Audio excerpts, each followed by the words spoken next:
The Supreme Lord Donghuang. Chapter 51, A Thief Accusing a Thief. Lin Zuoyu and Lin Tianzhen's eyes lit up when Liu Qinghu mentioned the good news about the qi-gathering elixir rites. Of course it's convenient.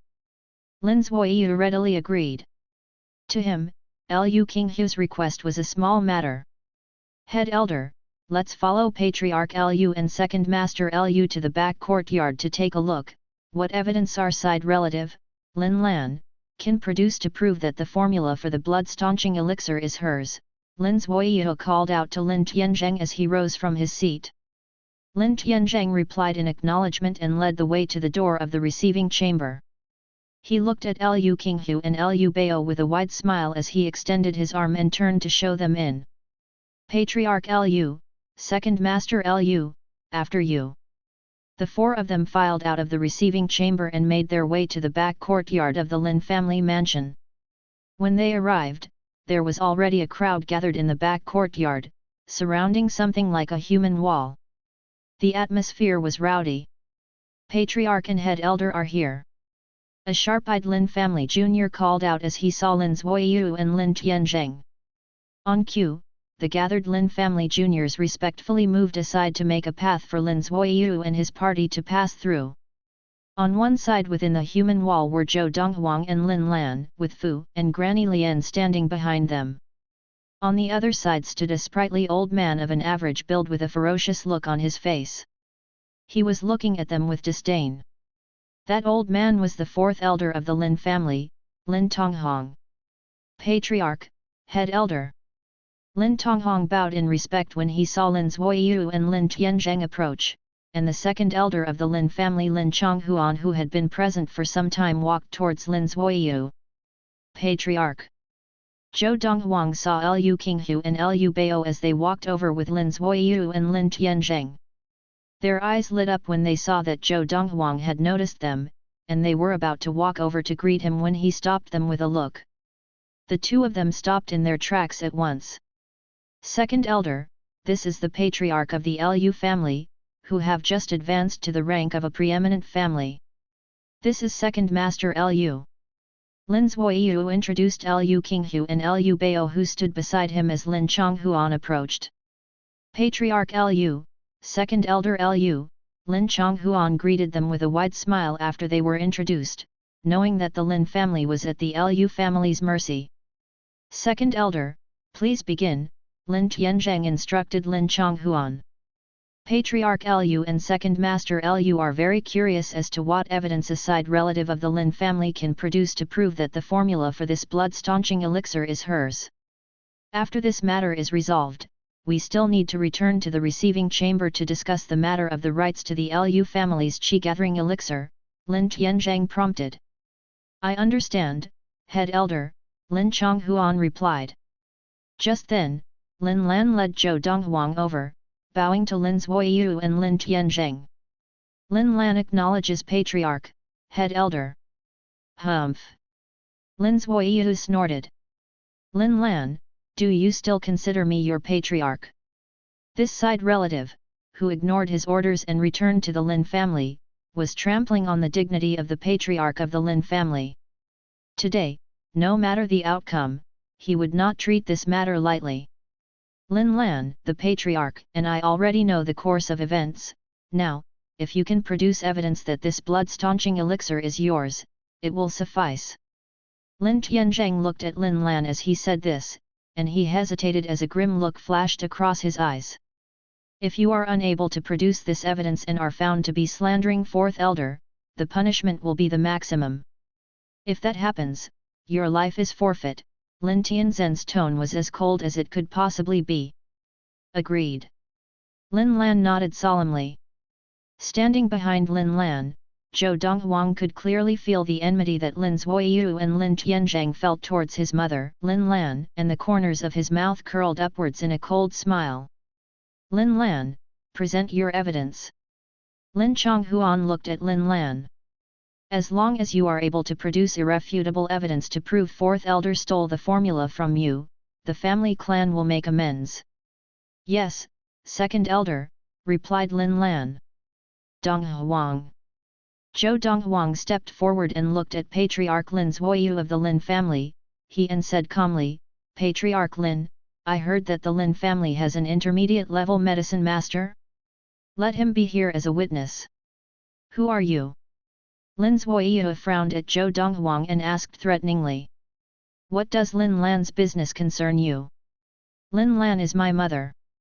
She was preparing to present the formula for the blood-staunching elixir to the Lin family to atone for her mistake, but it was stolen by the fourth elder of the Lin family, Lin Tonghong. This blood-staunching elixir was personally formulated by me. Does Patriarch Lin feel that this is still none of my concern? Zhou Donghuang countered as he glanced casually at Lin Zuoyu. You personally formulated the blood-staunching elixir. Not just Lin Zuoyu but also Lin Tianzheng, Lin Chonghuan and all the people gathered there were stunned at Zhou Donghuang's claim. However, the looks they gave Zhou Donghuang immediately after were full of intent to provoke and make fun of him. This youth claims that this blood-staunching elixir that is more effective than what our intermediate-level medicine master can formulate has been formulated personally by him. Does he take us for idiots? At his age, passing off as an inferior-level medicine master would already be a feat. Formulating a blood-staunching elixir of that quality is a fool's dream.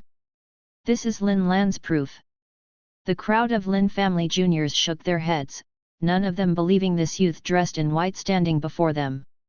Now, out of all those present, other than Lin Lan, Fu, and Granny Lian, only Lu Qinghu and Lu Bao believed Zhou Donghuang. The qi-gathering elixir that the Lu family had been selling like hotcakes throughout Yunfan Prefecture had been formulated by this youth before them. He could produce a formula for a qi-gathering elixir of that quality, so a formula for that blood-staunching elixir was nothing extraordinary. However, thinking of the look Zhou Donghuang had given them, even though they wanted to stand up for Zhou Donghuang, they could only stand by and watch. Besides, they knew full well that with young Master Donghuang's ability, he was entirely capable of resolving this matter himself. Ha ha ha ha! Lin Tonghong could not resist laughing out loud, and he laughed for a long time before finally glancing at Zhou Donghuang a second time with a look full of condescension and disdain. Little fellow, you really do talk big. How dare you say that this blood-staunching elixir was formulated personally by you? Do you take us for idiots? Lin Tonghong smiled coldly. What's the matter? The Lin family feels that I cannot formulate that blood-staunching elixir on account of my age? Why don't you summon your intermediate-level medicine master and we'll find out the truth? Zhou Donghuang ignored Lin Tonghong as he addressed Lin Zuoyu calmly. Now, Lin Zuoyu looked at Zhou Donghuang with skepticism and disinterest. That won't be necessary, Lin Zuoyu said indifferently. Because whether or not we summon Medicine Master Huang, the result will be the same, that blood-staunching elixir could not possibly have been formulated by a young pup like you. Medicine Master Huang was the intermediate-level medicine master employed by the Lin family. Lin Lan, do you have any other evidence? Don't embarrass yourself with this kind of evidence, Lin Zuoyu asked impatiently, looking back at Lin Lan. Patriarch, the blood-staunching elixir produced from that formula was indeed formulated by my son Zhou Donghuang, Lin Lan said earnestly. Invite Medicine Master Huang here and let him be the judge of it. Patriarch Lin feels there is no need to invite Medicine Master Huang over. Could it possibly be to cover up for your fourth elder, Lin Tonghong? Zhou Donghuang looked at Lin Zuoyu with an electrifying gaze, and his tone was icy cold. Just when Lin Zuoyu's expression began to change at Zhou Donghuang's perceived insolence and he was about to react angrily, Lu Qinghu spoke up. Patriarch Lin, why don't you invite your intermediate-level medicine master out? Lu Qinghu suggested. I, for one, would like to see how this youth will prove himself in front of an intermediate-level medicine master. I agree, Patriarch Lin, Lu Bao chimed in. If you refuse to invite that intermediate-level medicine master over, it really will give the impression that you are covering up for your fourth elder, Lin Tonghong. At Lu Qinghu's and Lu Bao's urging, Lin Zuoyu glanced at Lin Chonghuan and instructed, Second elder, go and invite medicine master Huang over. Yes, Patriarch, Lin Chonghuan acknowledged and left. Little fellow, I would love to find out how you are going to prove that you formulated the blood-staunching elixir once Medicine Master Huang gets here. Lin Tonghong looked at Zhou Donghuang with a murderous glint in his eyes and smiled coldly. Then he turned to Lin Zuoyu and bowed, saying, Patriarch, there is one thing I haven't told you yet. When I obtained that formula, Lin Lan had come to seek my help regarding the matter of the leaked formula by coincidence. Lin Lan was waiting at my residence, and I had placed the formula on the stone table in the courtyard. When I came out, she was reading the formula. Lin Tonghong continued, therefore, if her memory is not impaired, she should be able to remember the herbs, and the combinations of herbs, in the formula. You lie. Lin Lan's expression changed, and she trembled in fury, fire burning in her eyes. That day when I gave you the formula, you said that you would present it to Patriarch. I never imagined that you would steal it, much less slander me. So Lin Lan saw the formula. Hearing Lin Tonghong's account, the gathered crowd of Lin family juniors seemed to come to a sudden realization. Surely it is because she memorized the formula that she dares to accuse fourth elder of stealing her formula. Chapter 52, An Even Better Blood-Staunching Elixir. The murmurings of the Lin family juniors reached Lin Lan's ears, angering her so greatly that she turned white. For the first time, she felt a sense of alienation from this family. Her own family clan members would rather believe fourth elder Lin Tonghong rather than her, just because she was a side relative. Lin Lan, if you cannot produce irrefutable evidence today that the formula is your own and not one that you copied from fourth elder, you may take your own life, Patriarch Lin Zuoyu of the Lin family told Lin Lan with a cold gleam in his eye after hearing what Lin Tonghong had to say. Hearing the bone-chilling declaration made Lin Lan finally realize that the patriarch of the Lin family was just like the Lin family juniors, believing Lin Tonghong's nonsense. Is this kind of family clan really worth being sentimental over? No. It's because patriarch does not know the truth, that's why he misunderstands me. It seemed as though there were two different voices arguing in Lin Lan's head. Seeing how furious Lin Lan was, Zhou Donghuang's expression froze, and he stared coldly at Lin Zuoyu and said in a low voice. Patriarch Lin, making such serious declarations before we find out the truth, isn't that rather inappropriate? The results are already obvious. When Medicine Master Huang arrives, it will just be going through the motions, Lin Zuoyu replied dismissively as he gazed indifferently at Zhou Donghuang. Just then, from the edge of the crowd came a shout, Second Elder is back. Medicine Master Huang is here. The crowd parted to make a path for Second Elder Lin Konghuan to come in, and with him came a plain-looking middle-aged man with a small and thin build. This was the intermediate-level medicine master employed by the Lin family, Huang Qishan. Medicine Master Huang. At Huang Qishan's appearance, everyone from Patriarch Lin Zuoyu to the Lin family juniors greeted him warmly. Patriarch, who claims to have formulated the blood-staunching elixir given to you by fourth elder? Huang Qishan asked bluntly as soon as he arrived. Him. Lin Zuoyu glanced towards Zhou Donghuang. As soon as Huang Qishan had taken a look at Zhou Donghuang, he gave a start before frowning and shouting angrily, absurd. Even I, Huang Qishan, an intermediate-level medicine master, admit that I cannot formulate a blood-staunching elixir of such high quality. You, a kid who looks only 16 or 17 years old, would dare claim that you can formulate a blood-staunching elixir of this quality? Are you dreaming? Huang Qishan turned to leave with a flick of his sleeves once he had finished speaking.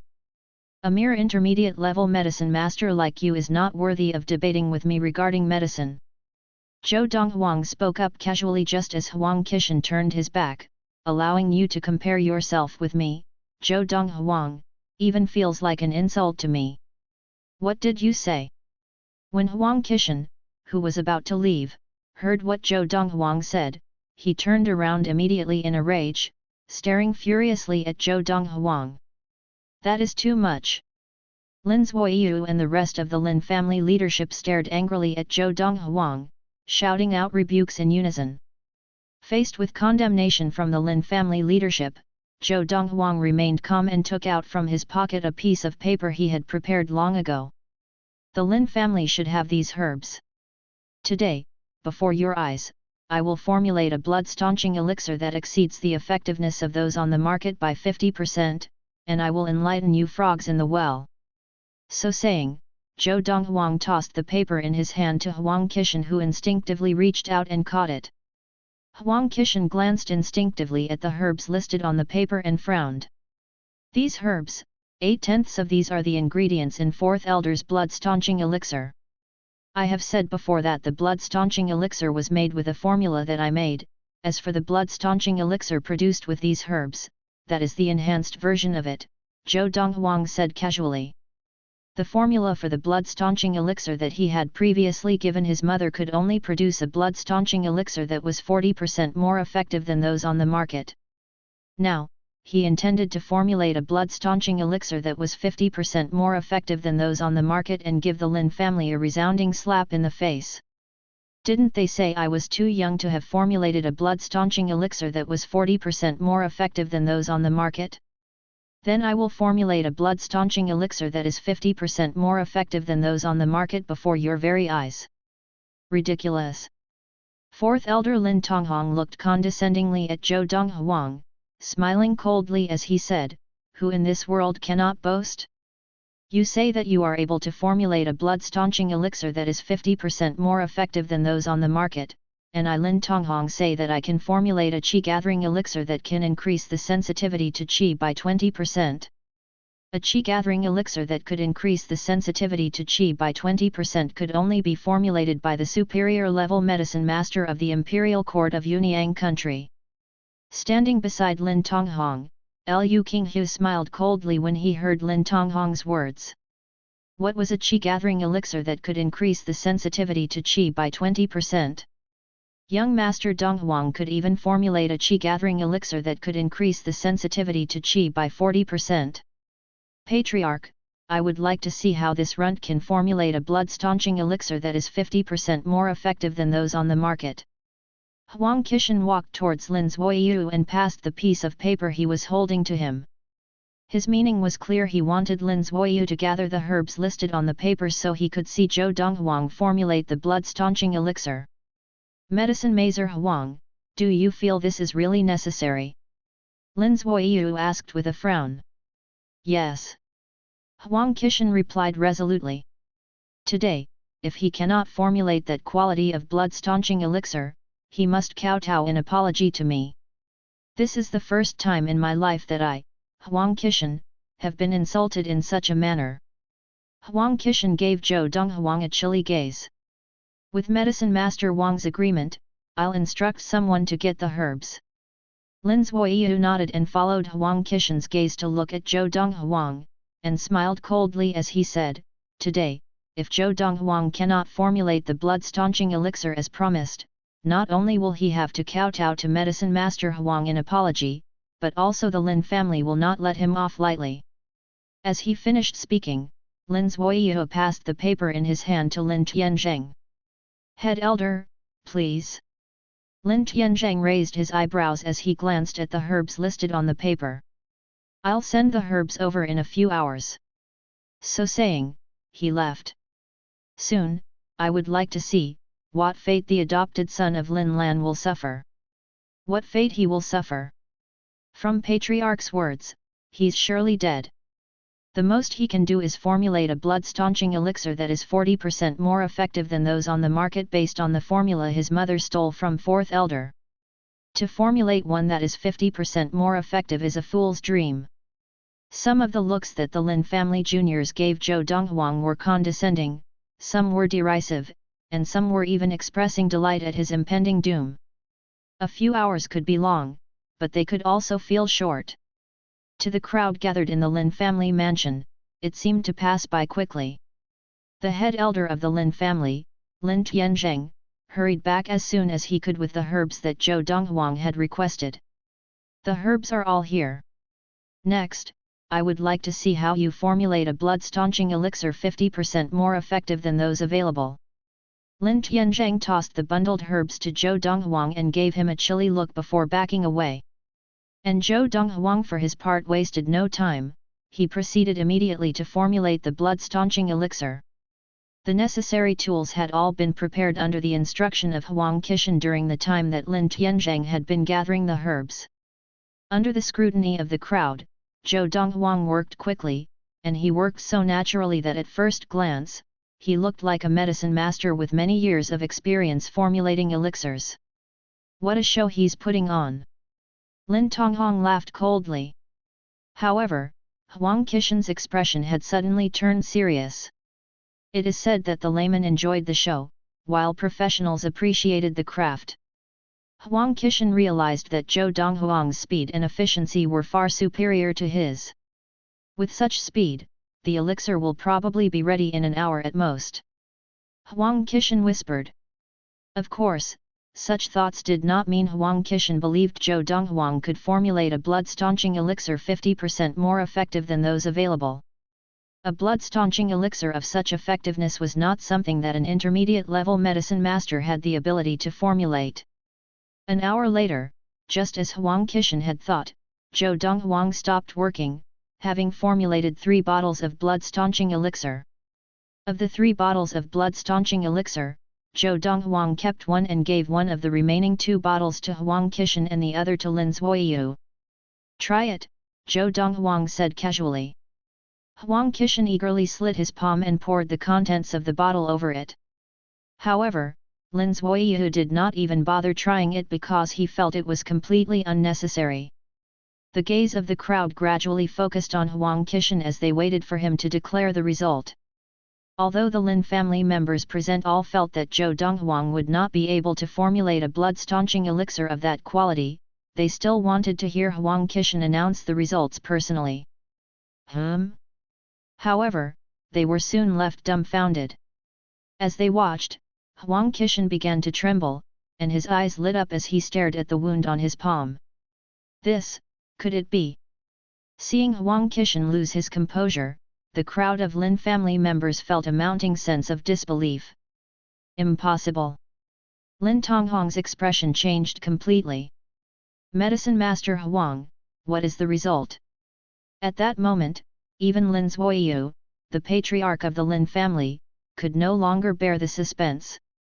The effectiveness of this blood-staunching elixir is indeed 50% more than those available on the market. Huang Qishan said in a voice full of emotion.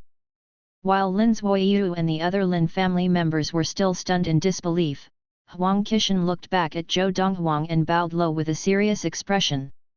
Chapter 53, The Wrath of Donghuang. Bow to your superiority?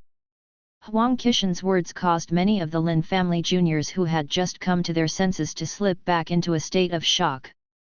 Now, they were one step closer to acknowledging that Lin Lan's adopted son Zhou Donghuang really did formulate a blood-staunching elixir 5 times more effective than those available on the market. So, in your opinion, the formula that 4th elder Lin Tonghong of the Lin family submitted to the Lin family is mine.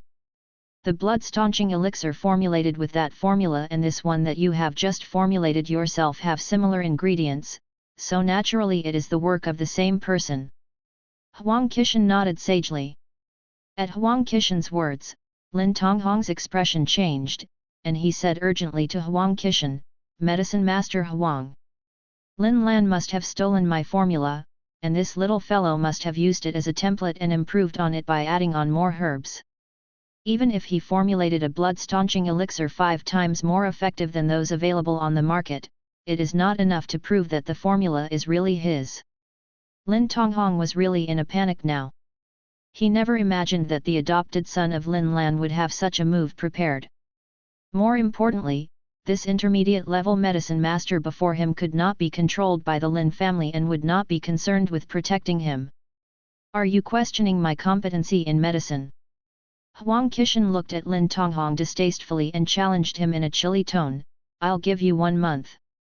If you can produce an even more effective blood-staunching elixir by adding herbs to this precious formula of the Lin family, I will kowtow 10 times to you. 4th elder, I was wondering where you obtained that formula, but I never imagined that it was stolen from someone else. Huang Qishan shook his head as he spoke, then turned his back and left straight away. Huang Qishan was an intermediate-level medicine master and was the absolute authority on medicine amongst those present. In the eyes of the Lin family juniors, his words carried more weight than fourth elder Lin Tonghuang's, who was not even an inferior-level medicine master. That formula, did fourth elder really steal it from Lin Lan? It was only after Huang Qishan had left that the Lin family juniors regained their wits and looked at Lin Tonghuang with completely different expressions. The esteemed fourth elder had stooped so low as to steal a formula from a side relative. Moreover, he dared to pass it off as his own, submitted it to the family and proceeded to slander the other party and accuse them of stealing his formula. It was only because they were frightened of Lin Tonghuang's power that the crowd of Lin family juniors didn't curse and condemn him. Lin Tonghuang. After Huang Qishan had left, Zhou Donghuang's icy gaze settled on Lin Tonghuang. Lin Lan was overcome with relief and heaved a long sigh. Her son, after a great deal of effort and without resorting to threats of violence, had managed to secure justice for her. Patriarch Lin, your fourth elder Lin Tonghuang has committed such wrongdoings, I wonder how you are going to deal with him. Zhou Donghuang asked meaningfully, glancing casually at Lin Zuoyu. Lin Zuoyu's eyes twitched when he heard this, and he could not come up with a reply. Big brother. Lin Tonghuang gave Lin Tianzhang a pleading look, anxiety and panic on his face. Big brother. When he heard Lin Tonghuang thus address the head elder of the Lin family, Zhou Donghuang squinted as a cold gleam flashed across his eyes. Head elder and fourth elder are cousins, they grew up together, so they are as close as blood brothers, Lin Lan explained, as though she could see Zhou Donghuang's suspicion. Lin Lan continued, however, even Medicine Master Huang has determined that Lin Tonghuang stole my formula in the presence of so many Lin family juniors. Head elder could not protect him even if he wanted to. I don't necessarily think so. Zhou Donghuang shook his head. It was evident that he did not agree completely with Lin Lan and remained non-committal. Humph. While Lin Lan was stunned by Zhou Donghuang's words, the head elder of the Lin family Lin Tianzhang gave a snort and stepped forward. As he stepped forward, he gave Zhou Donghuang a cold look and said in a low voice, to be able to improve on fourth elder's formula and produce an even better blood-staunching elixir, it has to be said that you, Zhou Donghuang, are a genius. Today, if you leave the improved formula here, it will count as Lin Lan's redemption, and regardless of the matter of stealing the formula or disregarding Patriarch's command not to return or even slandering fourth elder, it will all be wiped clean. The Lin family will not punish her any further. Lin Tianzhang finished speaking and swept a cold gaze across Lin Lan, his murderous expression extremely threatening. Lin Lan's expression completely changed in an instant. She was easily able to discern what Lin Tianzhang really meant. He meant that all the charges against Lin Lan still stood, but if her son Zhou Donghuang turned over the formula for the blood-staunching elixir he had just made, she would have made up for her crimes. Patriarch. Lin Lan looked at Lin Zuoyu as though clutching to the last straw of life, biting her lip and looking expectantly at him. Feeling Lin Lan's gaze on him, Lin Zuoyu merely looked at her indifferently and declared with an apathetic expression, "Do as head elder says. As long as your son Zhou Donghuang turns over the formula, you will be considered to have redeemed yourself." Under Lin Lan's expectant gaze, Lin Zuoyu merely repeated everything Lin Tianzhang had said, causing her to grow even paler. Second elder. Lin Lan sucked in a breath and looked to Lin Xuanhuan, pinning her last hopes on the second elder of the Lin family whom she had always seen as fair and unbiased. Lin Lan, allow your son Zhou Donghuang to hand over the formula.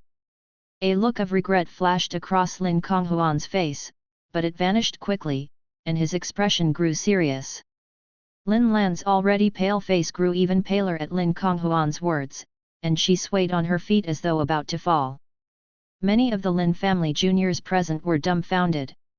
What is happening? Didn't fourth elder steal Lin Lan's formula? Medicine Master Huang confirmed it himself. How could head elder, patriarch, and second elder do this? In matters of medicine, even they do not have the same authority as Medicine Master Huang. These were the thoughts of the younger Lin family juniors. Hearing what they said, the older Lin family juniors shook their heads and whispered among themselves, saying, "This time, right and wrong no longer matters." Exactly. To the family, protecting the reputation of fourth elder as a future level 4 adept of qi gathering is more important, as is securing the formula for this blood-staunching elixir that is 5 times more effective than those available. Lin Lan, as a side relative, how can she compare in value to fourth elder? Too bad Lin Lan just did not have more luck when being born. It was only after the older Lin family juniors began to whisper among themselves that the younger ones came to a realization. The looks they gave Lin Lan became looks of pity. "Mother, is this the family you love so dearly?" Zhou Donghuang stepped forward to assist Lin Lan, who looked that she would fall over at any time, and he whispered to her, "In the eyes of this kind of family, their benefit outweighs any notion of justice."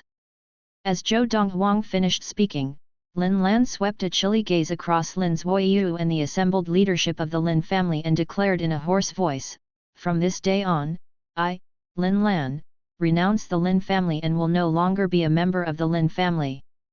Blow after blow had shaken Lin Lan to the point where she no longer considered the Lin family to be a fundamental part of her life. "You have my permission," Lin Zuoyu replied indifferently. From his point of view, the departure of a side relative would not have any impact on the Lin family. "Donghuang, your mother does not wish to remain here, not a moment longer." Lin Lan looked at Zhou Donghuang pleadingly, and her voice was full of emotion. She looked like she was on the verge of losing her composure. "Of course." Zhou Donghuang nodded. "Mother, we'll leave now."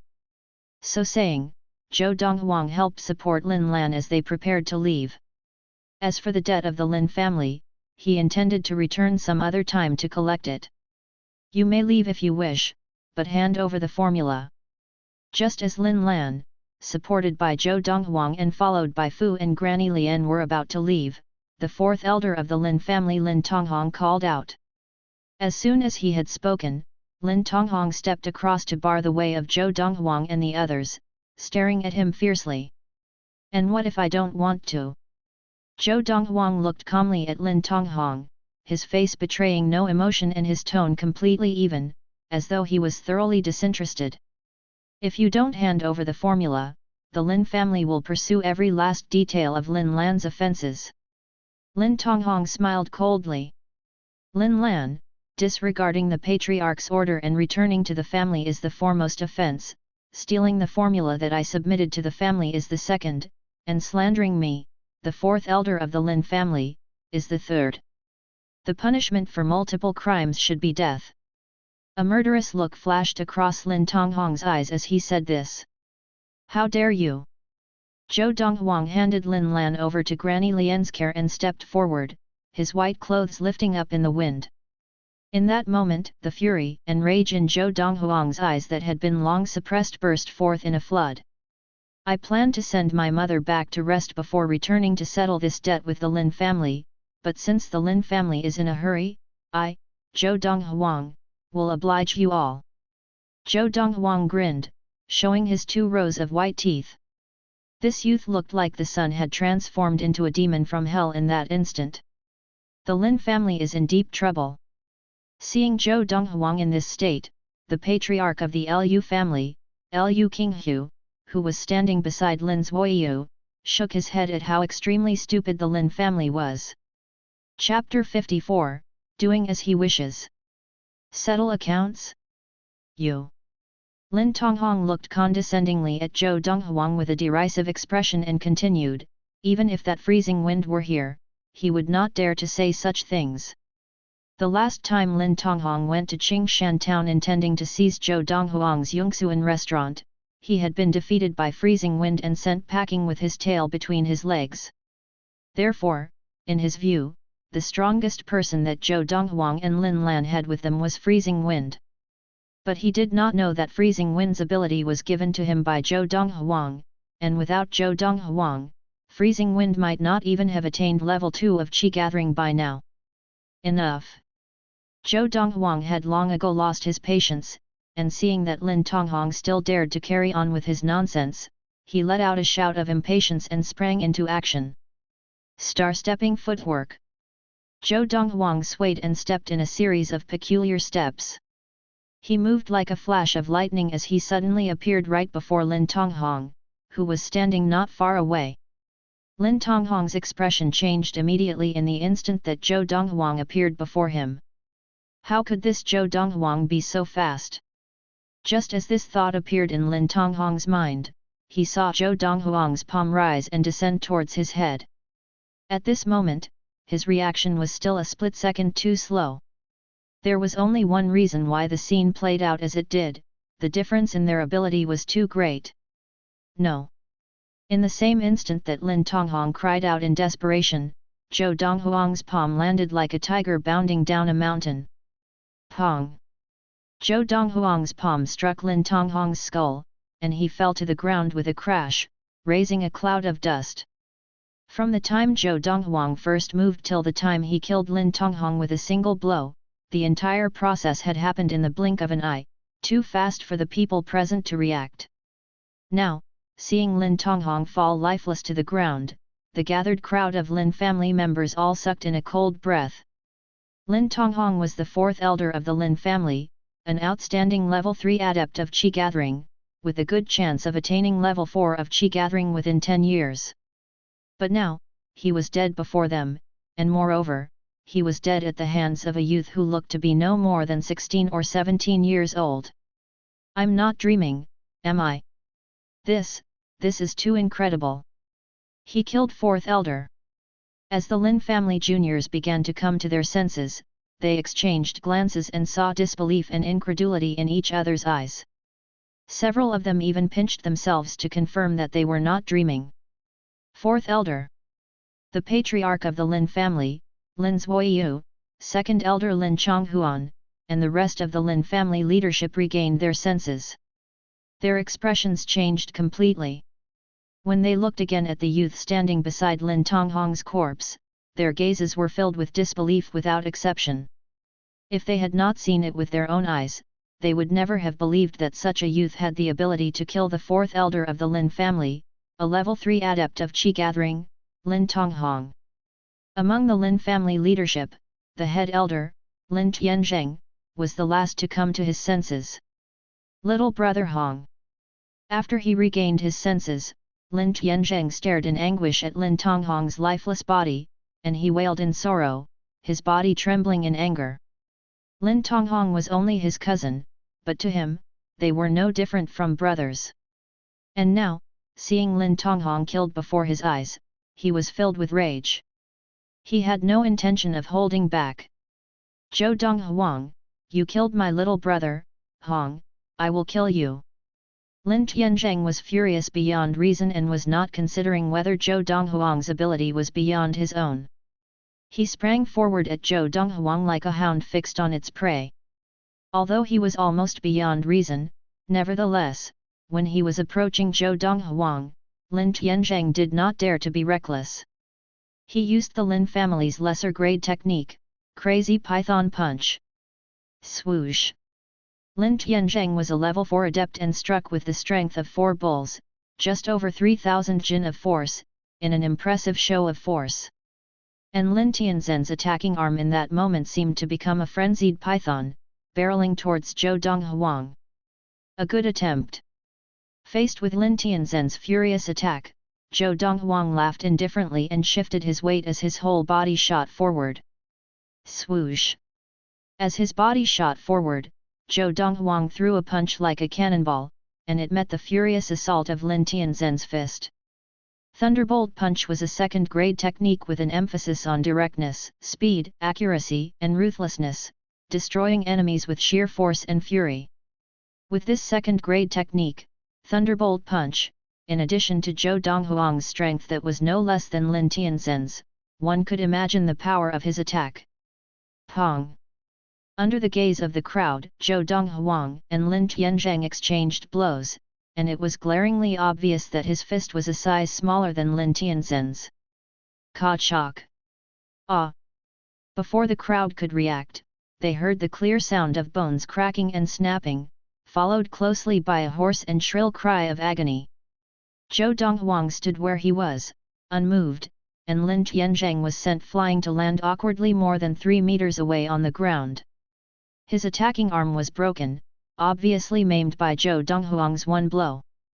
Their strength was comparable, but a second-grade technique was completely superior to a lesser-grade technique. Therefore, this was the result. In that moment, silence reigned. Even Liu Qinghu and Liu Bei could not help staring dumbfounded at the scene. It turned out that even without the black iron spear, this young master Donghuang's ability was equally formidable. Lin Tianzheng was not just an ordinary level 4 adept. He was a level 4 adept of the preeminent Lin family, second in power only to the patriarch of the Lin family Lin Zuoyu. He had long since forged his reputation with his exploits in Yunfan Prefecture. Such a person had now lost an arm while exchanging blows with a youth. HSS. HSS. HSS. HSS. The gathered crowd of Lin family juniors let out a cold breath as they came to their senses after this second shock. When did the head elder of the Lin family become so weak that he could not withstand a single blow? Was this really the head elder of the Lin family, a level 4 adept? You are a level 5 adept of Qi gathering. Lin Tianzheng gritted his teeth as he endured the pain from his broken arm, and when he looked at Zhou Donghuang, it was with shock and dread. It was as though he had seen a ghost, his voice trembling with anxiety. Simultaneously, Zhou Donghuang slowly stepped forward towards Lin Tianzheng with an apathetic expression, his chilly gaze showing no hint of emotion. With every step he took, Lin Tianzheng grew more stressed, causing him to grow more and more pale. You want to kill me? No. You cannot kill me. If you kill me, the Lin family will not let you go. Lin Tianzheng was panicking. The Lin family. Zhou Donghuang laughed derisively, and he darted forward like a gust of wind and brought his palm down as Lin Tianzheng raised himself up on his good arm to try to flee. It was swift and efficient. Hong! Another member of the Lin family fell, following in the footsteps of fourth elder Lin Tonghong. This was the head elder of the Lin family, Lin Tianzheng. You actually killed head elder. Seeing Lin Tianzheng die, Patriarch Lin Zuoyu glared at Zhou Donghuang in anger as he trembled in rage. But he did not dare make a move. The ability Zhou Donghuang had displayed far exceeded his own, and if he rushed forward, he would probably not escape with his life. Faced with Lin Zuoyu's glare, Zhou Donghuang merely swept an indifferent gaze over him and gave him a carefree smile. When I, Zhou Donghuang, do things, I always do as I please, and whoever takes issue with that is begging to be taught a lesson. With your ability, why did you go through the trouble of formulating the blood-staunching elixir to clear Lin Lan's name? Lin Zuoyu asked in a low voice. Are you making fun of us? He could not comprehend it. With Zhou Donghuang's ability, he could have forced the Lin family into compliance with the threat of force right from the start. He could have forced the Lin family to deal with fourth elder Lin Tonghong. Even if Lin Tonghong had not actually stolen Lin Lan's formula, with Zhou Donghuang's ability, no one would have said otherwise. The planet of Xiun was one where only the strong gained respect, and adepts who were strong enough could establish their own rules and order. I did indeed think of doing that, Zhou Donghuang said as he looked at Granny Lian who was supporting Lin Lan. His gaze softened, and he continued, however, my mother did not want me to do so. She said that if I did that, I would be no different from Lin Tonghong who had stolen her formula and tried to suppress her with force. Besides, she had the utmost belief in the Lin family and did not want me to raise my hand to make the first move against the Lin family. He paused and seemed to have suddenly recalled something. Zhou Donghuang's electrifying gaze fell on the crowd, on a middle-aged man who had just turned around and was about to leave. Manhwa. Zhou Donghuang called out casually. Are you going to come here on your own, or do I have to go over to you? The middle-aged man who Zhou Donghuang was staring at was Manhwa. He had let them into the Lin family mansion several days ago and proceeded to slander them, accusing them of sneaking in. Thud. Hearing Zhou Donghuang's voice, Manhwa trembled violently and turned around, sprinting to Zhou Donghuang and kneeling down before him. He was trembling and frightened to the core. "Young Master Donghuang, I deserve to die. I should not have slandered you. I deserve to die. I deserve to die." As Manhwa spoke, he raised his hands and slapped himself repeatedly on both cheeks, as though he would not stop until Zhou Donghuang told him to. He hoped that this would be lenient and spare his life. Chapter 55, Uproar in the Prefecture Capital. The large back courtyard of the Lin family mansion was silent except for the sound of Manhwa slapping himself and begging for his life. Slander. What has Manhwa done? I don't understand. Many of the Lin family juniors wore a confused expression and had no idea what had happened. Of course, although they had no idea what had happened, they knew one thing for certain: Manhwa had offended Lin Lan's adopted son, Zhou Donghuang, who was incredibly fearsome. Otherwise, why would Zhou Donghuang single him out when so many Lin family juniors were present? Manhwa, you're really digging yourself into a hole. The side relative who had been guarding the main entrance of the mansion that day was also present, and he shook his head and sighed. "Lin Nan, you know how Manhwa offended this Zhou Donghuang?" A Lin family junior standing beside him asked in curiosity. As Lin Nan related the details of the matter, realization dawned on the crowd of Lin family juniors as they finally understood why Zhou Donghuang had singled Manhwa out. Manhwa is really malicious. I never heard of him bearing a grudge against Lin Lan. I remember, Manhwa was Lin Lan's suitor, and the kind who would not be put off. Finally, he only stopped pursuing Lin Lan after she publicly rejected him. He could not possibly be bearing a grudge after all this time, could he? He could. If it really was because of this, isn't this Manhwa too petty? The crowd of Lin family juniors looked once more at Manhwa with spite. I wonder how this Zhou Donghuang is going to deal with Manhwa. The gaze of many of the Lin family juniors fell on Zhou Donghuang. If you knew how it would turn out, you wouldn't have acted in that way. Under the gaze of the crowd, Zhou Donghuang gazed indifferently at Manhwa before raising his leg and bringing it down to kill Manhwa with a single stomp. The sound of Manhwa begging and slapping himself stopped immediately. Zhou Donghuang killed Manhwa with a single stomp as casually as one might kill an ant. All the Lin family juniors watching felt their scalp tingle. After Zhou Donghuang took his leg off Manhwa, he swept his gaze over the patriarch of the Lin family, Lin Zuoyu.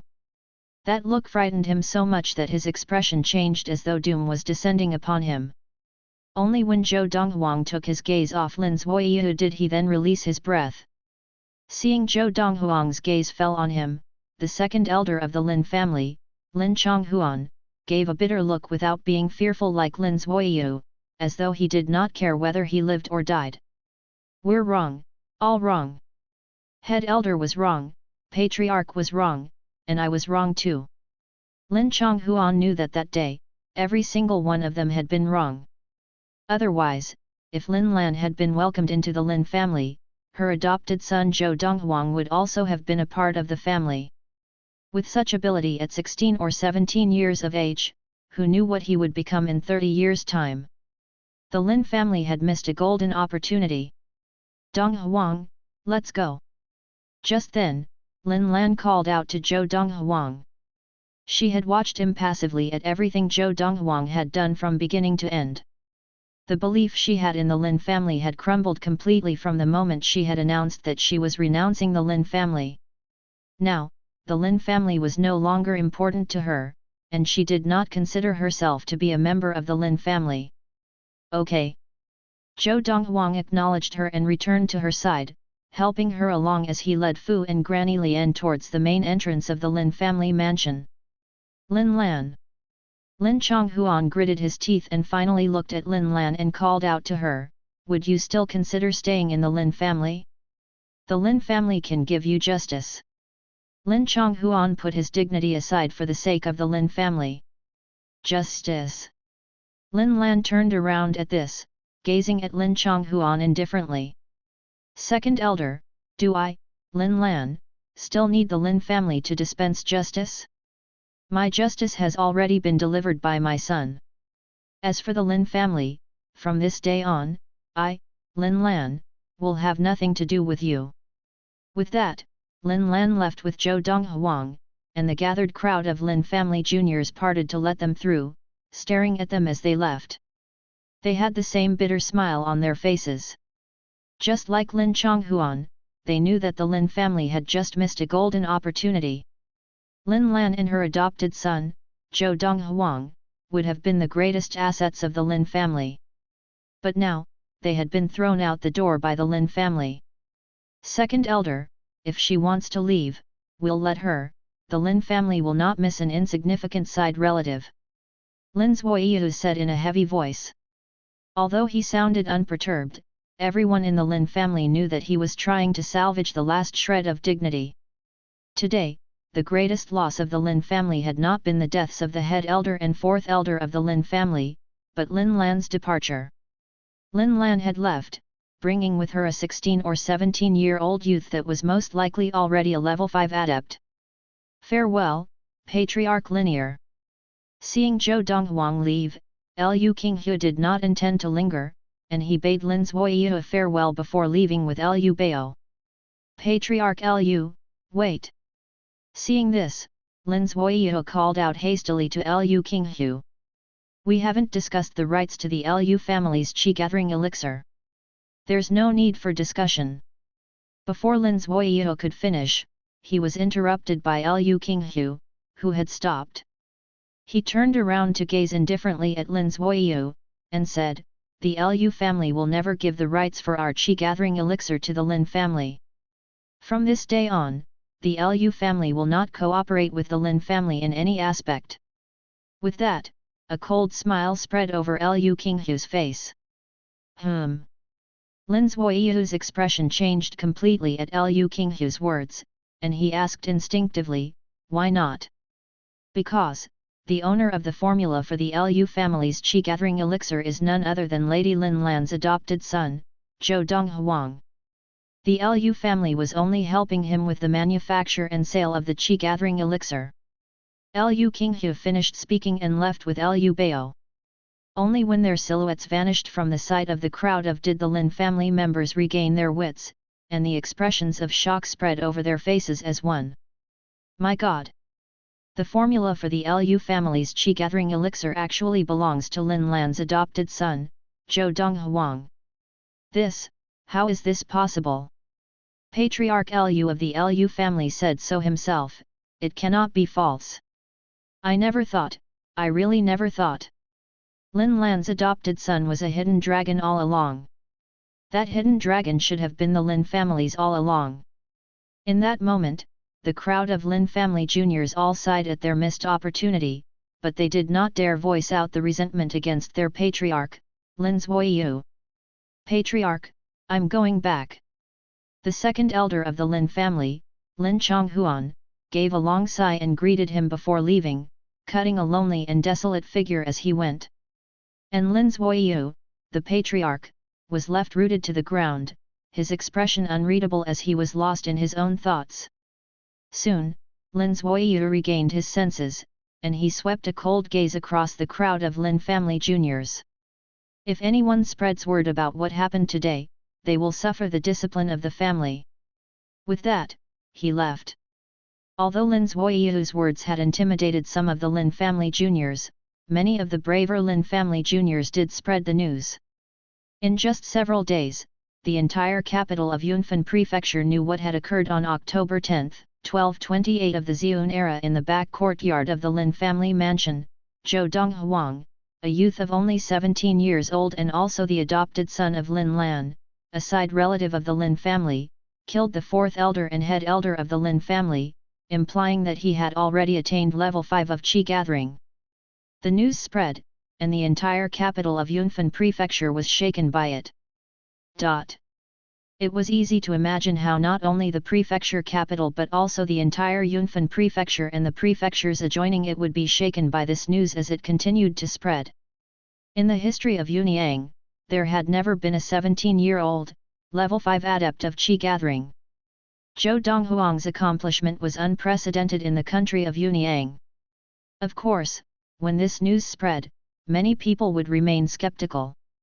Unless they saw it with their own eyes, it would be very difficult for them to believe that Yunfan Prefecture could produce a level 5 adept who was only 17 years old. After all, this had never happened before in the history of Yunyang. In the governor's mansion, the Zhao family. Elder San, have you heard about the latest uproar in the prefecture capital? The steward of the Hall of Gods, Zhao Ruokan, stood in the peaceful courtyard and questioned Zhao San, who was sitting at a stone table and leisurely sipping a cup of tea. What is it? Zhao San had not been out recently and had stayed in his room practicing. He took his meals in his room and had only left his room an hour before. Elder San, that Zhou Donghuang has come to the prefecture capital again. 5 days before, he was in the back courtyard of the Lin family mansion, and in a rage on his mother's behalf, killed the 4th elder and head elder of the Lin family. As soon as Zhao Ruokan had finished speaking, the teacup in Zhao San's hand was shattered with a crack, and his originally relaxed expression was replaced by one of shock. This has been verified. Zhao San asked after drawing in a deep breath and taking a moment to calm himself down. He looked solemnly at Zhao Ruokan. I have gotten someone to track down the accounts of the Lin family juniors present that day, and they have all verified it, Zhao Ruokan said. That Zhou Donghuang, where is he now? Zhao San asked urgently, standing up suddenly and staring at Zhao Ruokan with an electrifying gaze. Although he had discerned that there was something mysterious about Zhou Donghuang in the past, he did not imagine that Zhou Donghuang, who was only 17 years old, had the ability to kill head elder Lin Tianzheng of the Lin family. Even in his current state, and with the swiftness technique of the Zhao family, he would not necessarily be a match for Lin Tianzheng. He's at the Lu family, Zhao Ruokan replied. The Lu family? The Lu family that has just recently advanced to become a preeminent family? Zhao San asked. Yes. Zhao Ruokan nodded. I already thought that it was strange for the patriarch of the Lu family, Lu Qinghu, to suddenly break through so abruptly after failing all these years. There was a gleam in Zhao San's eyes, as though he had a thought. Chapter 56, Chen Dandan. The Li family household. As one of the preeminent families in Yunfan County, the Li family had yet to recover from the loss of second young master Li Pingyun. Is it confirmed? Li family chief, Li Jingyu, asked as he looked at the Li family elder before him. Chief, it's been confirmed, it's true, the Li family elder smiled sadly. I knew it. No wonder Lu Qinghu and Fang Tianyi didn't avenge their son. They even went all the way to Qingshan town to be at Zhou Donghuang's beck at call. Zhou Donghuang is actually so powerful. Li Jingyu's eyes glinted. Looks like the death of the former Ma family chief, Ma Tianba, probably had something to do with him as well. Chief, Zhou Donghuang appears to be a level 5 adept. Our Li family cannot afford to offend him, said the Li family elder. We have never done anything to him before, and especially not now.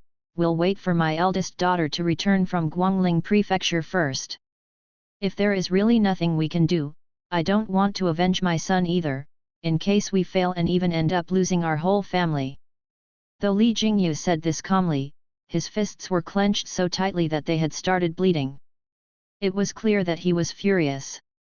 For now, he could only plant his hopes on his eldest daughter, who had married the junior governor of the intermediate-level Guangling Prefecture. Although she was just a concubine, she was the most loved amongst the many wives and concubines of the junior governor. In my letter to her, I told her to come back with the junior governor of Guangling Prefecture. Who knows if she'll be coming back alone this time, or with him. If the junior governor comes back with her, perhaps we can avenge my son. Guangling County was an intermediate-level prefecture. The Wu family, the household that controlled Guangling Prefecture, was a grand family with many level 6 adepts. Wherever his son-in-law went, he would be accompanied by at least 2 level 5 adepts. At this time, on the other side of the Li family household. Impossible! Impossible! Zhou Donghuang is a martial invalid, how could he possibly become a level 5 adept? Furthermore, he's only 17 years old. Li Rui shook her head continuously as she refused to believe this was true. But the more she asked, the more hopeless she felt. Now, even though she said that she did not believe it, deep within her heart, she still knew that it was true. She just could not be resigned to the fact. Back then, outside the main door of the King Yun Guild in Ningping County, her mother Li Yun had told her, "Rui, you're wrong. Zhou Donghuang is a dragon amongst men. You will regret giving him up." Li Rui was regretting it now. She had always wanted to find a man of high status so that she too could enjoy the prestige, but now, she had given up on her best chance. That Zhou Donghuang whom she had looked down upon was truly a dragon amongst men, as her mother had said. The Hong family was also one of the preeminent families in the capital of Yunfan County. By then, someone in the Hong family had also heard the news that was spreading outside like wildfire. Zhou Donghuang killed a level 4 adept, Lin Tianzheng, the head elder of the Lin family. A young lady with a slim figure clad in a pale yellow shirt had an incredulous expression on her youthful face. How could that useless piece of trash have such power? Her eyes were filled with disbelief. "Uncle Hong, is that true?"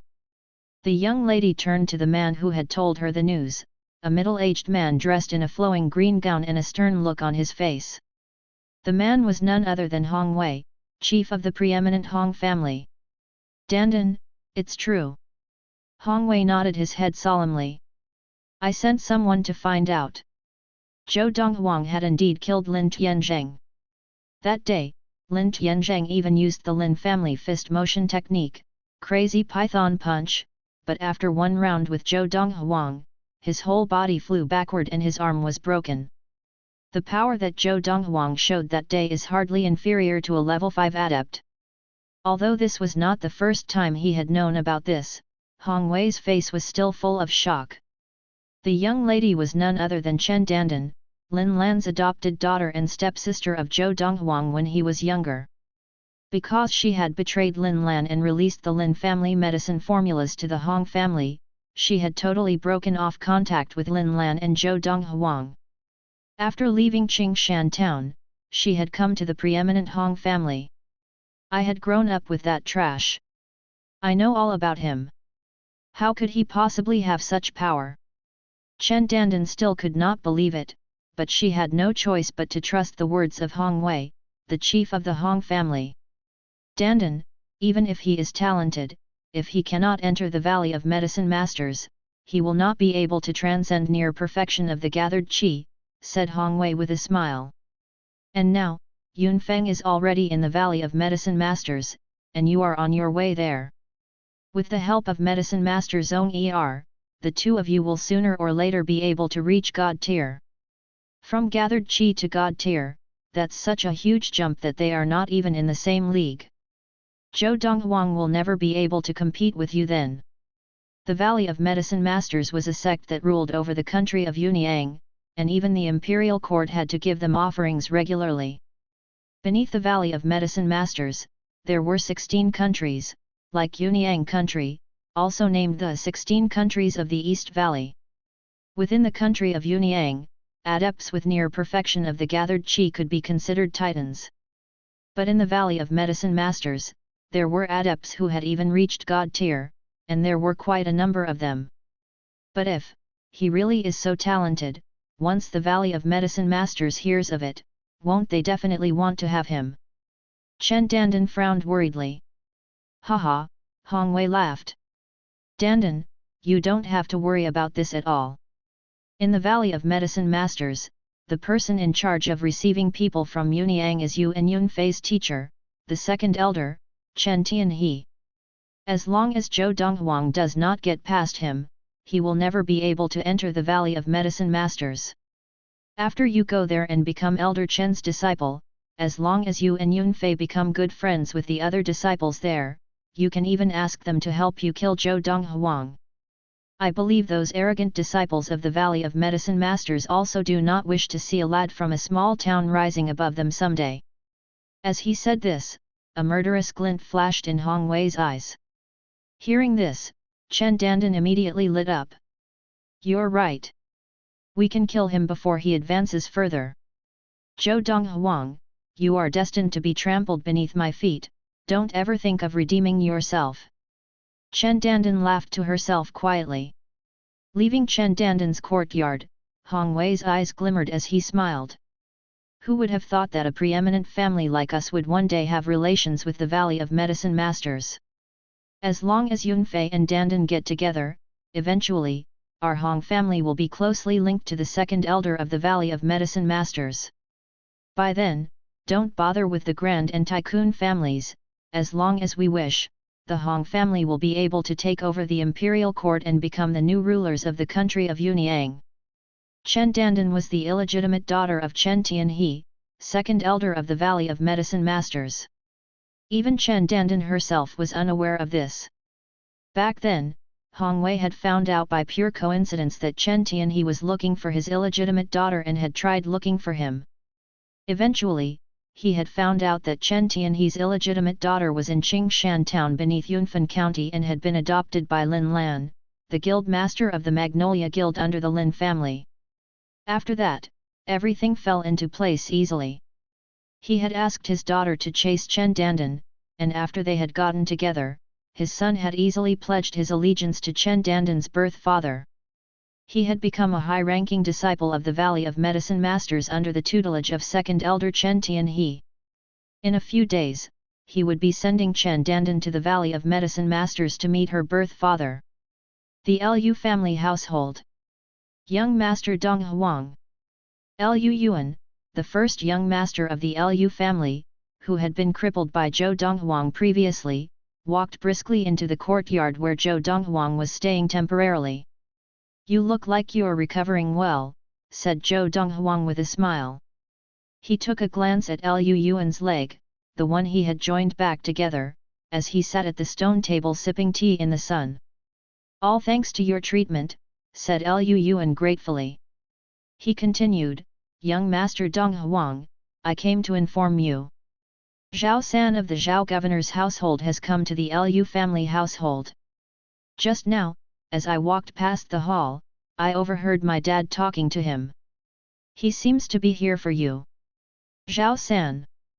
Zhou Donghuang frowned, then nodded slightly. "Young Master Donghuang, although he had sold Yongxuan restaurant to you, Zhao San is no good person. Back then, Fang Tianyi, Ma Jin and I had heard from his mouth that he would not protect you, so that's why they had tried to take Yongxuan restaurant from you." Lu Yuan reminded him as if he was afraid that Zhou Donghuang would become too close to Zhao San and realize he had been betrayed. But how could Zhou Donghuang not have known anything that he had just said? From his thousands of years of experience, he had experienced all kinds of trouble. He had already guessed what Lu Yuan was telling him. "Young Master Donghuang." Just then, Lu Qinghe called from outside the courtyard. Chapter 57, The New Magnolia Guild. "Young Master Donghuang, I have not seen you for 2 months, but you still look as good as ever." Zhao San stood beside Lu Qinghe, looking at the young man at the stone table with a complicated gaze. 2 months ago, the young man had helped to treat him of his illness after he had practiced too intensely, allowing him to recover to level 4 of the gathered qi. At that time, although he felt that this was no simple young man, he never would have thought that in just 2 short months, the young man would achieve a level that he himself found difficult to reach. This time when he met Zhou Donghuang again, he addressed him as Young Master Donghuang, a much more respectful address compared to esteemed Master Zhou in the past. Although he could not be sure if Zhou Donghuang had indeed reached level 5 of the gathered qi, Zhou Donghuang had just killed the Lin family head elder a few days ago, displaying power comparable to a level 5 adept. Based on this alone, the Zhou Donghuang of today was equal in status to his elder brother, Zhao Lishang, the governor of Yunfan Prefecture. "Why are you looking for me?" Zhou Donghuang asked calmly. He squinted his eyes in the sun and sipped his tea. Seeing that Zhou Donghuang was so direct, Zhao San did not beat about the bush either and said, "Young Master Donghuang, I am here today to invite you to become a guest elder of the Zhao family of the governor's household." Before arriving at the Lu family household, Zhao San had not only found out that Zhou Donghuang was extremely powerful but also knew that he had numerous precious medicine formulas with him. For example, the blood-staunching elixir sold by the Lin family that had monopolized the high-end market in Yunfan Prefecture had come from him. Recently, the cheap qi-gathering elixir, sold by the Lu family that had been dominating the markets, had also come from Zhou Donghuang. This was why Zhao San had looked for his elder brother and agreed to invite Zhou Donghuang into the Zhao family. Not interested, rejected Zhou Donghuang immediately. "Young Master Donghuang, as long as you join us, the Zhao family will fulfill all your requests." Seeing as Zhou Donghuang had rejected him without any hesitation, Zhao San hurriedly added in their terms. "I already said, I'm not interested, do you not understand?" Zhou Donghuang suddenly opened his eyes as he said impatiently. Zhao San breathed in deeply and said with a forced smile. "Young Master Donghuang, I know that I had previously told everyone that I would not protect you as the new owner of Xuanhuan restaurant and offended you. Can you now give me a chance to make up for my mistake? Protect me." Zhou Donghuang laughed brilliantly. "Zhao San, aren't you too full of yourself? Me, Zhou Donghuang, needing your protection?" Zhao San's expression changed. He remembered that the power that Zhou Donghuang had displayed just a few days ago simply did not need his protection. "No matter, I will always be grateful for your favor in the past." By now, Zhao San could also see that Zhou Donghuang simply had no interest in joining their Zhao family, and he stopped trying to invite him. "I helped you then because you had a good reputation, and I knew that once I helped you, you would stop finding trouble for the Magnolia Guild. You gave me Xuanhuan restaurant, so that makes up for it. You no longer owe me anything." Zhou Donghuang shook his head gently. Although he really did not need Zhao San's protection, if Zhao San had not made any comments about the ownership of Xuanhuan restaurant after he had left, Zhou Donghuang would possibly be more courteous towards him now.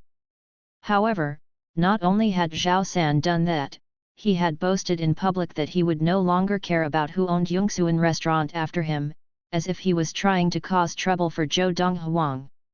He had no reason to blame Zhao San, after all, Zhao San had given him Xuanhuan restaurant and returned the favor.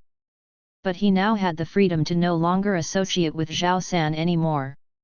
"Chief Lu, please see our guest out," said Zhou Donghuang to Lu Qinghu as he stretched. "Yes, young Master Donghuang." At that point, to Lu Qinghu, he was better off listening to Zhou Donghuang than the governor. He immediately saw Zhao San out of Zhou Donghuang's courtyard and out of the Lu family household. Back then, when I announced that I would no longer be caring about who owned Xuanhuan restaurant, I had purely wanted to test his depth. Who would have thought that it would backfire and make him prejudiced towards me? Standing outside the Lu family main door, Zhao San smiled bitterly. He never would have imagined that his mistake would cause such a result now. March 10, 1228 of the Xiun era. In the capital city of Yunfan Prefecture, on a previously empty piece of land in the Lu family household, an expansive house had been erected.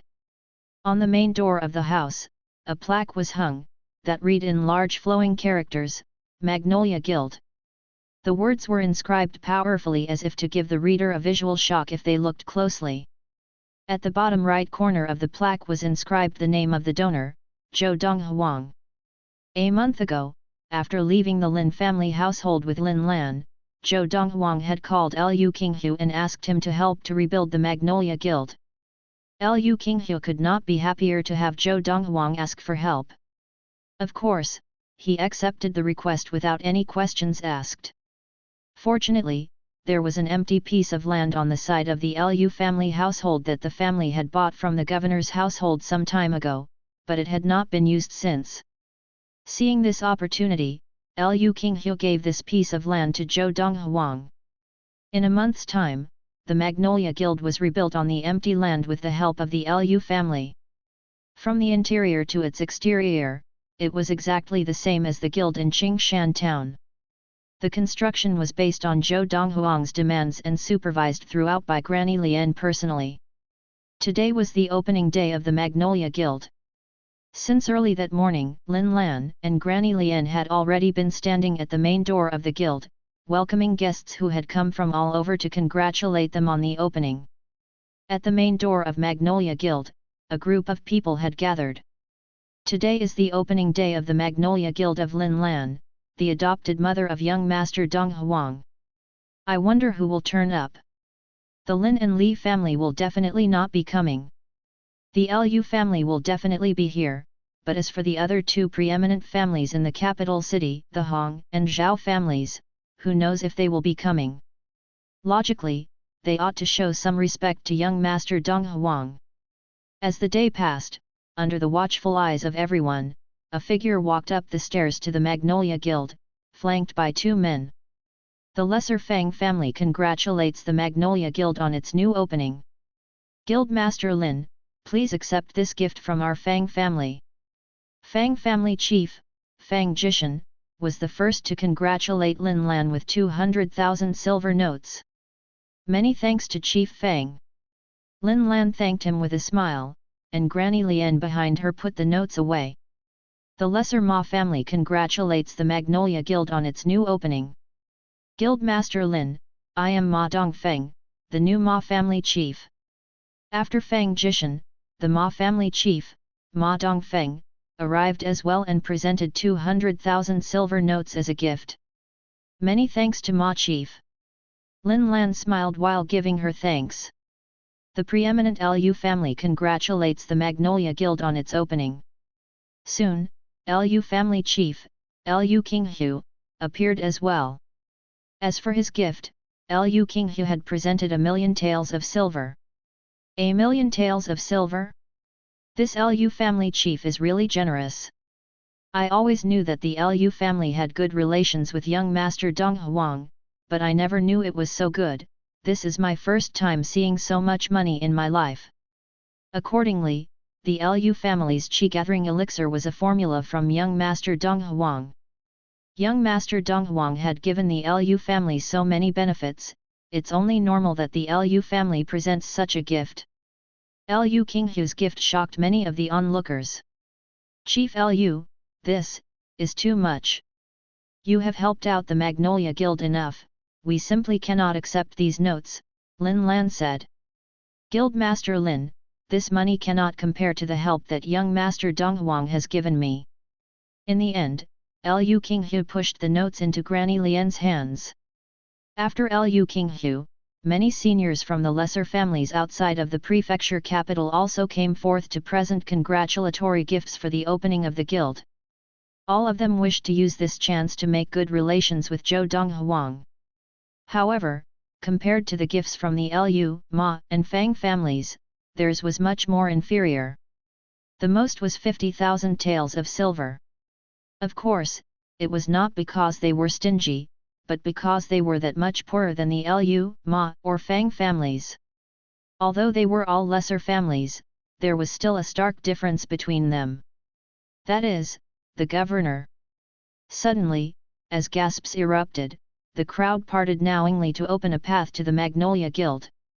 A tall, burly figure appeared before everyone's eyes, wearing a yellow gown with silver trimmings. The man had a majestic-looking face, and as he walked, his presence gave others some kind of huge pressure. Zhao San and an old man in a white robe followed behind him like a shadow. Governor! Greetings to the governor! Along with Lu Qinghu, chief of the preeminent Lu family, the other seniors of the lesser families all walked down the steps of the Magnolia Guild to greet the man. The man was none other than the governor of Yunfan Prefecture, Zhao Lishang, the widely recognized chief of Yunfan Prefecture and a powerful level 5 adept. Governor! Lin Lan also came forth with Granny Lian. Being a member of Yunfan Prefecture, Lin Lan had a strange respect for the governor. Just as she said this, The old man in blue stepped forward and looked sharply at Lin Lan. "Where is Zhou Donghuang?" "The governor is here, but he is not coming out to greet him," he questioned. "Governor, my son has been busy practicing recently, so he is not around." "Please forgive him," apologized Lin Lan to Zhao Lishang. Chapter 58, The Challenge. "Eldarin, is this a little too much?" Lu Qinghu stepped forward, his expression darkening as he looked at the old man in blue. The old man in blue was Zhao Jinan, the head elder of the Zhao family and widely known as the most powerful man in Yunfan Prefecture. He was second only to level 5 adepts. In Yunfan Prefecture, other than Governor Zhao Lishang, Zhao Jinan was recognized as the most powerful adept. Of course, that was in the past. A month ago, Zhou Donghuang had become famous overnight after his fight in the backyard of the Lin family house. Many people had viewed him as a level 5 adept who was stronger than Zhao Jinan. Lu Qinghu knew that the governor had no intention to stop Zhao Jinan from making a scene. In a way, the governor's family was trying to establish their position. After all, there had been much talk about young Master Donghuang recently. If he were the governor of Yunfan Prefecture, he, too, would try to suppress young Master Donghuang. Even so, he could not stand by and do nothing as Zhao Jinan tried to achieve this in front of young Master Donghuang's adopted mother. He, his son, and the Lu family all owed too much to young Master Donghuang. With that, he stepped forward. "What? Chief Lu, are you getting ahead of yourself after leading the Lu family from a lesser family to the rank of a preeminent family? Are you disregarding even the governor's family?" Seeing Lu Qinghu step forward, Zhao Jinan glanced at him coldly as he spoke with a disdainful smile. He hardly paid any attention to this new preeminent family. Just as Lu Qinghu was facing the scorn from Zhao Jinan, his expression darkening even further, a voice came from the main door of Magnolia Guild. "I was wondering why there was barking so early in the morning. There seems to be an old dog barking in front of our Magnolia Guild." At the same time, a young man dressed in white walked out from the guild. The man had a handsome face and an extraordinary aura about him. He seemed extremely confident, as if he had nothing to fear even if the sky collapsed. "Old dog." As the words reached the crowd at the main door of Magnolia Guild, both the onlookers and the seniors of the lesser families all gasped in fear. Zhao Jinan was the second in command in the governor's family and was the pinnacle among the level 4 adepts in Yunfan Prefecture. Even the chiefs of the preeminent families in Yunfan Prefecture would have to greet him respectfully as Eldarin whenever they saw him. But now, this young man was comparing him to an old dog? Even though the young man was Zhou Donghuang who had shocked the whole Yunfan Prefecture in the last month, all those who were present could not help but feel extremely nervous. This Zhou Donghuang really dared to say anything. Zhou Donghuang. Zhao Lishang's eyes narrowed murderously. Behind him, Zhao San looked on calmly as Zhou Donghuang walked out from the Magnolia Guild. Zhou Donghuang slowly walked out of the main door, down the stairs and stood beside Lin Lan. "Mother, were you frightened by this old dog?" Before Lin Lan could answer, Zhao Jinan looked murderously at Zhou Donghuang. "You are Zhou Donghuang? You said I, Zhao Jinan, am an old dog." Not only was his gaze cold, but his whole expression had turned cold too. "If you keep barking, I won't mind helping your owner teach you a lesson," said Zhou Donghuang flatly. "Great, great, great, really great." Zhao Jinan was so angered that his breathing sped up and his chest heaved. "I heard that about a month ago, you had broken the arm of head elder Lin Tianzheng, with only a punch, just like a level 5 adept. Today, I want to see if you really are like level 5 adept like they say." As he spoke, his feet moved as he prepared to use the lesser grade technique of the Zhao family, speeding towards Zhou Donghuang. Just as his body trembled and he prepared to move, a shadow flashed before his eyes. A figure rushed towards him at a speed far faster than his. As everyone watched on, Zhou Donghuang flew towards him like a bolt of lightning, just as Zhao Jinan spoke. Boom! Just as Zhao Jinan stepped forward, Zhou Donghuang had sprung forward, his knee landing heavily on Zhao Jinan's stomach. Immediately, Zhao Jinan contorted in pain, and even the onlookers could tell that Zhao Jinan was in immense pain. Right after, before everyone's eyes, as Zhou Donghuang's knee rammed into Zhao Jinan's stomach, Zhao Jinan was thrown backwards. Zhou Donghuang flew together with his body, and he landed just as the body of Zhao Jinan landed heavily on the ground a few meters away. Boom! As Zhao Jinan struggled to stand up, Zhou Donghuang stepped on his chest, pushing him back onto the ground. Ah! Zhao Jinan howled as he struggled to get up, but his body could not move an inch.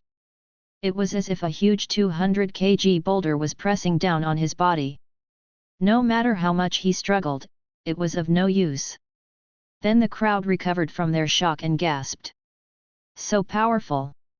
Is this really Zhao Jinan? The most powerful man in Yunfan Prefecture below level 5.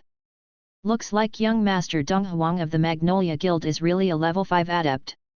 I thought the rumors were exaggerating, but now it seems that they were not.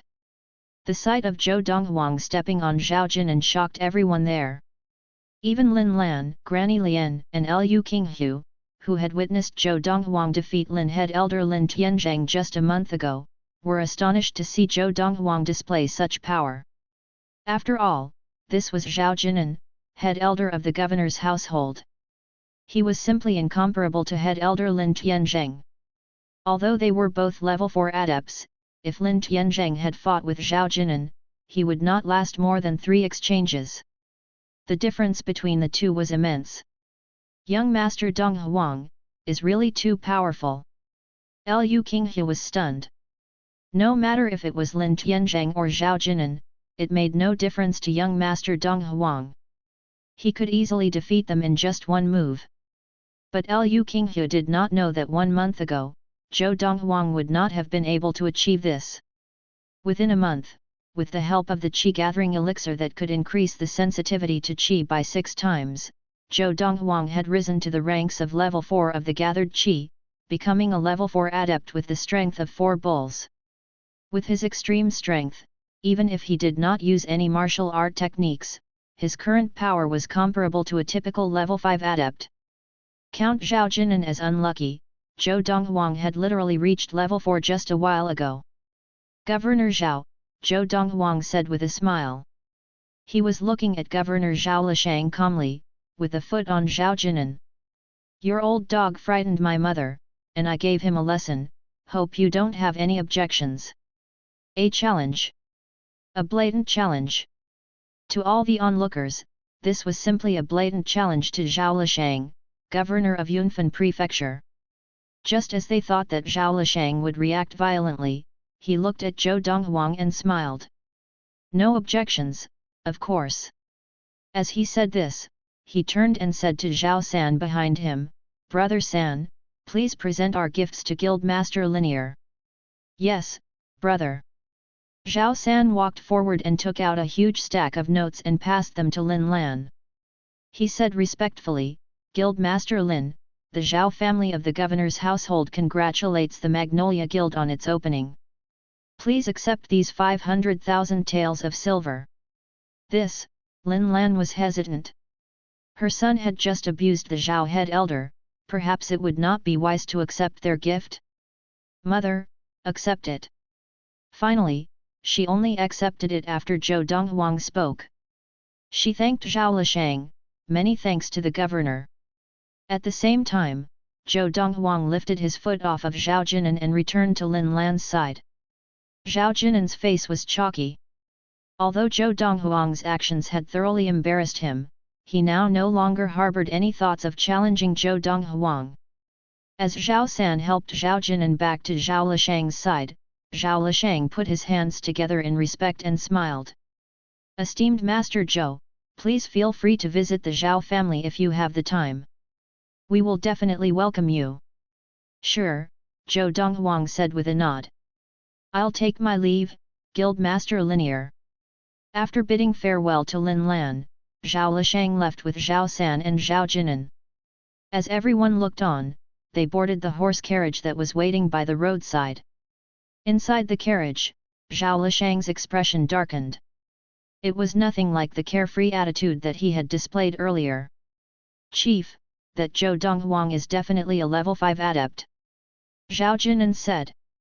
"Head Elder, thank you for testing Zhou Donghuang out," said Zhao Lishang apologetically. With that, it appeared that what Zhao Jinan had just done was clearly planned by Zhao Lishang. "Chief, this is my small contribution to the family, but after today's test, even if we cannot become friends with Zhou Donghuang, we definitely cannot become enemies with him," said Zhao Jinan seriously. "I know," Zhao Lishang agreed as his eyes flashed. "From his power today, I may not even be able to defeat him. The scariest thing is, he's only 17 this year." Chapter 59, A Show of Extravagance.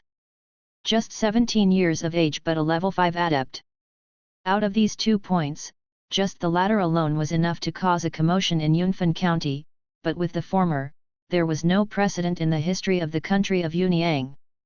On March 10, 1228 of the Xiun era, Zhou Donghuang, son of Magnolia Guild Master Lin Lan, pinned the head elder of the governor's household, Zhao Jinan, to the ground under his feet outside the main door of the Magnolia Guild. After that, the governor Zhao Lishang still treated Zhou Donghuang with a smile. The news shocked the whole capital city of Yunfan County. Now we can confirm. Zhou Donghuang is indeed a level 5 adept. Unless he is a level 5 adept, he could not possibly have pinned Zhao Jinan down beneath his feet. We're talking about Zhao Jinan, the most powerful man in Yunfan County beneath the level 5 adepts, not some other ordinary level 4 adept. Looks like Yunfan County has another level 5 adept besides the governor. Even the governor is afraid of him, he must be more powerful than the governor, most importantly, he's only 17 this year.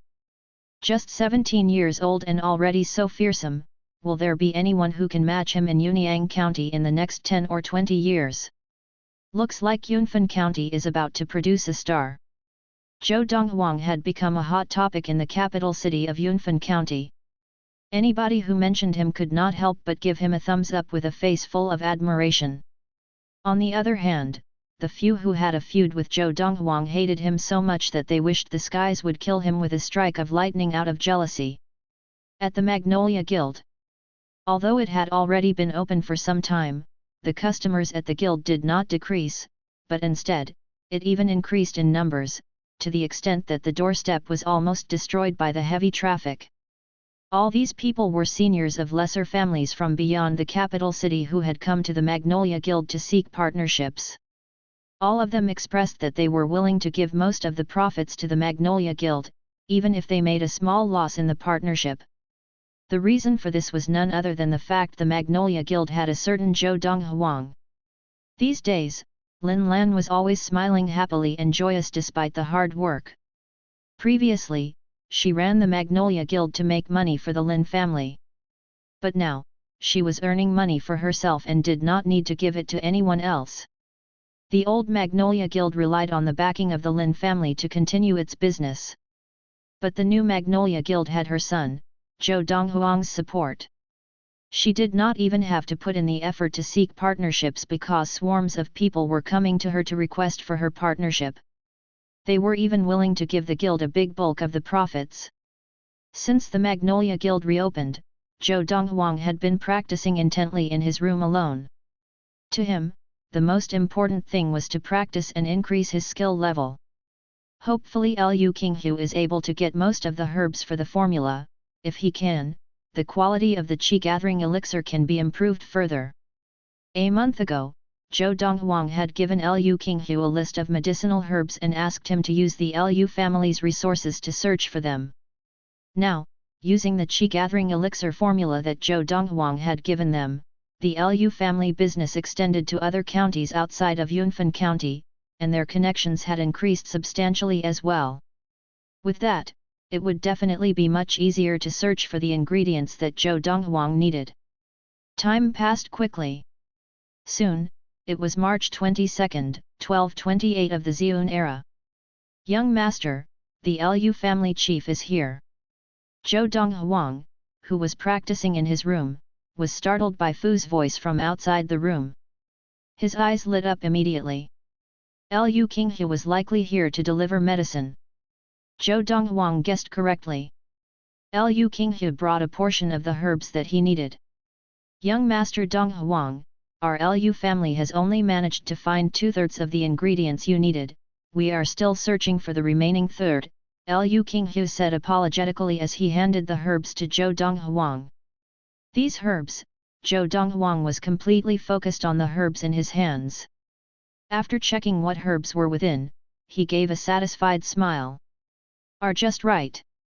In the list that he had given Lu Qinghe, some of the herbs had similar properties. He had listed them to make it easier for Lu Qinghe to find them.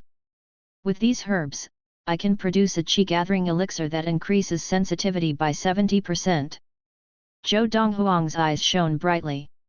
Don't bother looking for the rest of the herbs, the 2/3 of the herbs here can replace those, Zhou Donghuang told Lu Qinghe. Hearing this, Lu Qinghe, who initially had a face of guilt, was surprised at first. Then he breathed a sigh of relief. That's great, that's great. Take this.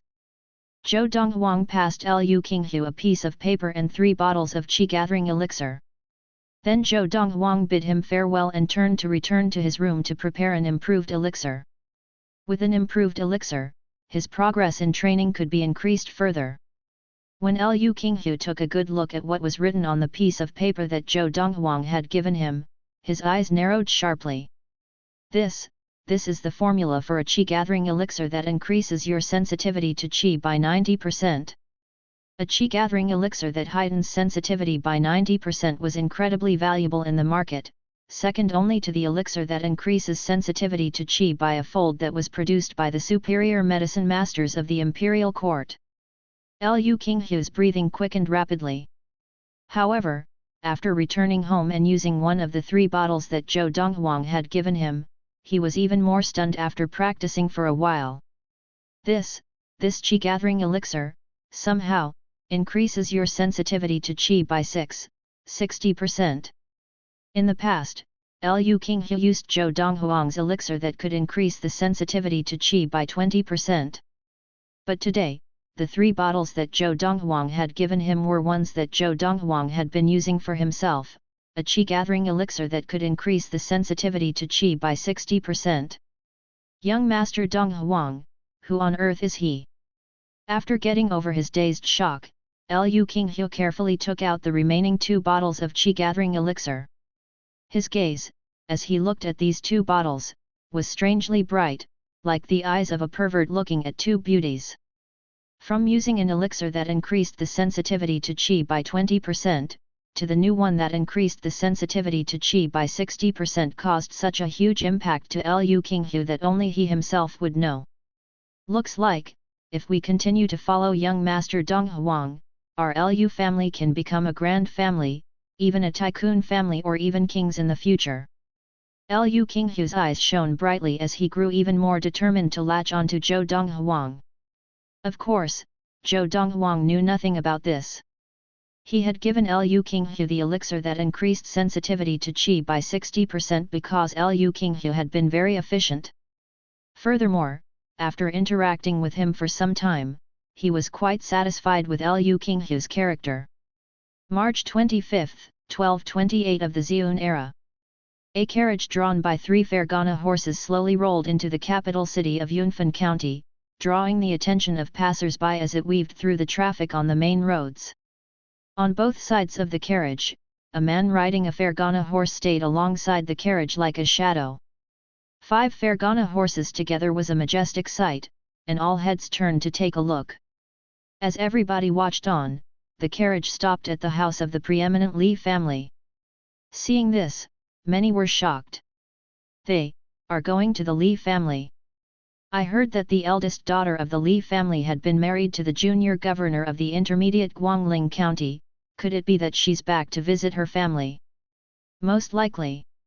Accordingly, the Wu family of the governor's household of Guangling County is a grand family. Only families with level 6 adepts can become grand families, and the Wu family of the governor's household in Guangling County is not just any ordinary grand family, it has many level 6 adepts.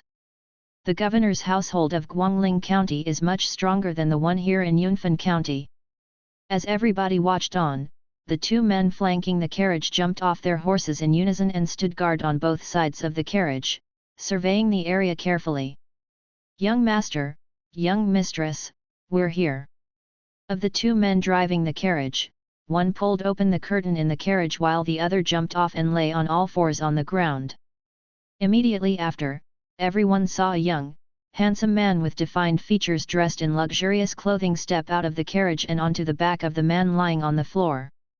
I was wondering why he was lying there. Turns out he's acting as a step for those in the carriage. Poverty has restricted my imagination. Who knew there was such a thing?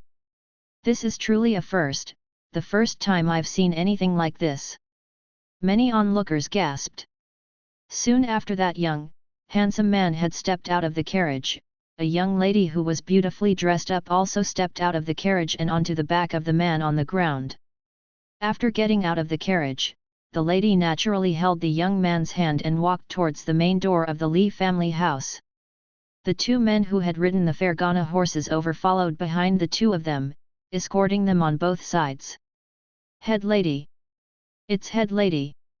The two Li disciples who had been standing at the main door had been rather dazed to see 5 Fergana horses appear, but as they saw the lady walking towards them, their eyes lit up. Hearing this, the onlookers realized, indeed, it is head lady Li who had married into the governor's household in Guangling County. That means, the young man with head lady Li is Wu Nangxuan, first young master of the Wu family, governor of Guangling Prefecture. Chapter 60, The Return of Freezing Wind. "Young master, the Lu family chief is here." 3 days later, Zhou Donghuang, who was practicing in the room, was awoken again by Fu, as Lu Qinghu had appeared. "What's the matter?" Zhou Donghuang sat cross-legged on the bed as he calmly asked Lu Qinghu, who had just entered the room. "Young master Donghuang." Lu Qinghu bowed in greeting to Zhou Donghuang and said seriously, "I just received news, the Li family head lady is back." "So?" Zhou Donghuang was expressionless as if he was not concerned. "The Li family head lady, Li Kaiun, did not come back alone, she came back together with her man." As he said this, Lu Qinghu's eyes were filled with fear. Her man is Wu Nangxuan, the first young master of the Wu family, the governor of the intermediate-level Guangling County. The Wu governor's household is a grand family, with many level 6 adepts. Whenever Wu Nangxuan leaves the house, there will be at least 2 level 5 adepts following him. With that, Lu Qinghu breathed in deeply and looked at Zhou Donghuang as he said, "Young master Donghuang, the second young master of the Li family that you killed is the brother of Li Kaiun. I fear that she will ask Wu Nangxuan to avenge her brother and harm you." Lu Qinghu revealed his worries. "You hurried over here, just to tell me this?" Zhou Donghuang shook his head, thinking that Lu Qinghu was making a mountain out of a molehill. "Young master Donghuang, they are a grand family." Seeing Zhou Donghuang not concerned at all, Lu Qinghu could not help but remind him. In a grand family, there would be at least 1 level 6 adept. In the Wu grand family, there were 5 level 6 adepts and more than 20 level 5 adepts. Even the governor's household of the Wu family in Yunfan County had just 1 level 5 adept. "If there is nothing else, please go back, don't disturb my practice," Zhou Donghuang said as he looked at Lu Qinghu impatiently before closing his eyes to continue his practice. 3 days ago, he had formulated a qi-gathering elixir that increased the sensitivity to qi by 70%. These 3 days, his progress had improved. Previously, using the qi-gathering elixir that heightened sensitivity to qi by 60%, he had taken around 40 days to reach level 4 from level 3, achieving that on March 10, 1228 of the Zhun era. It was now March 25, 1228 of the Zhun era. Even with the qi-gathering elixir that increased senses by 7%, I will still need at almost 2 months to reach level 5 of the gathered qi. As he closed his eyes to begin his training again, Zhou Donghuang sighed quietly to himself. Perhaps it is time to pay a visit to the royal city. The royal city was a large city second only to the imperial city. Not only was it prosperous, but there was a larger variety of herbs one could find there. Yunfan County was on the western ridge of the Chu King, and the king's household that controlled the ridge was the household of the Chu King.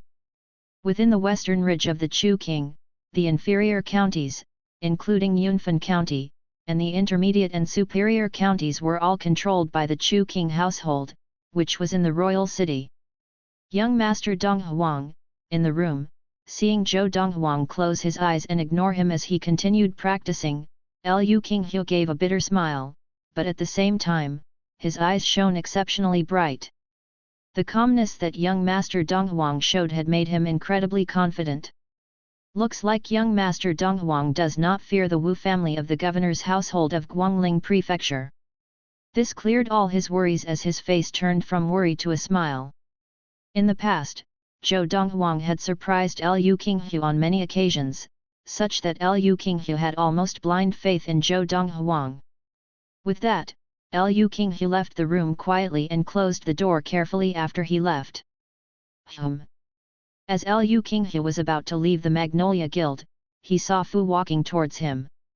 Beside him was an unfamiliar but cold face. This young man in a black robe with a straw hat had a cold expression that seemed to repel people. The cold that dissipated from him made one's hair stand on end. Chief Liu. Seeing Liu Qinghu, Fu smiled at him. Freoval.cm. Fu, this is.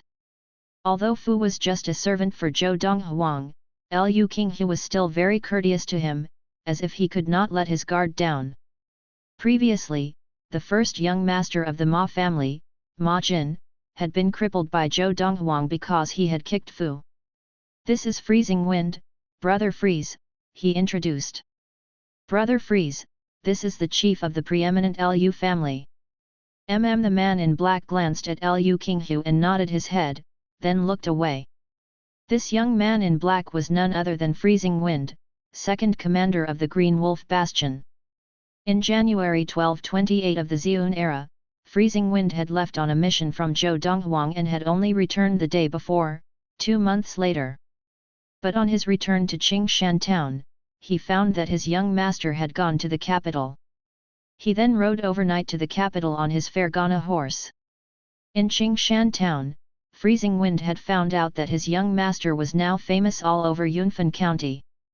Even the governor of Yunfan County had to be respectful when meeting him. The return of Freezing Wind woke Zhou Donghuang up again, though he had just been immersed in his practice. Young master. In the room, Freezing Wind bowed to Zhou Donghuang as his cold face revealed a smile. How did it go? Asked Zhou Donghuang. 2 months ago, he had sent Freezing Wind out to look for some resolute orphans and choose some amongst them to nurture into adepts. For that reason, he had taught him the needlecraft nerve-easing, marrow-cleansing needle that he had used on Freezing Wind previously. Nerve-easing, marrow-cleansing needle was a craft that Zhou Donghuang had learned by accident on Earth in his previous life. As long as the victim could withstand the excruciating pain during the process, he would be able to activate the extreme power in his body. Young master, I found a total of 300 orphans, of them, only 282 were willing after learning about the risks of the nerve-easing, marrow-cleansing needle. In the end, only 3 of them withstood the pain and successfully activated all the power in their bodies. As he said this, Freezing Wind paused as if he had something he wished to add. Speak, said Zhou Donghuang as he saw Freezing Wind's hesitance. Young master. Freezing Wind dropped to kneel on the ground. According to your requests, among the orphans I found, all the rest were above 12 years old. But there was a small girl who is just 9 years old. But this 9-year-old girl was able to withstand the pain that more than 200 other teenagers couldn't and successfully activated all the power in her body. Did you take my words for granted? Zhou Donghuang's eyes flashed coldly as his voice immediately turned cold. A 9-year-old girl suddenly utilizing all the power in her body? Her life has now been ruined by you. Back then, Zhou Donghuang had just two conditions for freezing wind: a willing orphan, and above 12 years old. For anyone less than 12 years of age, the body would not be fully developed. And if all the body's power was suddenly activated, that body would no longer be able to develop further, remaining in that shape till death. Someone like that would not be able to have an adult body unless they reached the level of the primordial spirit, and the primordial spirit leaves the physical body and takes over another adult body. "Young master," said Freezing Wind as he smiled bitterly. "How could I dare to go against your orders, but that girl is different. I also took with me the other two orphans with her, but she insisted on coming with me, saying that if I did not, she would die before me. She smashed her head against a wall and would have died if I had not acted then. I saw that she was not even afraid of death, so I told her the consequences, but she said that she wanted revenge, even if it meant that she would remain in her 9-year-old body for the rest of her life. Later, the other two orphans with her could not withstand the excruciating pain from the nerve-easing, marrow-cleansing needle, but she could." Freezing Wind paused before continuing, "Young master, I taught her the way of the 1000-star sword and gave her a chi-gathering elixir that boosted her sensitivity to chi by 60%. In 2 short months, she has already reached level 2 of the gathered chi. Now, although her raw body power is only 250 to 300 kilograms, using the techniques that she knows, her strength is not inferior to any level 3 adept. For different people, utilizing the full raw power of the body yielded different amounts of strength. As a grown man with a strong body, Freezing Wind received an increase of more than 500 kilograms of strength when he activated his full raw power. But for a 9-year-old girl, even if all the raw power in the body was activated, there was only a limited increase in strength. Not only could she withstand the nerve-easing, marrow-cleansing needle, but she reached level 2 of the gathered chi in just 2 months. Zhou Donghuang's eyes narrowed. Looks like she is not just determined but also has much talent. Yesterday, the 4 of us reached Qingshan town together. Now, I rushed over first on the Fergana horses. They don't have any horses, so they will only reach in 2 or 3 days. Freezing Wind then took out a brocade box and handed it to Zhou Donghuang. "Young master, this is a 1000-year red fruit that I happened to find." Chapter 61, Level 5 of Chi Gathering. Red fruits were extremely rare and valuable treasures that could increase an adept's level of practice, and it was incredibly good fortune to come across one of these. If an adept below level 3 of Chi Gathering used a 100-year red fruit, they could increase their level by 1 in just a few days. Even an ordinary person who did not practice could attain level 1 of Chi Gathering in several days if they used one. A 1000-year red fruit, if used by a level 6 adept and below, would increase their level by at least 1 in a few days, and those of a lower level might even hope to advance by 2 levels or more.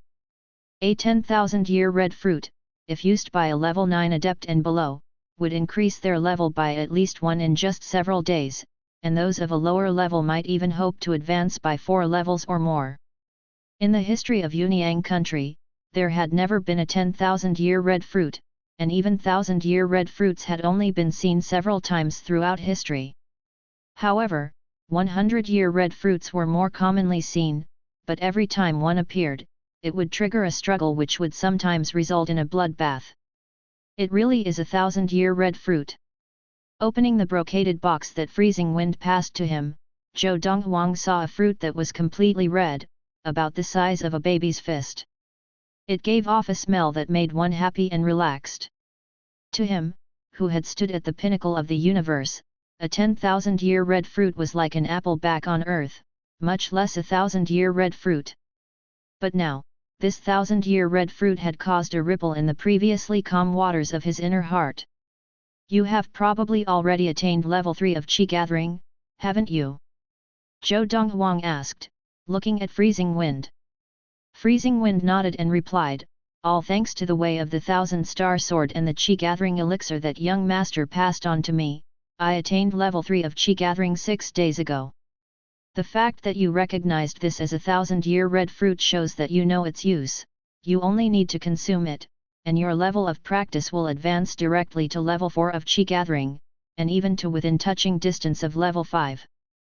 Zhou Donghuang gazed deeply at Freezing Wind and said, "Actually, you could have kept it for yourself and consumed it and raised your level of practice by 1 level." Zhou Donghuang knew well that the benefits of a 1,000-year red fruit were immense. Even if Freezing Wind did not consume the 1,000-year red fruit himself, he could have presented it to the Chu King or even the imperial court of Yunyang, and the royal family and the imperial court would have rewarded him richly. Young master must be joking. Freezing Wind shook his head with a resolute look in his eye. The grace you have shown me can never be repaid. This 1,000-year red fruit is only a small token that Freezing Wind can offer. It is hard to come by someone like you. Zhou Donghuang nodded and continued, "Fortunately, you did not consume this 1,000-year red fruit. This 1,000-year red fruit can only help one person raise their level of practice if consumed directly. But if we use it as a key ingredient and mix it with some herbs, the potion produced will be enough for 10 bottles, and the effectiveness of each potion will be no less than the effectiveness of the raw fruit," Zhou Donghuang said. Hearing Zhou Donghuang's words, Freezing Wind was stunned. Did he mean that a 1,000-year red fruit in the hands of his young master could effectively be used as 10,000-year red fruits? "After I formulate the potion, I'll give you a bottle," Zhou Donghuang said. "Young master, you should keep that potion and consume it yourself, this way, your level can greatly increase," Freezing Wind said. Zhou Donghuang shook his head. The potion made with a 1,000-year red fruit as the key ingredient is the same as the 1,000-year red fruit itself, and it is only effective the first time it is consumed. After the first time, the body develops a resistance to it, and from the second time onwards it will not help increase the level of practice. Before Freezing Wind left, Zhou Donghuang wrote a detailed list for him to pass to Granny Lien. The herbs on the list were those needed to formulate the potion with the 1,000-year red fruit, but they were not valuable. All of them could be easily found in the prefecture capital of Yunfan Prefecture. That night, Granny Lien delivered the herbs to Zhou Donghuang. Zhou Donghuang proceeded to formulate 10 bottles within half an hour. "With this potion, I will attain level 5 of Qi Gathering within 3 days." After formulating the potion, Zhou Donghuang called Fu over and gave him 5 bottles of the potion, and instructed him, "Fu, of these 5 bottles, take 1 for yourself, deliver the remaining 4 to my mother, Granny Lien, Freezing Wind, and Lu Qinghu." "Young master, what is this potion?" Fu asked curiously. "Haven't you almost attained level 2 of Qi Gathering? After you consume this potion and let it take effect, you will advance directly to level 3 of Qi Gathering." Zhou Donghuang smiled casually. Fu naturally believed Zhou Donghuang's words unconditionally, and because of this, he was stunned for a long time. When he came to his senses, his expression was one of unbridled joy. "Many thanks to young master." Fu knelt down and kowtowed in thanks, then left. 5 of the 10 bottles were given to Fu, and Zhou Donghuang consumed 1 of the remaining 5 bottles and began to practice.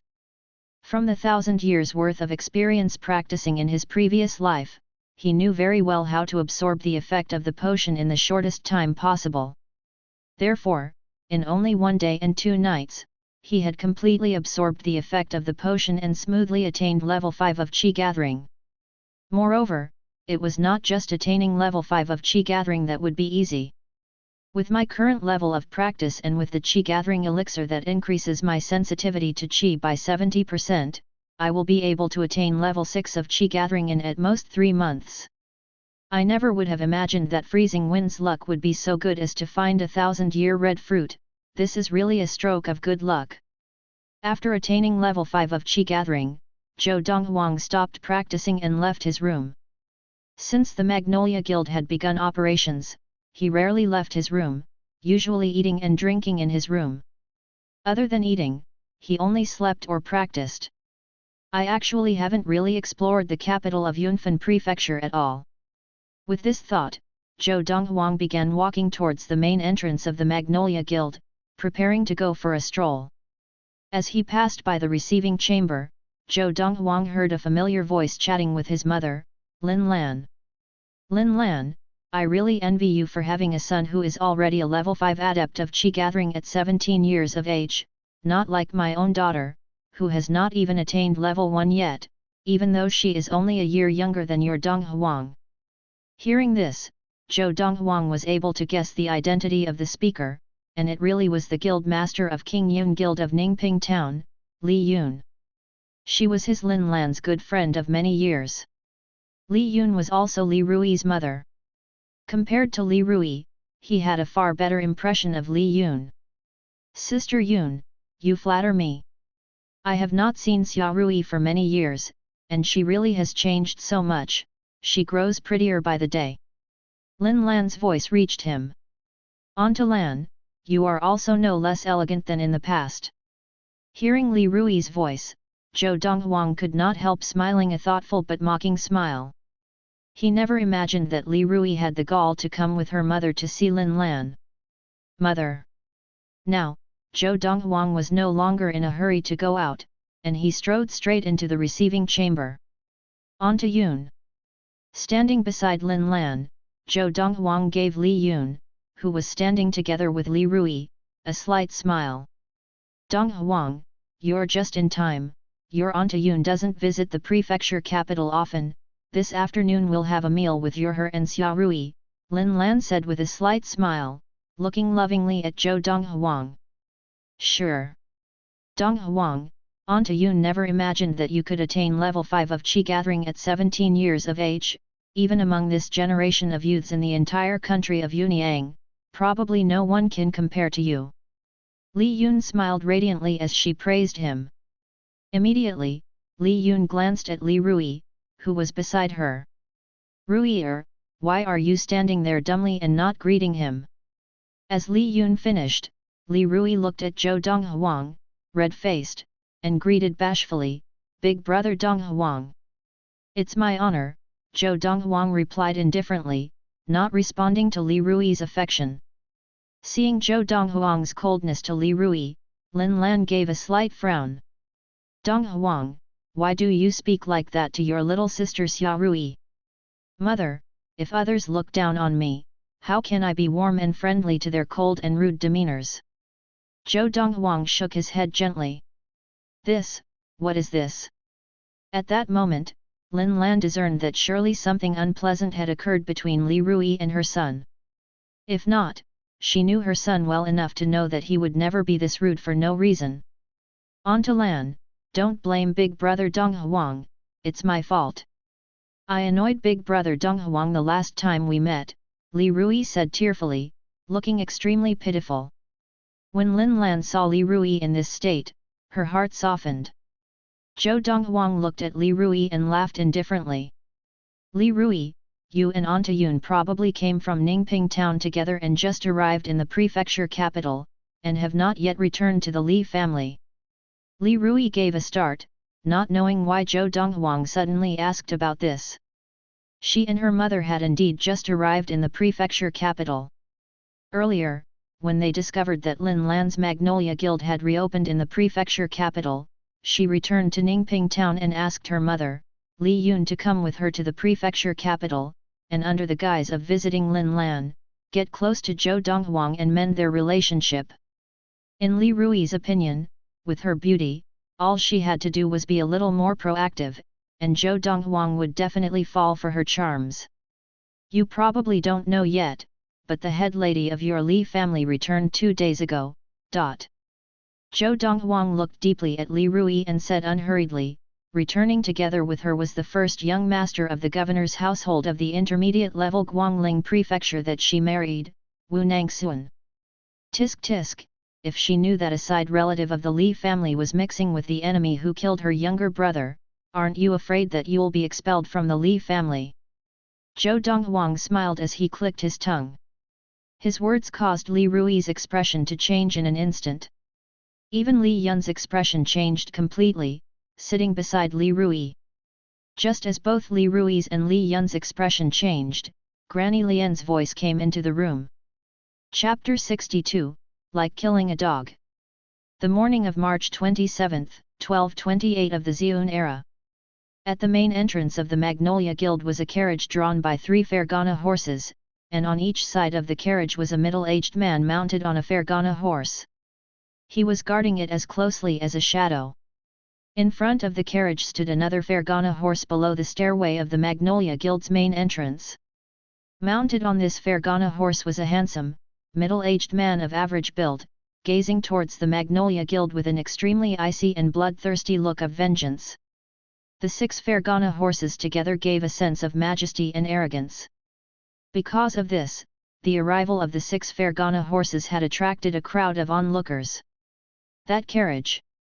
I think it belongs to the son-in-law of the Li family, the first young master of the Wu family that governs Guangling Prefecture. That middle-aged man leading it is the patriarch of the Li family, Li Jingyu. It seems that the Li family is prepared to exact vengeance on Zhou Donghuang from the Magnolia Guild. After all, that second young master of the Li family, Li Pingyun, was killed by him. In the past, the Li family did not have the ability to take revenge and could only hold themselves back. Now, with the return of the head lady of the Li family and the young governor of Guangling Prefecture, the Li family will definitely make use of this opportunity. 2 days ago, when I heard the young governor of Guangling Prefecture was coming, I knew the Li family would definitely make trouble for Zhou Donghuang sooner or later. As time passed, the crowd of onlookers grew larger and clogged the main road at the entrance of the Magnolia Guild. The various preeminent families of the capital of Yunfan Prefecture, including the governing Zhao family, were monitoring the situation at the Magnolia Guild. They were all curious if Zhou Donghuang could extricate himself from this situation. Zhou Donghuang is coming out. The gathered crowd soon spotted a handsome youth dressed in white with an extraordinary aura around him. He walked out slowly with his hands clasped behind his back. 2 people followed him: the guild master of the Magnolia Guild, Lin Lan, and her aide, Granny Lien. Young Master Donghuang. As soon as Zhou Donghuang came out, the second master of the Lu family, Lu Bao, and the several elders of the Lu family standing behind him bowed in unison. They had arrived much earlier to stand guard at the gate. Zhou Donghuang nodded casually to them and strode to stand at the front of the staircase, looking at the middle-aged man riding the Fergana horse with a calm expression. Li Jingyu. Zhou Donghuang. Seeing his nemesis Zhou Donghuang, who had killed his son, the patriarch Li Jingyu could not control his emotions. The murderous look in his eyes rose a notch, and his handsome face was twisted into a savage look. For killing my son Li Pingyun, the Li family wants you to pay with your life. Li Jingyu's voice carried a bone-piercing chill that struck terror into many of the onlookers. You mean just with your Li family? Zhou Donghuang shook his head and gave a dismissive smile as his gaze fell on the carriage not far away. Or do you mean, with the help that the Li family has found? Correct. With the son-in-law of the Li family, the young governor of Guangling Prefecture, Wu Nangxuan. Li Jingyu replied proudly. Although he saw that Zhou Donghuang did not panic or lose his composure, which made him slightly puzzled, he wrote it off as Zhou Donghuang putting up a front. So what if Zhou Donghuang was a level 5 adept of Qi gathering?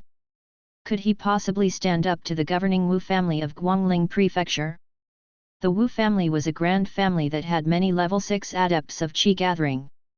Moreover, in his view, just the 2 level 5 adepts with his son-in-law would be sufficient to take down Zhou Donghuang easily. It seems that this son-in-law of yours has given you a great deal of courage, that you dare to call me out. Zhou Donghuang smiled casually. Zhou Donghuang. Just as Zhou Donghuang finished speaking, a shrill and angry voice called out from within the cabin of the carriage. A beautiful and splendidly dressed woman drew back the curtains of the cabin and came out. It was the head lady of the Li family, Li Kaiun, and she was in a terrible rage. When the driver of the carriage saw this, he hurriedly jumped off his horse and sprawled himself on the ground, using his back as a step for Li Kaiun. Li Kaiun stepped on the driver's back and got out of the carriage, staring at Zhou Donghuang with a look full of cold and murderous intent. Today, with my brother Sun here, you're doomed. Zhou Donghuang ignored her and looked instead at the person who had one leg out of the carriage and said calmly to him, "Is that the young governor of Guangling Prefecture? Today, as long as you don't step out of the cabin, everything will be fine between us, but if you dare to step out and stick your nose into this business, don't think of leaving in one piece." Zhou Donghuang directly threatened the person who was about to step out of the cabin, the first young master of the governor's household of Guangling Prefecture, Wu Nangxuan. Once Zhou Donghuang had spoken, the entire scene dissolved into an uproar. Zhou Donghuang is threatening the young governor of Guangling Prefecture. My God! The governing Wu family of Guangling Prefecture is a grand family with many level 6 adepts of Qi gathering. This Zhou Donghuang, does he think that the governing Wu family of Guangling Prefecture is similar in strength to the governing Zhao family of our Yunfan Prefecture? This is truly the case of a newborn calf not being afraid of the tiger.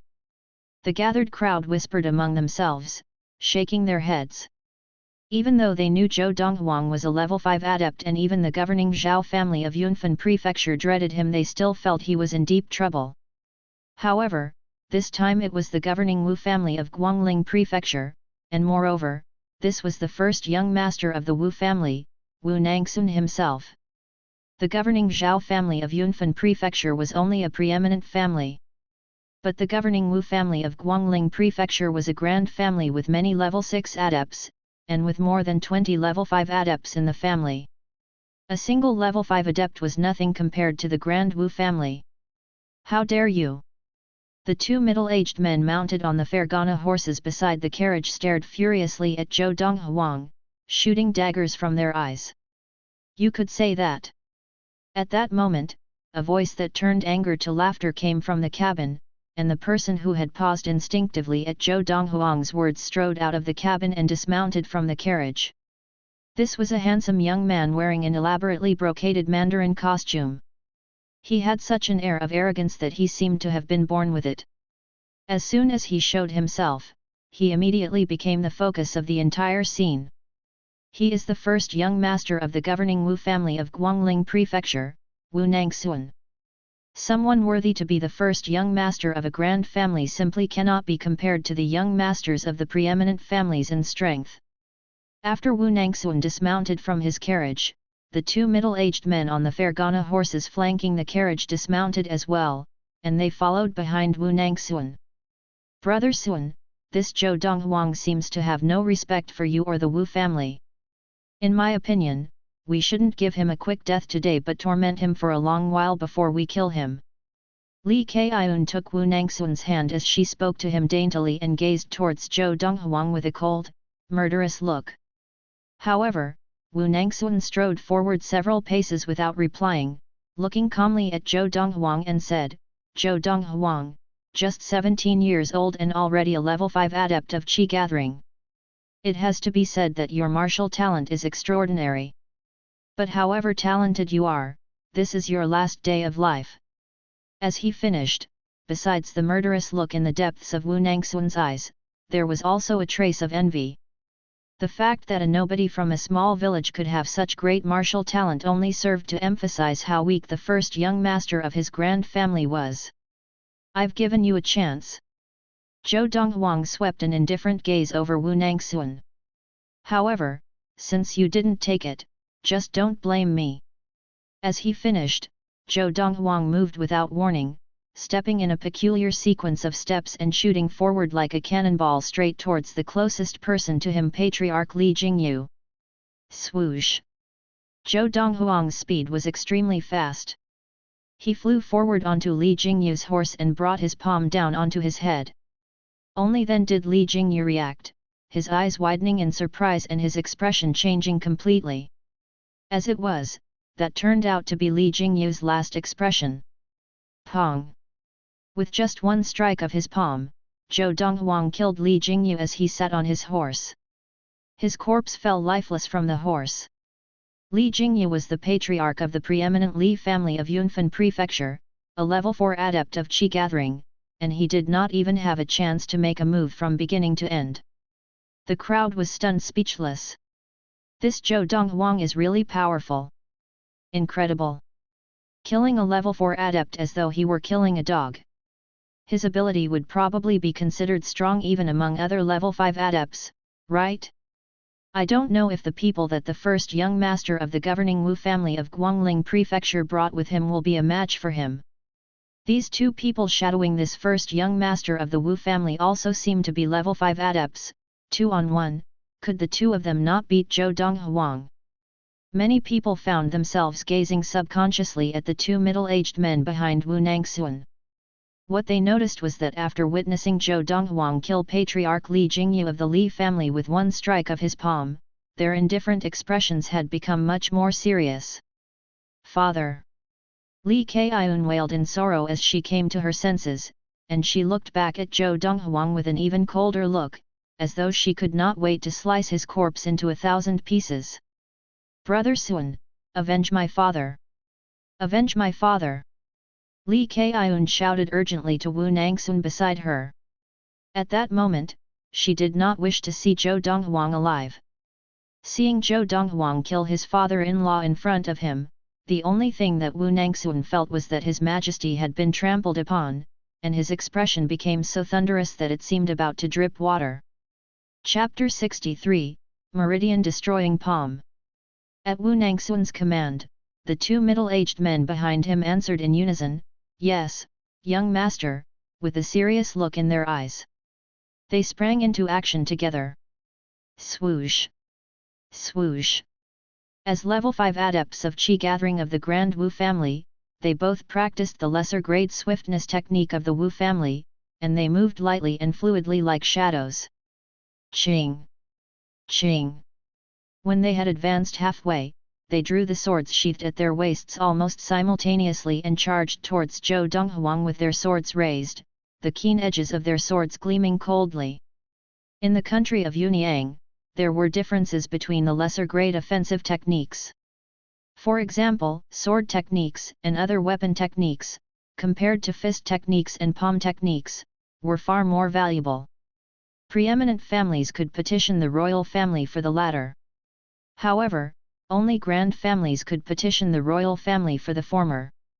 The great majority of preeminent families in Yunfan Prefecture, including the governing Zhao family, did not have any lesser-grade offensive techniques that utilized weapons.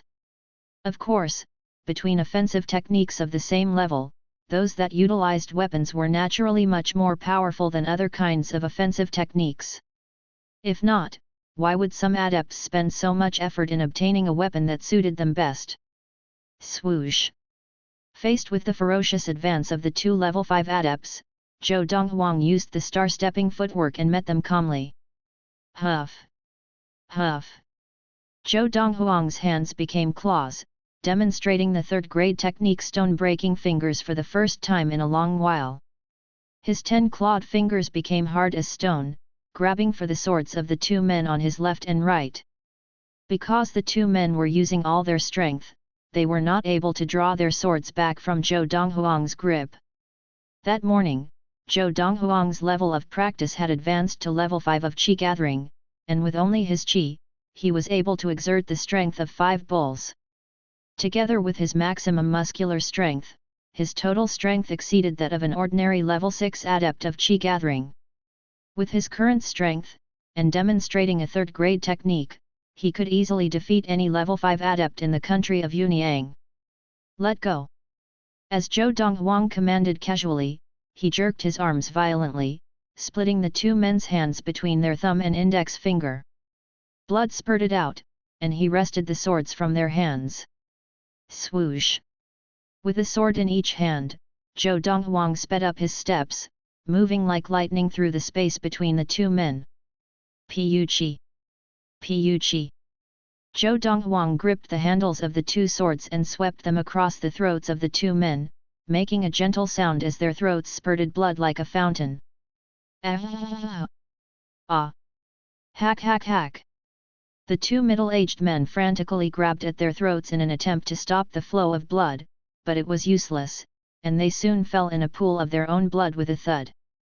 Ching! Ching! The two swords fell to the ground, their handles covered in blood, completely startling the gathered crowd. It had all happened in the blink of an eye, too fast for anyone in the crowd to comprehend just how fast Zhou Donghuang had been. As they came to their senses with a start, they saw the two men from the governing Wu family of Guangling Prefecture lying in a pool of their own blood, completely lifeless.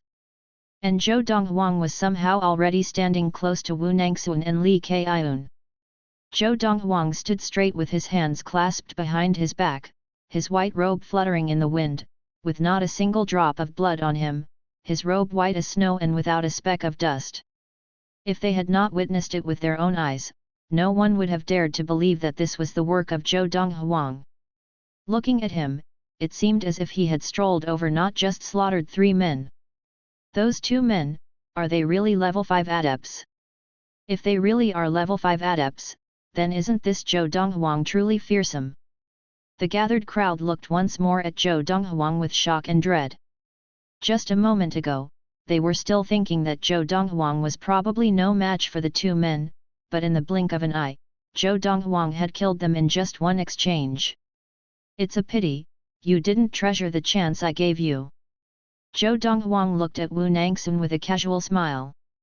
Now, Wu Nangxuan looked again at Zhou Donghuang with an expression full of dread as though he had seen a ghost. No one present knew better than him just how powerful the 2 middle-aged men with him had been. Those 2 men were somewhere in the middle in terms of ability among the more than 20 level 5 adepts of the Wu family. But 2 such people attacking together had been killed by Zhou Donghuang instead. Moreover, they had been killed in a single exchange. This Zhou Donghuang, even if he is not a level 6 adept, he is at least at the peak of level 5. Wu Nangxuan's heart trembled. Was this really a youth who was only 17 years old? Not just in Yunyang country, but even above Yunyang country, in the Valley of Medicine Masters, there was probably no one so monstrous. Zhou Donghuang, I am the first young master of the governing Wu family of Guangling Prefecture. If you dare touch me, the Wu family will not let you off. Wu Nangxuan took a deep breath and tried to threaten Zhou Donghuang with the might of the Grand Wu family to intimidate Zhou Donghuang against harming him. If I was afraid of your Wu family, do you think I would have killed those people from the Wu family? Zhou Donghuang smiled brilliantly. When Wu Nangxuan heard this, his expression changed completely, and he looked at Li Kaiun beside him, who was staring wide-eyed in shock. It's all because of this slut that I am in this situation. Wu Nangxuan's gaze turned icy, and his hand shot out like lightning and snapped Li Kaiun's neck with a crack as though he were plucking a flower ruthlessly. As Li Kaiun's corpse fell to the ground, Wu Nangxuan looked again at Zhou Donghuang without a trace of his former arrogance and said humbly, "Young Master Donghuang, this was all started by this woman. I, Wu Nangxuan, have no reason to be enemies with you." Now, Wu Nangxuan wished only to use Li Kaiun's death to ensure his safety. Circumstances dictated people's actions. Although he had the Grand Wu family behind him, they were far away in Guangling Prefecture, and a distant lake would not help put out a nearby fire. Now, he could only save himself. If only he could remain alive, he would return with his elders who were level 6 adepts of Qi gathering once he got back to the Wu family. Too late. Seeing Wu Nangxuan kill his own woman without compunction, a look of disgust flashed across the depths of Zhou Donghuang's eyes. He stepped in front of Wu Nangxuan and struck out with his palm at Wu Nangxuan's chest. Zhou Donghuang's speed was too great, and Wu Nangxuan only reacted after the blow landed, his expression changing. In the blink of an eye, Wu Nangxuan felt no pain, but could not help being startled. He noticed that Zhou Donghuang's blow did not contain much force and actually seemed to land lightly on his chest. Meridian-destroying palm. Just when Wu Nangxuan was beginning to feel puzzled, Zhou Donghuang's palm that had landed snugly on his chest shook violently, and a strange force rolled out, completely destroying all the meridians in Wu Nangxuan's body. Meridian-destroying palm was a lesser-grade technique, and was useless in a fight, although it could be used to destroy an opponent's meridians under certain conditions. You destroyed my meridians. Wu Nangxuan realized immediately that the meridians in his body had been destroyed, and his expression changed and he gaped wide-eyed at Zhou Donghuang before gasping for breath and collapsing on the ground. On the planet of Xiun where only the strong earned respect, having his meridians destroyed was a fate worse than death for an adept. A deathly silence descended on the scene after Wu Nangxuan collapsed on the ground. Not only the gathered crowd but also Liu Bao and the other Liu family members were trembling in fear as they looked at the youth dressed in white standing nearby. The youth had struck fast, accurately, and ruthlessly, without seeming to consider the consequences. Young Master Donghuang's ability, could he have already attained level 6 of Qi gathering? Even if he has, isn't he afraid of the governing Wu family of Guangling Prefecture? That Wu family is a grand family that has Mei level 6 adepts. Remembering that his older brother Liu Qinghe had told him that Zhou Donghuang was not afraid of the Wu family, Liu Bao's eyes flashed. Unless he has enough ability to stand up to all the Wu family's level 6 adepts. At this, Liu Bao could not help thinking about the first time he had seen Zhou Donghuang. That was in the Liu family mansion, and Zhou Donghuang had single-handedly made a clean sweep of the 7 strongest level 3 adepts of the 3 elite lesser families with his spear, like a god that had come down to earth. With this thought, Liu Bao drew in a breath of cold air, and when he looked back at the youth in white, there was only respect in his eyes. Granny Lien, find a storeroom in the Magnolia Guild to accommodate them temporarily. If they dare try to escape, just kill them. Zhou Donghuang instructed Granny Lien. Zhou Donghuang swept an indifferent gaze over the unconscious Wu Nangxuan before looking at the 2 drivers who had long ago been scared stiff. Yes, young master.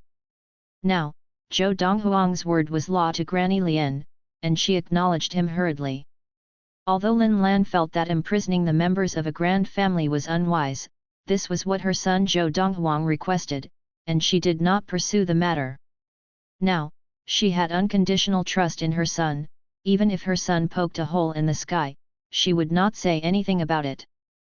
Because she knew that her son knew his own limits.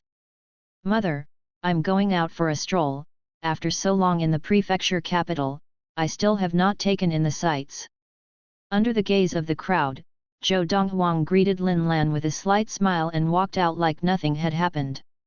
Although the crowd was large, they hurriedly made a path for him when they saw him about to leave. It was not until Zhou Donghuang had disappeared from view at the end of the road that the crowd at the main entrance of the Magnolia Guild came to their senses one by one. On March 27, 1228 of the Xiun era, at the main entrance of the Magnolia Guild, Zhou Donghuang killed Li Jingyu, the patriarch of the preeminent Li family, followed by the 2 level 5 adepts of Qi gathering from the governing Wu family of Guangling Prefecture. Then he proceeded to destroy the meridians of the first young master of the Wu family, Wu Nangxuan. Chapter 64, 5-Year Goal. The Governor's Household, the Zhao family mansion. Big brother, that Zhou Donghuang killed the 2 level 5 adepts from the governing Wu family of Guangling Prefecture, the first young master of the Wu family Wu Nangxuan had his meridians destroyed and has become a martial invalid.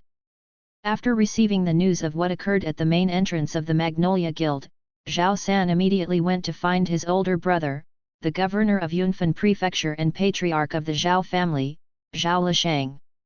I never imagined that even Wu Yunfan and Wu Heilang would die at Zhou Donghuang's hands, either one of those 2 would be a match for me. Zhao Lishang spoke with a serious expression, and continued to question Zhao San, how long did he take to kill the 2 of them? Zhao Lishang had sparred with both Wu Yunfan and Wu Heilang and knew their strengths in detail. 1 exchange. Zhao San smiled bitterly. Zhao Lishang was instantly dumbfounded when he heard this, and it took a long while to come to his senses with a bitter smile on his face. I originally assumed his ability was equal to mine at most, now, it looks like I underestimated him. Big brother, I can't understand. Why didn't he kill just those 2 from the Wu family and be done with it, instead of proceeding to main Wu Nangxuan? Isn't he afraid of the Wu family's vengeance? Zhao San was puzzled by this. You are more familiar with him than I am, do you think he would do something he is not confident of? Zhao Lishang countered.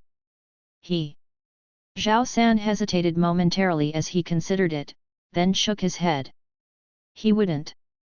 Although Zhao San had not spent a long time interacting with that youth, the immense self-confidence that radiated from that youth gave him a sense that he would not be frightened even if the sky collapsed. Because of this, there is only one possibility: he does not consider the Wu family a threat, Zhao Lisheng said with a complicated look. Does not consider the Wu family a threat? Zhao San was shocked.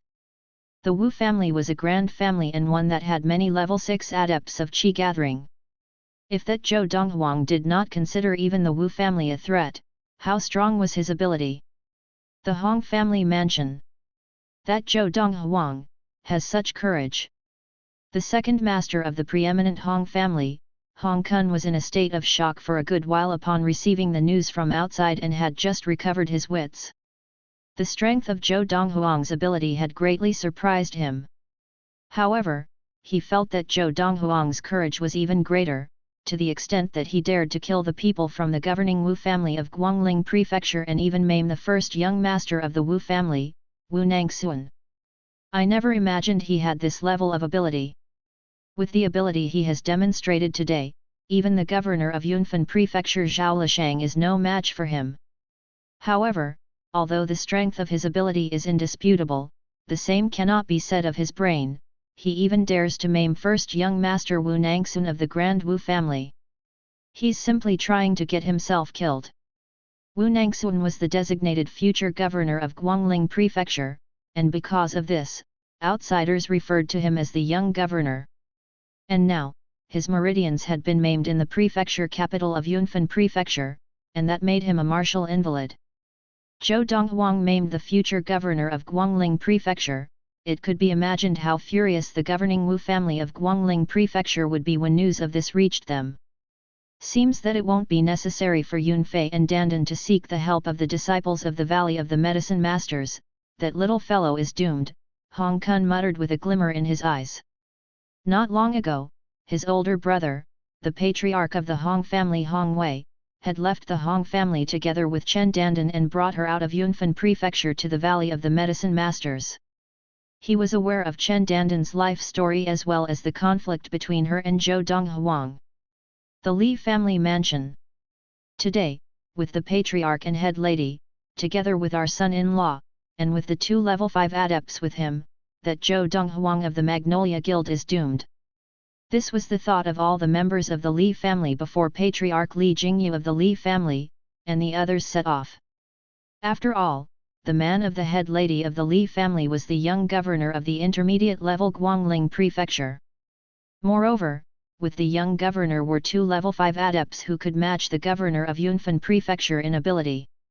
It turned out that the members of the Li family were left dumbfounded when the news reached them. Patriarch is dead? Killed with one strike of Zhou Donghuang's palm. Head lady is also dead? Moreover, head lady was killed by the son-in-law himself. The 2 level 5 adepts with son-in-law were also killed with a single sword stroke from Zhou Donghuang. And Zhou Donghuang even destroyed son-in-law's meridians. The members of the Li family could never have imagined that the patriarch of the Li family not only failed in avenging the second young master of the Li family, Li Pingyun, but had even died at Zhou Donghuang's hands. Their source of self-confidence, the 2 level 5 adepts of the governing Wu family of Guangling Prefecture, had also been killed by Zhou Donghuang. Will he take his anger out on our Li family? If he does, who in our Li family is a match for him? Who can stop him? Just when a crowd of Li family juniors was discussing the danger they were in, Li Yun and Li Rui had just arrived back at the Li family mansion. When they heard that Patriarch Li Jingyu of the Li family had led a force to the Magnolia Guild to make trouble, both mother and daughter had escaped through the back door of the Magnolia Guild. In order to avoid anyone noticing that they had been to the Magnolia Guild, they had specially made a big detour out of the prefecture capital and re-entered the prefecture capital from the opposite direction before returning to the Li family mansion. But after going through all that trouble to return to the Li family mansion and hearing the members of the Li family exaggerating their danger, they were dumbfounded. In their eyes, how could the mighty patriarch have been killed by Zhou Donghuang with a single blow? Moreover, the strength behind the Li family, the young governor of Guangling Prefecture, the first young master of the Grand Wu family Wu Nangxuan, had not only killed the head lady of the Li family but had even had his meridians destroyed by Zhou Donghuang. The two level 5 adepts of the governing Wu family of Guangling Prefecture had also been killed by Zhou Donghuang. That child Donghuang, is that powerful? Li Yun was wide-eyed in shock. Li Rui was also in a state of shock but soon regained her senses and smiled coldly. She said with an expression of glee, "If that Zhou Donghuang has offended the governing Wu family of Guangling Prefecture, he is as good as dead. The Wu family will definitely not let him off. If I had known earlier that he was so stupid as to offend the Grand Wu family, why would I have bowed and scraped before him?" Saying this, Li Rui's cold smile grew even colder. In the spacious mansion of the preeminent Lu family, the news of what had occurred at the main entrance of the neighboring Magnolia Guild was being proclaimed everywhere. The uproar even startled Lu Qinghu, who had been practicing intently in his room. Lu Qinghu could not resist going out to find out what was happening. However, he turned around and returned to his room very quickly. Young Master Donghuang killed two level 5 adepts of the governing Wu family of Guangling Prefecture. He maimed the first young master of the Wu family, Wu Nangxuan. Shaking his head, Lu Qinghu was not surprised by this and continued to practice. In his view, the fact that young Master Donghuang dared to do this meant that he was surely confident and not afraid of that Grand Wu family coming to make trouble for him. What on earth was that potion that young Master Donghuang instructed Fu to send over? In just these 2 days, half of the effectiveness of that potion at most has been used, and I am already at the point where I can attempt to advance to level 5 of Qi gathering. 2 days earlier, Lu Qinghu had not thought much of it when Fu sent over that bottle of potion. But when he consumed that potion and began to practice, he noticed that his level of practice had increased dramatically, and in just 2 short days, he improved so much that it equaled his past 10 years of hard practice. FREWBNV. I feel. I only need to let the rest of the potion take effect, and I will directly attain level 5 of Qi gathering. With this thought, Lu Qinghu suppressed his burgeoning excitement with an effort, and immersed himself once more in practicing, closing himself off to the raucous noise outside. Other than the 4 preeminent families of Yunfan Prefecture, the Fang and Ma lesser families had also been scared silly by Zhou Donghuang's actions that day. They never imagined that Zhou Donghuang would dare offend even the Grand Wu family, the governing family of Guangling Prefecture. Just as the people of the prefecture capital were in a state of shock over what Zhou Donghuang had done, Zhou Donghuang himself was wandering leisurely through the streets of the prefecture capital, weaving through the crowds at a relaxed pace. Without seeming to feel it, it has been 3 months since being reborn here. Zhou Donghuang walked leisurely as he shook his head and sighed. Previously, at this time, I was on Earth, the seal within my body had been broken not long ago, and I had not even attained level 1 of Qi gathering. In just over 3 months, I have already attained level 5 of Qi gathering. Previously, I took almost 20 years to attain level 5 of Qi gathering. On the Earth, in an age without practice, Qi was sparse, and for Zhou Donghuang to begin from nothing and practice till the level of petty consummation of Qi gathering, took him 50 whole years. This was also because he eventually traveled throughout Earth and noticed ancient traces.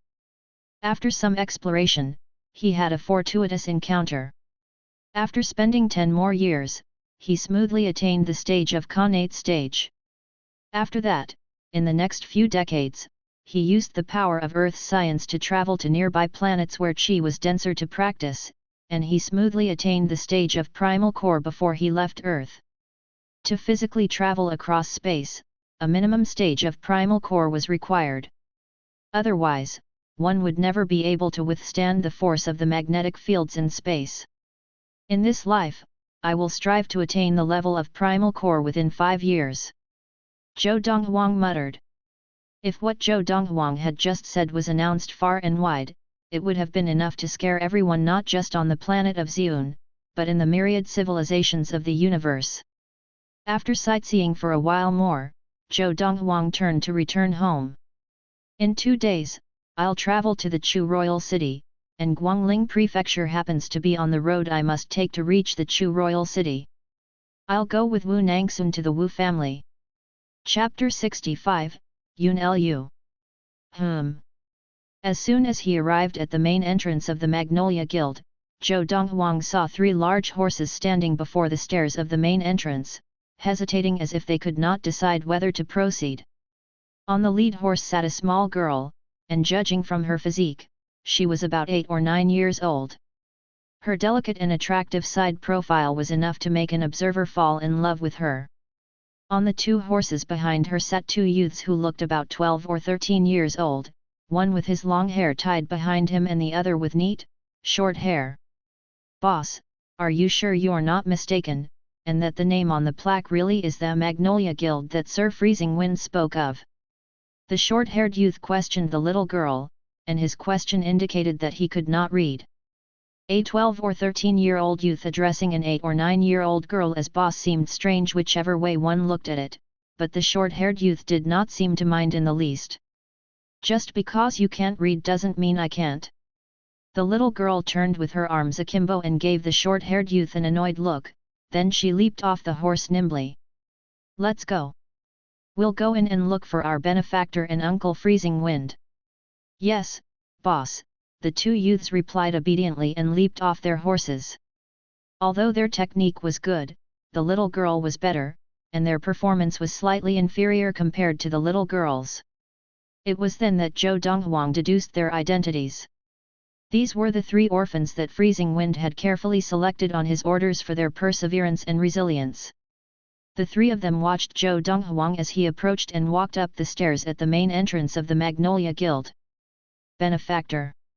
Just as Zhou Donghuang reached the balcony and was about to enter, he heard the delicate, moving voice of the little girl, followed by the thud of someone kneeling down. Benefactor. Seeing the girl kneeling down before Zhou Donghuang, the 2 youths exchanged a glance and promptly followed by kneeling down behind the girl. "Why call me benefactor?"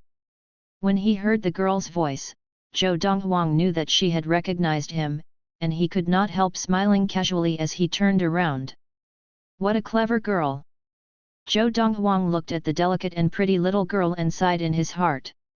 It was difficult to imagine how such a girl could endure the pain of the nerve-easing, marrow-cleansing needle. "Benefactor," Uncle Freezing Wind said, "if you had not ordered him to find us, we would not have what we have today. Therefore, you are our benefactor."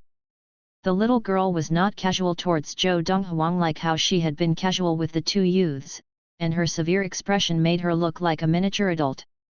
"How did you know who I am?" Zhou Donghuang smiled casually.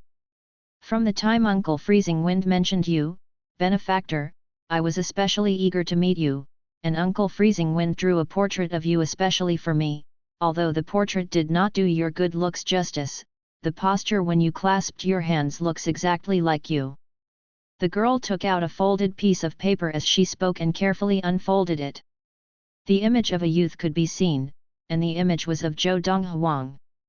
However, the outline of the image of Zhou Donghuang's face was slightly smudged and was indeed not as good looking as in reality, but the posture of him clasping his hands behind his back was exactly the same as in reality. "I never knew Freezing Wind could do this." Zhou Donghuang raised his eyebrows and said to the girl and the youths, "Get up and follow me in." "Yes, benefactor." The 3 of them stood up and followed Zhou Donghuang into the Magnolia Guild. "What is your name?" Zhou Donghuang asked with a slight smile as he walked beside the little girl. He gave the girl a tender look as he reached out and patted her head. "Benefactor, I am Yun Lu." Even as the girl was introducing herself, she did not forget to introduce the 2 youths behind her. As for them, the short-haired one is Zhou Han. The long-haired one is called Zhou Feng. "Zhou Han? Zhou Feng?" Zhou Donghuang gave a start. "Benefactor, they did not have proper names at first. Elder Freezing Wind gave them names consisting of your surname, and first names taken from his own name," Yun Lu said. "No wonder it sounds so familiar." Zhou Donghuang nodded and proceeded to bring the three of them to see Granny Lian so that she could arrange accommodation for them. The three of them had been carefully selected by freezing wind from among a group of orphans, and not only had they endured the pain of the nerve-easing, marrow-cleansing needle, but they had also passed freezing wind's test of loyalty and would surely remain loyal. The great majority of orphans would be grateful and loyal to the benefactors who had changed their lives and never betray them.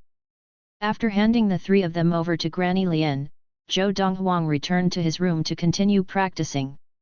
He was only waiting for Fu to be ready before leaving Yunfan Prefecture and heading for the Chu royal city. Fu would need at least 2 or 3 days to completely absorb the effect of the potion made from the 1000-year red fruit. In the following days, what surprised Zhou Donghuang the most was that his mother had taken a great liking to Yun Lu and came to tell him that she wanted to take Yun Lu as an adopted daughter. Zhou Donghuang knew well that his mother had always wanted a daughter. She had Chen Dandan at first, but after Chen Dandan's betrayal, the place in his mother's heart previously occupied by her daughter was once again hollow. Xiao Lu, from now on you don't have to call me benefactor, just call me big brother. Since Lin Lan wanted to take Yun Lu as her adopted daughter, Zhou Donghuang was happy to oblige, and after interacting with her over these few days, he took a great liking to Yun Lu as well. Although she was only 9 years old, Yun Lu was extremely mature, and the details of her daily life displayed Yun Lu's kind heart. Rubnve.c. Big brother. However strong Yun Lu seemed to be, she was, after all, still a girl, and the time spent with the family over these few days also made her fall in love with the warmth of the family. Hearing Zhou Donghuang's words, she could not help the tears streaming freely down her face. What's there to cry about? Silly girl.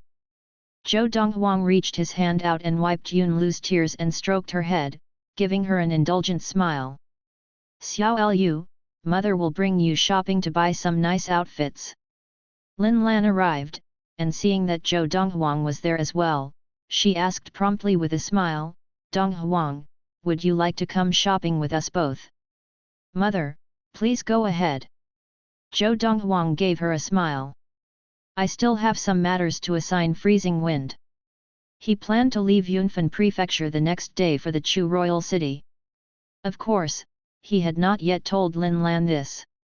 Bye, big brother. Yun Lu said goodbye to Zhou Donghuang and left with Lin Lan. After the two of them left, Zhou Donghuang instructed Fu to summon freezing wind. Xiao Lu has already acknowledged my mother as her adopted mother, from now on, let her follow my mother. When you leave to carry out duties, just bring Zhou Han and Zhou Feng with you, Zhou Donghuang said casually. He had instructed Freezing Wind to find orphans and select the cream of the crop so that Freezing Wind would have the opportunity to create his own source of strength.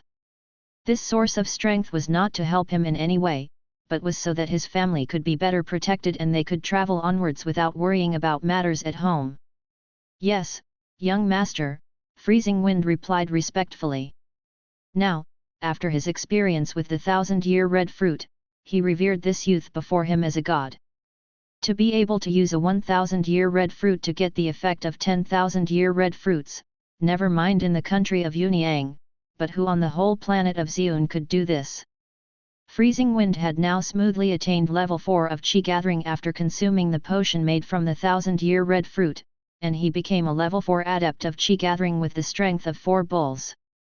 The Freezing Wind of the past could never have imagined in his wildest dreams that he could achieve this in such a short period of time. If I was still at Green Wolf Bastion, I would only have just attained level 2 of Qi gathering, Freezing Wind thought to himself.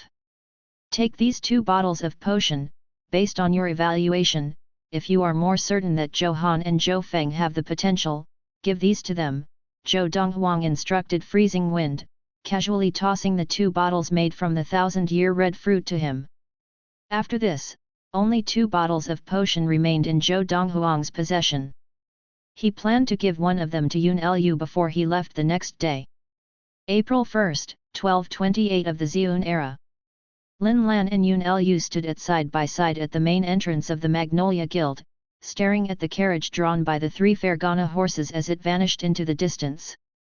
This child, he only told me last night that he would be leaving this morning. Lin Lan shook her head with a sigh and a bitter smile. Mother, Big Brother was worried that if you knew too early, you would not be able to bear it. Yun Lu consoled her gently. Mother, even though Big Brother is gone, you still have Xiao Lu to keep you company, so don't feel too sad. Silly girl, Mother isn't sad, your Big Brother has a bright future, and I am happy for him. Lin Lan smiled as she stroked Yun Lu's little head, and despite what she said, she could not fully conceal the longing in her eyes. Elsewhere. In the cabin of the carriage, Wu Nangxuan looked at Zhou Donghuang incredulously. You are really going to send me home? Why else would I have let you live? Zhou Donghuang swept an indifferent gaze over Wu Nangxuan. For the remainder of the journey, you'd better not disrupt my practice. If you annoy me, I will not hesitate to leave you halfway permanently. Hearing Zhou Donghuang, Wu Nangxuan promptly shut his mouth but kept thinking over what he could do to Zhou Donghuang once he reached home. He has destroyed my meridians and made me a martial invalid, and my life is ruined. When I get home, I'll have to personally cut up his corpse into 10,000 pieces to sate my thirst for vengeance. While Zhou Donghuang shut his eyes and practiced, Wu Nangxuan's eyes burned with hatred as he stared at Zhou Donghuang, rage rising in his heart and threatening to spill out. On this journey, Fu did not take on the role as Zhou Donghuang's driver, but sat beside Zhou Donghuang, leaning on the door as he practiced. Chapter 66, Governor's Household of Guangling Prefecture. In the western ridge of the Chu King, the Chu royal city was the center, surrounded by the large and small prefectures dotted around it, like the stars surrounding the moon. Closest to the Chu royal city was the superior prefectures, followed by the intermediate prefectures, while the inferior prefectures were furthest away. Within the western ridge of the Chu King, the inferior prefectures numbered the most at 26, followed by the intermediate prefectures at 12, while there were only 5 superior prefectures. As an inferior prefecture, Yunfan Prefecture was located at the borders of the western ridge of the Chu King. From Yunfan Prefecture to the Chu royal city, one had to pass through an intermediate prefecture and a superior prefecture. The intermediate prefecture was none other than Guangling Prefecture. Guangling Prefecture, being an intermediate prefecture, occupied much more land than Yunfan Prefecture. From the border of Guangling Prefecture to the capital city of Guangling would take 7 days and nights, even riding a Fergana horse overnight. From Yunfan capital city, to leave the prefecture, a Fergana house would not need to rush overnight and would only need 3 days and nights. Hence, from the capital city of Yunfan Prefecture to the capital city of Guangling Prefecture, even if one rode a Fergana horse overnight, it would take 10 days and 10 nights. Even then, even though the Fergana horse was supreme among the horses, it would still get tired and would definitely require some rest. Hence, even if one rode a Fergana horse, including the rest time, to reach the Guangling capital city from the Yunfan capital city would require at least half a month's time. Using a horse-drawn carriage would require about 1.5 months, though it would be faster if there were more Fergana horses drawing the carriage. Young master, we have reached the capital, a voice rang from outside the carriage. Wu Nangxuan's eyes lit up, and his face was undeniably emotional. A carriage drawn by 3 Fergana horses took a whole month to reach Guangling capital city from Yunfan capital city. We're here. At that time, Zhou Donghuang was awoken from his practice. He pulled open the curtain to take a look and saw busier streets and heavier traffic than in Yunfan capital city. No wonder it is the capital city of an intermediate prefecture. The capital city of the inferior Yunfan prefecture can hardly compare. Zhou Donghuang felt as if he were entering the city after being in the suburbs for a long while. I had thought that it would take 3 months to reach level 6 of the gathered qi. Who knew that practicing without distractions on this journey that the way of the 4 supremes would give me such a huge surprise. Zhou Donghuang was extremely pleased with his progress since leaving the capital city of Yunfan Prefecture.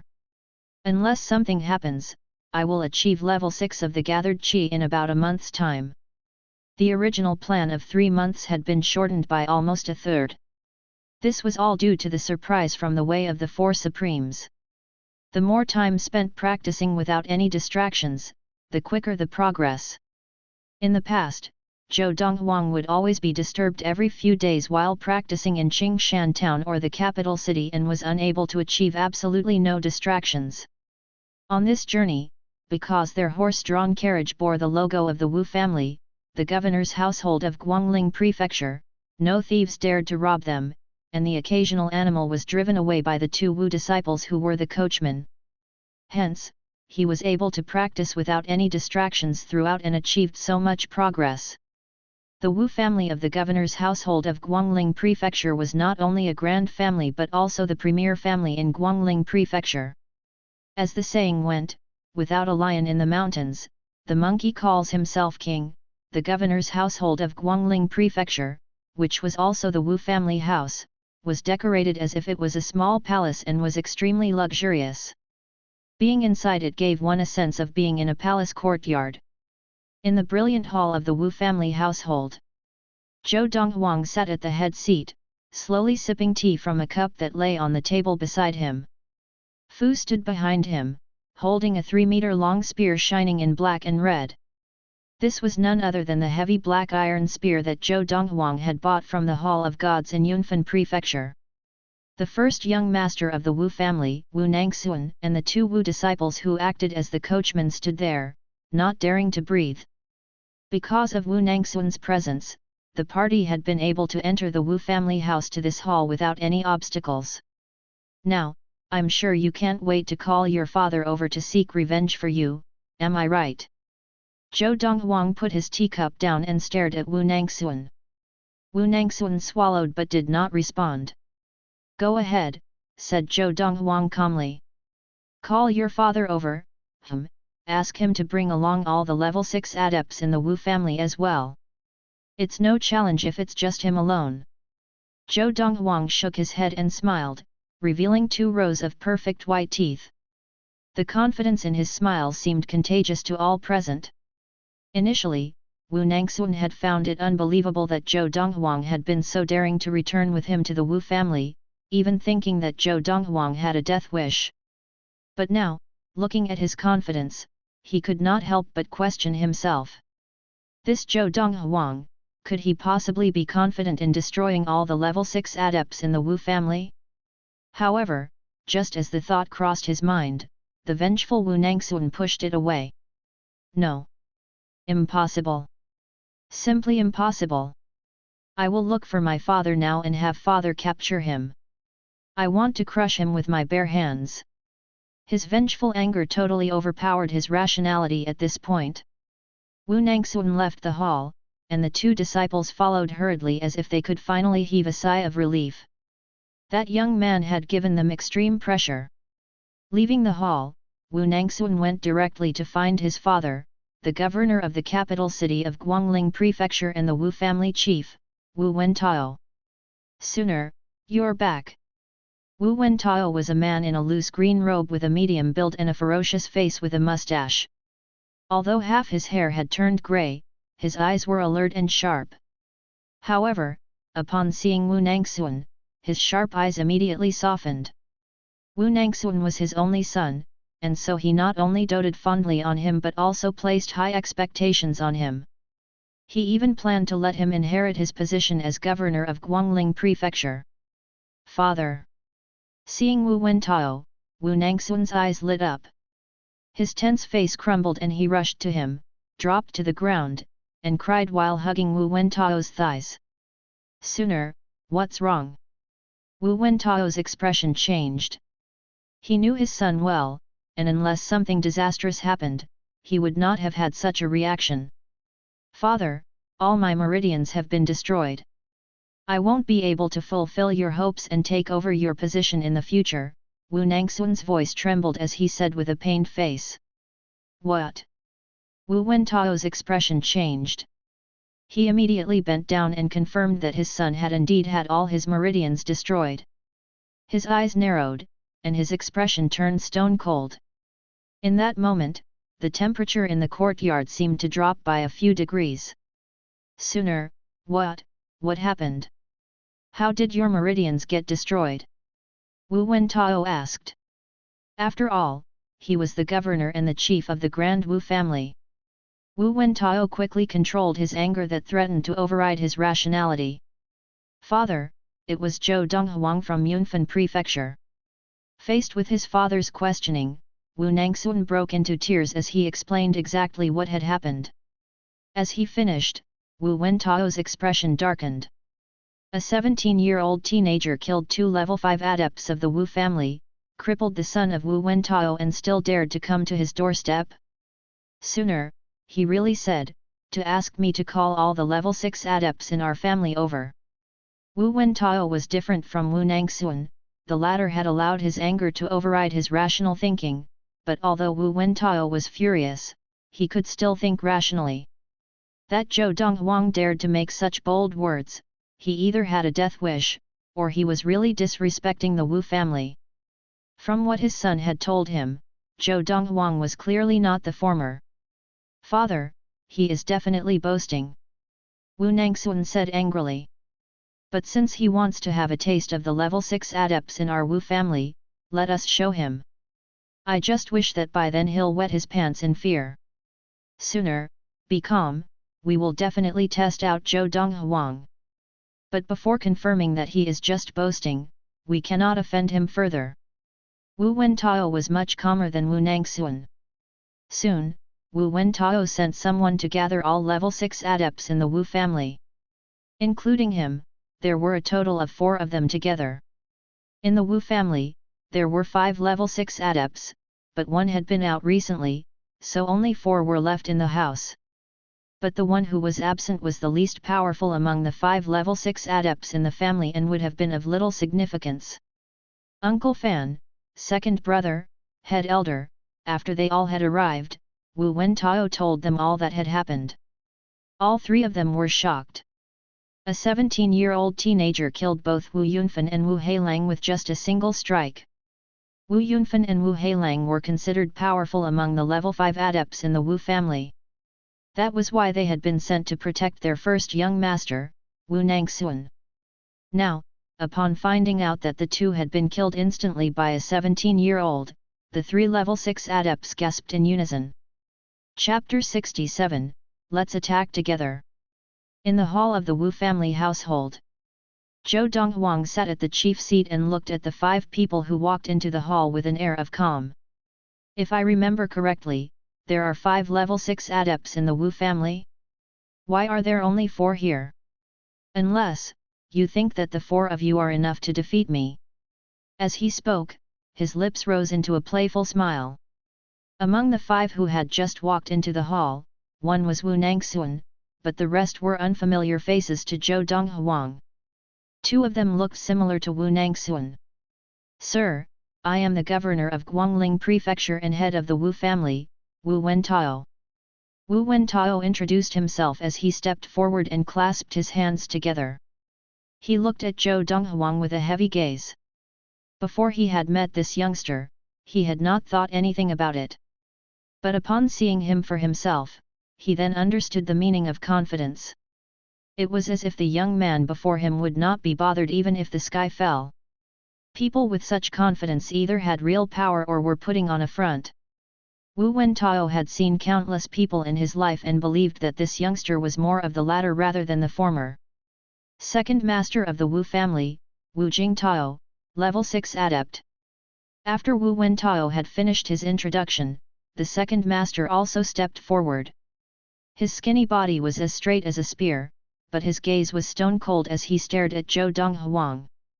The Wu family pays its respects. Lu Yifan, level 6 adept. After the second master, an old man in a green robe stepped forward. The old man had a huge figure, strong like a bull, and although his face was aged and his hair white, but his body looked more like that of a young man. Once Lu Yifan had stepped forward, Wu Nangxuan's eyes flashed with anger as he stared at Zhou Donghuang. He said with a cold smile, "Zhou Donghuang, my grandpa, Lu is the strongest man in Guangling Prefecture, and he even trained in the third-grade defensive technique Cold Iron Jacket. No one in Guangling Prefecture can break through his defense. Third-grade technique. Hearing Wu Nangxuan's words, Zhou Donghuang looked at the old man with surprise. As far as he knew, in Yunyang country, only 2 other tycoon families had third-grade techniques apart from the imperial court and the king's households. Those 2 tycoon families were each gifted a third-grade technique because they had done some great work for the imperial court. As far as I know, the third-grade defensive technique Cold Iron Jacket was gifted to the tycoon Liu family by the imperial court. Are you from the Liu family, governor's household of the Tianwu prefecture? Asked Zhou Donghuang flatly. Not bad, said the old man as he raised his head as if he were proud of his identity as a member of the tycoon Liu family. But what Zhou Donghuang said next caused him to freeze. Not staying in the tycoon Liu family, but in this small grand family, seems like you could no longer stay in the Liu family. Zhou Donghuang's words went straight to the old man's heart because this was something that had dearly upset him. Tycoon families were higher in status than grand families. For a family to become a tycoon family, they required at least a level 8 adept. For the Liu family, besides being the governor's household of the superior Tianwu prefecture, they were also a premier tycoon family with many level 9 adepts. In the Liu family, a level 6 adept who could no longer advance had no status, although he was not cast aside to watch the door or run errands. Liu Yifan was one such person. This rascal, just as Liu Yifan had been dearly offended by Zhou Donghuang and looked ready to kill him, another old man standing at the side stepped forward and introduced himself. Head elder of the Wu family, Wu Chong, level 6 adept. Call the last one over as well, Zhou Donghuang said calmly. Humph! Liu Yifan snorted as he said, what an audacious young man. The 4 of us are more than enough to defeat you. Sir, if you manage to leave in one piece today, your feud with the Wu family will be nulled. Wu Wentao stared at Zhou Donghuang as he said. If this young man before him could escape unharmed from all 4 level 6 adepts in the Wu family, he was not one that the Wu family could afford to offend. Even if his only son had been injured by him, he could only swallow this bitter pill. Escape unharmed. Zhou Donghuang responded as he laughed dismissively. You think too highly of yourselves. As he spoke, Zhou Donghuang picked up the 600 kilograms heavy iron spear from Fu's hands. Weighing the spear in his hands, he looked calmly at Wu Wentao and the rest. The 4 of you may come at me together, Zhou Donghuang said calmly as he crossed his legs on the chief seat. You plan to sit there and fight against us? Hearing his words and seeing as Zhou Donghuang had no intention of leaving his seat, Wu Jingtao's face darkened. This young man who looked just 16 or 17 was too cocky. Was he really looking down on them like that? The few of you don't deserve for me to stand up. Zhou Donghuang glanced at Wu Jingtao as he spoke. The disdain in his eyes made Wu Jingtao furious. In a flash, he flew out as he withdrew the 3-foot narrow knife from the sheath at his waist. Whoosh! The narrow knife that looked like a sword flew out, shining brightly.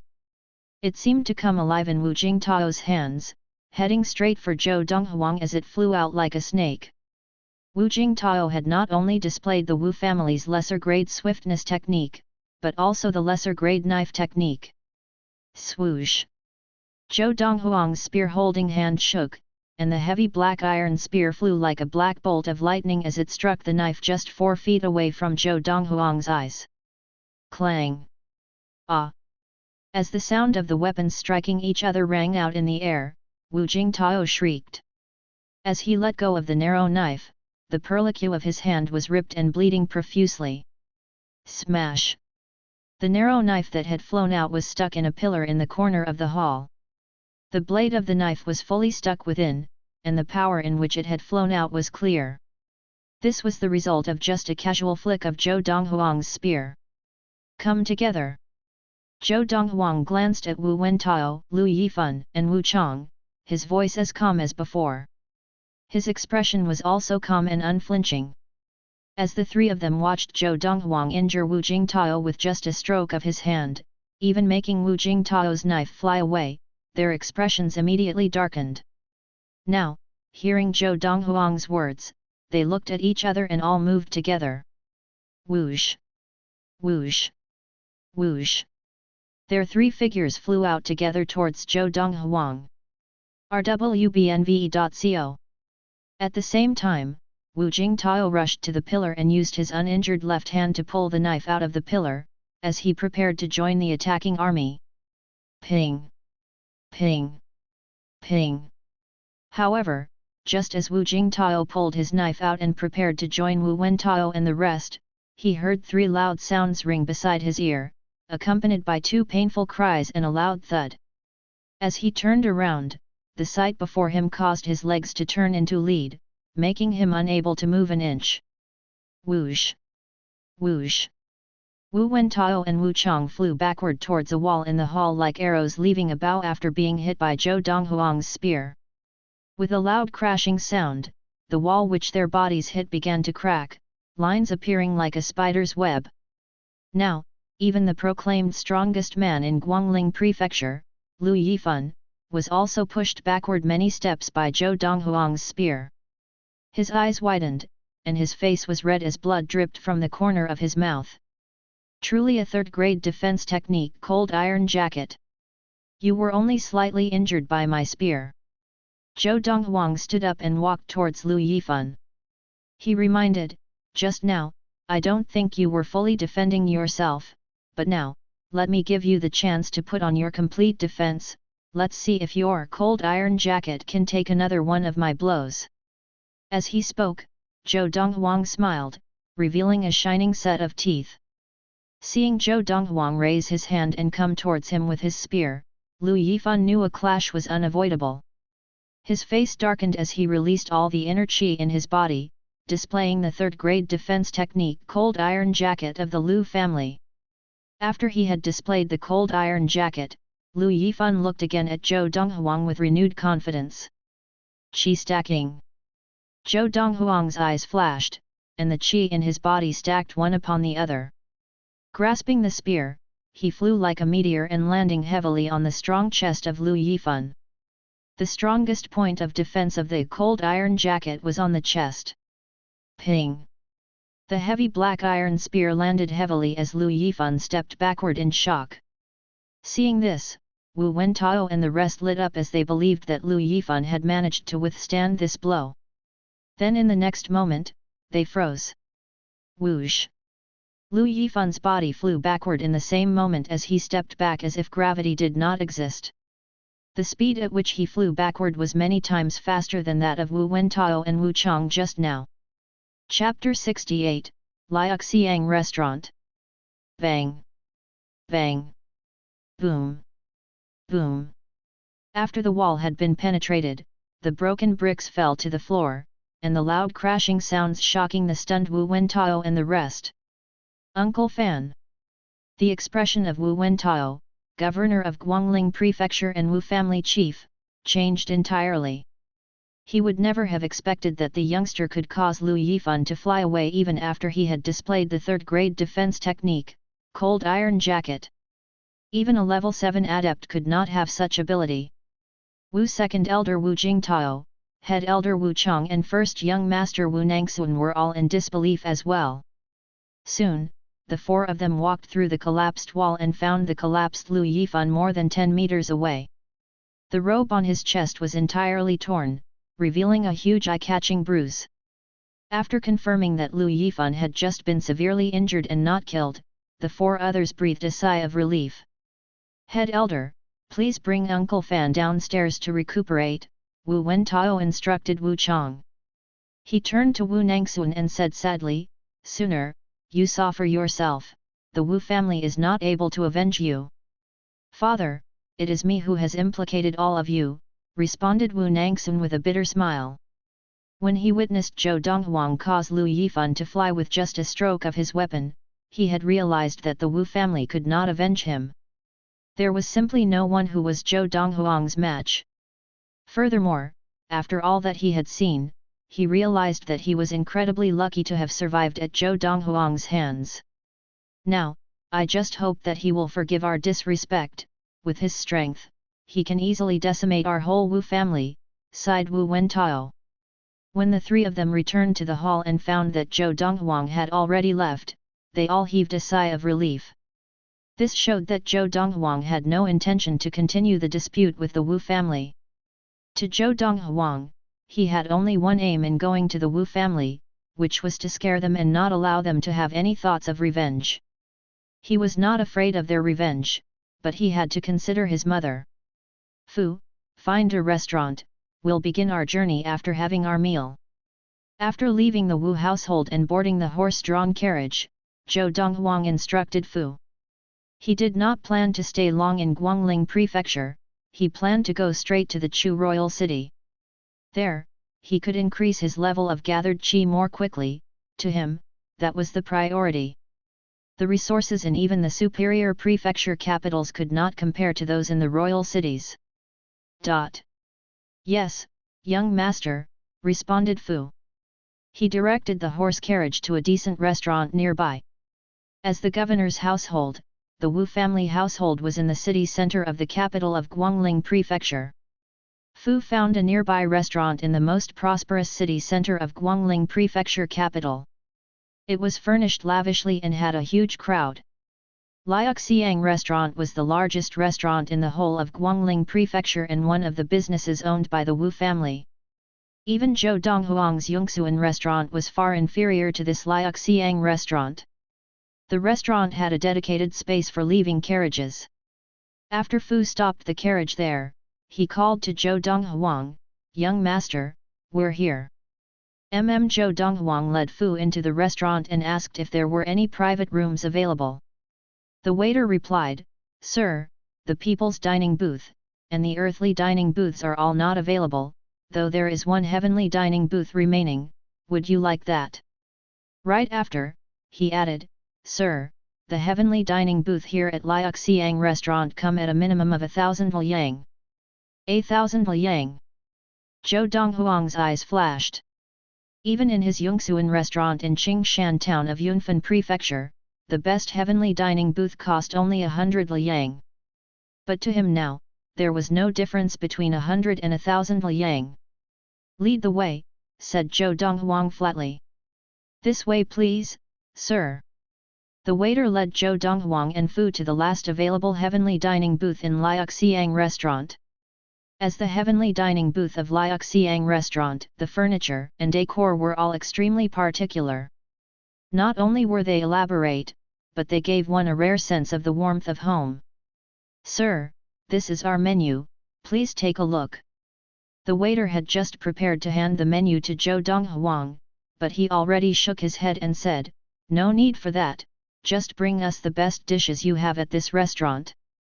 Make it quick, we still have a long way to go after eating." "Yes, sir," replied the waiter as he left. "Fu, take a seat. In the past month, so much has happened, but we have not yet had a good meal. We'll have a good meal here before we make our way to the Chu royal city." "Yes, young master." Having served Zhou Donghuang for a while, Fu knew Zhou Donghuang would not take no for an answer. When Zhou Donghuang asked him to take a seat, he did not dare to decline at all and sat down immediately. He knew that if he declined, his young master would be even more unhappy. His young master was unlike others, he never treated him as a slave but as a member of his family. Just as Zhou Donghuang and Fu were seated in the heavenly dining booth and waiting for the food to be served, two figures walked in through the front door of Liaoxiang Restaurant. It looked like a 19-year-old teenager with a 15 or 16-year-old young girl. The teenager wore a long grey robe, with a decently handsome, but arrogant, face. The young girl wore a yellow shirt, looking prim and proper with pretty features and beautifully defined brows. Although there was a childish air about her, it was clear that she was a beauty. "Cousin, you haven't been to Guangling Prefecture capital in 5 years, asked the teenager as he smiled. Replied the girl as she nodded. "Almost 6 years. You'll be leaving early tomorrow morning, today afternoon's lunch, take it as my farewell to you." The teenager smiled. "Thank you, cousin," said the girl. Shop manager Huang. Walking into Liuxiang restaurant, the teenager brought the girl to the counter and said to the man who was accounting behind the counter, "Give us a heavenly dining booth." "There are no more heavenly dining booths." The man was the shop manager of Liuxiang restaurant. He replied to the teenager while keeping his head buried in his accounting books. Seeing this, the teenager impatiently said in a low voice, "Huang Xiang, take a look at who I am." The man, who was the shop manager of the restaurant, Huang Xiang, raised his head and took a look at the teenager. His expression changed slightly and said awkwardly, "Young Master Ping, it's you? Sorry, I was too focused on my bookkeeping just now. Are you paying attention now?" The teenager glanced coldly at Huang Xiang and said, "Quickly arrange a heavenly dining booth for me. This afternoon, I want to treat my cousin to a good meal." "Young Master Ping," said Huang Xiang, "there really are no more heavenly dining booths available. Just now, the last one was just taken by 2 guests. They only just entered a while ago. You also know how good the business is here, even the heavenly dining booths are always fully occupied." "Just a while ago." The teenager's brows raised and said flippantly, "That means their first dish has not even been served yet? All right, ask them to leave and just tell them that I, Lian Ping, want it." Huang Xiang's expression slipped. "Young Master Ping, that wouldn't be too nice, would it? What's wrong? Do I have to ask them to scram myself?" Lian Ping's expression darkened. "Tell them, it is me who wants them to leave, Lian Ping, the first young master of the Grand Lian family." The Lian family was a grand family in Guangling Prefecture. Of course, despite also being a grand family, the power of the Lian family was far from the governor's Wu family. The Wu family had many level 6 adepts, while the Lian family had just one, who had just achieved that level a few years ago.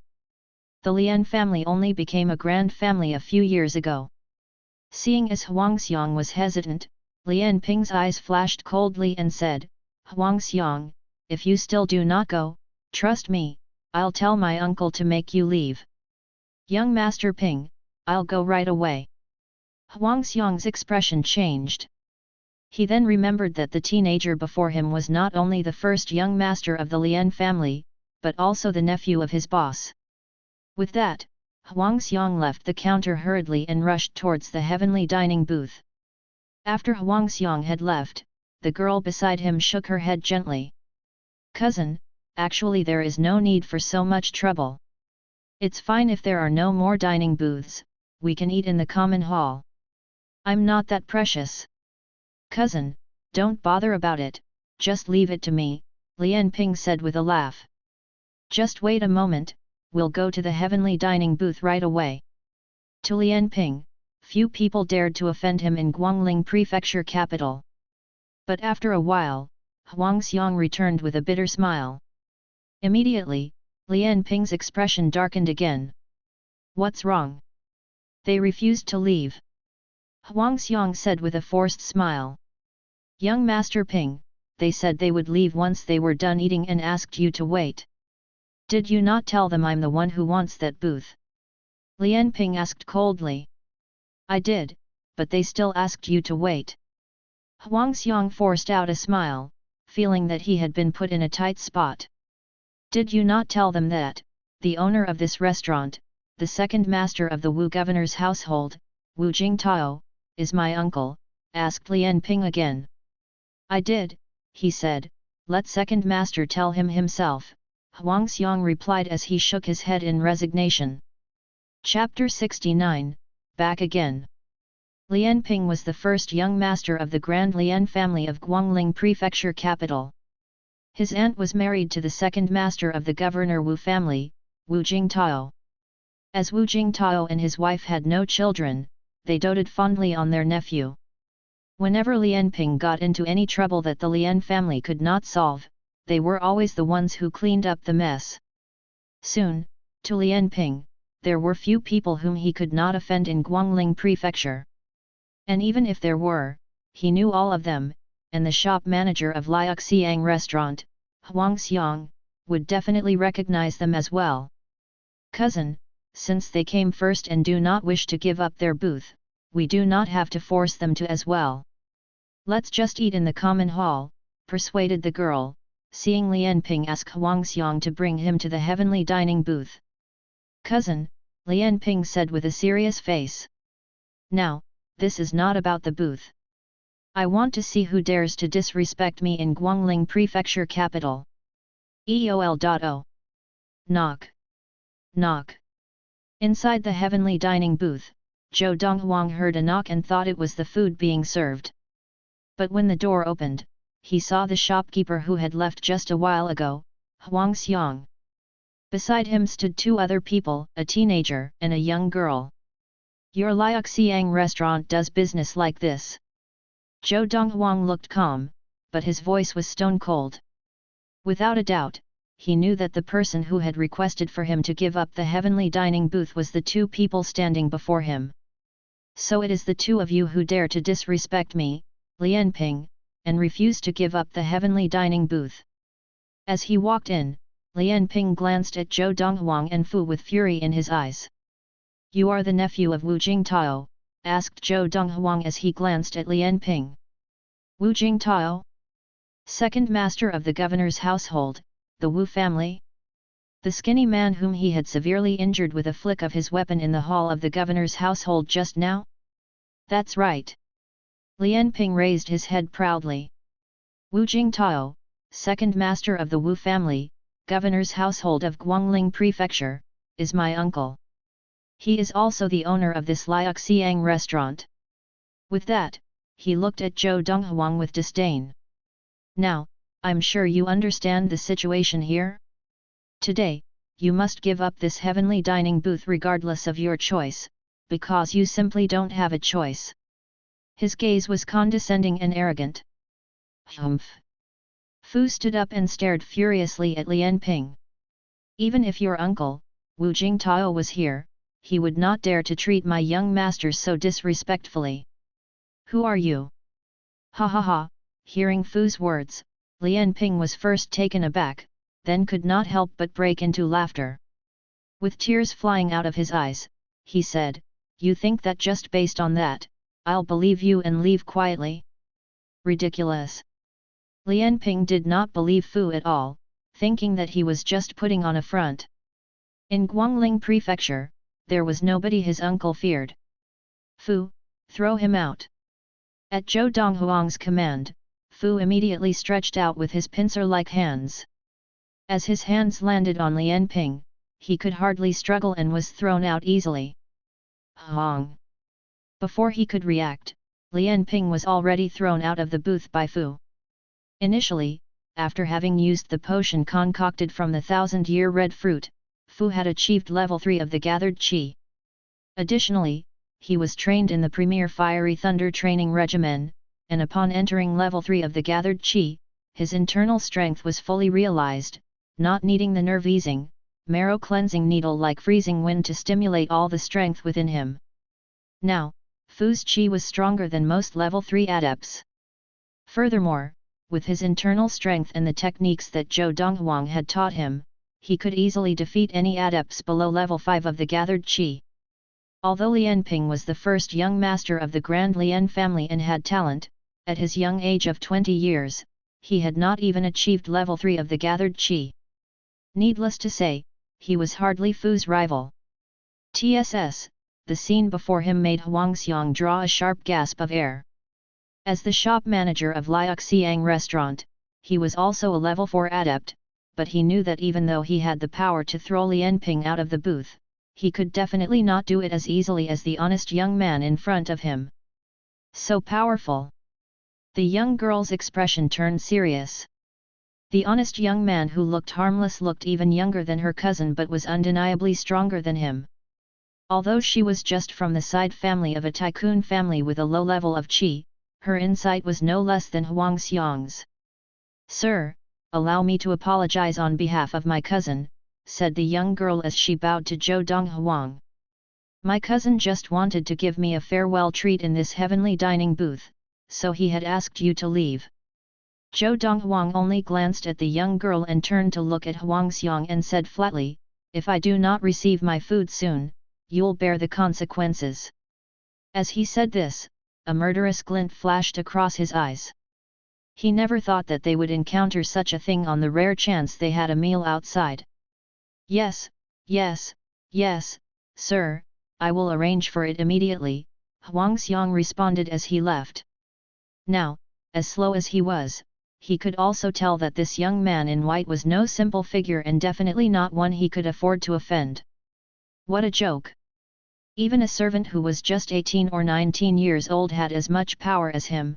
How strong could this young man be?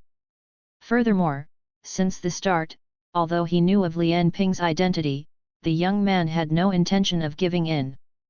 This was enough to explain many things. After Huangxiang left, the young girl looked again at Zhou Donghuang and bowed slightly.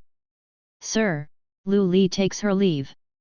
With that, the young girl left and closed the dining booth door. "Cousin, let's go," said Lu Li softly to Lian Ping, who was standing outside sheepishly. "I don't want to have this meal anymore." "Cousin, just hold on. I'll call my uncle here to make him scram." After being embarrassed so many times in front of his cousin, Lian Ping's face contorted into an evil expression. "Cousin, what you did was wrong anyway. For someone to give up the dining booth for you would be a favor, not an obligation. There was no need to force it. Furthermore, as a teenager even younger than you but with such power, I don't think you should worsen the conflict between the two of you," sighed the young girl as she shook her head in disappointment to Lian Ping. Without a pause, she turned and walked out of the restaurant. "Cousin, I'll go back first." After the whole fiasco, she had no appetite left. Until the young girl's figure had disappeared, Lian Ping recovered and stared coldly at the heavenly dining booth before him. He muttered, "Today, no matter how powerful you are, I will make you bow before me." With a deep breath, Lian Ping left Liuxiang restaurant and went straight to the Wu family in the nearby governor's household. "Young Master Ping." The disciples of the Wu family who were watching the door recognized him and allowed him in without question. Lian Ping went straight to the courtyard where his uncle, Wu Jingtao, stayed. But he did not find Wu Jingtao there, only his aunt, Lian Feng. Lian Feng was a beautiful lady dressed elegantly, who was not just the wife of the second master of the Wu family and governor's household of Guangling Prefecture, but also the sister of the chief of the Grand Lian family. "Aunt, where is uncle?" asked Lian Ping hurriedly. "Your uncle was called over by his elder brother just now and is not back yet. He should be out for some important matters." "Pinger, why is your face injured?" Not long after the incident in the Wu family hall, Lian Feng still did not know about her husband being injured by the young man. Seeing Lian Ping's injured face, she was worried about him. "Aunt, you must stand up for me." Lian Ping told her the full story without hiding anything. "A teen even younger than you is stronger than you." Hearing Lian Ping's story, Lian Feng's eyes narrowed.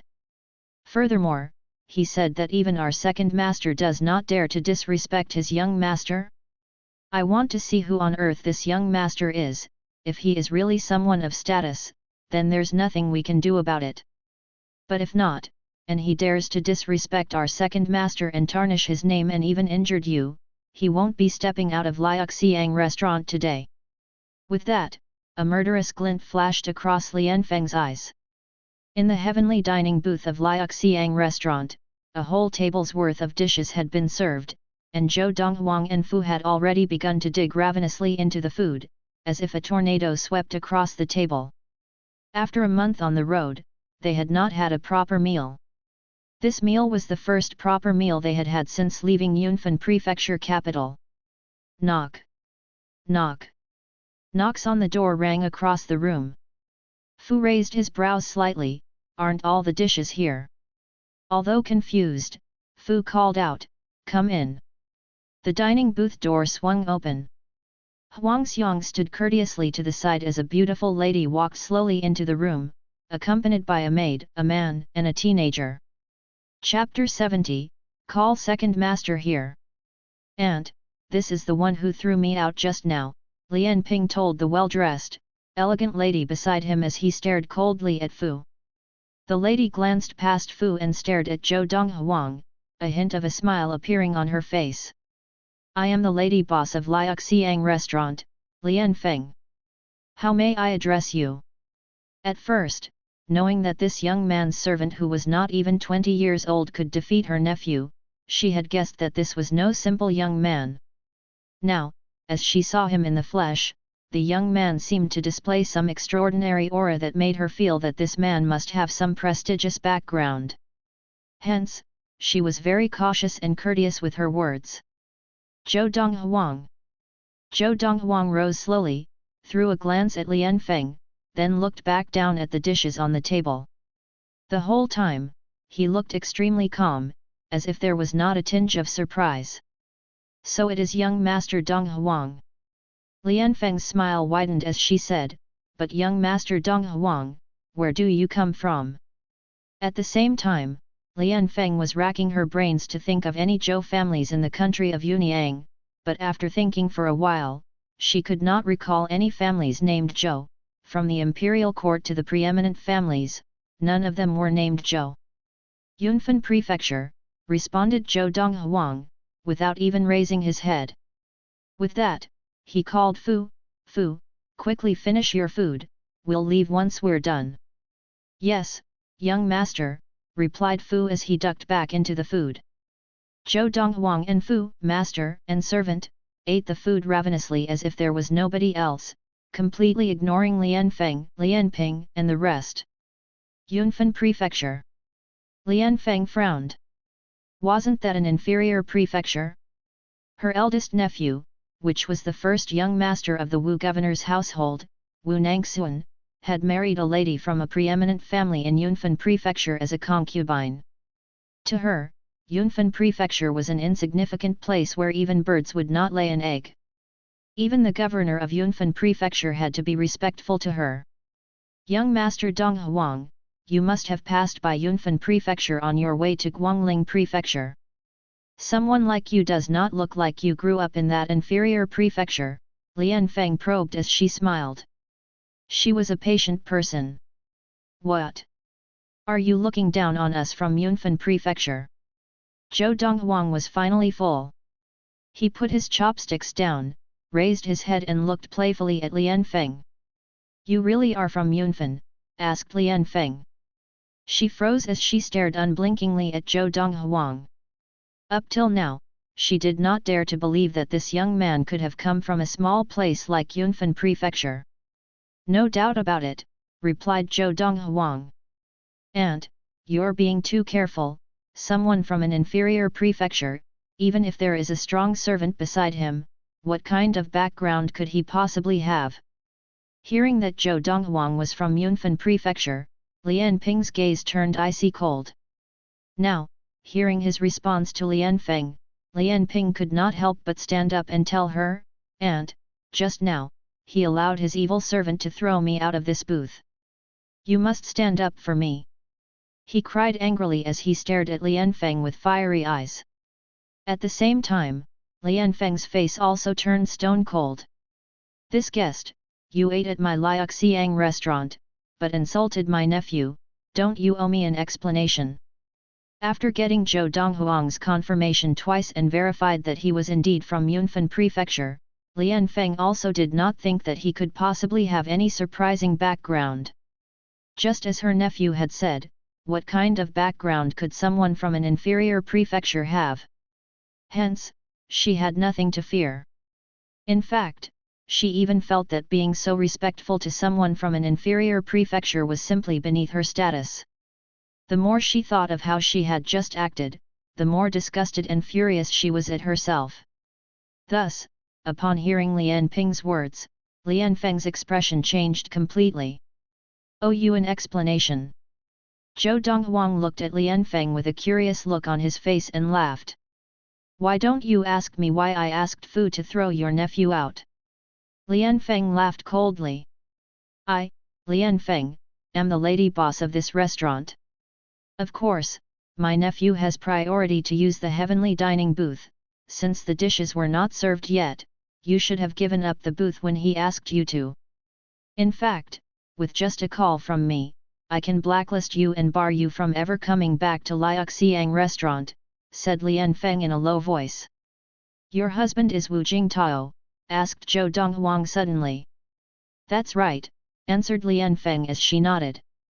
My husband is not only the owner of this restaurant, but also the second master of the Wu governor's family, and a level 6 adept. Today, if he was here, you wouldn't be walking out alive. As she spoke, a menacing glint flashed across her eyes as she looked at Zhou Donghuang. Really, responded Zhou Donghuang with a smile. That Wu Jingtao is so bold? I couldn't tell. You know my husband.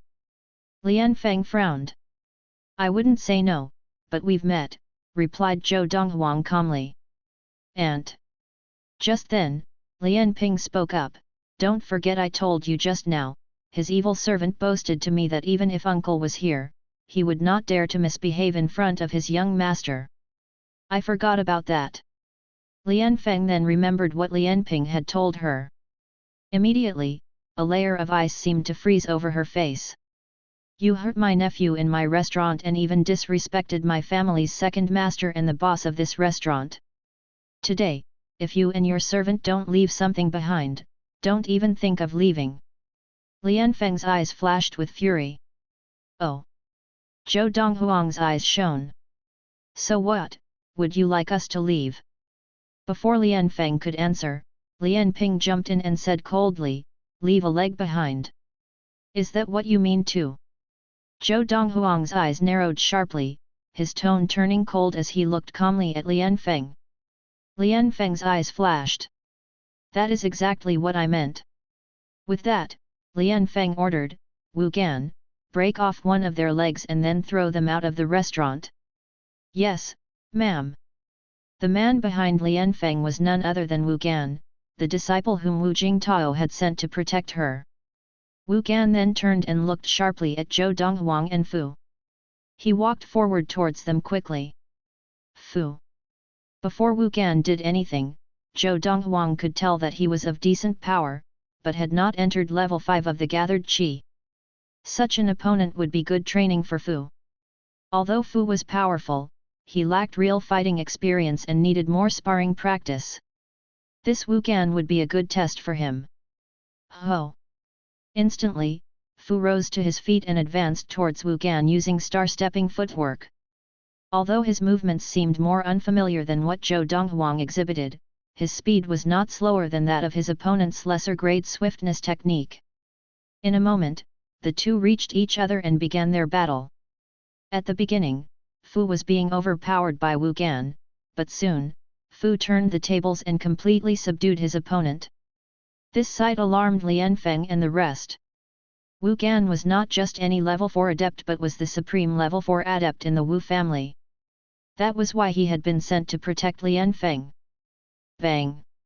In another few moments, Fu, who had become very well versed in the star-stepping footwork and the weighted sand palm, drifted in a flash and landed his palm on Wu Gan's chest, pushing him backward and defeating him. Ma'am, I can't fight him, Wu Gan told Lian Feng with a bitter smile as fresh blood spilled from his mouth. I can see that. Lian Feng's expression was extremely dark as she turned to the maid and said, You, go back to the household and call second master here. After the maid had left, Lian Feng looked at Zhou Donghuang and Fu coldly. The two of you don't even think of escaping now. Even if you leave Liuxiang restaurant or even Guangling prefecture, you won't be able to escape from the clutches of our Wu family. Our Wu family is the governor of Guangling prefecture. Young master, Fu ignored Lian Feng and asked Zhou Donghuang politely. Now that we're done eating, should we leave now or later? Let's leave later, replied Zhou Donghuang. Now, he was in no hurry to leave. He wanted to see what Lian Feng's husband, the second master of the Wu governor's household, Wu Jingtao, had to say about this. Furthermore, seeing Fu defeat Wu Gan made him think of a task that he could get Wu Jingtao to do. Chapter 71, Disbelief. The Governor's Household of Guangling Prefecture. The Governor's Mansion. Big brother, in that case, I'm going back first. After Wu Jingtao wrapped his wound between his thumb and index finger in bandages at the residence of his big brother, Wu Wentao, he stayed to discuss some matters with him for about half an hour more before bidding him farewell. The subject of their discussion was centered on the display of godly might by that youth in white in the receiving chamber of the Wu family. A youth of only 17 years old had an ability that surpassed an ordinary level 7 adept of Qi gathering, and they had never before been so shocked. Because of this, they had come to an understanding, even if they could not be friends with this youth, they must not become enemies. Second Master. On the way back to his residence, Wu Jingtao met his wife Lianfeng's handmaid, looking harried and flustered as though she had just met with an emergency. What is it? How is my wife? Wu Jingtao looked with a slight frown at the handmaid who was hurrying towards him. As he recalled, this handmaid was almost always beside his wife, following her like a shadow, but now she had left his wife. Seeing how flustered she was, it was obvious something had happened. Second Master, my lady is still at Liuxiang restaurant, the handmaid said hurriedly. It was she who instructed me to call you over. There's a commotion at Liuxiang restaurant, brother Wu Gan has been defeated, so my lady told me to call you over. Someone's making a scene. Wu Gan has been defeated. As soon as the handmaid finished speaking, Wu Jingtao's expression changed completely, and with a flash, his body became light as cotton, and he vanished from the handmaid's sight. What gall, daring to make a scene in the Wu family's Liuxiang restaurant? Wu Jingtao rushed at top speed towards Liuxiang restaurant, cold light shining from his eyes as the anger grew in his heart. No matter who it is, they better not think of leaving in one piece. Half an hour before, although Wu Jingtao had been completely cowed by that youth, he still harbored a great deal of resentment. Now that he had been told that someone was making a scene, the resentment in his heart surged forth and could not be held back. Wu Jingtao was furious, and someone had to bear the brunt of his anger. Liuxiang restaurant. The heavenly dining booth. Zhou Donghuang was sitting up straight at the table with his legs up, one hand on the table, tapping without rhythm as he waited calmly and patiently. Fu stood respectfully behind Zhou Donghuang, giving the three people standing at the door occasional cold, mocking looks. Out of the four people who had come together with Lianfeng, other than Lianping and Wu Gan, the servant girls had been instructed by Lianfeng to leave, and the chief steward of Liuxiang restaurant, Huang Xiang, had also been sent to attend to other matters in Liuxiang restaurant. The three remaining people waited at the door of the heavenly dining booth. He should be here soon. Lianfeng told herself, doing a quick calculation.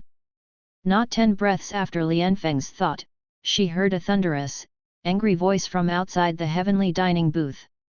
Who dares to make a scene in the Wu family's Liuxiang restaurant? Although the door was shut, the people inside could clearly make out the newcomer's rage. Pong! Dot!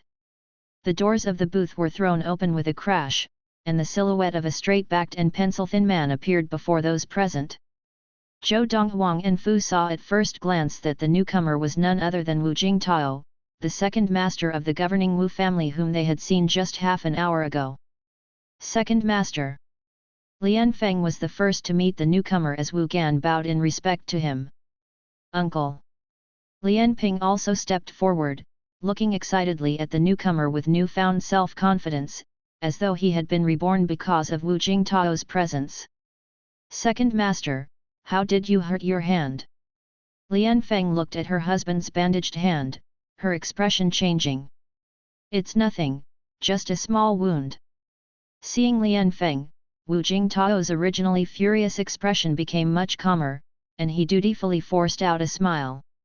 He seemed to remember something, and his expression changed as he demanded coldly in a deep voice, "Who is creating a scene in the Wu family's Liuxiang restaurant?" Wu Jingtao's gaze had already swept over Wu Gan and Lianping, who were behind Lianfeng, and had fallen on the youth and the young man standing behind him in the booth. As soon as he had seen them, Wu Jingtao's eyes widened, and his foul expression froze on his face. Uncle! Just as Wu Jingtao was staring at Zhou Donghuang and Fu, Lian Ping stepped forward and looked back at them, and said angrily with a savage expression, "They are the ones. They not only threw me out of the booth but also showed no respect to Auntie and injured Wu Gan, Uncle Yu." Just as Lian Ping was about to make Wu Jingtao angrier, a loud slap rang out in the booth. Piak! It was Wu Jingtao who looked flustered. He gave Lian Ping a slap without any warning and interrupted him halfway. "Uncle! Uncle!" The sight of Lian Ping's face began to swell, and his eyes were full of shock, and he wore a puzzled expression. He had no idea why his uncle had suddenly hit him. Swish! Earlier, Lian Feng noticed the way her husband had looked at Zhou Donghuang and Fu, and now that her husband had given Lian Ping a slap, her expression changed in an instant as she came to a realization. The youth in white really did know her husband. And her husband really did seem to be extremely fearful of the youth. He was lying to us just now, right? Just then, Lian Feng assumed that the youth in white was deliberately lying to them, saying that he was from the inferior level Yunfan prefecture, and she did not think that her husband would be afraid of someone from a tiny inferior level prefecture. Dong! Young Master Donghuang! After giving Lian Ping a slap, Wu Jingtao's rage seemed to have been extinguished without a trace, and he looked at Zhou Donghuang nervously with a bitter smile as he clasped his hands in greeting and bowed to Zhou Donghuang. I did not know it was you." Immediately, Lian Ping's expression changed. Although he was pampered, he was not stupid, and he could easily tell that his uncle was fearful of Zhou Donghuang. Zhou Donghuang merely looked at Wu Jingtao with an indifferent expression, seeming to smile and not smile at the same time. Behind Zhou Donghuang, Fu laughed coolly. "Second Master Wu, magnificent! This nephew of yours, as well as your wife, were boasting that he would break both mine and my young master's leg before throwing us out of Liuxiang restaurant." At Fu's words, Wu Jingtao immediately felt a darkness descend over his eyes, and he almost fainted from fright. His nephew Lian Ping and his wife Lian Feng actually threatened to maim Zhou Donghuang's leg? Now, even his elder brother, the governor of Guangling Prefecture, the patriarch of the Grand Wu family, Wu Wentao, dared not raise such an outcry before Zhou Donghuang. Scoundrel! Without any hesitation, Wu Jingtao looked back at Lian Feng with a flash of regret and determination and lashed out immediately by a kick that broke Lian Feng's leg with a snap which, followed by her groan of pain. Lian Feng's delicate features were scrunched up, her whole body trembling violently, and she collapsed to the ground. Obviously, she was trying to resist the intense pain from her broken leg. Seeing this, even Zhou Donghuang could not help raising his eyebrows in surprise at this woman's endurance. "Uncle, don't!" As Lian Ping saw Wu Jingtao stride quickly towards him, realization seemed to dawn on him, and his expression changed as he took a step back in fear. Ka-chok! Ah! As he suffered the same fate as Lian Feng, he fell to the ground with a shrill wail like a pig being slaughtered, and only when Wu Jingtao spoke up in a cold voice did he make an effort to stop. "Keep on wailing and I'll kill you, little brat." This one sentence from Wu Jingtao scared him into silence, and his whole body trembled with pain as he broke out in a cold sweat from head to toe. "Young Master Donghuang, does this punishment, are you satisfied?" After he broke both Lian Feng's and Lian Ping's leg without warning, Wu Jingtao bowed to Zhou Donghuang once again, his voice full of anxiety and unease. The display of godly might just half an hour ago from this youth was still fresh in his memory. After that, he and his elder brother Wu Wentao had arrived at a conclusion while he was bandaging his wound. This youth was at least a level 7 adept of Qi gathering. Moreover, he was not just any ordinary level 7 adept, but an outstanding one. This was not someone the Wu family could take on. Therefore, he had punished his beloved wife and his dear nephew without hesitation as soon as he knew that they had offended Zhou Donghuang in order to placate him and avoid his wrath. Under the anxious gaze of Wu Jingtao, Zhou Donghuang stood up and left the heavenly dining booth with Fu. Seeing this, Wu Jingtao heaved a sigh of relief, knowing that the youth did not intend to pursue the matter. Just then, they heard Zhou Donghuang's indifferent voice from outside the booth. "I'll give you 15 minutes to get things in order, then you'll be our driver and take us to the Chu royal city." Zhou Donghuang was evidently speaking to Wu Jingtao. Hearing this, both Lian Feng and Lian Ping momentarily forgot their pain and subconsciously looked at Wu Jingtao. The esteemed second master of the governing Wu family as a driver? Was this not humiliating him? However, Wu Jingtao merely replied in a pained voice, "Yes, young master Donghuang." Chapter 72, Arrival at the Chu royal city. Lian Feng and Lian Ping felt that Wu Jingtao would never agree to the immense shame of being Zhou Donghuang's driver. However, Wu Jingtao's reply had stunned them completely. "Second master, you. Lian Feng looked at Wu Jingtao in disbelief. As the wife of Wu Jingtao, she understood him better than anyone. With the self-respect that Wu Jingtao had, he would rather die than suffer such humiliation. "Fenger, I'm sorry." Wu Jingtao looked tenderly at Lian Feng's leg that he had broken himself. She was his first wife, and he was always tender and loving towards her and would not have taken such action unless it was absolutely necessary. "When I struck you and Pinger, it was all calculated and with good care and rehabilitation, both your legs should recover fully in about half a year," Wu Jingtao said as he helped Lian Feng and Lian Ping mend their broken bones. He was an intermediate-level medicine master, and treating such injuries was child's play for him. Hearing Wu Jingtao's words, Lian Ping's eyes lit up, and he managed to resist the terrible pain from his thigh as he asked, "Uncle, what on earth is that Zhou Donghuang's background? Why are you even afraid of him?"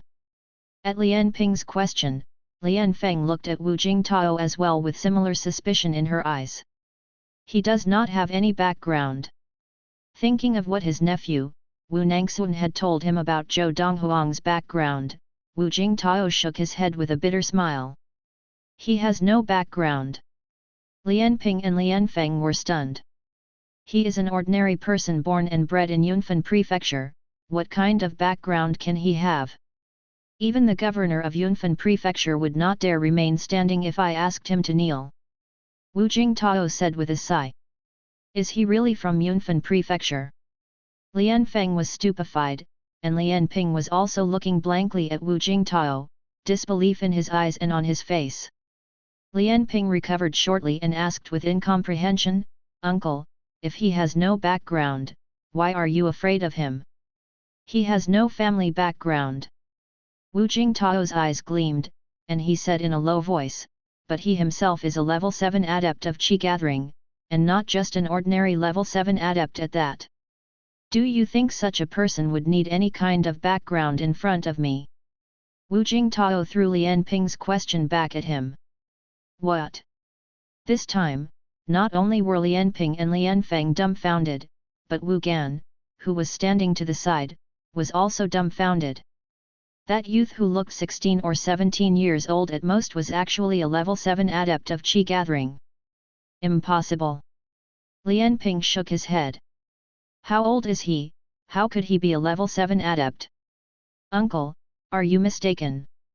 "Me, mistaken?" Wu Jingtao lifted his right hand and looked at his bandaged hand. "This injury on my hand was inflicted by him just half an hour ago." As the three of them sat in stunned silence, Wu Jingtao looked at Lian Feng and continued, "Half an hour ago, in the receiving chamber of our Wu family mansion, I was the first to be injured by him, then, my elder brother, Uncle Fan, and head elder took him on together. He sent my elder brother and head elder flying in one exchange with his spear and put them out of the fight. All that time, he was sitting in the wooden armchair in the receiving chamber as he fought us.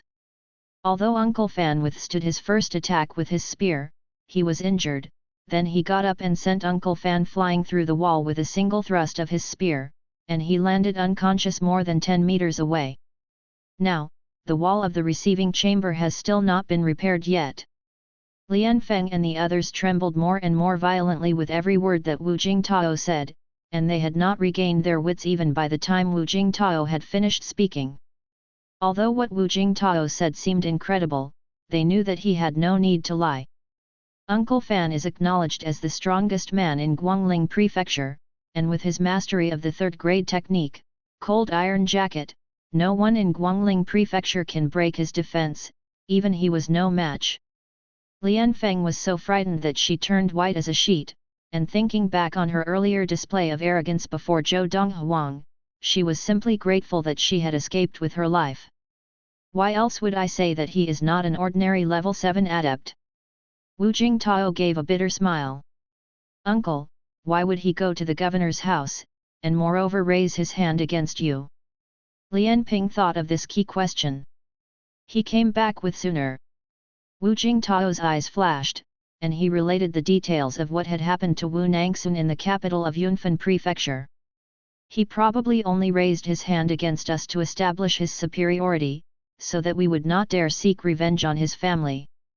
But we never imagined that after establishing his superiority, he would go for a meal at Lu Xiang restaurant and come into conflict with you all.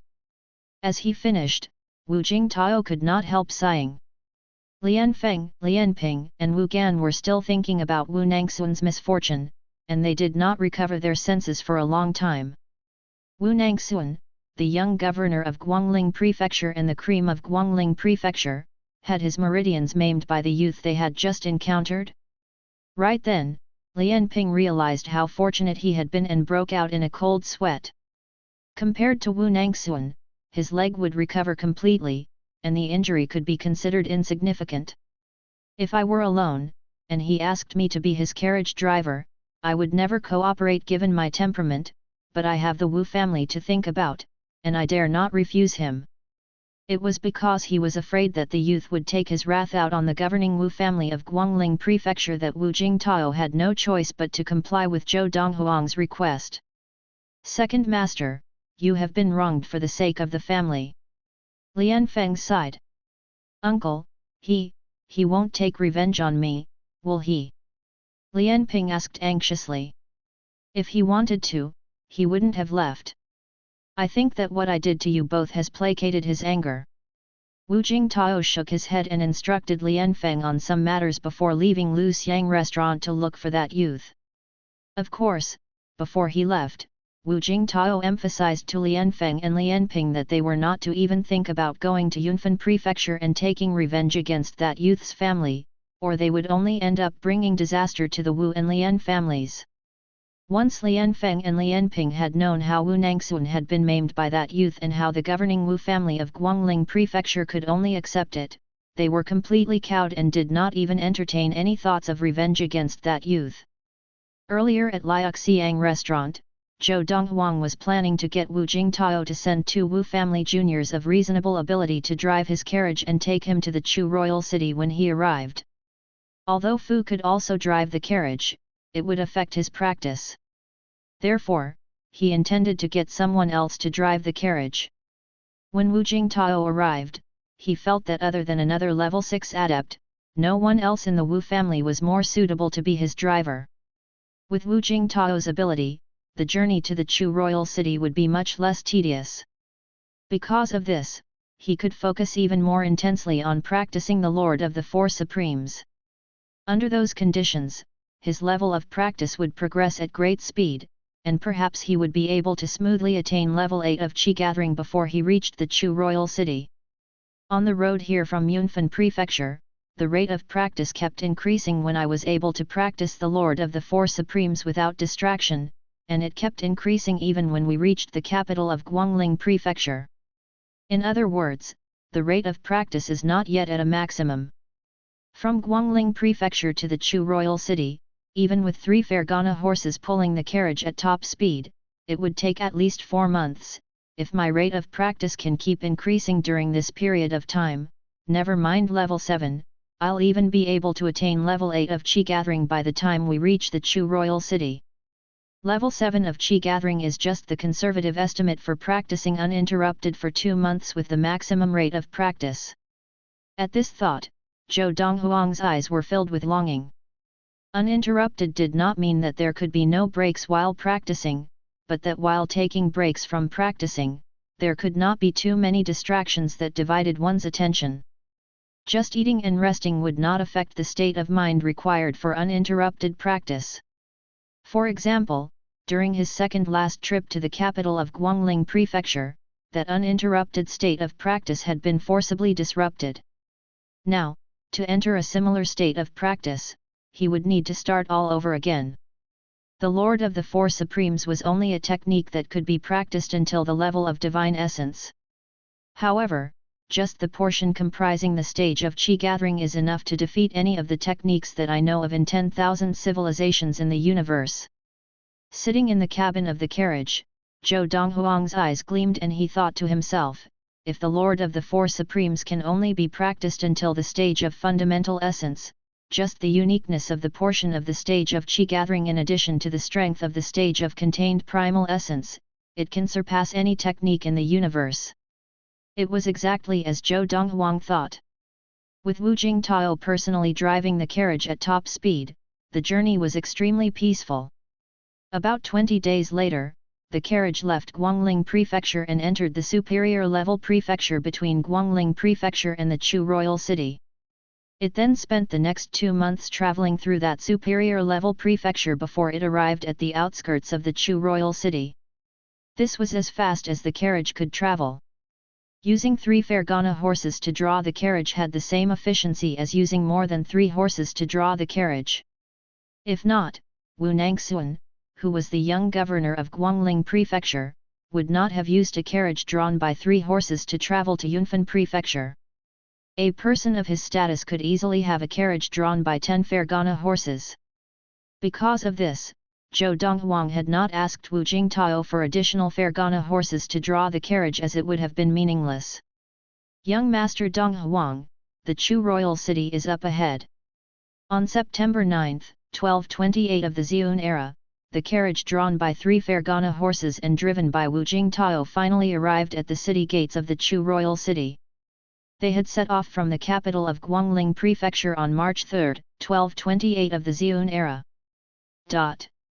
Chapter 73, Level 7 of Qi Gathering. This was the second time in Wu Jingtao's life that he had been to the Chu Royal City.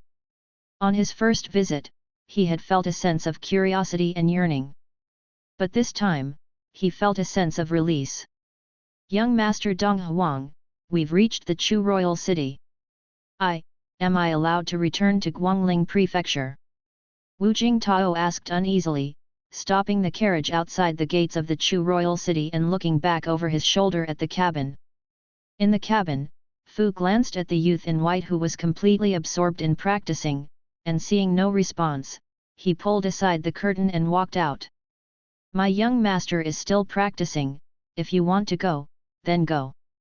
From now on, just leave the carriage to me. Fu sat beside Wu Jingtao, taking the reins from his hand as he spoke casually to him. Wu Jingtao breathed a sigh of relief and smiled at Fu's reply.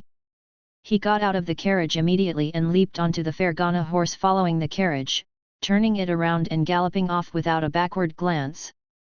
Just as though he were fleeing. Wu Jingtao had brought along the Fergana horse that he was riding, intending all along to use it for the return journey. After Wu Jingtao left, Fu drove the carriage leisurely to the gates of the Chu Royal City. The Chu Royal City was the largest city in the western ridge of the Chu King, sprawling across the vast land like a giant beast, giving one a sense of majesty and vastness. And this was also something special that other cities in the western ridge of the Chu King did not have. Young master has not yet awoken from his practice, I'll enter the Chu Royal City first and find an inn to rest. When young master has awoken, we'll see his plans are. Fu was now no longer the ignorant young man from a small town that he had been in the past, and after following Zhou Donghuang for such a long time, he had matured and became much steadier under his influence. A carriage drawn by the 3 Fergana horses was not an uncommon sight even in the capital of an intermediate-level prefecture. Naturally, it did not attract any attention in the Chu Royal City. Within an hour, Fu saw many carriages similarly drawn by 3 Fergana horses in the unceasing flow of traffic in the Chu Royal City. Night was falling by the time Zhou Donghuang, who had been sitting cross-legged in the cabin of the carriage, woke from his practice. The carriage had stopped in the parking area of an inn, and although Fu had already readied the guest room, he nevertheless stood guard outside the carriage, deeply afraid that someone would inadvertently disturb his young master's practice. "Fu, where's Wu Jingtao?" Zhou Donghuang saw only Fu when he stopped practicing and walked out of the carriage. There was no trace of Wu Jingtao. "Young master, when we were outside the Chu royal city, that Wu Jingtao stopped the carriage and asked you if he was allowed to return to Guangling Prefecture. You were practicing at that moment, so I took over the carriage and let him go back," Fu said. "What's the hurry to go back?" Zhou Donghuang squinted as the corners of his mouth curled up in a mocking smile. "I originally planned to give him a third-grade sword technique for the 4 months he spent as our driver before I let him go back, looks like I won't have to anymore." Fu was momentarily stunned and could not help shaking his head with a smile. If that Wu Jingtao knew young master's intentions, he would turn green with regret. "Young master, I've already prepared your guest room, let me show you in," Fu said to Zhou Donghuang as he led the way in, showing Zhou Donghuang to the guest room he had already prepared. "Fu, rest early tonight, we'll be going out tomorrow morning," Zhou Donghuang told Fu as he stood outside the door. "Yes, young master," Fu replied respectfully. He waited until his young master had shut the door before returning to the adjacent room. After shutting the door, Zhou Donghuang did not continue practicing. Instead, he lay on his bed staring at the ceiling, lost in his thoughts. As I guessed, even practicing the Lord of the Four Supremes without distraction, the rate of practice cannot be increased without limit. Continuously practicing the Lord of the Four Supremes without distraction for 2 months has increased the rate of practice almost to its limit. However, over the last 2 months, on account of the maximum rate of practice that I achieved, my level of practice has increased, and I have smoothly attained level 7 of Qi gathering, just as I had guessed. 7 days earlier, Zhou Donghuang had smoothly attained level 7 of Qi gathering and became a level 7 adept with the strength of 7 bulls. 4 months earlier when he was in the capital of Guangling Prefecture, he had still been a level 5 adept. In 4 short months, he had 2 consecutive breakthroughs and become a level 7 adept. After attaining level 7 of Qi gathering, I can freely demonstrate second-grade techniques, and with some difficulty, I might even manage to demonstrate some of the powerful first-grade techniques. To Zhou Donghuang, advancing to level 7 of Qi gathering was not simply about increasing his Qi. He could only demonstrate even more powerful martial art techniques if he had enough Qi. In the 1,000 years of memories from his previous life, there were countless martial art techniques demonstrated by adepts at the stage of Qi gathering. Therefore, he had no lack of techniques. What he now lacked was only the ability to demonstrate these martial arts. Early the next morning, Zhou Donghuang left the inn with Fu and joined the traffic thronging the streets of the Chu royal city. Whenever they spotted a medicine shop, Zhou Donghuang would enter it with Fu. In one morning, they had already visited more than 10 medicine shops, and Fu was carrying bags of all sizes filled with herbs that Zhou Donghuang urgently needed. These herbs were all to be used to increase the quality of the Qi gathering elixir. This is really worthy of being the most prosperous city in the western ridge of the Chu King. After visiting 10 medicine shops, I have already managed to gather the herbs I need to formulate a Qi gathering elixir that increases the sensitivity to Qi by 90%.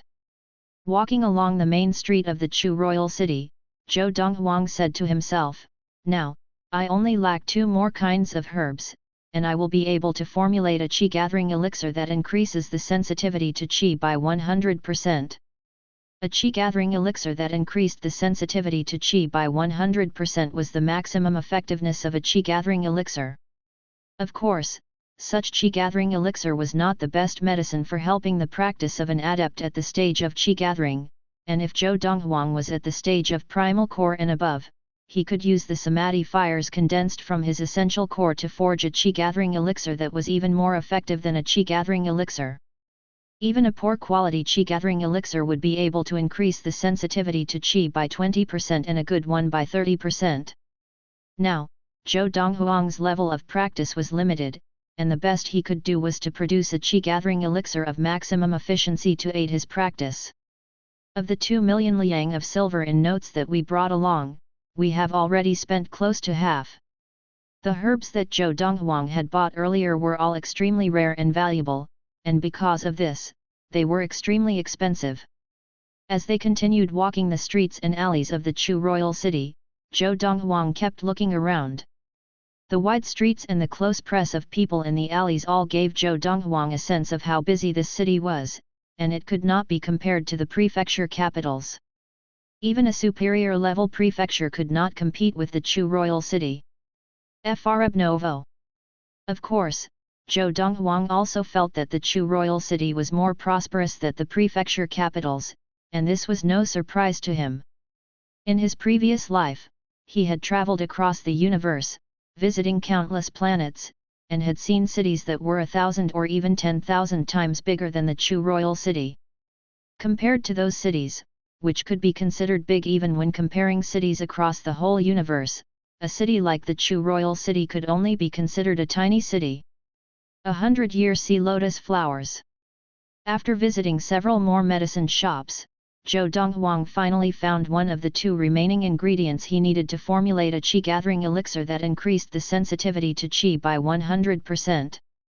Sir, do you need this? Seeing Zhou Donghuang staring at the 100-year sea lotus flowers, the manager of the shop standing behind the counter directed the question to him with a smile. The manager of the shop was a thin middle-aged man with a forked beard, and his eyes sparkled with intelligence. Yes. Zhou Donghuang nodded without hesitation, getting food to make the payment right away. 100-year sea lotus flowers cost 200,000 liang of silver. However, just this much 100-year sea lotus flowers were enough to formulate 100 bottles of qi-gathering elixir, if used sparingly. Sir, do you still require anything else? The manager became very enthusiastic upon seeing Zhou Donghuang so relaxed, dearly wishing that Zhou Donghuang would buy up his whole stock. Nothing else for the moment. Zhou Donghuang was shopping for herbs with focus, and the only thing he needed from this shop were the 100-year sea lotus flowers. Although the manager of the medicine shop was somewhat disappointed at this, his enthusiasm did not lessen. Sir, if there is anything you need, you can always let me know. If I don't have it in stock, I will find a way to obtain it from elsewhere. Oh! Zhou Donghuang's eyes gleamed, and he went straight to the point. There is actually one other kind of herb that I want, but I didn't see it in your shop. Sir, may I ask what herb that is? The manager asked. 10-year survival weed, Zhou Donghuang replied. 10-year survival weed was even more expensive than 100-year sea lotus flowers, even though it was only aged for 10 years. This was because it was even rarer than the 100-year sea lotus flowers. 10-year survival weed. The manager frowned and gave a bitter smile. Sir, I received a bunch of 10-year survival weed yesterday, but I did not display it because it had already been reserved by someone else. Not just here, but all the 10-year survival weeds in the Chu royal city have been reserved since half a year ago. Unless any shop is willing to take the risk of being closed down permanently and sell it to you. Otherwise, you will not be able to buy 10-year survival weeds in the Chu royal city. The manager shook his head as he finished. Chapter 74, Yang Zixi. The Grand Yang Family.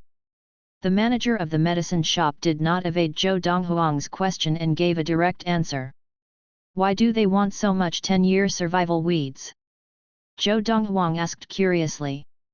He was extremely familiar with the medicinal uses of 10-year survival weed, and there was no need to use much of it for any of the elixirs or potions for which it was an ingredient of. And that Grand Yang family had reserved all the 10-year survival weed in all the shops in the Chu royal city from half a year ago. Why would the Yang family need so many 10-year survival weeds? They are to extend the life of the patriarch of the Yang family. The medicine shop manager shook his head and continued, the patriarch of the Yang family returned from the imperial city half a year ago and had mysteriously contracted some unusual form of poisoning. That kind of poison continually drains the life force. Apparently, although the patriarch of the Yang family is only 40-something years old, he looks like he is 60 or 70 years old, covered in wrinkles and white-haired, and it has broken his spirit.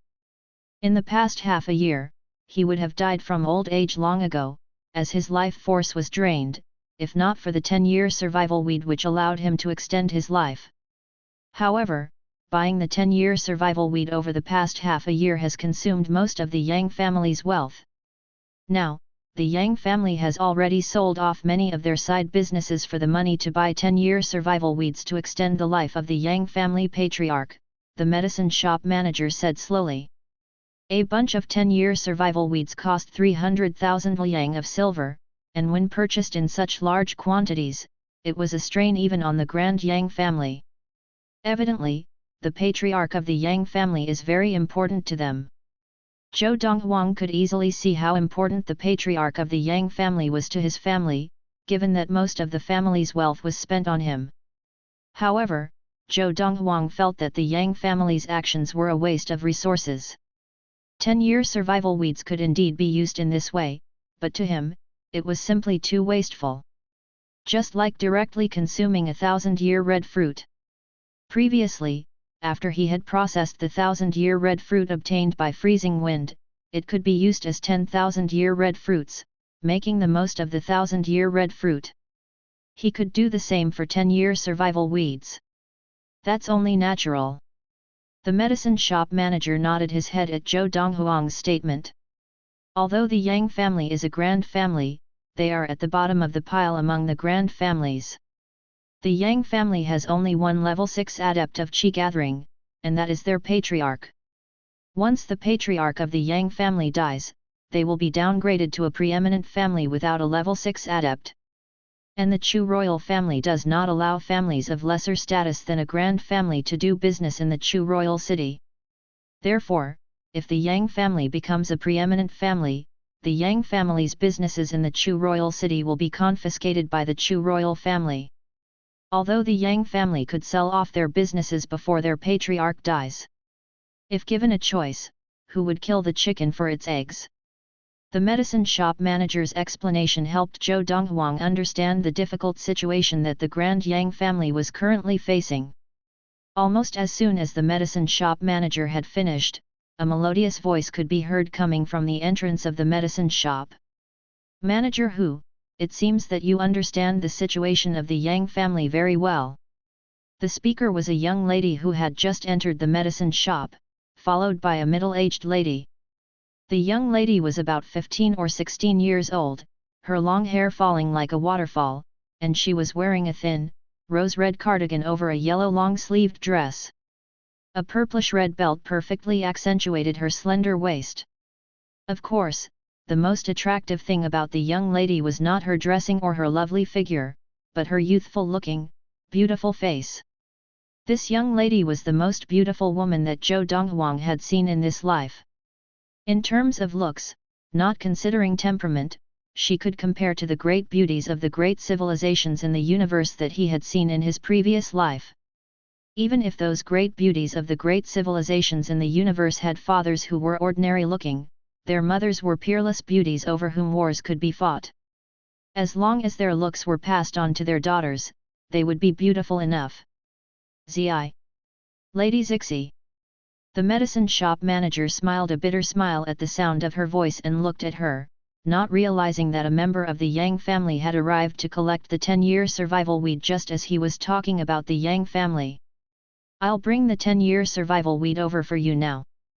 The medicine shop manager exchanged greetings with the young lady, then turned and walked into the medicine shop without waiting for her reply. Zhou Donghuang could easily guess that the young lady was a member of the Yang family and that she was here to collect the 10-year survival weed that he wanted as well. As Zhou Donghuang was evaluating the young lady, she was likewise evaluating him. With his white gown and the extraordinary air around him, even the junior direct relations of the tycoon families whom she had seen could not match up to him. She felt that even the direct, junior relatives of the Chu royal family might not be able to match up to the youth before her. Just as the young lady took her gaze off him, Zhou Donghuang asked, "Young lady, would it be convenient for me to have an audience with the patriarch of the Yang family? The young lady was momentarily stunned at Zhou Donghuang's question, but she looked at Zhou Donghuang and knitted her brows slightly and asked, "Why do you want an audience with my uncle?" Her reply revealed her position in the Yang family to Zhou Donghuang. The patriarch of the Yang family was the young lady's uncle, which also meant that the young lady before him was a direct relative of the Yang family. However, thinking about it, to be able to collect the 10-year survival weed that was worth 300,000 liang of silver on behalf of the Yang family meant that her status in the Yang family was more than just ordinary. "I am well versed in medical treatments, and I know many methods of neutralizing poisons. I would like to see what poison the patriarch of the Yang family is suffering from and whether I am able to help," Zhou Donghuang said in the most straightforward manner. From his memories of his previous life, there were countless kinds of poisons that could result in the situation that the patriarch of the Yang family was in. As to exactly what kind of poison the patriarch of the Yang family was suffering from, he would only know if he could see it with his own eyes. Of course, he was so enthusiastic mainly because he wanted the 10-year survival weed. "You?" The young lady looked Zhou Donghuang over from head to toe, her expression and gaze full of suspicion. She obviously did not believe a youth who looked barely older than she could have the ability to treat her uncle. "Young man, your strategy for striking up a conversation is not too bad." The middle-aged woman behind the young lady spoke up as well. "However, have you considered just how old you are? No one will believe you could have the ability to treat the patriarch of our Yang family. Moreover, we have engaged 9 of the 10 great medicine masters in the Chu royal city to diagnose the poison that the patriarch of our Yang family is suffering from, but they were all helpless.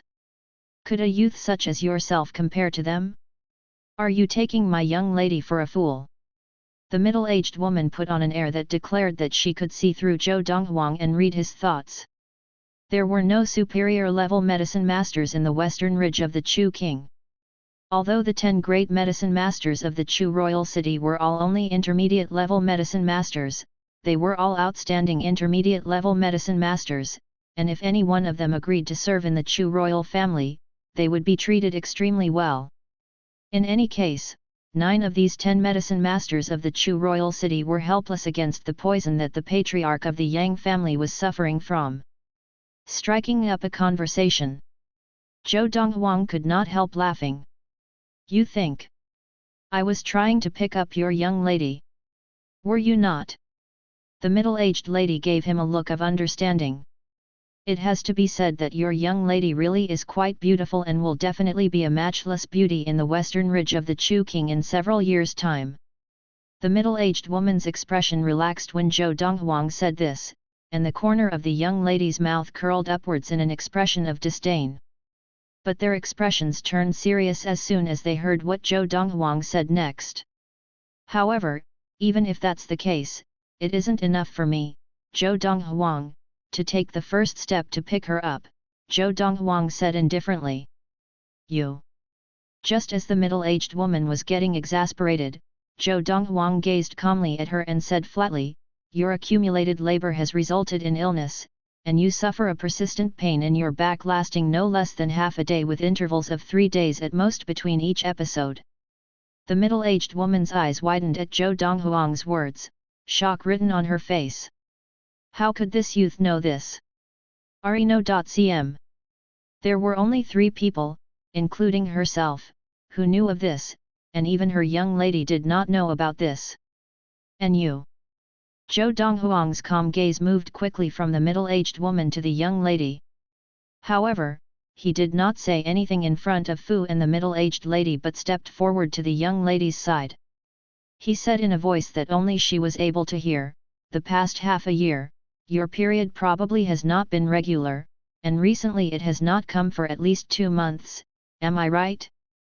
As a virgin, it is normal to have your period once a month. If I'm not wrong, it is because of the mental stress caused by your uncle's poisoning that is causing your cycle to stop." Once he finished, Zhou Donghuang retreated. Immediately, the young lady blushed, and her cheeks turned red. There was a look of surprise in her eyes, because this youth before her had been spot on. The young lady and the middle-aged woman exchanged glances in a moment and saw a look of disbelief in each other's eyes. "Lady Zixi, this is the 10-year survival weed, please inspect it." At this moment, the owner of the medicine shop walked out from the inner room of the shop and passed a brocaded box to the young lady. She opened the box and nodded when she saw the weeds inside. "Correct, this is 10-year survival weed." The weeds in the box were fresh and green as though they had always been this way, even though they were uprooted from the soil. This weed had 10 leaves in total, each leaf representing 1 year, and it was evidently 10-year survival weed. Chapter 75, Fanning the Flames. Earlier, Yang Zixi's attention had been focused on the 10-year survival weed that the owner of the medicine shop had brought out. Now, hearing the youth's words and bearing in mind what the youth had told her, the blush on her cheeks that had not yet subsided was already spreading even more furiously. A youth about the same age as her telling her about her personal matters was extremely embarrassing for her. However, what the youth had told her was her secret, and no one apart from her knew of it. "Auntie May, was what he said about your condition accurate as well?" Yang Zixi asked the woman behind her, and she nodded, indicating that he was someone with ability. She looked afresh at the youth and said, "We are returning to the Yang family now, you may come with us." Yang Zixi's gaze lingered momentarily on the youth before she consciously looked away, because that youth had been completely correct about her secret, and she felt like there was nowhere left to hide. "I have one condition," Zhou Donghuang said. Just as the middle-aged woman frowned and was about to get angry, Yang Zixi asked, "What is the condition?"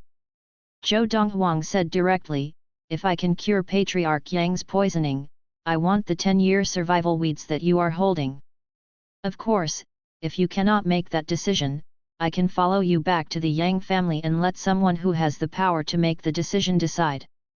"I can make this decision." A hopeful look surfaced in Yang Zixi's eyes. "If you can cure my uncle's poisoning, the 10-year survival weed is nothing, the Yang family will definitely not be stingy." "I only want the 10-year survival weed," Zhou Donghuang said. Soon, Zhou Donghuang and Fu were following Yang Zixi and her servant as they left the medicine shop and returned to the Yang family. Although the Yang family was a grand family, the Yang family mansion was significantly smaller than the mansion of the Grand Wu family that Zhou Donghuang had been to previously. Of course, he could understand this. This was, after all, the royal city of the western ridge of the Chu King and not just a prefecture capital. The mansion of the Grand Wu family could occupy such a large plot of land not only because it was in the prefecture capital, but mainly because the Wu family was the governing family of Guangling Prefecture. As the foremost family of Guangling Prefecture as well as being the governing family of Guangling Prefecture, no less could be expected of the Wu family's mansion. "Lady Zixi." After entering the Yang family mansion, everyone they met, from the servants to the side relatives of the Yang family, all bowed respectfully to Yang Zixi. "My uncle's residence is just up ahead." Very soon, Yang Zixi and her servant led Zhou Donghuang and Fu to the Yang family patriarch's residence, into a small but spacious courtyard. There were 3 people standing in the courtyard. A middle-aged man, a young man and an old man standing respectfully behind the young man. The middle-aged man wore loose a grey gown with gold trimmings, and he was pacing back and forth outside the door to one of the rooms. His grave expression made it obvious that he was unsettled. The young man was a little over 20 years old, and he wore a brocaded mandarin gown with a cool expression on his handsome face. He had an aristocratic look about him, making it easy to tell that he was of high birth. As for the old man behind the young man, he was an old servant, his hair all white, and his face thin, but his eyes twinkled with life. "Third uncle." Yang Zixi led the way into the yard and bowed to the middle-aged man pacing outside the room. "Zixi." The middle-aged man looked at Yang Zixi when he heard her voice, breaking into an affable smile. "Have you brought back the 10-year survival weed?" "MHM." Yang Zixi nodded. "Sister Zixi." Just then, the youth in the mandarin gown gazed at Yang Zixi, the cool look on his handsome face gone without a trace and replaced by an enthusiastic smile. However, faced with the youth's enthusiasm, Yang Zixi merely replied in an indifferent tone, "Young Master Shi."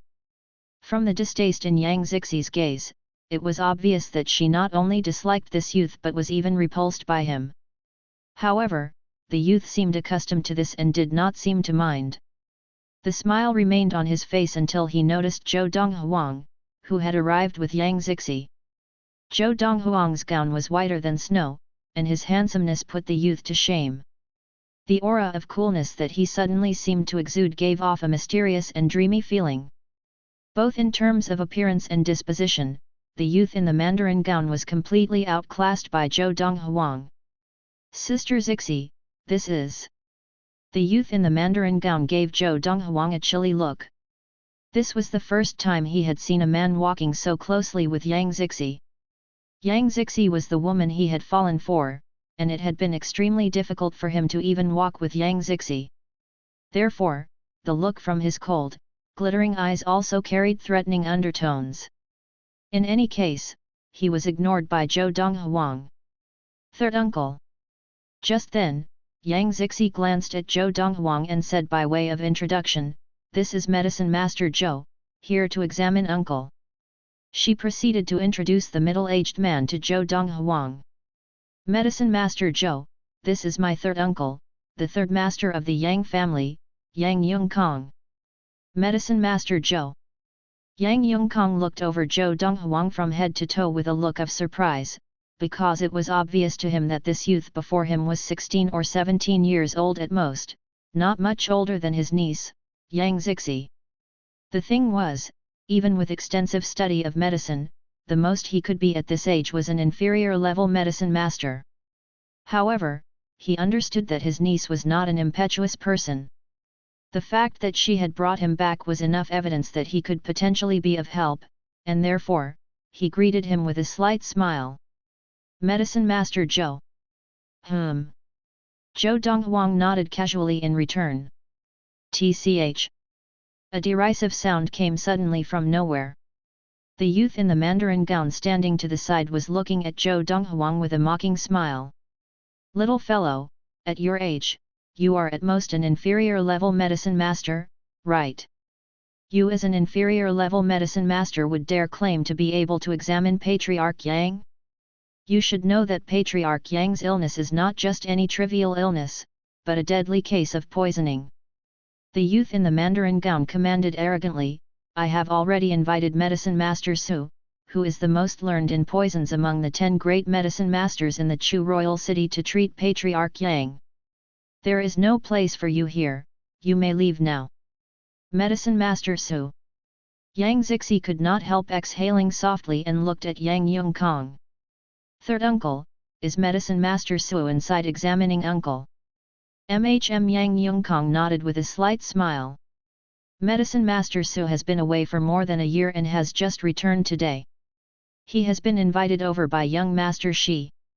Although Medicine Master Su is not the best medicine master among the 10 great medicine masters of the Chu royal city, he has the best understanding of poisons. Even the superior-level medicine master of the imperial court might not be able to match him when it comes to treating cases of poisoning. With him around, there is hope that an antidote can be found for the poison that Big Brother is suffering from." Yang Yongkong paused and hesitated, then continued with a bitter smile, "If even he is unable to help, I'm afraid there is nothing we will be able to do about the poison." Yang Zixi's expression grew solemn at Yang Yongkong's last sentence, and she began muttering to herself continuously, "There will be a way. Medicine Master Su will find a way Fawebo. Hear that, little fellow?" At that moment, the youth in the Mandarin gown looked at Zhou Donghuang with a mocking gaze and said with a cold smile, "If even Medicine Master Su is unable to find an antidote for that poison, an inferior-level medicine master like you could not possibly succeed." In any case, Zhou Donghuang had not bothered to even glance at the youth in the Mandarin gown since he arrived and had completely ignored the repeated insults from the youth. You dare disrespect me, Shi Yu." Seeing that Zhou Donghuang was ignoring him, Shi Yu's expression turned foul. Shi Yu was the first young master of the Tycoon family, the Shi family, and also the designated successor of the patriarch of the Shi family. Even the patriarch of the Grand Yang family greeted him as young Master Shi whenever they crossed paths. Just as Shi Yu's anger began to rise, the door to the room opened with a creak, and an elderly figure slowly walked out. This was an old man dressed in a grey gown, of average build, and although his hair and even his eyebrows were completely white, his face looked only 40 or 50 years old. Medicine Master Su. Seeing the old man walk out, Yang Yongkong hurried forward to meet him and asked with a grave expression, "Are you able to treat the poison my big brother is suffering from?" Yang Zixi, who had stepped forward with Yang Yongkong, looked at the old man with her fists tightly clenched and a hopeful look in her eyes. Shi Yu swept a cold gaze over Zhou Donghuang and walked towards the old man as well. "Third Master Yang, I am unable to identify the poison that Patriarch Yang is suffering from, but its effects are fearsome, and it has already spread throughout his entire body. Without the 10-year survival weed, Patriarch Yang would have succumbed to the poison 4 months ago." The old man shook his head. Moreover, the long-term use of 10-year survival weed has caused Patriarch Yang to develop a strong resistance to its medicinal effects. After using 1 or 2 more bundles of 10-year survival weed, it will no longer be of any help to Patriarch Yang. 1 month. Patriarch Yang can only hold on for 1 more month. Prepare his affairs well. The old man sighed. What? Yang Yongkong's expression changed completely. He could not believe this was really happening. Yang Zixi's expression had turned pale as though all the blood had drained from her face in an instant. She wobbled and would have collapsed to the ground if the woman behind her had not managed to rush forward and support her in time. At that moment, Zhou Donghuang began to move, walking around them and into the room that the old man had just exited. "Hey!" The old man was momentarily stunned and looked suspiciously at Yang Yongkong. "Third Master Yang, who was that?" Chapter 76, Russell's Viper. Basic Level Medicine Master. Hearing Shi Yu's words, Medicine Master Xiao's expression changed as he glared at Yang Yongkong sternly and asked, "Third Master Yang, was the young man who just went in really going to treat Chief Yang?" Medicine Master Xiao, Yang Yongkong started awkwardly. After all, putting himself in his shoes, if he were Medicine Master Xiao, he would have been upset too. Finally, he nodded his head. That young man had been brought here by Yang Zixi to treat his big brother, how could he possibly go in and ask him to leave? Although he did not believe that the young man understood his big brother's poison, but since the old man in front of him had no solution, perhaps there was no harm in letting the young man try. Medicine Master Xiao, Medicine Master Zhou who just went in is actually quite capable. Just then, the lady behind the young girl spoke up. "Oh!" Medicine Master Xiao broke into laughter and looked at the lady curiously. He asked, "I do want to know, what kind of skills could that 16 or 17-year-old boy possibly have?" Medicine Master Xiao, you are an intermediate level medicine master, so if I ask you to identify what illness I have with just a look, would you be able to tell? Asked the lady. Just now, in the pharmacy, that young man in the white shirt had been able to tell that she had a hidden illness at just a glance, and he was even able to fully explain her condition. Even the 10 best medicine masters in the Chu royal city could not do that. "Identify what illness you have with just a look," asked Medicine Master Xiao calmly. "Unless it is an obvious disease, but if it is a hidden illness, even the superior level medicine master of the imperial court would not be able to tell just by looking. Are you trying to tell me that the boy who just went in could identify your hidden illness with just a look?"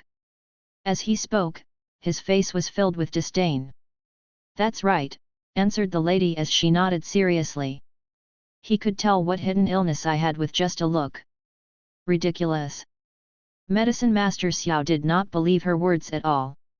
Looking at the lady as if she were an idiot, he turned to Yang Yongkong and said, "Third Master Yang, from today onwards, I, Xiao Chen will not step into the Yang household nor have any connections with the Yang family, even if a Yang family member dies in front of me, I will not help at all." With that, Xiao Chen snorted and left. This, Yang Yongkang smiled bitterly. Yang Zixi could barely conceal the anger flashing in her eyes as she glared at Shi Yu and asked furiously, "Shi Yu, is this what you wanted? Are you satisfied now?" If Shi Yu had not added fuel to the fire, Medicine Master Xiao would not have been so antagonized and even swear to never work with the Yang family or treat a Yang family member ever again. "Sister Zixi, how could you blame it on me? All I said was the truth. If you had not brought that lad to our home, Medicine Master Xiao would not have bumped into him," responded Shi Yu as he shook his head. "Young Master Shi, you can't blame it on Zixi either," said Yang Yongkang with a sigh. After all, she had not known that Medicine Master Xiao was here. He then turned to Yang Zixi and said, "Zixi, please don't take it to heart either. Medicine Master Xiao has never worked with the Yang family before anyway, and even if he was looking for a family to work with, he would not find us. As for him no longer wanting to treat us, there are so many medicine masters around the Chu royal city that it makes no difference. Third uncle, don't try to comfort me, this is indeed my fault." Yang Zixi sighed, though her eyes were hopeful. Just now, Medicine Master Xiao, who was one of the 10 top medicine masters in Chu royal city, had said that even the superior level medicine master of the imperial court could not possibly tell one's hidden illness from just a look. Didn't that mean that the superior level medicine master of the imperial court also could not possibly tell her small illnesses from just a look? That medicine master Zhou should be quite capable, who knows if he will be able to heal uncle. Although this was what she felt, Yang Zixi did not have much hope. Just now, Medicine Master Xiao had said that the poison had already entered her uncle's vital organs. As she thought of this, Yang Zixi's face was depressed, her eyes revealing tormented pain. From young, she had lost her parents, so her uncle had brought her up single-handedly. In her eyes, her uncle was like her father, just a difference in the title. Hence, since her uncle had been poisoned half a year ago, she had been unable to sleep at night, and the little sickness that the young man had identified had also manifested in her. Let's see if he is able to do anything. Just as Yang Zixi brought the lady behind her together into the room, Shi Yu and Yang Yongkang were also about to enter. Suddenly, 2 hurried voices from outside the courtyard caused them to stop in their steps. "Third Master, I heard that young Master Shi had brought Medicine Master Xiao over, what's the situation now?" "Third Master, Medicine Master Xiao is one of the top 10 medicine masters in Chu royal city and is superb at dealing with poisons. Does he have a treatment?" Along with the 2 voices were 2 old men, one plump and the other skinny, but with identical features. "Head elder, second elder." Seeing the 2 old men enter the courtyard, Yang Yongkang rushed forward to greet them. The 2 men were the head elders of the Yang family, Yang Ping, and the second elder, Yang An. The 2 of them were identical twins and also level 5 adepts whose power was second only to the Yang family chief. Greetings to the 2 elders. Just as Yang Ping and Yang An were looking at Yang Yongkang expectantly, Shi Yu greeted the 2 of them. Medicine Master Xiao could do nothing about Yang family chief's poisoning. It was only then that Yang Ping and Yang An noticed Shi Yu, but before they had a chance to greet Shi Yu, their expression changed. Even Medicine Master Xiao, whose detoxifying capabilities was comparable to the superior level medicine master of the imperial court, had no way to detoxify their chief? Didn't that mean that there was no way to detoxify the poison in their Yang family chief? Then Yang Yongkang spoke, "Head elder, second elder. Medicine Master Xiao said that Big Brother has used too many 10-year survival weeds, and so it's caused him to have a resistance to it. After 1 or 2 more stalks of the weed, the 10-year survival weed will no longer have any effect on him." Hearing this, the faces of Yang Ping and Yang An darkened even more. Does God really want to make the Yang family a preeminent family once again? After Yang Ping recovered, he asked sadly. "Elders," continued Shi Yu. Medicine Master Xiao not only said that there was no way to detoxify the chief, but before he left, he even said that he would not work with the Yang family again and that he would not treat anyone from the family. Even if one of us dies in front of him, he won't lift a finger. Yang Yongkong frowned slightly. He did not expect Shi Yu to make matters worse at this point. Of course, Shi Yu was the first young master of the Tycoon Shi family, so even though he was unhappy, he could not say anything for fear of offending him. What? What is going on? Hearing Shi Yu's words, both Yang Ping and Yang An were shocked. After finding out what had happened from Shi Yu, their faces darkened even further. Ridiculous! How could a 16 or 17-year-old teenager, a basic-level medicine master at best, have the ability to treat the chief? I used to think that Lady Zixi was reliable, but how could she have been so foolish this time? With that, Yang Ping and Yang An walked into the room where the Yang family chief was in. Yang Yongkong, Shi Yu, and the old servant behind Shi Yu also followed into the room. Lying on the bed in the room was an old man who looked 60 or 70 years old. He was none other than the chief of the Yang family, Yang Yunji. The old man looked haggard with wrinkles all over his face. It was impossible to tell that he was just over 40 years of age. Yang Yunji was only 47 this year. Zhou Donghuang stood before him and stared at him calmly. After his diagnosis, he had gotten a better understanding of the poison in Yang Yunji's body. The Yang family chief had been infected with snake poison, and it was the poison of a very rare snake. Chief Yang, you have been infected with poison from the Russell's viper, Zhou Donghuang told Yang Yunji. Rubbish! Just as the words left Zhou Donghuang's mouth, an old voice resounded around the room. Soon, a plump old man entered the room, followed by a skinny old man. It was the plump old man who had spoken.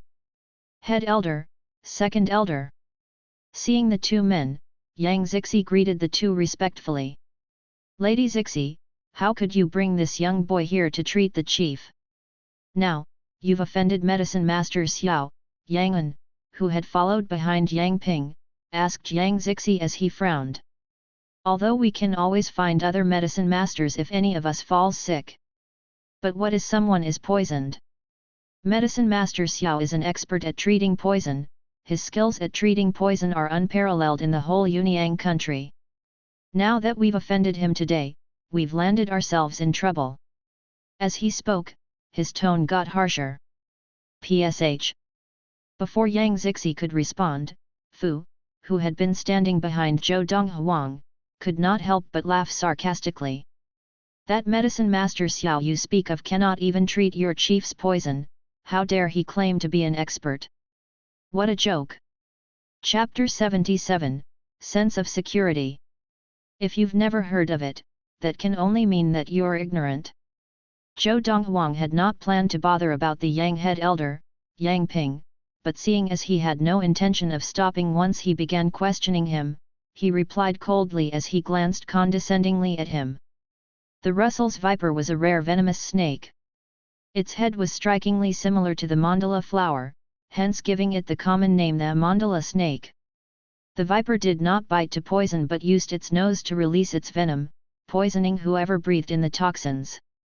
As Yang Ping's expression changed, Zhou Donghuang turned to look at the Yang family chief, Yang Yunji, lying on the bed. He said flatly, I can treat the snake poison in the chief. With that, the whole room turned quiet. Even the Yang head elder, Yang Ping, who had been prepared to argue with Zhou Donghuang, kept his mouth closed. He stared at Zhou Donghuang incredulously, eyes filled with suspicion. This young man said that he could treat the poison of their Yang family chief?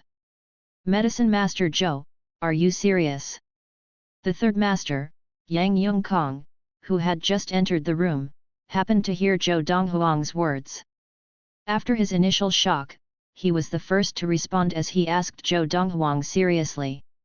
If my young master says he can, he definitely can treat it. Fu, who had been standing behind Zhou Donghuang, said impatiently, seeing that they disbelieved his young master's words. To him, his young master was almost godlike and could achieve anything. For someone to doubt his young master was simply blasphemous and unacceptable to him. Medicine Master Zhou, please help treat my uncle. After Yang Zixi had recovered from her shock, she looked at Zhou Donghuang agitatedly. Although they had just met, she could tell that Zhou Donghuang was a man of his word. Medicine Master Zhou, you really can treat this poison? Yang Yunji struggled to open his eyes as he lay on the bed. In his muted gaze, there was a glimmer of hope. I do not wish to repeat what I've already said. Zhou Donghuang looked at Yang Yunji, then at Yang Zixi. I need 36, 2-inch long gold needles, the finer, the better, and they must be totally straight.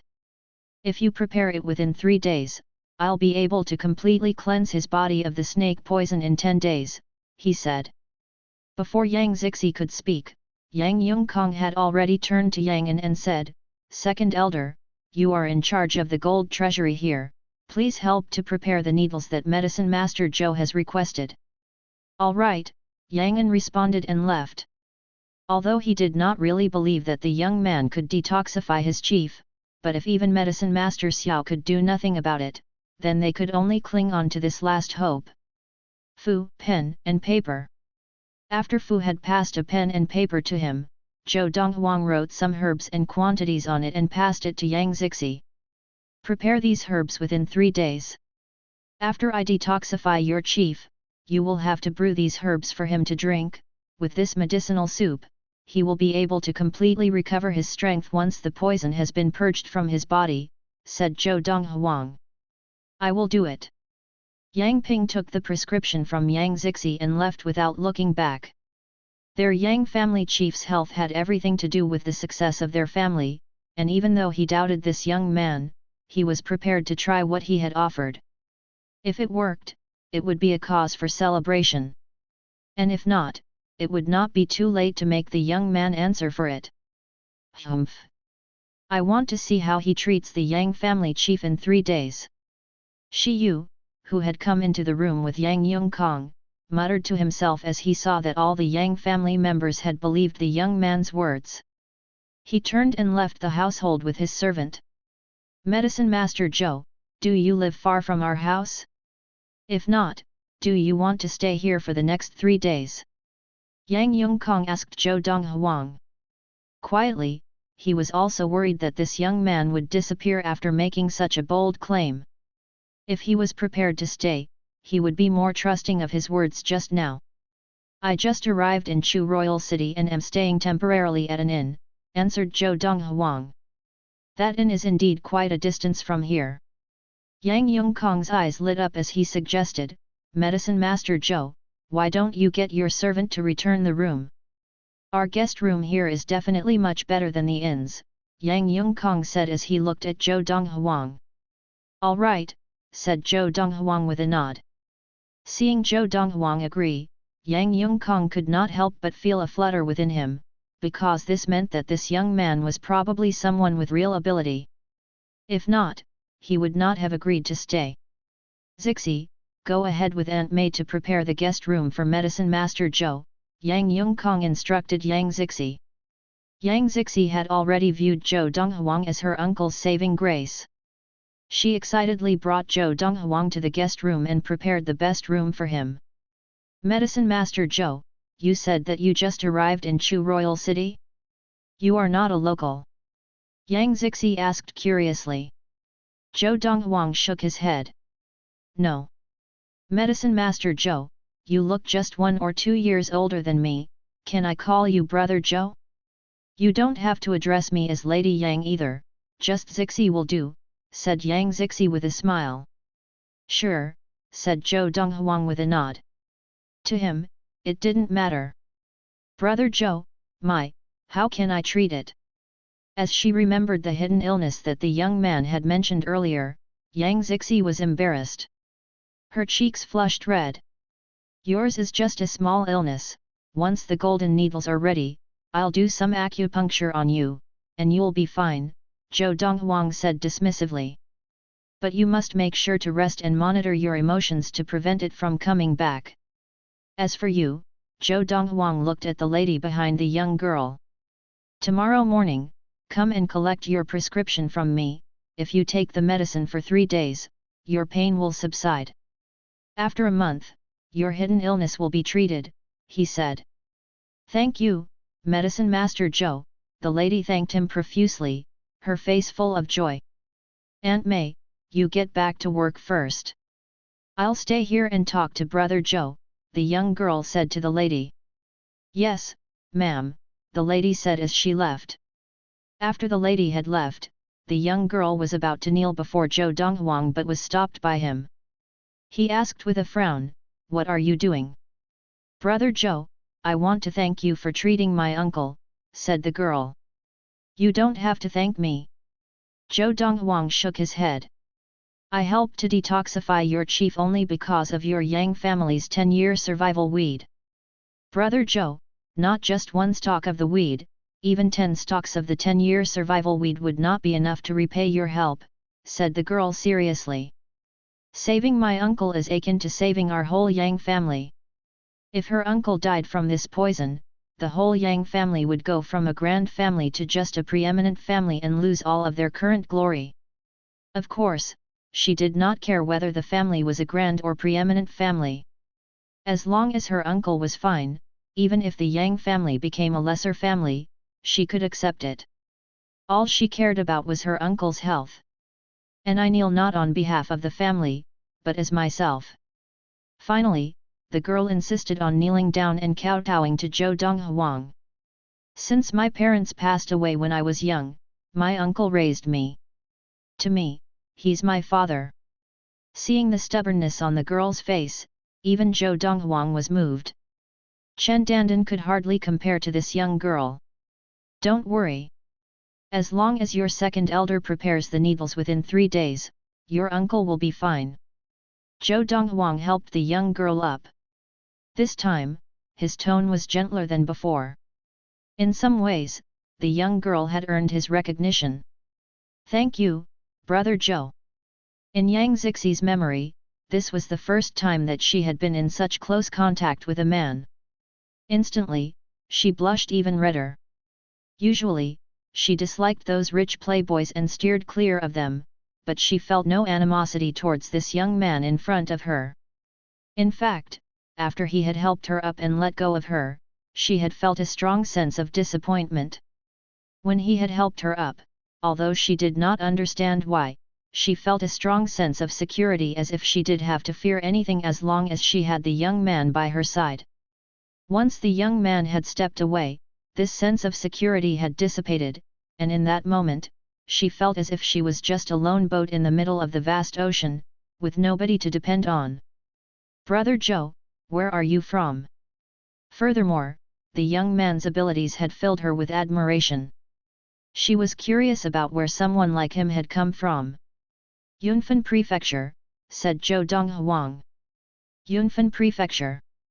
Yang Zixi was shocked because she had never heard of such a prefecture. Within Yunyang country, she knew all the superior and intermediate prefectures, but she was not as familiar with the inferior prefectures. Brother Zhou, are you not from Yunyang country? Chapter 78, The higher you rise, the harder you fall. Yunfan Prefecture is just an inferior prefecture, it's normal that you have never heard of it, Zhou Donghuang said with a slight smile. Seeing the girl's reaction, he could see that she had never heard of Yunfan Prefecture. Inferior Prefecture. Hearing the young man's words, Yang Zixi was stunned, though her stunned expression was extremely adorable. Zhou Donghuang could not help but sneak another look at her. Yes, replied Zhou Donghuang as he nodded. I left Yunfan Prefecture and only reached the Chu royal city after more than 5 months on the road. He had left Yunfan Prefecture capital on April 1, 1229 of the Ziyun era. Now, it was already September 10, 1228 of the Ziyun era. After 5 months, who knows how Mother and Xiao Lu are doing? As he thought of Lin Lan and Yun Lu, a gentle expression formed on Zhou Donghuang's face. As she watched on, Yang Zixi could not help but feel a tinge of jealousy. The young man before her had always been cold and aloof since she had met him, and he did not talk much. But now, such a tender expression had appeared on his usually emotionless face as he thought of whoever that was. Brother Zhou, are you thinking of your wife? Yang Zixi probed. But once the words left her mouth, she regretted it and even found it strange that she had asked such a question. Suddenly, she felt strangely awkward and looked down, unable to continue looking at the young man. Wife. Zhou Donghuang was shocked at first, then shook his head. Just now, I was thinking of my mother and my sister. Are they both in Yunfan Prefecture now? Yang Zixi's eyes lit up as she realized that she had misunderstood him. But even she did not understand why she had felt jealous just now. Was it simply because the young man had not fawned over her like other men his age? Yet, Zhou Donghuang said with a nod. After chatting with Zhou Donghuang for a while, the young girl only left reluctantly when Fu returned. Brother Zhou, I shouldn't disturb you. I'll take my leave. Yang Zixi rarely spoke so much to people. Even she did not know why she had grown so affectionate of this young man after just a day. The young man seemed to have some natural charisma. What she did not know was that although Zhou Donghuang had the body of a young man, his memory stretched across millennia. In times like this, the charisma that he exhiberated was simply nothing like those of his age. Zhou Donghuang's charisma and the typical aloofness that he displayed was extremely attractive to a young girl who had just begun her forays into the world of love. Sure, said Zhou Donghuang with a nod. As he watched the girl leave, he only looked away when her figure disappeared in the distance. Young master. After the girl had left, Fu looked at Zhou Donghuang with a smile. You have fallen for Lady Zixi. Nonsense. Zhou Donghuang glared at Fu and asked, have you brought everything over from the inn? Everything's here. Except for the carriage drawn by the 3 Fergana horses and the heavy black iron spear, there was nothing else to bring over. Fu nodded. He continued with a smile, young master, I think Lady Zixi is not bad. Just now, the disciple who had brought me to the inn told me much about her. She is a good lady who knows to repay debts of gratitude. In some ways, she is even more worthy than the biological daughter of the Yang family chief. In this aspect, Chen Dandan, who betrayed Madame, can hardly compare. Although he had not personally experienced it, Fu knew of Chen Dandan. He knew that she had completely disregarded his Madame who had brought her up, and she had betrayed her cruelly. Chen Dandan. As he was reminded of her, Zhou Donghuang's expression darkened, and his eyes glinted coldly. She is not worthy of comparison to Zixi. Young master, I still don't understand. When we went to Yunfan Prefecture capital, we could have gone to the Hong family and embarrassed her or even killed her. But you did not. Fu asked a question that had been bugging him for long. Embarrassing her, even killing her, would have been easy, but I do not intend to treat her like that in the Hong family or in Yunfan Prefecture. Zhou Donghuang's eyes flashed coldly again. The higher you rise, the harder you fall. Now, I will let her rise higher. When she can no longer climb higher, I will make her fall. Then, it will feel more painful. As he spoke, Zhou Donghuang laughed evilly. Even Fu could not help but feel his hairs rise as he heard his laughter. In his previous life, Zhou Donghuang had left Earth and returned to Xiun planet to look for Chen Dandan. In the end, he had found out that Chen Dandan had not died of old age in Yunfan Prefecture capital of Yunyang country, but had died in the small sect called the Valley of the Medicine Masters that ruled over Yunyang country. After some research, he then realized that Chen Dandan's biological father was the second elder of the Valley of Medicine Masters, Chen Tianhe. Chen Dandan was the illegitimate daughter of Chen Tianhe and had been sent to the inferior Yunfan prefecture of the lower Yunyang country, where she was adopted by his mother, Lin Lan. Eventually, it was the preeminent Hong family of Yunfan prefecture who sent her to the Valley of Medicine Masters and reunited her with her father. Settling it with her in the Valley of Medicine Masters would be better than doing it in Yunfan prefecture. It was precisely because of this that Zhou Donghuang had not tried to find Chen Dandan in the Hong family when he had gone to Yunfan prefecture capital.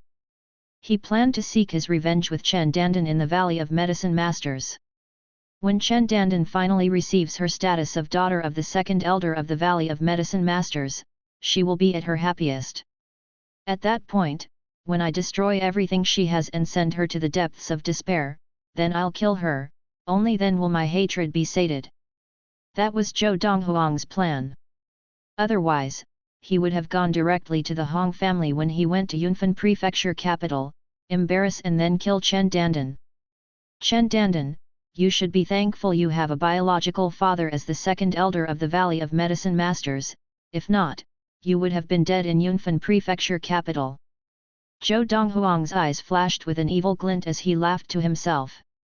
The dawn of September 12, 1228 of the Xiun era. Brother Zhou. 2 days later, Yang Zixi came looking for Zhou Donghuang. Second elder has already prepared the needles you requested, and head elder has also gotten all the herbs. Can you begin treating my uncle today? She asked, looking expectantly at Zhou Donghuang. Your two elders are quite efficient, said Zhou Donghuang with a laugh. Let's go over together. The previous day, Yang Zixi had also come to chat with him, and she even brought him on a tour of the Yang family household. In these 2 days, he had grown a fondness for this young girl who was both direct and had a sense of gratitude. Soon, Zhou Donghuang and Yang Zixi arrived at the residence of the Yang family chief, Yang Yunji. In the small courtyard where Yang Yunji stayed, the Yang third master, Yang Yongkong, head elder Yang Ping and second elder Yang An had all gathered. Shi Yu was there too.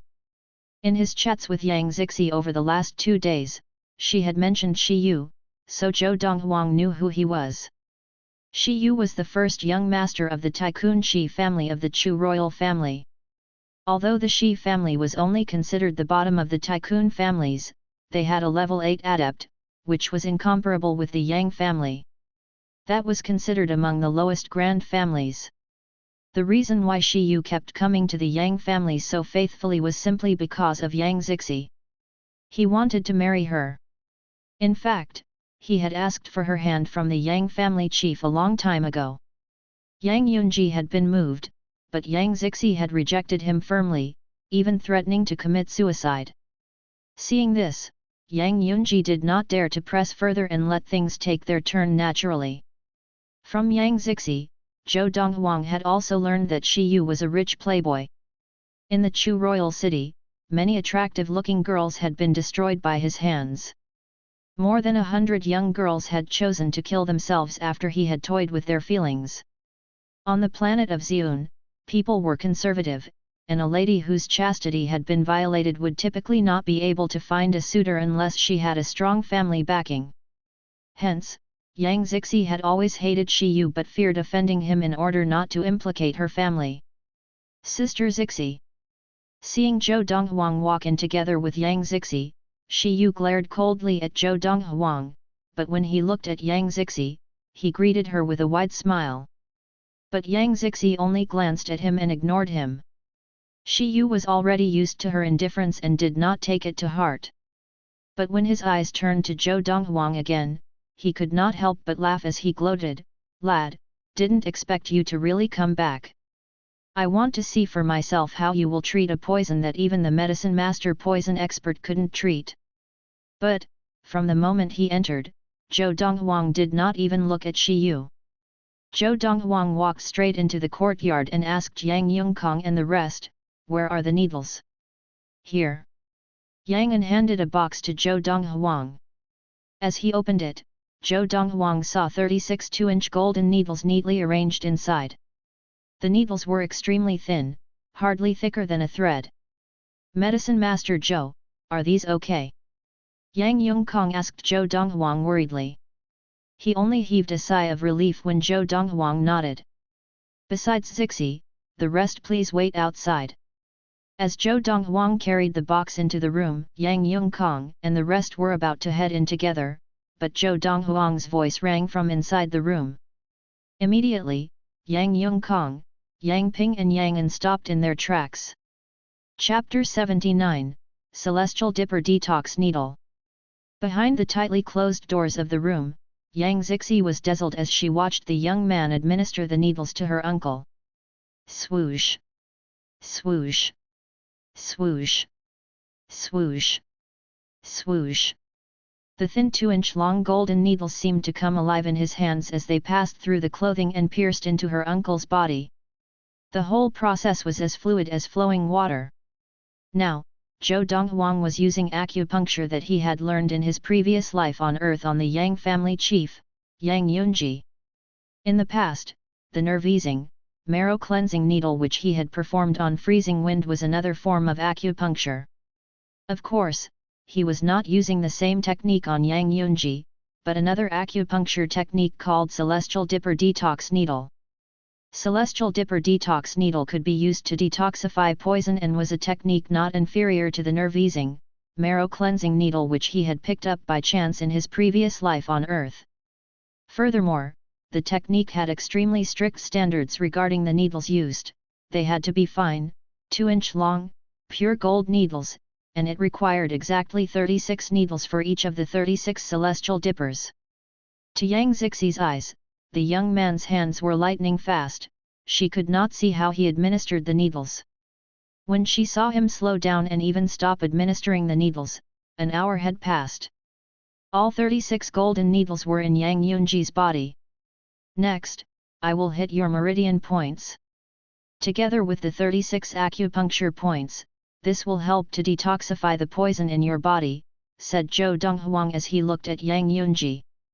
This process will be a little painful. As long as you manage to withstand the pain, I'll be able to complete the first day of treatment. Prepare yourself. I will begin after 10 breaths. After he had spoken, Zhou Donghuang turned to the dazed young girl beside him and said with a smile, Zixie, go out and tell the rest, later, no matter what they hear from this room, don't come in and disturb the process. If not, not only will they waste all our efforts, they may even endanger his life. As he spoke, his tone turned serious. Ah! The young girl was first surprised, but once she recovered from her shock, she nodded hurriedly and walked out of the door. After instructing Yang Yungkong and the rest, she then returned to the room. In that time, 10 breaths had passed since Yang Zixie closed the door. As she looked on, the young man at the bedside began his rapid hand movements. The lightning-fast movements left her spellbound. But this time, the young man did not have needles in his hands. His hands were sometimes clenched into a fist and sometimes with palm outspread, landing on her uncle's body. Bang! Bang! Bang! Bang! Bang! As Zhou Donghuang struck with his lightning-fast hands, both fist and palm landing on Yang Yunji's body, dull thuds echoed in the room. In the beginning, Yang Yunji felt intense pain all over his body, but he clenched his teeth and winced through the pain. But towards the end, the pain became unbearable as he could not help but scream. His hair-raising screams would have made Yang Yungkong and the rest outside rush into the room if Yang Zixie had not instructed them otherwise previously. Third Master Yang, elders, aren't you afraid that the young man will make a mistake and harm Chief even before the poison kills him? Hearing the screams from within the room, Shi Yu looked at Yang Yungkong, Yang Ping and Yang An, and asked seriously. Young Master Shi, rather than wait for the poison to act up, I'd rather let Medicine Master Zhou try, Yang Yungkong said emotionlessly, ignoring Shi Yu's attempt at fanning the flames. Third Master Yang, from what you say, are you really placing your hopes on this young lad who came from nowhere? Shi Yu laughed condescendingly. That lad, even if he really is a basic level medicine master, could he possibly be as capable as Medicine Master Xiao in terms of treating poison? There is no way that he can detoxify a poison that even Medicine Master Xiao could not treat. Young Master Shi, he has already claimed that he can help to detoxify Chief's poison. Today, if he fails to do it, we will definitely not let him go so easily, said Yang Ping. For now, let him do what he wants. That's right, agreed Yang An with a nod. After an hour, the screams from inside the room finally quietened down, and the room regained its peace. Inside, Yang Zixie was shocked. Zhou Donghuang was removing the 36 needles which he had stuck into Yang Yunji's body, and with each needle removed, black poisoned blood seeped out from Yang Yunji's body, staining his clothes black. And as the poisoned blood left his body, Yang Yunji's condition seemed to improve. After all the needles had been removed, half of Yang Yunji's head of white hair had turned black. At the same time, the wrinkles on his face had reduced. Although he still looked old, he still looked much younger than before. If he had looked 60 or 70 years old previously, now he looked just slightly over 60 years old. This is incredible. If she had not seen it with her own eyes, Yang Zixi would not have believed that someone could reverse aging in just 2 hours. Incredible. Simply incredible. That was all Yang Zixi could think of in that moment. You have recovered much better than I had imagined. From tomorrow onwards, I will perform acupuncture on you every day. After 4 days, you won't need it anymore. As Zhou Donghuang put the needles back into the box, he told Yang Yunji, as long as you drink the medicine that I prescribed every day, you will recover all your strength within 5 or 6 days. At the same time, Yang Yunji recovered from his state of shock. He dropped to his knees and thanked Zhou Donghuang profusely. Yang Yunji is grateful to Medicine Master Zhou for his benevolence. Only he could experience the miraculous transformation of his body. Previously, he could feel the life seeping out of his body with each moment, as if he were aging constantly. That feeling had caused him to despair. But now, he found that he was no longer losing his vitality, and his body felt much younger. Although his condition was far from his original self, he felt strangely energetic. In that moment, Yang Yunji felt as if he had been released from hell and ascended to heaven. Finally, there was hope for him. Hence, he was immeasurably grateful to Zhou Donghuang who had given him this hope, and he knelt in gratitude. He seemed to forget that he was the chief of the Grand Yang family and that the man before him was just a 16 or 17-year-old young man. All he knew was that the young man had saved his life. Remember what I said. Zhou Donghuang looked at Yang Yunji, then smiled at Yang Zixi and left the room. Medicine Master Zhou, how is it? Seeing Zhou Donghuang leave, Yang Yongkong, Yang Ping and Yang An rushed to him. Go in and see for yourself, said Zhou Donghuang flatly. Just as he said this, hearty laughter erupted from within the room. Ha ha ha ha. Ha ha ha ha ha ha. Hearing this, the eyes of Yang Yongkong and the rest lit up as they rushed into the room. No way. Hearing the energetic laughter from within the room, Shi Yu looked at Zhou Donghuang in disbelief and entered the room behind the rest. At the same time, Zhou Donghuang went straight to his room in the Yang family household. As Yang Yongkong and the rest entered the room, seeing Yang Yunji's current condition, they did not even have to ask to understand the situation. Medicine Master Zhou is really superb, Yang An exclaimed wholeheartedly. I never would I have thought that a 16 or 17-year-old boy could detoxify a poison that the famed Medicine Master Xiao, a poison expert among the top medicine masters in the Chu royal city, could not treat. Yang Ping could not help but remark. Brother, look at you now, you must be recovering well, right? Yang Yongkong asked Yang Yunji excitedly. Medicine Master Zhou said, from tomorrow, he will perform acupuncture 4 times over the next 4 days and will purge my body of all the snake poison. Yang Yunji's face was still filled with excitement. As long as I persevere and drink his medicine every day, I will fully recover within 5 to 6 days. Congratulations, uncle. A wide smile spread over the beautiful face of the young girl at his side. She had not smiled this easily in a long while. Zixi, I owe it to you for inviting Medicine Master Zhou here. Yang Yongkong looked at the young girl lovingly. That's right. Lady Zixi deserves the credit for treating Chief's poison. Yang Ping and Yang An also looked at the young girl happily. How is this possible? When Shi Yu saw the black hair on Yang Yunji's head and the youth in his face, he was in disbelief. That lad is only a basic level medicine master at best. How could he possibly detoxify a poison that even Medicine Master Xiao could not treat? Once he had recovered from his shock, Shi Yu turned and left the Yang family household without a word. Chapter 80, Conspiracy. After leaving the Yang family household, Shi Yu first returned to the Shi household before going straight to Xiao Chen, one of the top 10 medicine masters in the Chu royal city.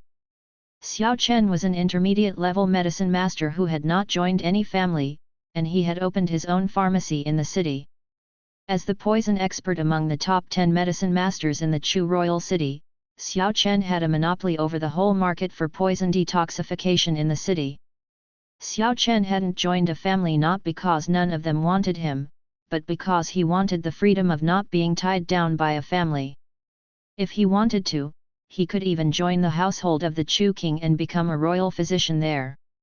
Of course, if he joined the royal household, his position would not be as high as those who had joined a tycoon family, because the Chu royal household already had many intermediate-level medicine masters. If he joined the household of the Chu king, it would simply be the icing on the cake for the royal household. And if he joined a tycoon family, his position would not be as high as if he had joined a grand family. Whereas if he joined a grand family, it would be akin to providing much-needed help in a time of need. Medicine Master Xiao. Although Shi Yu was spoiled, he was extremely courteous and respectful before Xiao Chen. Young Master Shi, why have you come to find me? If you are asking for help to treat someone's poison, then please leave. Because of the incident 2 days ago at the Grand Yang family, Xiao Chen was also unhappy at Shi Yu, who had invited him to the Yang family. Upon seeing him, Xiao Chen had been prepared to send him away immediately. After he had told the Yang family that he could not treat the poison in their chief, they had gotten a basic-level medicine master to take a look at their chief. Clearly, they were doubting his abilities and were mocking him. Medicine Master Xiao, allow me to apologize for what happened 2 days ago, said Shi Yu with a sincere smile. Today I've come to you not to ask for help, but to help you. Help me. Xiao Chen found this laughable. He questioned incredulously, why would I, Xiao Chen, need help from young Master Shi? Medicine Master Xiao, I believe you haven't heard, 2 days ago, that 16 or 17-year-old basic-level medicine master whom the Yang family found managed to detoxify some of the poison in Yang Yunji, Shi Yu said as his eyes narrowed. Impossible, interrupted Xiao Chen. Even I was unable to treat Yang Yunji's poison. How could a basic-level medicine master possibly do anything? Clearly, Xiao Chen did not believe Shi Yu's words. Medicine Master Xiao, if I had not seen it for myself, I would not have believed it either, said Shi Yu as he shook his head. Today, after he detoxified the poison in Yang Yunji, I took a look for myself. Half of Yang Yunji's head full of white hair turned black again. Furthermore, he originally looked at least 70 years old, but now, his wrinkles have lessened and he looks 60 at most. Hearing this, Xiao Chen's eyes narrowed as he stared at Shi Yu and asked in a low voice, "Are you serious?" Shi Yu shook his head and said, "Medicine Master Xiao, if you don't believe me, you can take a look for yourself. I have no reason to lie to you." Yang Yunji also said, "That kid will continue treating him for a few days, and he will not only be purged of the poison in 5 to 6 days, but will even recover all his original strength." Shi Yu looked at Xiao Chen seriously and said, "Medicine Master Xiao, if that kid really manages to heal Yang Yunji, your reputation will be tarnished. By then, news will spread around the Chu royal city that you, as the poison expert among the top 10 medicine masters in the Chu royal city, are not even as capable as a teenager. Your pharmacy business will definitely be affected seriously." Hearing this, Xiao Chen's expression flashed. Xiao Chen was not only concerned about his pharmacy business, but more importantly, his reputation was at stake. "I will head to the Yang household right now," Xiao Chen declared. "I'll accompany you," said Shi Yu with a smile. On the way, Shi Yu remarked, "Medicine Master Xiao, actually, even if the deed is already done, it is not the end for you." "How so?" Xiao Chen asked curiously as he looked at Shi Yu. "Medicine Master Xiao, think about it, even if that kid manages to treat Yang Yunji's poison, as long as the Yang family tells everyone that you were the one who did the detoxification, and not him, then everyone will applaud your capability, Shi Yu said with a smile. If the rest of the top 10 medicine masters in the city were all unable to treat the poison, but you managed to do it, then, your reputation will be elevated. Xiao Chen's eyes narrowed sharply. You mean, once the kid treats Yang Yunji, I jump in and claim the credit? That's right, responded Shi Yu with a nod. Why would that young man or the Yang family do that? Xiao Chen asked seriously. Don't bother about that kid. As for the Yang family, as long as my Shi family gives them some benefits or threaten them a little, they will easily betray that young man, Shi Yu answered with confidence. Hearing this, Xiao Chen seemed to realize something and stared intently at Shi Yu. Young Master Shi, you're digging my grave, are you trying to make me join the Shi family? That's right, agreed Shi Yu. Humph! Xiao Chen snorted.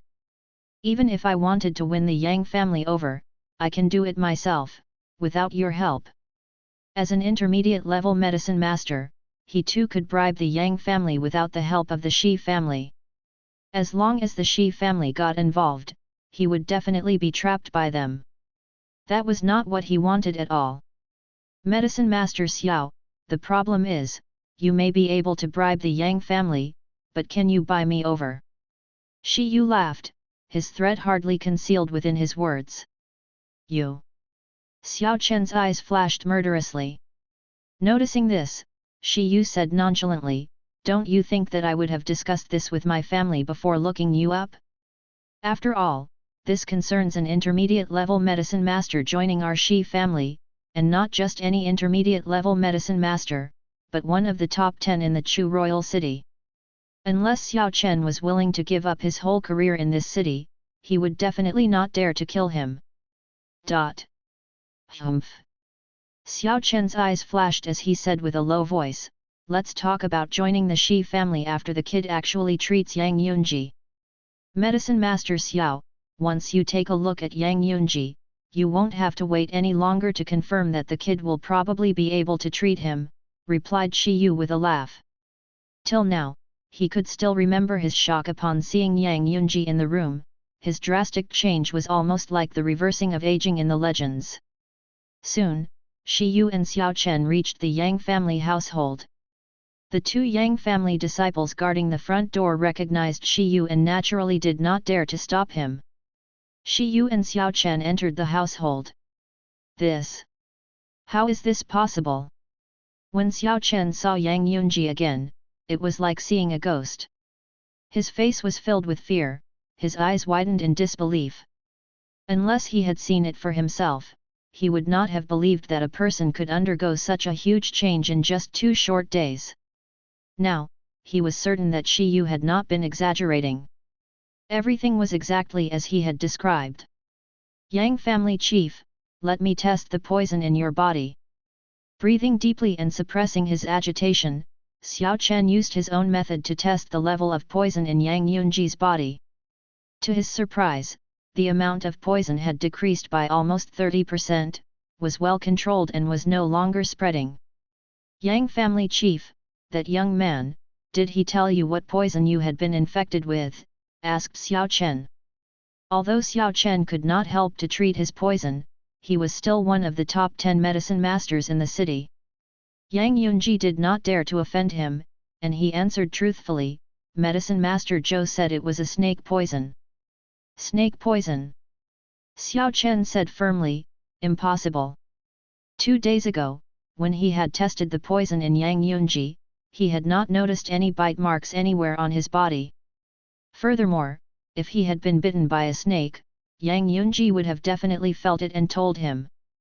At first, I did not think it was possible either, said Yang Yunji with a sigh. After all, I had not been bitten by a snake, and there were no bite marks anywhere on my body. But Medicine Master Zhou said that it was a snake which spit its venom and made its victim breathe the poison in, not through a bite. He also said, I had been infected by the Russell's viper, finished Yang Yunji. The Russell's viper? Xiao Chen frowned. He was sure that he had never heard of such a snake before. Looks like he happened to know what poison it was and treated it accordingly, to detoxify Yang Yunji of the poison, thought Xiao Chen to himself, feeling relieved. This did not mean that the kid was more capable than him, just that he was lucky and happened to know how to treat this particular poison. Yang family chief, farewell. After bidding farewell to Yang Yunji, Xiao Chen left the household with Shi Yu. As they walked out, Shi Yu asked with a laugh, Medicine Master Xiao, do you now believe that that kid can treat Yang Yunji? Chapter 81, Changing Attitudes Like Flipping Pages. Zhou Donghuang did not practice after returning from his visit to Yang Yunji. Instead, he sat at the stone table in the courtyard, sipping tea and enjoying the sunshine. Big brother Zhou. A gentle voice, followed by a beautiful, slender, and elegant young lady, slipped into Zhou Donghuang's field of vision. It was Yang Zixi. Have a seat. Zhou Donghuang smiled gently as he beckoned Yang Zixi over to have a seat. Perhaps it was the whole episode with Chen Dandan that gave him a sense of goodwill towards this young lady who knew the meaning of gratitude. Of course, it was only goodwill and not mixed with other feelings. Big brother Zhou, first uncle and third uncle asked me to give this to you. She placed the brocaded box she was holding on the stone table and pushed before Zhou Donghuang, making sure to display it before Zhou Donghuang before opening it. Inside the box was the 10-year survival weed. I have not yet finished purging the poison from Patriarch Yang's body, and you are already giving me the 10-year survival weed? Aren't they afraid that I will not be able to complete the job? Zhou Donghuang shook his head with a smile. Big brother Zhou must be kidding. The young lady laughed breezily. Just from the skill that this youth had shown that day, she was fully confident that he would be able to completely purge the poison from her uncle's body. Big brother Zhou, how did you come to have such skills? Where did you learn such a skill? The young lady asked curiously. The technique and skill that the youth had displayed in acupuncture had left her starry-eyed and in awe. In her opinion, such skill was impossible to master without at least 8 to 10 years of hard work. I learned it from an ancient record, through trial and error. Zhou Donghuang's reply was the truth. He had indeed found an ancient record on acupuncture on Earth by accident, and he had eventually mastered it after a period of trial and error. However, the young lady did not believe Zhou Donghuang but assumed that he was unwilling to reveal the truth, and so she did not pursue it further. Big brother Zhou, Shi Yu of the Shi family left and returned with Medicine Master Xiao. Medicine Master Xiao is acknowledged as the foremost expert on poisons in the Chu royal city. He was stunned speechless when he saw the state first uncle was in after you treated him. The young lady changed the subject, smiling as she shared this with Zhou Donghuang. Or perhaps, he never imagined in his wildest dreams that youth could purge even a poison even he was helpless against. The Russell's viper is extremely rare, and perhaps not even 10 of them could be found in the whole of Yunyang country. Perhaps he does not even know of Russell's viper, so how could he treat its poison? Zhou Donghuang graciously made light of it. Of course, there was something that he did not say. Even if the source of an ordinary poison was unknown, an intermediate-level medicine master would be able to purge it. However, usually only an earth-level medicine master and above would be able to purge the poison from a Russell's viper. Big brother Zhou, are you really an inferior-level medicine master? The young lady asked curiously. An inferior-level medicine master? Zhou Donghuang was momentarily stunned, but recovered with a casual laugh and countered, Zixi, do you think an inferior-level medicine master would be able to detoxify your uncle? No. The young lady shook her head. She knew what level an inferior-level medicine master would have. Even an intermediate-level medicine master might not have such ability. For example, the 10 great medicine masters of the Chu royal city, who were all outstanding intermediate-level medicine masters, had been helpless against the poison that her uncle was suffering from. Big brother Zhou, then are you be an intermediate-level medicine master? The young lady stared wide-eyed, her beautiful face full of surprise. I'm not. Zhou Donghuang shook his head. How about a superior-level medicine master? The young lady asked again. Zhou Donghuang shook his head once more. Big brother Zhou, are you telling me that you are an earth-level medicine master? The young lady asked with a smile. Also, no. Zhou Donghuang continued shaking his head. Big brother Zhou, could you possibly mean that you are a heaven-level medicine master? The young lady asked with a bitter smile. There had never been a heaven-level medicine master in the history of the country of Yunyang. The best medicine master in the history of the country of Yunyang had only been an earth-level medicine master. A heaven-level medicine master? Perhaps I could be considered as one, Zhou Donghuang murmured, nodding his head solemnly. Adepts below the stage of primal core could not use their essential core to forge the samadhi fire, and without the samadhi fire, they could not practice alchemy. No matter how skilled a person might be at alchemy and how knowledgeable he was about medicine, he could only be considered a heaven-level medicine master at most if he had not advanced to the stage of primal core. This was the situation that Zhou Donghuang was in now. In his previous life, not only had he been at the pinnacle of the universe in terms of martial power, but also in terms of practicing alchemy, no one could match him. However, even though he had a brain full of unsurpassed knowledge about alchemy and medicine, his level of practice had not yet advanced to the stage of primal core. He could also only be considered a medicine master and not an alchemist. A heaven-level medicine master? Could he be considered as such? The young lady naturally did not believe Zhou Donghuang and assumed that he was joking with her. Big brother Zhou, you are truly interesting. Though he saw that the young lady did not believe him, Zhou Donghuang chose not to say more. He had no control over whether people believed him or not. Moreover, he could not be bothered about it. After chatting with Zhou Donghuang for a while more, the young lady bade him farewell. Big brother Zhou, I'll come over tomorrow morning, and we'll go over to my uncle together.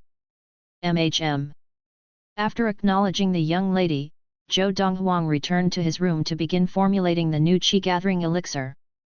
Although he could have formulated a qi-gathering elixir that increased sensitivity to qi by 900% earlier, he was in no hurry to do so.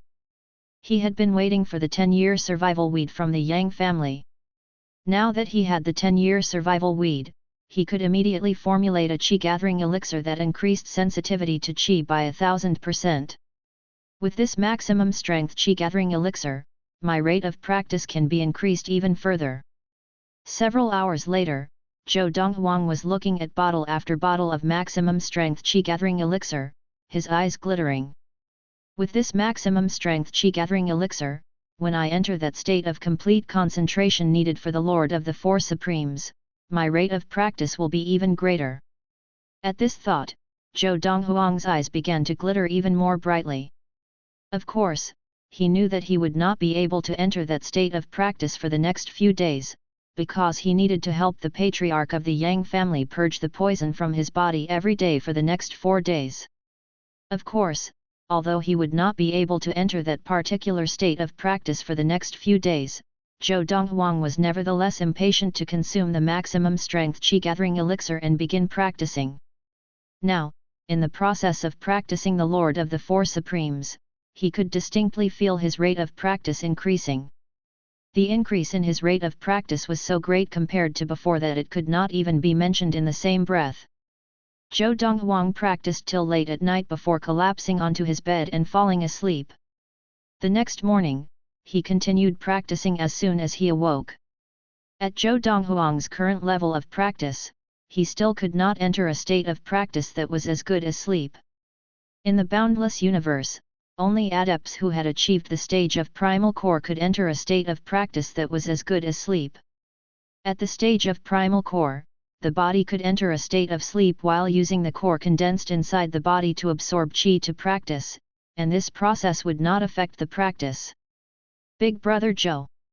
After practicing for several hours, Zhou Donghuang heard the voice of a young lady.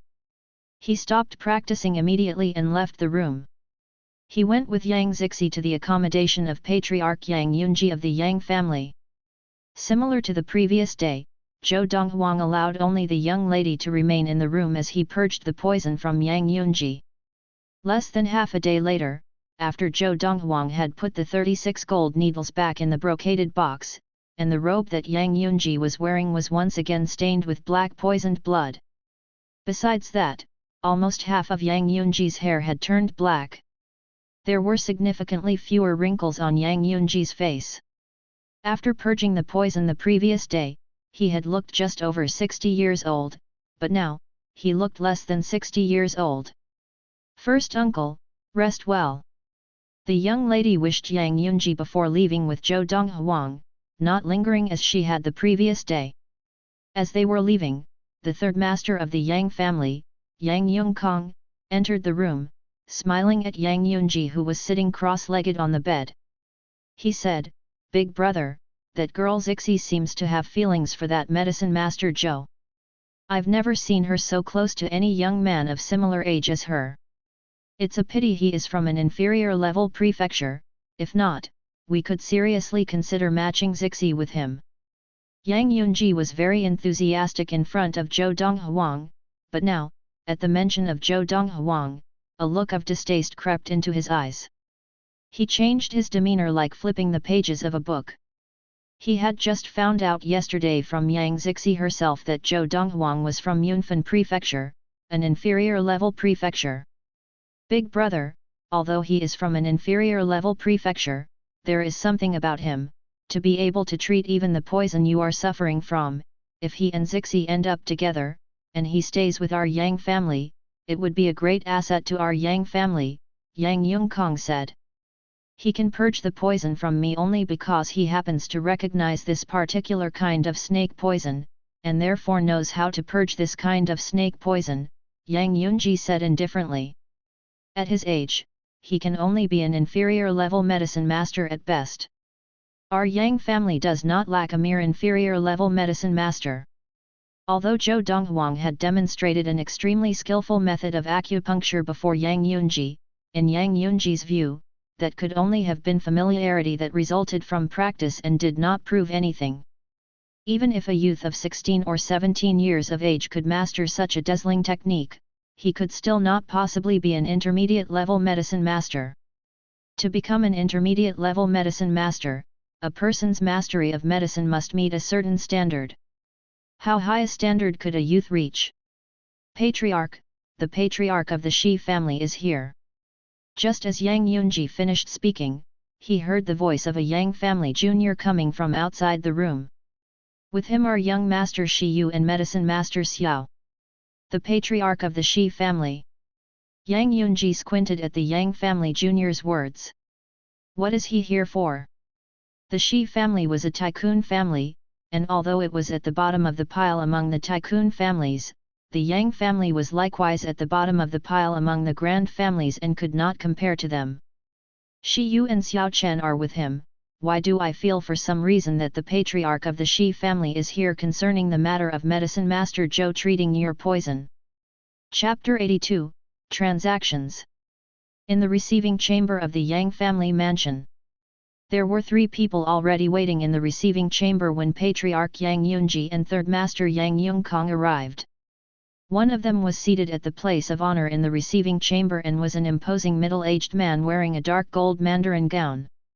He had a solid, muscular build, curly sideburns, and a dignified forehead. He sat there as though he were superior to everyone else. Although it was presumptuous for a visitor to seat himself at the place of honor, Yang Yunji and Yang Yungkong did not dare show any hint of displeasure. Not only that, they even bowed to the visitors in greeting when they entered. Yang Yunji acknowledges Patriarch Shi. Yang Yungkong acknowledges Patriarch Shi. The person seated at the place of honor in the receiving chamber of the Yang family mansion was the patriarch of the Tycoon Shi family of the Chu royal city, Shi Hao. Besides being the patriarch of the Tycoon Shi family, Shi Hao was also a powerful level 7 adept of the Qi gathering. In the Shi family, his ability was second only to the level 8 adept of the Shi family. There were 2 people standing behind Shi Hao. One of them was his eldest son Shi Yu, and the other was one of the 10 great medicine masters of the Chu royal city, Xiao Chen. The sight of Yang Yunji and his previously white head of hair that was now almost half black left a shocked expression on Xiao Chen's face, and his eyes showed a sense of disbelief and surprise. When he had seen Yang Yunji the previous day, he had been in a different state entirely. Yang Yunji now seemed to be a totally different person today.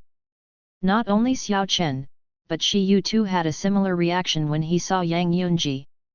Of course, not only Xiao Chen but also Shi Yu were immediately able to tell that the amount of poison in Yang Yunji's body was significantly less. Patriarch Yang, from the current situation, the poison in your body should be completely purged 3 days from now, Xiao Chen declared, looking at Yang Yunji. Correct. Yang Yunji could barely conceal the excitement on his face when Xiao Chen brought this topic up. In 2 more days, the poison in my body will be completely purged. This is all thanks to Medicine Master Zhou's efforts. Although he looked down on that youth in private, he did not dare voice out his true thoughts. Otherwise, it would be a point of ridicule that the patriarch of the Yang family and the entire Yang family by extension repaid grace with spite. This was not something he wished to see. Medicine Master Zhou's efforts. Shi Yu laughed as he looked at Yang Yunji. Patriarch Yang, regarding what you said, I fear you are mistaken. It is obviously Medicine Master Xiao Chen's effort, how could you give credit to others? Such ungratefulness will definitely become a topic of conversation. As he finished, Shi Yu gave Yang Yunji a meaningful look. Young Master Shi, what do you mean by that? Yang Yunji frowned subconsciously, and a suspicious expression spread across the face of Yang Yongkong who was standing beside him. He was unsure what Shi Yu really meant. It was a matter of fact that his big brother's poison was treated by that youth named Zhou, so why say it was the effort of Medicine Master Xiao Chen? I mean exactly what I say. Just as the brothers Yang Yunji and Yang Yongkong were beginning to get confused, Shi Hao, the patriarch of the Tycoon Shi family, spoke up in a booming voice with a tone that brooked no argument. Oh! Yang Yunji and Yang Yongkong instinctively looked at Shi Hao. Shi Hao looked back at Yang Yunji and casually said, after the poison in your body has been purged in several days' time, and only if the Yang family announces to the public that it was Medicine Master Xiao Chen who helped you purge the poison, the Shi family will give the Yang family a medicine shop located near the center of the Chu royal city. Almost as soon as Shi Hao had spoken, Yang Yunji's eyes lit up, and his breathing quickened in an instant. A medicine shop located near the center of the Chu royal city? Although the Yang family also had medicine shops in the Chu royal city as well, they were all located in more remote areas in the Chu royal city, and the business from those shops was sparse compared to medicine shops located near the center of the Chu royal city. The value of a medicine shop near the center of the Chu royal city was even greater than the value of all the other medicine shops that the Yang family owned. Patriarch Shi, are you serious about this? Yang Yunji looked at Shi Hao with glittering eyes, seeking further confirmation. What? Are you doubting what I, Shi Hao, says? Shi Hao smiled coldly. Does the patriarch of a tycoon family like me need to cheat the patriarch of a grand family like you? Laughable. Patriarch Shi, I meant no offense, I was simply too excited. Yang Yunji smiled awkwardly. Do you agree to this? Shi Hao asked casually. I agree. Of course, I agree. Yang Yunji nodded without a trace of hesitation, as though he was afraid that Shi Hao would rescind the offer if he delayed. Big brother. At the same time, Yang Yongkong recovered his wits and looked distastefully at Yang Yunji. If you agree to this, how will you explain this to Medicine Master Zhou? This doesn't seem right. Moreover, if Zixi knows about this, she will definitely not agree, Yang Yongkong said, voicing out his apprehension. Yang Yunji smiled coldly, that Medicine Master Zhou is merely a village bumpkin from an inferior level prefecture, we'll just pay him off with some silver and dismiss him, even if he is unwilling, what can he do? Could he possibly go against our Yang family? As for Zixi, she's just a little girl, what does she know? Yang Yunji said casually. Yang Yongkong smiled bitterly but did not pursue the matter. After all, the allure of the promise made by the patriarch of the Shi family was too enticing, and if he was in his big brother's position, he might have agreed as well. One more thing. Shi Hao continued speaking, my son Shi Yu has taken a fancy to that Yang Zixi of your Yang family. If the Yang family will match her with my son, my Shi family will provide the Yang family with valuable medical formulas in the future, and I guarantee that all the medicine shops owned by the Yang family will at least double their profits. The promise that Shi Hao now made took Yang Yunji's breath away. However, he could only give a bitter smile at the condition that Shi Hao imposed. Patriarch Shi, perhaps you are not aware, that niece of mine is willful, and I am unable to force her to marry young Master Shi. If I had a way, I would have married her off to young Master Shi when he approached us with the subject of marriage, but that girl Zixi, she threatened to take her own life, and I could do nothing about it. Yang Yunji gave a long sigh as he finished speaking. He sighed not just at his helplessness regarding Yang Zixi's will but also because the Yang family had missed the opportunity to gain the formulas that the Shi family could offer them. So I've heard from my son. Shi Hao was not surprised by what Yang Yunji had said, and he spoke indifferently as he continued, therefore, Patriarch Yang, you have another option. If she rejects marriage to my son, as long as you expel her from the Yang family and announce it publicly that she is no longer a Yang family member, the Shi family will still provide you with the formulas, Shi Hao said. This caused Yang Yungkong's expression to change completely. Yang Yunji, however, looked at Shi Hao with shining eyes. Will the formulas provided also allow the medicine shops owned by the Yang family to earn more than twice their current profits? Seeing Shi Hao nod, he immediately agreed. Excellent. I agree. Big brother. Yang Yungkong never imagined that his big brother would agree. He said in a low voice with a foul expression on his face, if you do this, how can you honor the memory of your deceased second brother? Don't forget, that year, second brother and second sister-in-law were killed by the bandits while covering your escape. As he finished, Yang Yungkong's expression became more foul. Even if second brother and second sister-in-law had not protected me, they would probably not have escaped with their lives anyway. Faced with Yang Yungkong's rebuke, Yang Yunji's expression did not change, and he said flatly, they did save my life, but in the years since, I have done my best to bring up their only daughter, and I have fulfilled my obligations to them. Now that their daughter has grown up, it is time she makes some contribution to the family clan, Yang Yunji said matter-of-factly. In reply to Yang Yunji's words, Yang Yungkong said in a low voice, I cannot agree to this. Even if you don't agree, it is beyond your control. Yang Yunji swept a cold gaze over Yang Yungkong. The patriarch of the Yang family makes the decision, not you. If you expel Zixi from the Yang family, then expel me together with her. Yang Yungkong looked furiously at Yang Yunji. Even if you don't care for her, I do. Enough. Just as Yang Yungkong finished speaking, Shi Hao rose with an impatient shout and sprang towards Yang Yungkong like a hound. Pong! Shi Hao delivered a punch which sent Yang Yungkong flying before he even had time to react, and he crashed heavily into the wall of the receiving chamber and fell without a sound. Yang Yungkong was only a level 5 adept of the Qi Gathering and naturally could not withstand Shi Hao, who was a level 7 adept of the Qi Gathering. Even if Shi Hao had not attacked unexpectedly, Yang Yungkong would have been hard-pressed to defend against Shi Hao's attack. Patriarch Yang, I don't believe you object to us helping the Yang family to clean house. Shi Hao asked. After killing Yang Yungkong with a single blow, Shi Hao looked at Yang Yunji with a mocking smile who was staring slack-jawed at him. Yang Yunji was pale with fear and waved his hands hurriedly as he said, no objections, no objections, many thanks to Patriarch Shi for helping the Yang family clean house. Would he have dared to object? Shi Hao was an outstanding level 7 adept and could easily kill Yang Yunji if he wanted to.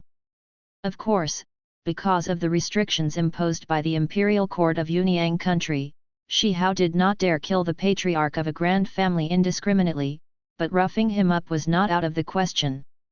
Within the country of Yunyang, the wholesale slaughter of families and extinguishing their roots was forbidden between the powerful families, after a family had sprung up, they would have the royal family's protection as long as they were able to put on record before the royal family that they were a family of renown. And behind the royal family was the imperial court. The orders of the imperial court were carried out by all the royal courts. The reason for such restrictions was because the imperial court wanted to establish order within the country of Yunyang to protect the internal stability of the country. Otherwise, there would be families slaughtering each other everywhere, and the people of Yunyang country would have no way of making a living. This was not something the imperial court of the country of Yunyang wanted to see.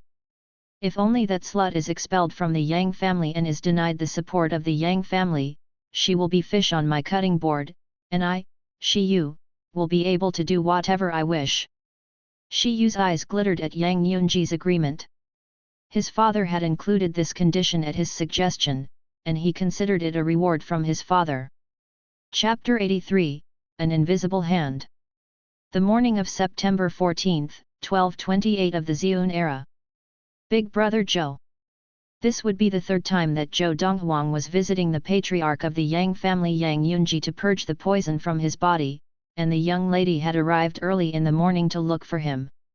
At the sound of her voice, Zhou Donghuang left his room and left with the young lady for Yang Yunji's accommodation.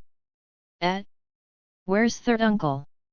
The young lady was surprised at not seeing the third master of the Yang family, Yang Yongkong, as he would normally be around. I have sent your third uncle on some errands, he'll only be back in several days' time, said the patriarch of the Yang family Yang Yunji with an affable expression. He had come out of his room to welcome Zhou Donghuang. He looked at Zhou Donghuang and bowed and raised his arm to usher Zhou Donghuang into the room. Medicine Master Zhou, after you. Zhou Donghuang nodded and led the way into the room. Yang Yunji and the young lady followed him in. Less than half a day later, Zhou Donghuang had completed yet another round of acupuncture on Yang Yunji. Tomorrow, I will come over to perform the last round of acupuncture, and the poison in your body will be completely purged. At that point, you will only need to consume the medicine prepared with my formula for 2 days while you recover, and your body will recover completely to its prior state, Zhou Donghuang said. Many thanks to Medicine Master Zhou. Yang Yunji thanked him profusely. Half of Yang Yunji's remaining white hair had turned black, and there were almost no more wrinkles on his face, making him look just over 50 years old at most. From the appearance of a roughly 70-year-old man just 3 short days before, he now looked just over 50. If this became widely known, it would shock many people. Not long after Zhou Donghuang returned, and just as he was about to start practicing, the young lady came over again with a foul expression. Zixi, what's wrong? Big Brother Zhou, I just ran into 2 elders of the Yang family and overheard them discussing the matter of uncle regaining his youth. The young lady said in a low voice, they said it was that medicine master Xiao Chen who purged the poison from uncle. But it is undeniably Big Brother Zhou who helped uncle get rid of the poison, so how could they give Xiao Chen the credit? I explained it to them, but they did not believe it. They said that a youth like you could not possibly have the ability to purge the poison from uncle's body. I asked them where they heard this news, and they said that they heard it from other elders. I got to the root of the matter and searched out the elder who spread the news, and do you know what he said? He said it was what my first uncle himself told him. How is that possible? So I went to look for first uncle, and true enough, he said that he had never said such a thing. He told everyone that it was Big Brother Zhou who helped him purge the poison. After saying this, the young lady was still in a huff, but she still managed to console Zhou Donghuang at the same time. Don't worry, Big Brother Zhou, first uncle said that he will severely punish the elder who spread the lie. Zixi, you came, just because of this. Zhou Donghuang shook his head with a smile, thinking that she was making a mountain out of a molehill. To him, this was just a small matter of no consequence. Even if the patriarch of the Yang family Yang Yunji himself refused to acknowledge his efforts and instead attributed it to someone else, he would not have minded. Why would he care about rumors started by a Yang family elder? This was because he had decided to treat the patriarch of the Yang family only because of the 10-year survival weed. Big brother Zhou, don't you feel exasperated? The young lady asked angrily. It really is exasperating. Zhou Donghuang nodded with a slight smile and looked at the young lady with a gaze that had become more tender than before without him realizing it. Although he did not care about such things, the concern the young lady showed inexplicably caused waves of warmth to wash over his heart. Big brother Zhou, first uncle did not know about this, please don't be angry with him, the young lady said softly, looking timidly at Zhou Donghuang. Don't worry. Zhou Donghuang nodded. The young lady exhaled in relief at his reply and bade him farewell with a smile. Big brother Zhou, then I shan't bother you further. I'll come over tomorrow morning. After the young lady left, Zhou Donghuang returned to his room and resumed practicing. He only stopped the next morning when he left his room to wait for the young lady in the courtyard. Big brother Zhou. Once she arrived, Zhou Donghuang left with her to look for the patriarch of the Yang family Yang Yunji. Half a day later, Zhou Donghuang packed up the golden needles and told Yang Yunji, Patriarch Yang, the poison in your body has already been completely purged. The wrinkles on Yang Yunji's face were gone, and not a strand of white hair remained. He had recovered his original appearance, and after staring at himself in the mirror for a long while, he finally recovered his wits. Many thanks to Medicine Master Zhou. Seeing that the poison had all been purged, Yang Yunji looked at Zhou Donghuang with a nod, not bowing in thanks as he had the previous day. The young lady standing to the side frowned at this, thinking that her uncle was being rude. But Zhou Donghuang did not seem to mind, and looking at the golden needles in the brocaded box, he said to Yang Yunji, Patriarch Yang, this set of golden needles will not be used by the Yang family anyway, so how about giving them to me? Although there were 36 golden needles, they were extremely light and not worth much. If Zhou Donghuang wanted a set, he would only have to instruct Fu to get one for him. However, since it was right there, he was happy to save the trouble. Medicine Master Zhou, I would like to examine these golden needles, so I'm afraid I cannot give them to you, Yang Yunji said flatly. Zhou Donghuang was startled by the reply, but he immediately put down the brocaded box. In that case, never mind. This time, the young lady could no longer stand it and said to Yang Yunji, First uncle, since big brother Zhou wants these golden needles, why don't you just give them to him? At the same time, the young lady was confused as to why it seemed that her first uncle seemed a totally different person that day. Zixi, your first uncle has his own plans. Yang Yunji gave the young lady a glance and looked back at Zhou Donghuang. Medicine Master Zhou, I have something to tell my niece, could you leave us for now? Zhou Donghuang nodded indifferently and exited the room immediately as he prepared to leave. However, as soon as he had exited the room and left the small courtyard, he heard the young lady's scream of rage. Fine. I'll leave the Yang family. Even though I, Yang Zixi, may starve to death after leaving the Yang family, I will not agree to marry that playboy Shi Yu who toys with young girls. Hearing this, Zhou Donghuang paused, frowning slightly. Soon, he saw the young lady rush out from the room in a huff, rivers of tears flowing down her beautiful cheeks, looking delicate and lovely even in her pitiful state. Big brother Zhou.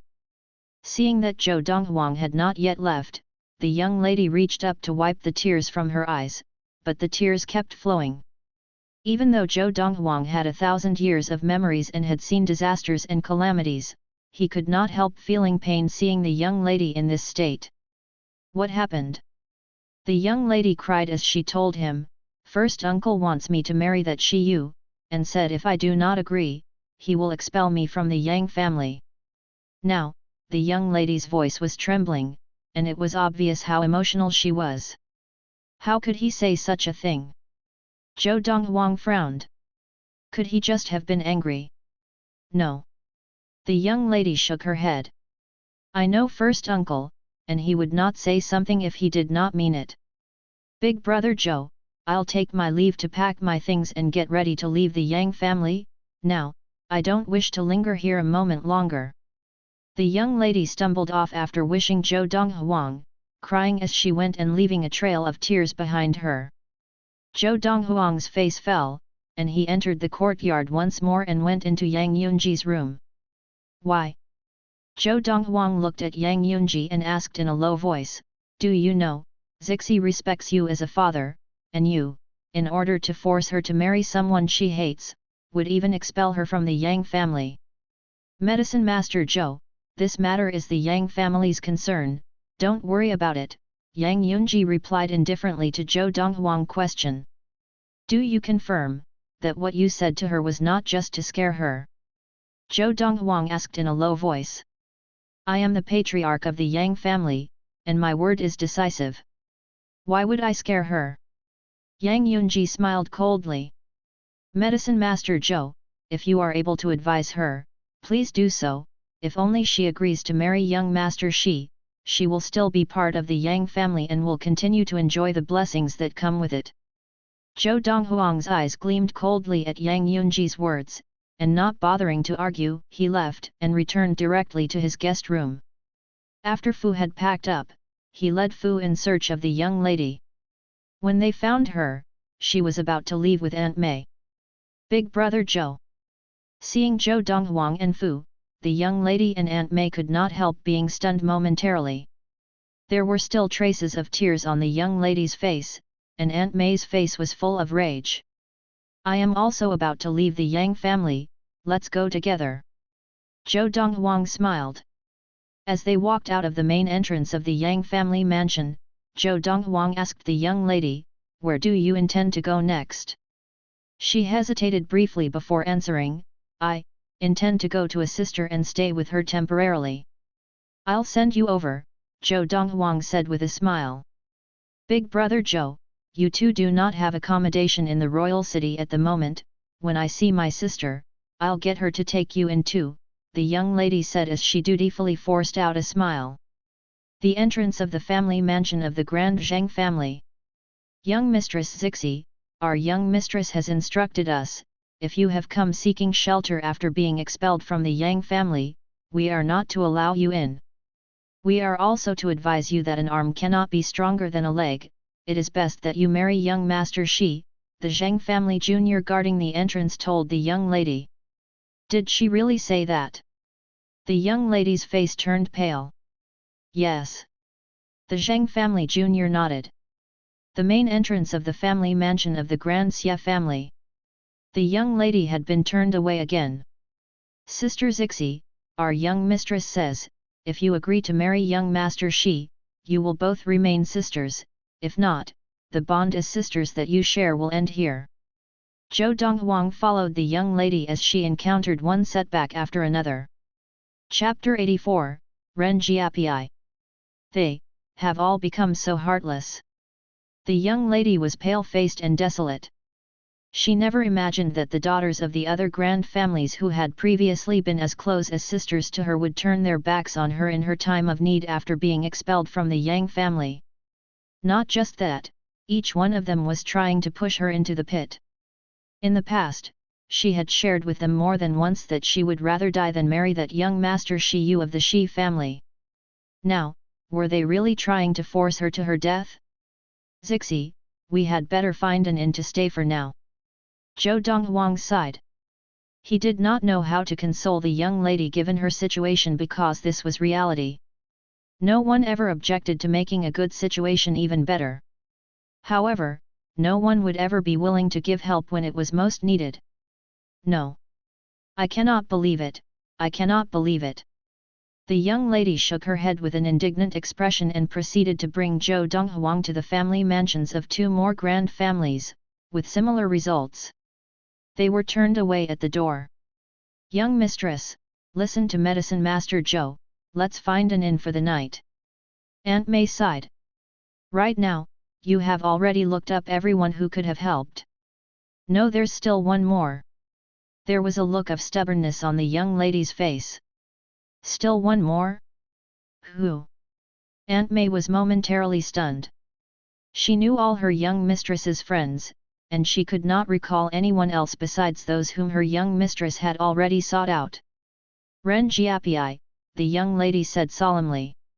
Ren Jiapi? The daughter of the Grand Ren family. Aunt Mei smiled bitterly. Young mistress, you and young mistress Ren don't seem to have interacted much with each other? The only interaction you had with her was 10 years ago, when she was almost knocked down by the carriage of the Tycoon Kong family, and you pulled her aside just in time and saved her life. Although she owes you her life, how old was she at that time? She might not even remember. Aunt Mei shook her head. That year, the patriarch of the Ren family brought her to the Yang family mansion to thank the patriarch of the Yang family, and after presenting a lavish gift, you and she had no more interactions with each other thereafter. The Chu royal city was not huge, but neither was it small. Yang Zixi and Ren Jiapi had not interacted with each other since that year because Ren Jiapi had followed her mother when she left the Ren family and left the Chu royal city. They had been away for 10 whole years, and they had just returned a month ago. Hearing Aunt Mei relate this story, Zhou Donghuang could not help shaking his head to himself. He did not believe that this young mistress of the Ren family would take the young lady in at this point in time. Big brother Zhou, just one more, this is the last person I'll look up. If even she does not agree to take me in, I'll go with you to find an inn, the young lady said to Zhou Donghuang. Let's go. Zhou Donghuang nodded. On the way to the Ren family, Zhou Donghuang found out from Aunt Mei that although the Ren family was also a grand family, they were much stronger than the Yang family. The Yang family had only one level 6 adept of Qi gathering, while the Ren family had 3. For this reason, the Ren family's position in the Chu royal city was much higher than the Yang family's.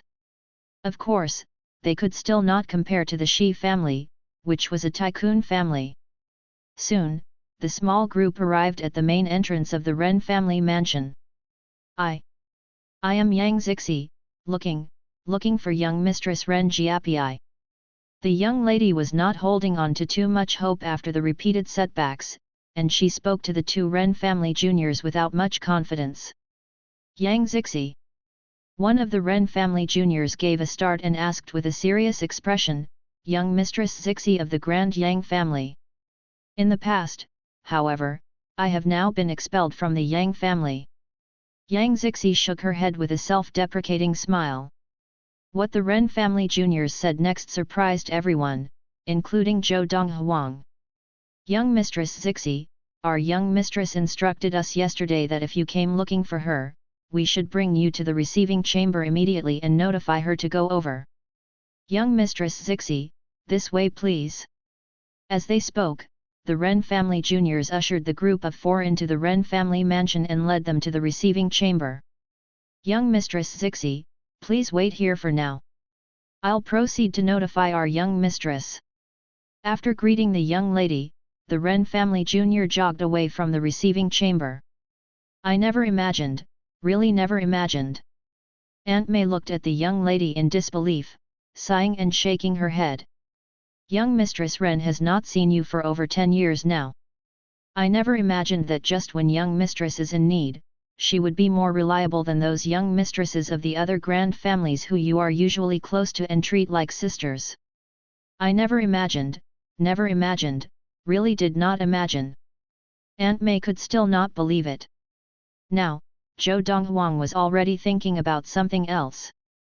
Earlier, the Ren family junior said that his young mistress had instructed them the day before to bring Yang Zixi to the receiving chamber and alert her to go over if Yang Zixi came looking for her. This meant that young mistress Ren already knew since the day before that Yang Zixi would be expelled from the Ren family.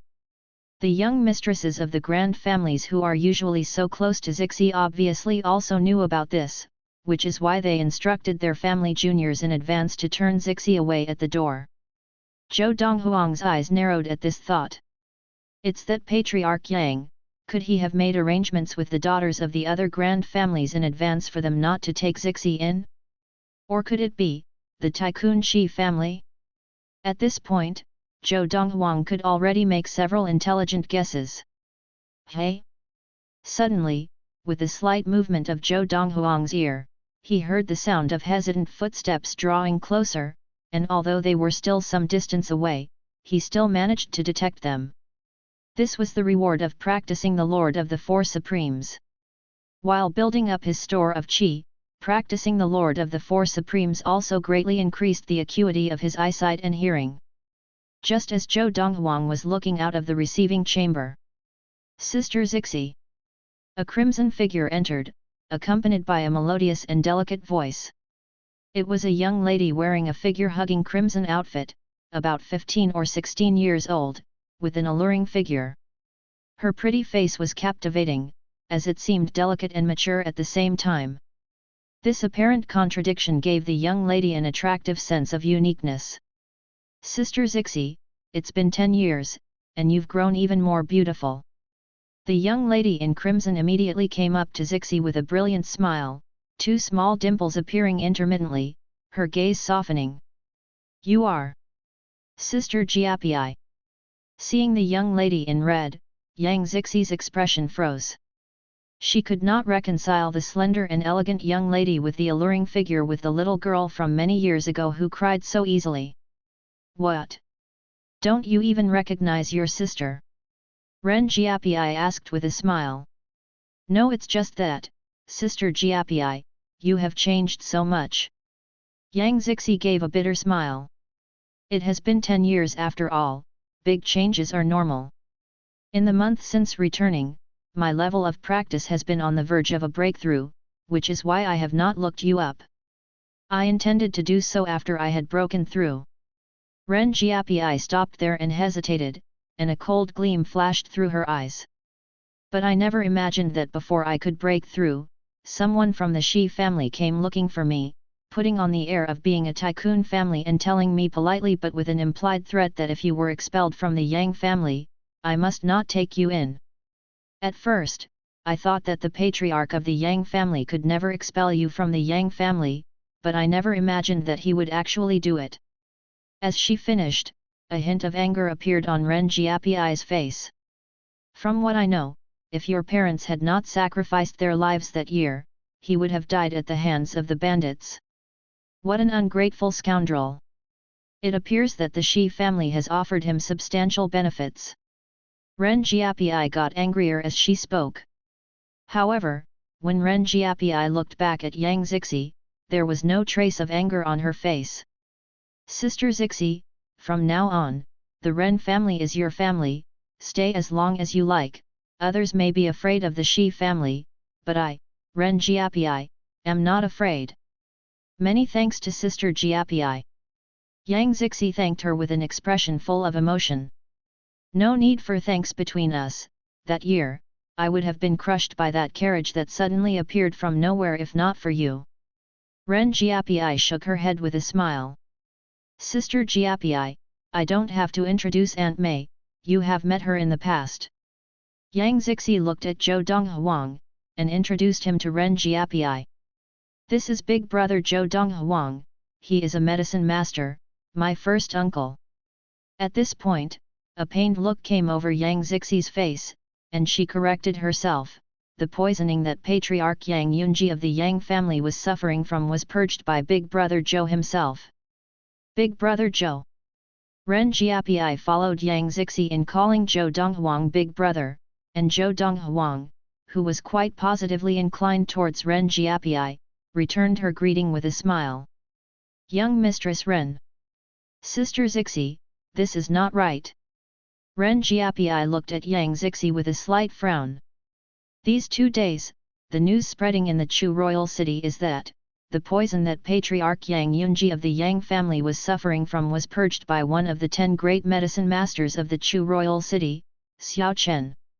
That medicine master Xiao Chen's stock has skyrocketed because of this, and he has already eclipsed the other 9 of the 10 great medicine masters in the Chu royal city because they had been helpless against the poison that Yang Yunji was suffering from, Ren Jiapi said. It's not like this. Yang Zixi shook her head. My first. Xiao Chen had nothing to do with the poison that Yang Yunji was suffering from. I personally witnessed the whole process of detoxification, and only Big Brother Zhou was involved. But, the news, many people have verified that it comes straight from the mouth of Patriarch Yang Yunji of the Yang family. Ren Jiapi knitted her eyebrows again. One more thing, that medicine master Xiao Chen is now a part of the Shi family, and is now in service to the Shi family as their medicine master. Many people find this odd because previously, he refused to be a part of the Shi family when he was less renowned. Moreover, although the Shi family is a tycoon family, it is a tycoon family at the bottom of the hierarchy of tycoon families in the Chu royal city, where there is no shortage of tycoon families. As she finished, Ren Jiapi had a perplexed look on her face because it really did not make sense. Yang Yunji himself said that it was Xiao Chen who purged the poison from him. Chapter 85, Are you finished? It was undeniably Big Brother Zhou who purged the poison for him. How could he say it was someone else? Has his conscience been eaten by dogs? In a fit of anger, a fountain of blood spurted from Yang Zixi's mouth, and she fainted. Only Zhou Donghuang's timely intervention to support her prevented her from falling to the ground. Young Mistress. Aunt May's expression changed. Young Mistress Ren, why don't you arrange a place for Zixi to rest for now? Zhou Donghuang said as he supported Yang Zixi. Ren Jiapi had been scared pale by the suddenness of the scene before her. Ren Jiapi was, after all, only a young lady, and it was normal for her to be scared. She hurriedly accepted Zhou Donghuang's suggestion and led Zhou Donghuang and the others out of the receiving chamber. Ren Jiapi did not bring them towards the guest rooms, but to the compound where she stayed. This is where my mother lived apart from my father, and this is where I have been staying since I returned. There are many rooms, and you all can stay here with me from now on. This way, I can take even better care of Sister Zixi. While Ren Jiapi was speaking, she allowed Zhou Donghuang to carry Yang Zixi back to her room as there had not been time to prepare the other rooms. Big Brother Zhou, is Sister Zixi okay? Standing by the bed, Ren Jiapi looked worriedly at Zhou Donghuang, who had just laid Yang Zixi down on the bed. She's fine, Zixi just suffered a psychological attack caused by the state of her vital energy, she'll be fine after resting for a while. Zhou Donghuang shook his head and led the way out of the room. Let her have a good rest for now, no one should disturb her. Understood. Ren Jiapi and Aunt May followed him out as he instructed. As for Fu, he was helping several servant girls of the Ren family to prepare some other rooms, and Aunt May went off to help once she came out of the room. Big Brother Zhou, you purged the poison that the patriarch of the Yang family Yang Yunji was suffering from and not Xiao Chen. After making sure that Yang Zixi was in no danger, Ren Jiapi let out a breath as her curiosity overcame her and she questioned Zhou Donghuang. Why? Don't you believe what Zixi said? Zhou Donghuang smiled casually, not showing any displeasure that the young lady doubted him. Firstly, he was not a petty person, and secondly, he liked the young lady's personality and was favorably disposed towards her. I definitely believe what Sister Zixi said, but I'm just surprised. Ren Jiapi smiled awkwardly. When Zixi brought me to the Yang family to examine Yang Yunji, Xiao Chen had just examined Yang Yunji and said that he was powerless to help. Zhou Donghuang said indifferently, after that, I spent 4 days helping Yang Yunji purge the poison. Yang Yunji announced to the public that it was Xiao Chen who purged him of the poison, and Xiao Chen was accepted into the Shi family after this incident. I believe that Yang Yunji, Xiao Chen, and the Shi family have agreed on a mutually beneficial arrangement.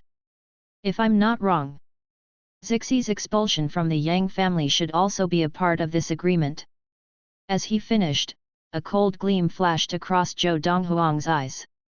To him, this matter was inconsequential. However, he could not overlook the fact that Yang Yunji had hurt Yang Zixi because of this, and thus, he could not stand by idly.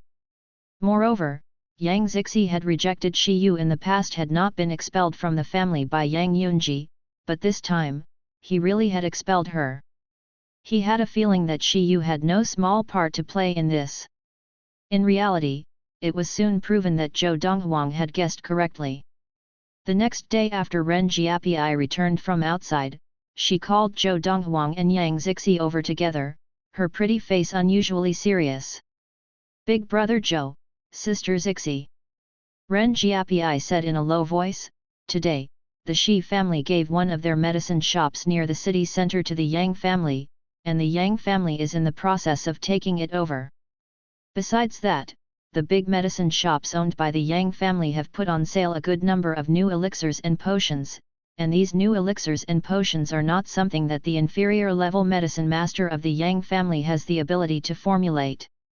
The most important thing is that, the exact same elixirs and potions went on sale concurrently at the Shi family's medicine shops. If I'm not wrong, those elixirs and potions should all be the work of that Xiao Chen, one of the 10 great medicine masters of the Chu royal city." Ren Jiapi paused and hesitated before continuing, "Besides that, I have gotten someone to find out some things from a direct relative of the Shi family who is very close to Shi Yu. Shi Yu himself is responsible for Xiao Chen joining the Shi family. Shi Yu personally told that direct relative of the Shi family that the Shi family gave the Yang family a shop in return for Patriarch Yang announcing publicly that Xiao Chen purged Yang Yunji's poison, thus helping to raise Xiao Chen's status in the Chu royal city. The price Xiao Chen has to pay is, joining the Shi family for 3 years. Besides that, to reward Shi Yu for orchestrating Xiao Chen's inclusion into the Shi family, Shi Hao of the Shi family promised to give the Yang family some formulas, which would take the business of the Yang family's medicine shops to the next level. And the price the Yang family has to pay is, for Sister Zixi to marry Shi Yu." Ren Jiapi paused and looked at Yang Zixi. Yang Zixi's fists were tightly clenched, and her body was trembling. She never imagined that her first uncle would go behind her back and make this sort of arrangement with the Shi family. Of course, if Sister Zixi stubbornly refuses to marry, the Yang family would only have to expel Zixi from the Yang family, and the Shi family would still give the Yang family those formulas.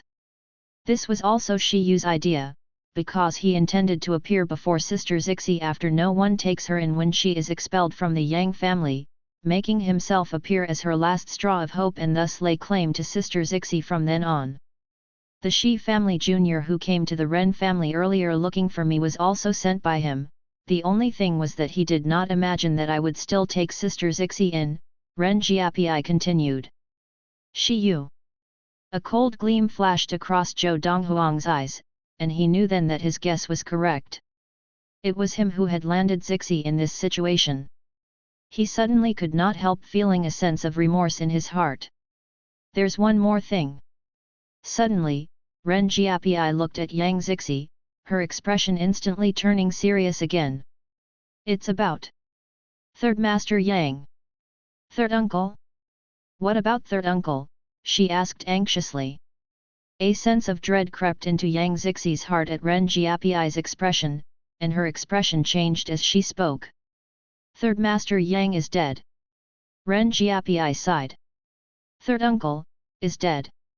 Yang Zixi's face was pale, and she stared in shock for a moment with bloodshot eyes and asked in a low voice, "Sister Jiapi, do you know when third uncle died?" "On September 13th. Ren Jiapi was referring to September 13, 1228 of the Xiun era, which was also the day when Zhou Donghuang performed the second round of acupuncture on Yang Yunji to purge the poison from his body. From what that direct relative of the Shi family said, Shi Yu told him, at that time, Yang Yunji agreed to expel Sister Zixi from the Yang family, but Third Master Yang refused. He was killed with a single punch from the patriarch of the Shi family, Shi Hao. After Third Master Yang died, Yang Yunji still thanked Shi Hao for helping him clean out his house.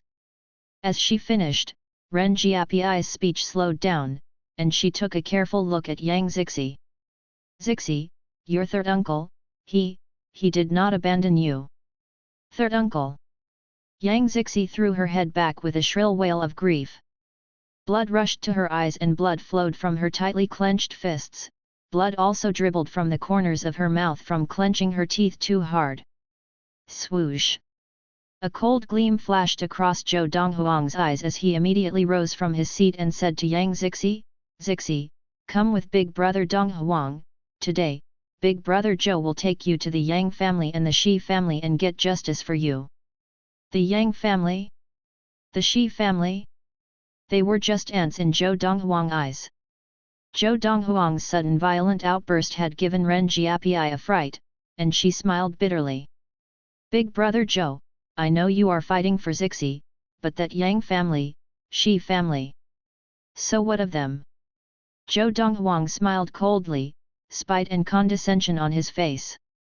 The Yang family is a grand family, and although they are among the lowest grand families, they have a level 6 adept of the Qi gathering in charge, Patriarch Yang Yunji of the Yang family. Ren Jiapi continued patiently, the Shi family is a tycoon family, and although they are also among the lowest tycoon families, they have a level 8 adept of Qi gathering in charge. Besides that, there are the many level 7 adepts of the Shi family, including Shi Hao. Ren Jiapi paused here, and Zhou Donghuang swept a gaze over her and asked, Are you done? Big brother Zhou, you. Just as Ren Jiapi was beginning to feel puzzled, not knowing where this youth before her was getting his self-confidence from, Zhou Donghuang had already lifted his right hand and proceeded to press down hard on the stone table beside him. Pong!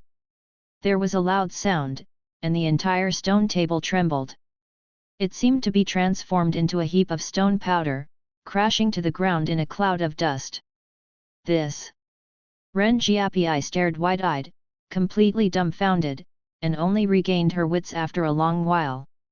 The shock of the sudden loud sound had brought Yang Zixi back to reality, the expression of grief frozen onto her face. She too looked at the heap of stone powder before her in astonishment. Cough, cough.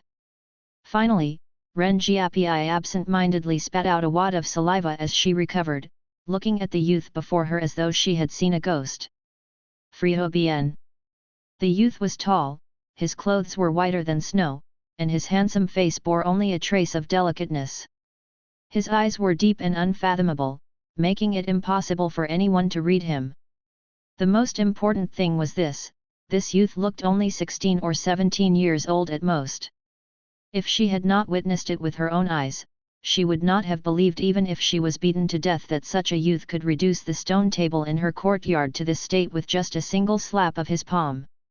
Even if her father, the patriarch of the Ren family and a level 6 adept of the Qi gathering, could destroy the stone table with a slap, he probably would not be able to reduce it to this state. Now, the stone table was transformed into fine powder, and not a single piece was intact. Just thinking about the strength required to turn it into this state was truly fearsome. Zixi, come with big brother Zhou. Zhou Donghuang called out to Yang Zixi again and strode out of the courtyard towards the main entrance of the Ren family mansion. Big brother Zhou is actually this powerful. Chapter 86, Chuxiuin. Brother Zhou, Sister Zixi, wait for me. As Zhou Donghuang and Yang Zixi walked out of the courtyard, Ren Jiapi finally recovered from her shock and chased after them. Brother Zhou, the Shi family has a level 8 adept, are you confident? Although Yang Zixi had just witnessed Zhou Donghuang's frightening strength, she was not sure what level adept Zhou Donghuang was, only that he was stronger than her uncle, Yang Yunji. Although she had not reached level 1 of the gathered Qi, she knew that a level 6 adept could not possibly destroy a stone table so easily. A level 8 adept. Hearing Yang Zixi's words, Zhou Donghuang smiled with disdain. With his current level 7 of the gathered Qi, nobody beneath level 9 in Yunyang country could defeat him. Ren Jiapi reached them and happened to hear Yang Zixi's question and Zhou Donghuang's nonchalance. Instantly, she was shocked. Brother Zhou is not even afraid of a level 8 adept? He looks just 16 or 17 years old. Looking at the young man, Ren Jiapi was evidently shocked. She could not imagine that the young man could be so powerful at such a young age. This was simply impossible. Brother Zhou, if you are not confident, let's not go. Yang Zixi did not see the condescending smile on Zhou Donghuang's lips. Thinking that Zhou Donghuang had not replied, she thought that he was unsure and immediately stopped in her tracks. She halted and did not continue with Zhou Donghuang. She breathed in deeply and said, "Third uncle has already died, I don't wish for you to be harmed too." Then, Zhou Donghuang stopped too. He turned and walked towards Yang Zixi as he laughed and said, "Silly girl, don't worry, these level 8 adepts don't bother me at all." As he reached Yang Zixi, Zhou Donghuang stretched out and pet her on the head. The young girl was a year younger than him and half a head shorter. "Brother Zhou, are you serious?" Yang Zixi still did not believe him, her eyes revealing her suspicion. "When have I ever lied to you?" said Zhou Donghuang with a smile. "Never," replied Yang Zixi, shaking her head. "Then, come with me to that she." Before Zhou Donghuang could finish his sentence, he was stopped by a sudden noise. "First lady, is this the Yang Zixi who was chased out by the Yang family?" Although the voice sounded aged, it was full of energy. The voice was accompanied by an old man in a green robe and an average build. His eyes were fierce and his actions were bold as he walked towards them. "Head elder," greeted Ren Jiapi as she bowed. She introduced the old man, "Brother Zhou, this is the head elder of the Ren family, Ren Qiang." "Greetings, Elder Ren Qiang." Yang Zixi hurriedly bowed to the old man, while Zhou Donghuang merely glanced at him. The old man frowned slightly at Zhou Donghuang's disrespect but did not say anything. He looked straight at Yang Zixi and said seriously, "Lady Zixi, if possible, please leave our Ren family before we are implicated. Our first lady was impulsive and did not think of the big picture, please take care of yourself." The old man tried to send her out. "Head elder." Before Yang Zixi could respond, Ren Jiapi's expression had changed as she glared at the old man and questioned, "What do you mean?" "I allowed Sister Zixi to stay with my father's permission, not acting on my own impulse. What right do you have to chase away my guest?" As Ren Jiapi spoke, her tone turned unfriendly. "First lady, Chief agreed to you because he felt guilty towards you over the years. You too know that the Shi family sent a notice today that they would cease cooperation with our family." The old man looked intently at Ren Jiapi and asked, "Do you know how much the Ren family will suffer? And all of this because of your impulsiveness?" The old man's gazed sharply at her. Just as Ren Jiapi was about to respond, Yang Zixi told the old man, "Elder Ren Qiang, I did not know that my presence would cause so much trouble to the Ren family. Don't worry, I will leave today." With that, Yang Zixi turned to Ren Jiapi and squeezed out a smile, "Sister Jiapi, I know you have good intentions. I appreciate it very much. To me, the greatest blessings in my life have been meeting Brother Zhou and Sister Jiapi." Yang Zixi turned her gaze to Zhou Donghuang and said, "Brother Zhou, let's ask Brother Fu and Aunt Mei to leave together."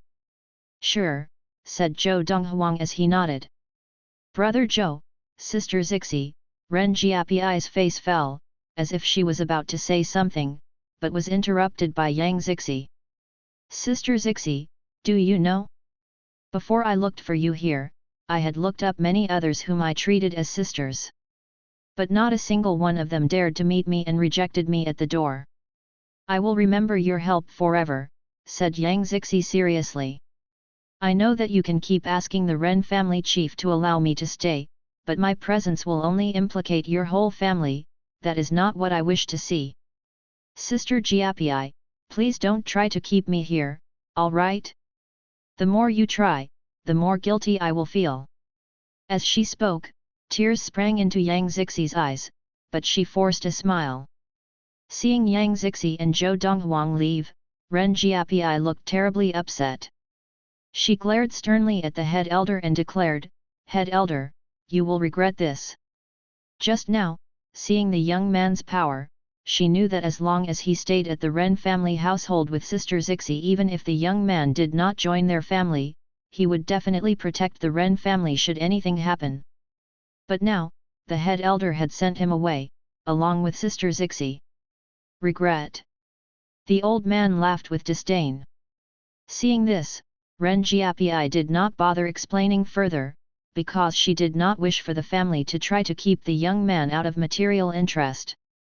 Let nature take its course. With brother Zhou beside her, sister Zixi should be fine out there. She was comforted by that fact. She breathed heavily and began walking in the direction that Zhou Donghuang and Yang Zixi had left. Lady Ren, which guest inn is the best in the Chu royal city? As Fu and Aunt Mei finished packing, Zhou Donghuang turned to ask Ren Jiapi as they were about to leave the Ren family household. He had not asked Yang Zixi because he knew that she would definitely not tell him. Brother Zhou, the best inn here is Chuxiu Inn run by the Chu royal household. The biggest and best courtyard there costs 1,000 liang a night, answered Ren Jiapi. Even if you book it for a year, it would cost 300,000 liang. She then added, later, I'll get some money from my father so that you can book it for a year. 300,000 liang is not much for a grand family. But for Ren Jiapi, this was not a small sum that she could fork out. No need. Zhou Donghuang shook his head. I can afford this much. Brother Zhou, we don't have to go to such a good inn. Just then, Yang Zixi finally stopped him. We can just find any average inn to stay in. Zixi, a normal inn would disturb my practice, said Zhou Donghuang with a laugh. Yang Zixi had nothing to say to that. Ren Jiapi then instructed someone to prepare a carriage and drove them personally to Chuxiu Inn. As a guest inn operated by the Chu royal household and the best inn in the Chu royal city, Chuxiu Inn was not only situated close to the city center, but it also occupied a vast piece of land. From the outside, the inn's old architecture was simple yet elegant. At the front door, 2 rows of uniformed assistants stood at attention. Hello sir, looking for a room? As Zhou Donghuang and the rest got closer, one of the assistants stepped forward and asked Zhou Donghuang respectfully. His eager smile made one feel like a distinguished guest returning home. I wish to book your best courtyard here for a year, said Zhou Donghuang. Forget all the procedures, we want to move in right away. If you manage to do that, you can have this tip. With that, Zhou Donghuang pulled out a 10,000 liang note and handed it to the assistant. Sir, please come in, I will bring you there right away. The assistant took the note from Zhou Donghuang with trembling fingers. In all his years working at Chuxiu Inn, this was the first time that he had encountered such a generous guest who gave him 10,000 liang as a tip. As the assistant took the note, the rest of the assistants at the door all turned green with envy. Especially the older ones who had worked at Chuxiu Inn for more than 10 years, their tips over the years did not even add up to 10,000 liang. Fu, pay him the fees. As the assistant brought Zhou Donghuang and the rest into the inn, Zhou Donghuang instructed Fu. Although he carried some notes with him, he had only a few 100,000 liang for emergencies. Most of the money was with Fu. Yes, young master, replied Fu as he took out a huge stack of notes and handed 300 liang to the assistant. Chapter 87, From the Valley of Medicine Masters. As the best courtyard in Chuxiu Inn, it was much bigger than any of the courtyards that Ren Jiapi had in the Ren family household. Within, there were 15 rooms, 5 master bedrooms and 10 rooms for the servants. The 5 master bedrooms were lined up in the middle of the courtyard, while the servant rooms were distributed in the 2 corners closer to the door. 10 servant girls stayed in the rooms. Welcome to the Chuxiu Inn. As Zhou Donghuang and the rest walked into the courtyard, the 10 servant girls stood in 2 rows and bowed in greeting. They then rushed forward to grab the bags from Fu and Aunt Mei. A few of them stepped forward together to take the black iron spear from Fu. Clearly, they could tell that it was a spear made entirely of black iron and was immensely heavy. If not, they would not have come forward to take it together. This detail did not go unnoticed by Zhou Donghuang. These servant girls have good judgment. But after a while, he realized, what kind of place this was Chuxiu Inn, the best guest inn in the Chu royal city.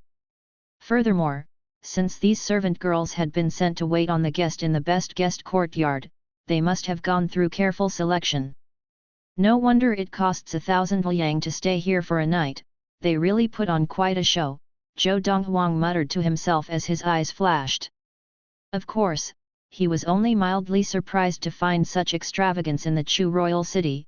In his past life, he had stayed in even more prestigious guest houses as he had traveled around the universe. This inn could hardly hold a candle to those guest houses. The whole courtyard was split into the front and back yard, divided by the 5 master bedrooms in the middle. The servant girls spent most of their time in the front yard, sometimes going into the master bedrooms in the middle to clean them. They would not step a foot into the backyard unless the guest instructed them to tidy it up. This ensured the guests' privacy. This was all introduced to Zhou Donghuang's party by a slightly older servant girl among the 10 of them. In the past, I had only heard of how terrific the best guest courtyard in Xuanhuan is. This is my first time here. This is much better than the courtyard I have at home, Ren Jiapi exclaimed. She turned to Zhou Donghuang and said with a cheeky smile, "Brother Zhou, look, the 4 of you will only take up 4 rooms. How about leaving the last one for me?" Ren Jiapi pouted as she looked expectantly at Zhou Donghuang. "If you want to stay here, how can I stop you?" Zhou Donghuang replied with a laugh. If Ren Jiapi stayed here, Zixi would have a buddy. Of course, he was happy to oblige. That Yang Zixi was suddenly thrown into such a circumstance, he felt like comforting her, but he never did. After all, in his past life, he had traversed across the universe all alone for millennia. Clearly, he was not adept at dealing with women. Although he never lacked women, he was still never interested as he chose to focus on his practice. Of course, if he was being honest, it was also because he had never met someone whom he had really liked, and he was not willing to settle either. Hence, he had stayed alone all the way. This time, if I really meet someone whom I fancy and who is suitable, I don't mind trying an intimate relationship. Zhou Donghuang had thought this way more than once before. It's settled. Hearing Zhou Donghuang's words, Ren Jiapi's eyes lit up as she called Yang Zixi, "Zixi, let's take a look at the rooms." With that, she dragged Yang Zixi into one of the master bedrooms. But they had not entered the one in the middle. Of the 5 master bedrooms, the one in the middle was clearly the biggest, followed by the 2 on each side, while the 2 at the ends were even smaller. The smallest rooms had been taken by Fu and Aunt Mei. Both Yang Zixi and Ren Jiapi knew to leave the biggest room to Zhou Donghuang. Settling down with a roof over their heads, Zhou Donghuang did not forget about the matter of standing up for the young girl. "Zixi, I've already asked the servants to prepare our meal. After eating, I'll go with you to the Shi family." The girl replied. "Thank you, Brother Zhou." She had already asked Aunt Mei to secretly ask Fu to confirm that Brother Zhou indeed did not fear the Shi family, so she was no longer afraid that he would be harmed by going there. "I'll come along."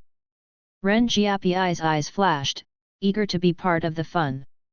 The Shi family was a tycoon family. Even though they were considered to be among the bottom of the tycoon families, they had some status in the Chu royal city. Although the Shi family household did not occupy as much land as many other tycoon families, it was not small either and was situated close to the city center. However, something had stirred the peace at the Shi family household today. "Chief! Trouble!" A family disciple rushed into the courtyard where the Shi family chief, Shi Hao, was staying, and said hurriedly, "Someone has broken into our house." "Who is so bold?" The door to the courtyard pushed open, and a muscular, fearsome man walked out. This was none other than the current chief of the Shi family, Shi Hao. "It's a young man and 2 young girls," reported the disciple. "The young man injured many of us with just a blow, then made one of us bring them to the hall. He told the rest of us to inform you, the old chief, first young master and medicine master Xiao to come over." This Shi disciple was one of the few who had been tasked to guard the front door that day. He grabbed his left arm with his right hand, his face pale. His left arm had clearly been injured by the young man. "All of you are so useless that you couldn't even defend against a young teenager. Shi Hao's eyes flashed coldly as he asked furiously. Chief, that young man is too powerful, we could do absolutely nothing, replied the Shi disciple. Quietly, he thought, if he was not powerful, how would he dare to barge into their Shi household? Of course, he did not think that the young man could compare to their chief. After all, their Shi family chief was a level 7 adept, whereas the most powerful guard was only a level 3 adept. Though the fact that the young man could overpower so many of them surprised him, because that teenager looked only 16 or 17. He thought to himself, even the most talented sons of the Chu royal family could not have such power at such an age. Humph! Shi Hao grunted, then turned and walked towards the hall. Along the way, his anger subsided somewhat, and his thinking became clearer. Just now, he had been furious to learn that someone had broken into their household. His first thought had been that the intruder was incredibly bold. But he had missed something out. Or rather, he had not had the chance to consider some things. Teenager. In the Shi family household, even the weakest among the disciples guarding the door was a level 2 adept, and there was at least a level 3 adept as part of each team of guards. They could not defend against a teenager? As he thought of this, Shi Hao's expression turned darker. He did not consider that the disciples had lied to him because he knew that they did not dare to. Soon, at a distance from the hall, Shi Hao saw an old man walking in the same direction. The old man's face was filled with worry. Father! The old man was in a loose grey robe with a huge figure and eyes that resembled Shi Hao's. This was none other than Shi Hao's father, Shi Ji. Shi Ji was the previous chief of the Shi family and the only level 8 adept in the family. The Shi family had ascended to become a tycoon family 5 years ago solely because this old family chief had entered level 8 of the gathered Qi. Do you know who that teenager is? Shi Ji asked Shi Hao worriedly. No idea, replied Shi Hao as he shook his head. Just now, I found out that, the few of them together were not even his match. And there was a level 3 adept among them, said Shi Ji with fear in his eyes. Which means, that teenager is at least a level 4 adept, or even level 5. A level 4 or 5 adept doesn't mean anything, but for a teenager who looks just 16 or 17 who is a level 4 adept, do you know what that means? As he spoke, he sounded increasingly fearful. At least in the country of Yunyang, even in the imperial court, I've never heard of any prince reaching level 4 of the gathered Qi at just 16 or 17 years of age. Shi Ji breathed in sharply, his eyes turning frightened. I suspect, he could be from the Valley of Medicine Masters. Valley of Medicine Masters. As soon as Shi Ji mentioned the word, Shi Hao's expression changed drastically as his eyes narrowed. The Valley of Medicine Masters was a sect so strong that the Shi family could only fantasize of it. It transcended the country of Yunyang. With just a word from its chief, he could easily change the ruler of Yunyang country. Even if he is from the valley, why is he here? Shi Hao was utterly flustered. He could not help but lose his cool since that young man has come to them in such a manner. It meant that he was not here on friendly business nor as a guest. Humph! I'll have to ask you what you have done. Shi Ji's face darkened as he remarked coldly. He breathed in deeply, as if to muster his courage, then continued towards the hall. Chapter 88, Teenage Medicine Master. The hall of the Shi family household. Before entering, Shi Yu had been wondering which teenager had not only injured their Shi disciples guarding the door and barged into their home, and even dared to wait for them to arrive in the hall. Now, as he walked in and saw the man sitting arrogantly on the head seat in the hall, his expression darkened immediately. It's you. When the old man beside Shi Yu saw the young man in white sitting in the hall, his brows furrowed and his face darkened slightly too. He could not fathom why this young man was here. This was the man who had not only injured the few disciples guarding the door and broke into their home, but even called for them to meet him in the hall? The old man could not help but curse the disciples guarding the door for being so useless that they could not even defend their home against a 16 or 17-year-old teenager. Entering the hall alongside Shi Yu was one of the top 10 medicine masters in Chu Royal City, Xiao Chen. He was also one of the most reputable persons in the city recently, as he had managed to detoxify a poison that the other top medicine masters in the city could not treat, and had taken only a few short days. These few days, Xiao Chen's pharmacy was overflowing with business from customers looking to buy poison antidotes. After news that Xiao Chen had joined the Shi family had spread, the Shi family pharmacies also enjoyed great business, as if they were giving the medicine for free. This was all because Yang Yunji, the chief of the Grand Yang family, had announced that his poison had been treated by Xiao Chen. These days, Xiao Chen looked especially radiant, as if his life had been renewed. "Zhou Donghuang, you were the one who hurt our Shi family disciples and barged into our home," Shi Yu demanded as he glared at the young man dressed in white, sitting in the middle of the hall. Now, he was not even interested in the two beautiful young ladies standing behind the young man. Because, if it was indeed Zhou Donghuang who had broken into their house, that meant that Zhou Donghuang was at least as powerful as he was. Xiao Chen may not have understood the formidability of the disciples guarding the door, but as the first young master of the family, Shi Yu was well aware. If it was indeed him, he must be at least a level 4 adept, and not just an average one. Shi Yu thought to himself, perplexed. This Zhou Donghuang, isn't he just a bum from the inferior Yunfan prefecture? How could an inferior prefecture produce someone like that? Or maybe, his background was just a bunch of lies. Actually, he is from the Valley of Medicine Masters. Despite his young age, Shi Yu was much more mature and meticulous in his thinking than most others his age. Otherwise, he would not have come up with the conspiracy that made Xiao Chen join the Shi family. As the thought crossed his mind, a fog seemed to settle over Shi Yu's heart. Impossible, simply impossible. Shi Yu comforted himself quietly. Xiao Chen. Yang Zixi, who was standing behind Zhou Donghuang, shouted as she saw the man, her eyes gleaming coldly. As one of the top 10 medicine masters in Chu Royal City, I never would have thought that you were so thick-skinned to claim that you were the one who treated the poison when it was actually Brother Zhou's work. Even I feel ashamed for you. Your words don't mean anything, said Xiao Chen, grinning. Even if you say it on the streets, nobody will believe you. Everyone will only trust the words of Yang Yunji himself.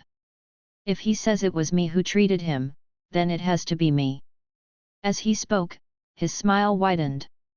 Hearing this, Yang Zixi was so furious that her body trembled. She could not believe that someone could be so shameless. Shameless! Even Ren Jiapiai, standing at Yang Zixi's side, could no longer keep quiet. She scolded, "You old man, with hardly any more years left, aren't you afraid of going to hell for doing such despicable things? And you are." Xiao Chen recognized Yang Zixi, but not Ren Jiapiai. But hearing Ren Jiapiai curse him, his eyes flashed murderously. Medicine Master Xiao, she is the first lady of the Grand Ren family, Ren Jiapiai, Shi Yu reminded him. So it is the Ren First Lady. Xiao Chen looked at Ren Jiapiai with a look of realization. He laughed and smirked. Lady Ren, I heard you took in this Yang Zixi. I advise you to stay out of this. If not, the Ren family will incur even more losses. With that, his eyes glinted as the smile on his old face turned even more twisted and evil. Although he was smiling, it looked even more horrible than if he were crying. Just then, 2 sets of heavy footsteps echoed from outside the hall. As Shi Yu and Xiao Chen turned to look, they saw 2 figures enter. The one leading the way was an old man, followed by a middle-aged man. Both of them had dominating figures with similar faces, their noses looked almost identical. Grandfather! Father! Shi Yu called. This was none other than the former Shi family chief, Shi Ji, and the current chief, Shi Hao. Shi Hao! As the man walked in, Yang Zixi glared at him with eyes filled with hatred. This was the man who had killed her third uncle, Yang Yongkong. Greetings, old chief! Even Xiao Chen, one of the top 10 medicine masters in the city, did not dare be disrespectful when meeting Shiji. He hurriedly bowed in greeting.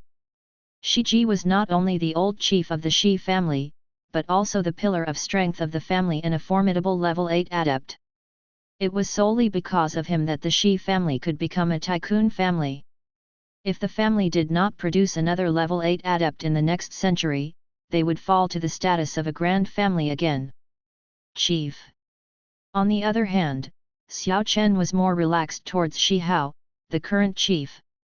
Medicine Master Xiao, responded Shiji with a nod. He walked past Xiao Chen and Shi Yu and bowed in greeting to the young man in the head seat. Shiji of the Shi family greets this young master. How should I address you?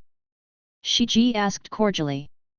Shi Hao was hardly surprised at the respect with which they treated the young man, but Shi Yu could hardly restrain his disgust. But he was well aware of the reason for his grandfather's actions. He must have also suspected that the young man was from the Valley of Medicine Masters. Zhou Donghuang, came the response as Zhou Donghuang glanced at Shiji. You are the level 8 adept of the Shi family. Yes, Shiji answered quickly, afraid to be rude. Shi Hao, chief of the Shi family, greets young master Donghuang, called Shi Hao as he bowed respectfully. Seeing this, Xiao Chen was stunned. Chiefs, what are you doing? This lad is just someone from an inferior prefecture. Chief, you know him, he was the one who detoxified the poison for Yang Yunji, medicine master Zhou. Xiao Chen looked at Shi Hao, perplexed. What? Hearing this, Shi Hao's face dropped in fear.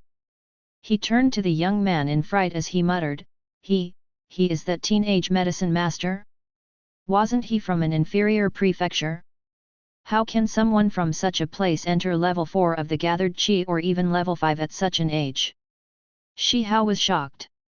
He felt his skin crawl because he realized he had messed with the wrong person. A teenage medicine master. The Valley of Medicine Masters. Shi Hao realized that these two were inextricably connected. No wonder this teenager who had attained at least level 4 of the gathered qi at such a young age could possibly treat the poison of Yang Yunji. It was simple for someone from the valley to achieve something like that. Young Master Donghuang, you are from the Valley of Medicine Masters? Shi Hao asked nervously as he breathed in deeply, harboring this last tinge of hope. If he was really from the valley, then he was done for. If not, this could be solved easily. The Valley of Medicine Masters. Hearing the question, Zhou Donghuang was first taken aback, then laughed condescendingly. Why? You want to find out if I am from the valley before thinking of what to do next? Shi Hao smiled awkwardly as his thoughts had just been exposed. Zhou Donghuang said flatly, if you want to find out if I am from the valley, then call Yang Yunji here. I can't be bothered to make another trip there. Today, let's settle everything here. I will get Yang Yunji here right away, responded Shi Hao as he rushed out. Valley of Medicine Masters. As Shi Yu stared at Zhou Donghuang suspiciously, Xiao Chen looked again at Zhou Donghuang as his expression darkened. He could not figure it out, how did this teenager become linked to the Valley of Medicine Masters? What is going on here? Shiji turned to Shi Yu and whispered. Grandfather. Shi Yu threw a cautious look at Zhou Donghuang, then told the full story to Shiji. Shiji was usually focused on his practice and rarely got involved in such matters. Although he was aware and even surprised that Xiao Chen had joined the Shi family, he was still not clear of the circumstances. Hearing Shi Yu's story, Shi Yu's expression transformed drastically. He could not blame his son or grandson for anything because he too would have done the same. But what nobody expected was that the teenage medicine master who had treated Yang Yunji, whom everyone had simply taken no notice of, could possibly be from the valley. Grandfather, he may not be from the valley, reminded Shi Yu. Chapter 89, You want to stop me? Sister Zixi, Brother Zhou, is from the Valley of Medicine Masters. Seeing how afraid all 3 generations of the Shi family were that the young man was from the valley, Ren Jiapi could not help but lean into Yang Zixi's ear and whisper. I don't know, replied Yang Zixi. She looked equally lost. I don't think so. She remembered that brother Zhou had told her that he had grown up in Yunfan Prefecture, and this was the first time that he had left the prefecture. Of course, Zhou Donghuang had told her this because it was indeed his first time leaving Yunfan Prefecture on such a long journey in this life. In his previous life, he had gone much further, even being brought to a faraway planet, Earth. Rubnve.c. No. Ren Jiapi was somewhat disappointed, but not afraid because the young man had already displayed immense power. Furthermore, despite knowing that the Shi family had a level 8 adept, he had been bold enough to enter the house in this manner. Surely, he did not fear them. After about 15 minutes, Shi Hao led Yang Yunji to the hall in the Shi family household. The Shi family chief had ridden a Fergana horse to the Yang family and brought the Yang family chief here directly. Chief Shi, you have yet to tell me why you brought me here in such a hurry. Yang Yunji asked as they reached the hall in the Shi family household. He sounded confused. You'll find out once we go in, Shi Hao replied as they entered the hall. Yang Yunji followed him in. Immediately, he saw his nephew, Yang Zixi, whom he had chased out of the Yang family, standing behind the head seat in the hall, looking like she owned the place. He was not surprised to see Ren Jiapi beside her, as he had known that First Lady Ren had taken his niece in, though there was nothing he could do about it. Finally, his gaze landed on the young man sitting on the head seat arrogantly. It's you. Yang Yunji was first taken aback, then asked incredulously, You, what are you doing here? Yang Yunji could not imagine why this bum from an inferior prefecture was sitting on the head seat in the Shi family hall. Furthermore, now, even the old Shi family chief, a level 8 adept, was standing beneath him, looking afraid of the young man. Could it be that he had been mistaken? Young Master Donghuang, I've brought him here, now, can you please tell us? Shi Hao stared at Zhou Donghuang and asked. Tell you what? Zhou Donghuang replied flatly. Young Master Donghuang, are you from the Valley of Medicine Masters? Pressed Shi Hao. Valley of Medicine Masters. Initially, upon seeing Shi Hao, the chief of the Tycoon Shi family, treat the young man so respectfully, Yang Yunji's expression had changed slightly. Now, the color drained from his face. Valley of Medicine Masters? Wasn't this lad from an inferior prefecture? How could he be from the valley? No, answered Zhou Donghuang. No. Shi Hao's eyes flashed, as the rest all heaved a sigh of relief. They did not think that Zhou Donghuang would deny it, because in such circumstances, at least he had not lied by saying yes. So young Master Donghuang, which family clan are you from? Shi Hao continued. Stop probing, said Zhou Donghuang as he stood up suddenly. I have no family backing me, as for me, I was born and raised in the inferior Yunfan prefecture. I have an adopted mother who was a disciple of a lesser family in Yunfan prefecture, but she has left that family now. Zhou Donghuang revealed his entire background. If you really want to know about my background, I, Zhou Donghuang, am my own background.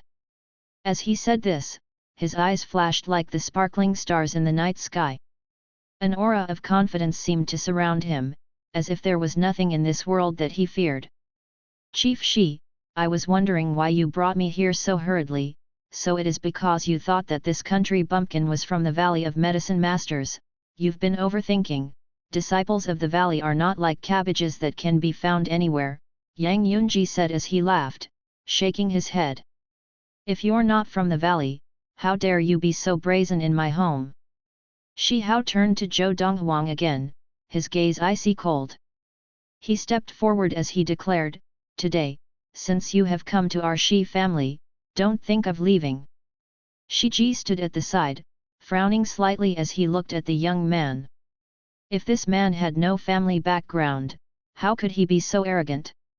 He could not fathom what was the source of his confidence if he lacked a family backing. Was he simply putting on a front? Or pulling a bluff? Then I want to see, if I want to leave, how will you stop me?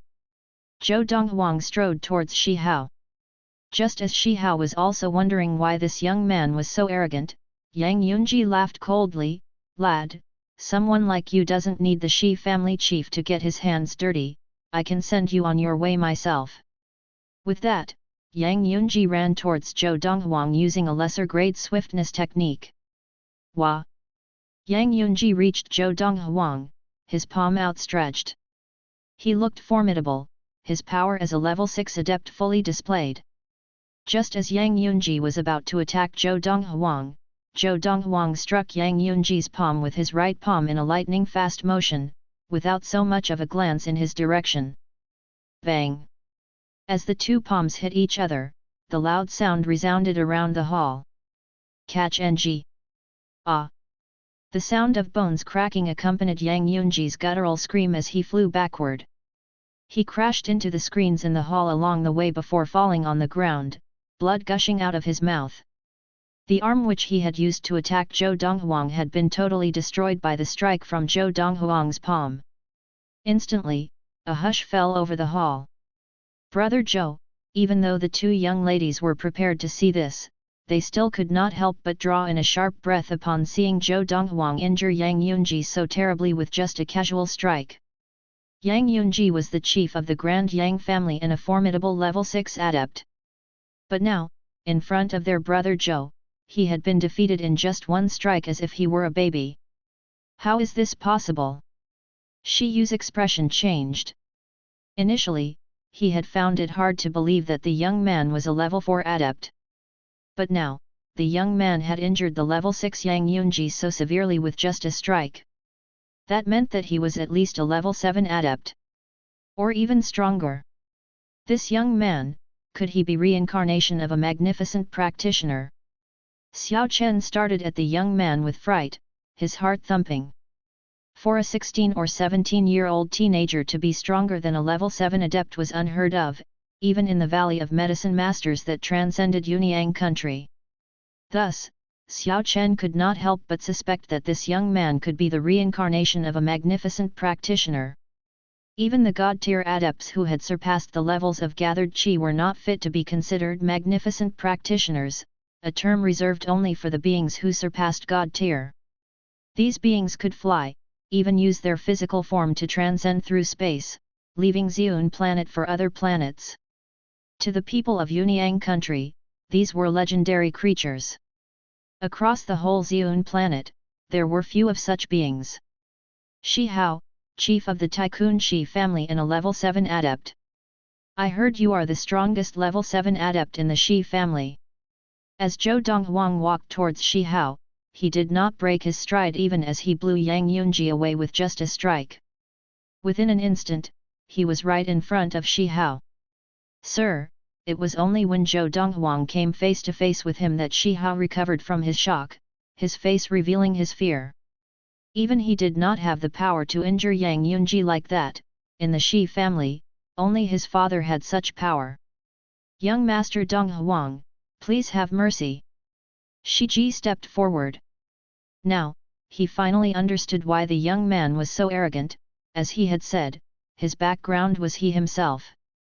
The strength that the young man had displayed showed that he was a level 8 adept like him. Although it seemed unbelievable, but he had just witnessed it for himself. Why? You want to stop me? Zhou Donghuang tilted his head and glanced at Shi Ji. Without a warning, he rushed towards Shi Ji like a crazed bull. Seeing this, Shi Ji reacted quickly, prepared to attack. But, he was too slow. Just as he had gotten into his stance, Zhou Donghuang had accelerated and reached him. He did not strike with his hands or legs, but whammed into his chest with the side of his body. Bang! With a loud bang, Shi Ji flew backward as if he had been hit by a ferocious beast. He landed on a pillar in the hall, a huge human-shaped mark forming on the stone. In the next instant, boom! Boom! Bang! Bang! The whole hall trembled as if a huge earthquake had happened. When things became quiet after a while, Shiji's old body had landed on the ground, fresh blood gushing out of his mouth. His breath was weak and his face pale as he struggled to get up.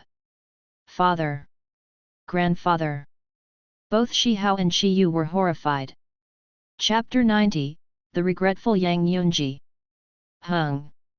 Zhou Donghuang's eyes flashed coldly as he struck with his hand in a lightning-fast motion.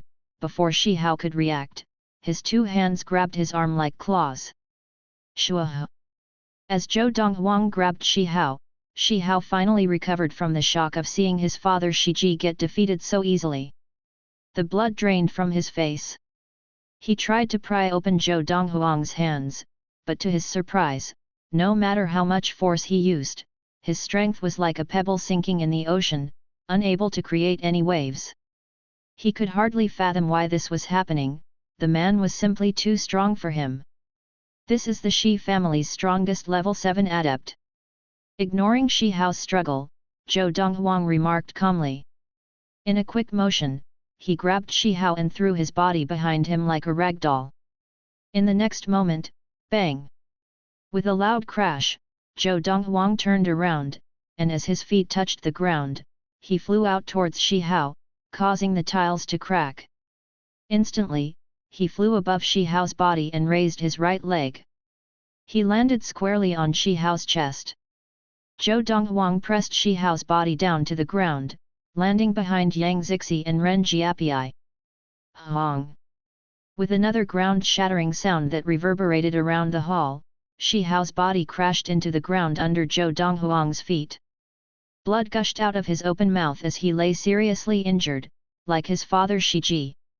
Zixi, Zhou Donghuang looked at the frightened young girl and smiled as he said, "This is the man who killed your third uncle, now you can kill him to avenge your third uncle." The young girl's gaze was filled with hatred as she turned to Shi Hao. Shi Hao's pupils shrank in fear as he cried, "Zi! Lady Zixi, please spare me! Spare me!" Seeing that everything was under the control of the young man who was stepping on him, and the young girl really looked about to kill him, he was certain he was about to die. "I am terribly guilty about the death of third elder Yang. I can pay it back to you. I can compensate you. No matter what you want, I'll give it to you if I can. I'll give it all to you." In the face of death, Shi Hao was flustered. "Brother Zhou, help me kill him." The young girl was unmoved as she stared coldly at Shi Hao. Towards this man who had murdered her third uncle, she had no pity, only hatred. "Sure," agreed Zhou Donghuang as he nodded. He stepped down with his foot and crushed Shi Hao's heart. Shi Hao's head drooped as he breathed his last breath. "Father! Hao!" Shi Hao's death caused both Shi Yu and Shi Ji to cry in shock. Their eyes were filled with despair and indignation, but they dared not reveal any sort of anger towards the young man who had killed Shi Hao. The young man was simply too powerful, he could kill them easily too.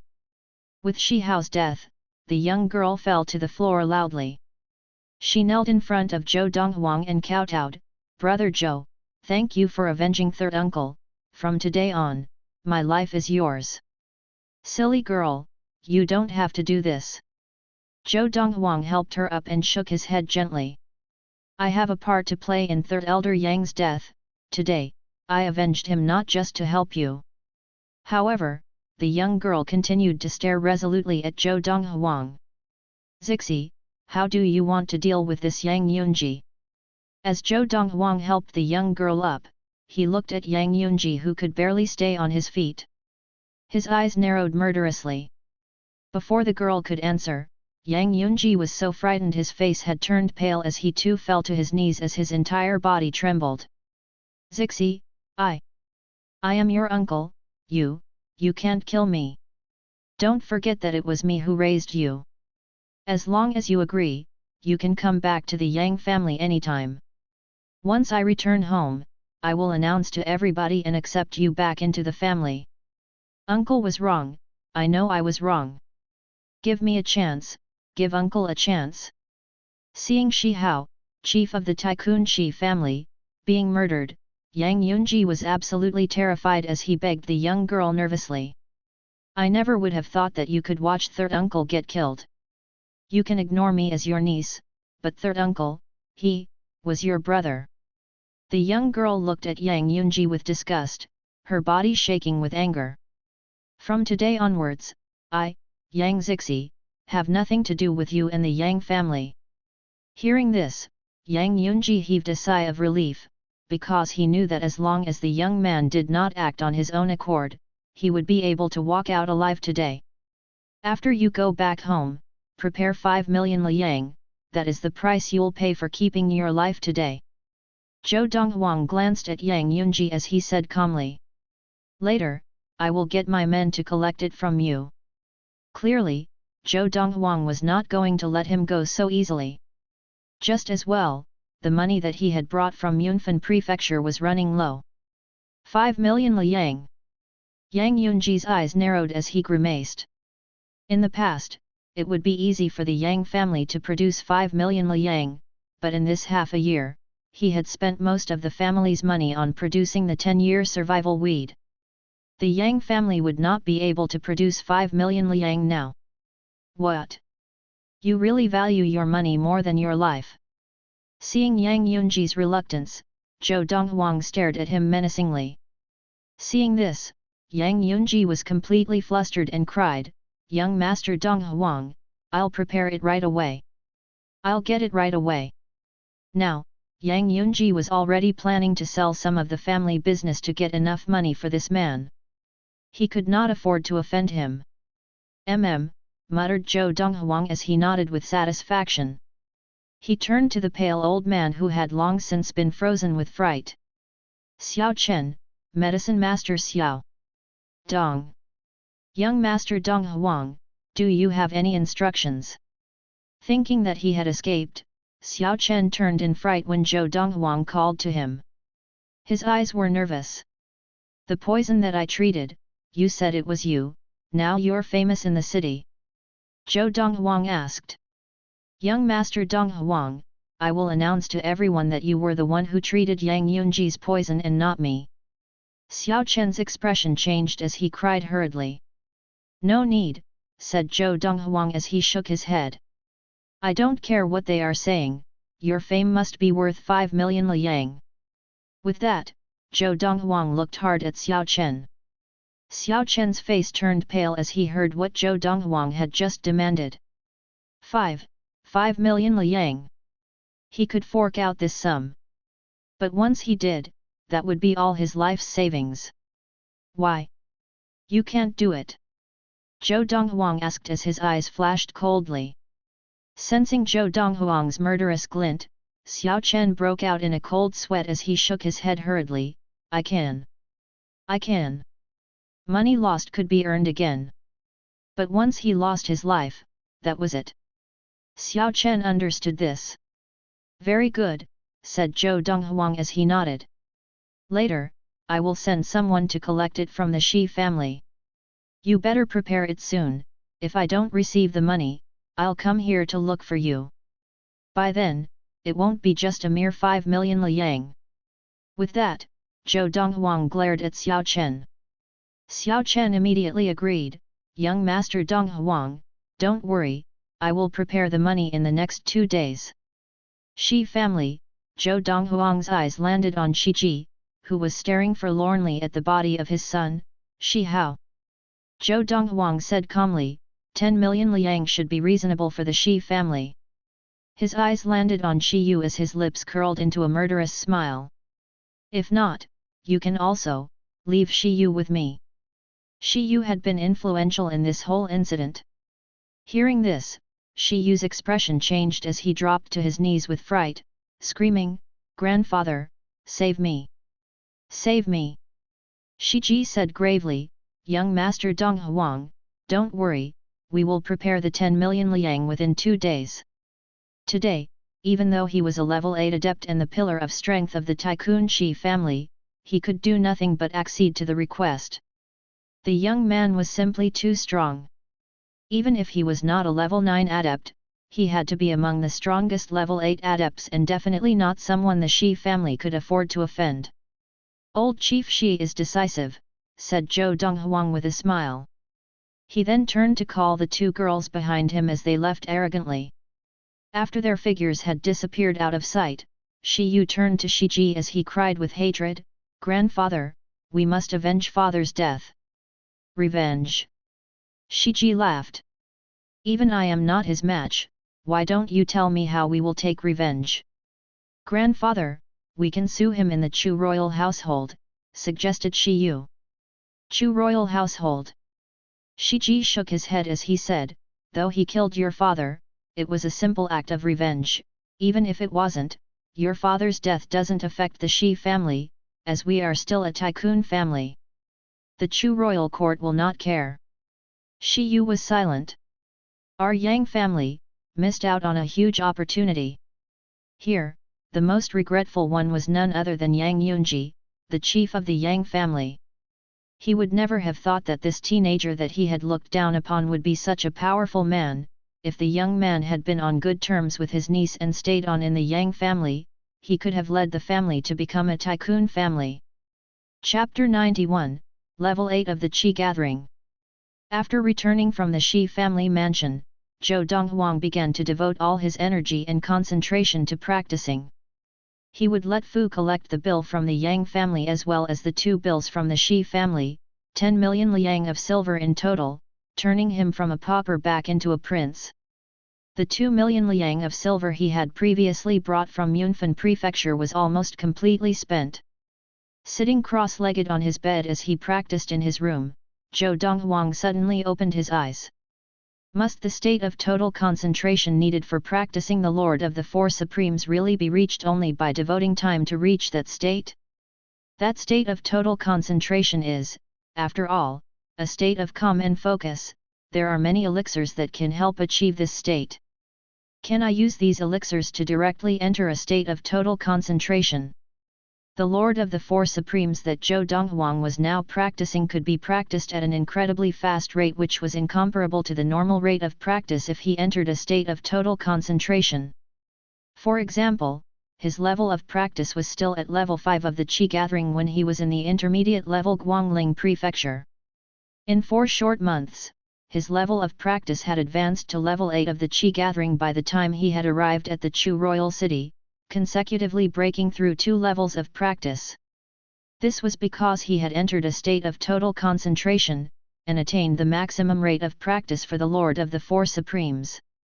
In any case, entering a state of total concentration required practicing in seclusion, so that there would be minimal external distractions. Zhou Donghuang had just hit on an idea. Could he not formulate an elixir that would help him enter a state of calm and focus so that he could enter a state of total concentration even earlier and maintain his rate of practice at the maximum level to practice the Lord of the Four Supremes? I'll give it a try. Springing into action immediately, Zhou Donghuang found a pen and some paper and wrote down a list of herbs. He passed the paper to Fu, instructing him to purchase all the herbs on the list. It would be a simple matter to buy all the herbs from the medicine shops in the Chu royal city. Zhou Donghuang intended to formulate an elixir called concentration elixir, which would allow the person who consumed it to enter a state of calm and focus in the shortest time possible. From what he recalled, a concentration elixir did not require using the essential core forged from the samadhi fire to formulate the best elixir for calm and focus. "Young master, here are the herbs you wanted." That night, Fu returned with the herbs. Less than half a day later, Zhou Donghuang had managed to formulate the concentration elixir that he wanted and immediately proceeded to consume a bottle of it. After he consumed it, he began practicing and was pleasantly surprised to find that in just an hour, his rate of practice had entered the maximum rate of practice for the Lord of the Four Supremes. At this rate of practice, it will not be long before I can smoothly attain level 8 of the Qi Gathering, and become a level 8 adept of the Qi Gathering with the strength of 8 bulls. After realizing that the concentration elixir was indeed effective, Zhou Donghuang could not help the smile that spread over his face despite being in a state of total calm. After instructing Fu to find a post station to send a letter back to Yunfan Prefecture, Zhou Donghuang retreated from the world and sank into a state of frenzied practice. All was calm in the Chu royal city. In both the Grand Yang family and the Tycoon Shi family, Everything was peaceful and in order. Nothing was out of the ordinary, and there was no news being spread. However, many people in the Shi family noticed that they had not seen the patriarch of the Shi family, Shi Hao, for a period of time. As for the whereabouts of the patriarch of the Shi family, he was away on business, according to first young master Shi Yu of the Shi family. This was all according to what the elder patriarch of the Shi family, Shi Ji, had arranged. If news of his son Shi Hao's death was allowed to spread, it would create waves in the Shi family and cause unnecessary disruption. That day, after the youth had left, he had sworn Yang Yunji and Xiao Chen to silence and placed an embargo on the news of his son Shi Hao's death. Because of this, although Zhou Donghuang had put on a display of his godly might in the receiving chamber of the Shi family mansion, only those few who were present were aware of what happened. Ren Jiapi did indeed mention this to her father, who was the current patriarch of the Ren family, after she returned home. Her original intention was to make it clear to the Ren family that they were not to offend the youth who was with Yang Zixi at any cost. However, the patriarch of the Ren family merely laughed and dismissed what she said with obvious disbelief. However way she said it, the patriarch of the Ren family did not believe it. It was all she could do to stop herself from bringing her father to that big brother Zhou to rough him up. Finally, although Ren Jiapi was helpless about it, she understood clearly why her father did not believe her. If he had not seen it with his own eyes, who would believe that a 16 or 17-year-old youth had the ability to easily defeat a level 8 adept of the Qi gathering? Moreover, that level 8 adept was Shi Ji, the previous patriarch of the Shi family who had led them to become the Tycoon family 5 years earlier. Zixi. Now, Ren Jiapi would go to Chuxiuan to stay for several days whenever she was free, and over the next 3 months, she and Yang Zixi had become as close as sisters. I have not seen Big Brother Zhou for a long time. Is he always practicing? Yang Zixi nodded with a slight smile. Hearing Ren Jiapi mention Zhou Donghuang, her eyes narrowed into a crescent shape as she smiled, making her look very pretty. Previously, her big brother Zhou had passed on a new practice technique to her, as well as the Qi gathering elixir that left her stunned. In 3 months, she not only smoothly attained level 1 of the Qi gathering, but was even not far from level 2 of the Qi gathering. Over that period of time, she had come to realize that her big brother Zhou was not an ordinary person and could not be compared to anyone by the standards of Yunyang country or even the Valley of the Medicine Masters. Even among the most elite families and the disciples of the sects on the planet of Xiun, there is no one who can be compared to Big Brother Zhou. Yang Zixi had had this thought more than once and had counted herself extremely lucky that she had gotten to know this Big Brother Zhou. Zixi, I can tell, you have feelings for Big Brother Zhou. Ren Jiapi smiled. How about that? When are you going to confess your feelings to him? Do you want my help? Ren Jiapi stopped there, thinking that Yang Zixi would deny it in embarrassment. Yang Zixi did not deny it but gave a long sigh. Sister Jiapi, I am already very satisfied to even be able to stay with Big Brother Zhou. As for anything else, I will make no demands. From the time Big Brother Zhou avenged third uncle, my life has belonged to Big Brother Zhou. Even if I have to spend my life serving him, I am willing to do it. As she finished, the corners of Yang Zixi's mouth subconsciously curled up in a bitter smile. If she had struck up her courage 3 months earlier when she had just left the Yang family, confessed her feelings and fought for her happiness. But now, she understood her big brother Zhou better and was even more acutely aware that she and her big brother Zhou were of 2 completely different worlds. Her sense of inferiority before her big brother Zhou had convinced her that she could not possibly be a match for him. Perhaps, only the daughters of the elite families or sects of Xiun would be a suitable match for him. Silly girl! Ren Jiapi did not know what Yang Zixi was thinking, and she shook her head. Since you like Big Brother Zhou, you have to fight for it yourself. Most of the time, you have to fight to secure your own happiness. As outstanding as Big Brother Zhou is, if you don't make a move soon, won't you be giving others a better chance? Ren Jiapi continued to offer advice. Sister Jiapi, you wouldn't have feelings for big brother Zhou too, would you? Yang Zixi looked earnestly at Ren Jiapi, who lowered her head guiltily. Seeing this, Yang Zixi sighed in her heart. Although Ren Jiapi had not admitted it directly, her actions made it obvious enough.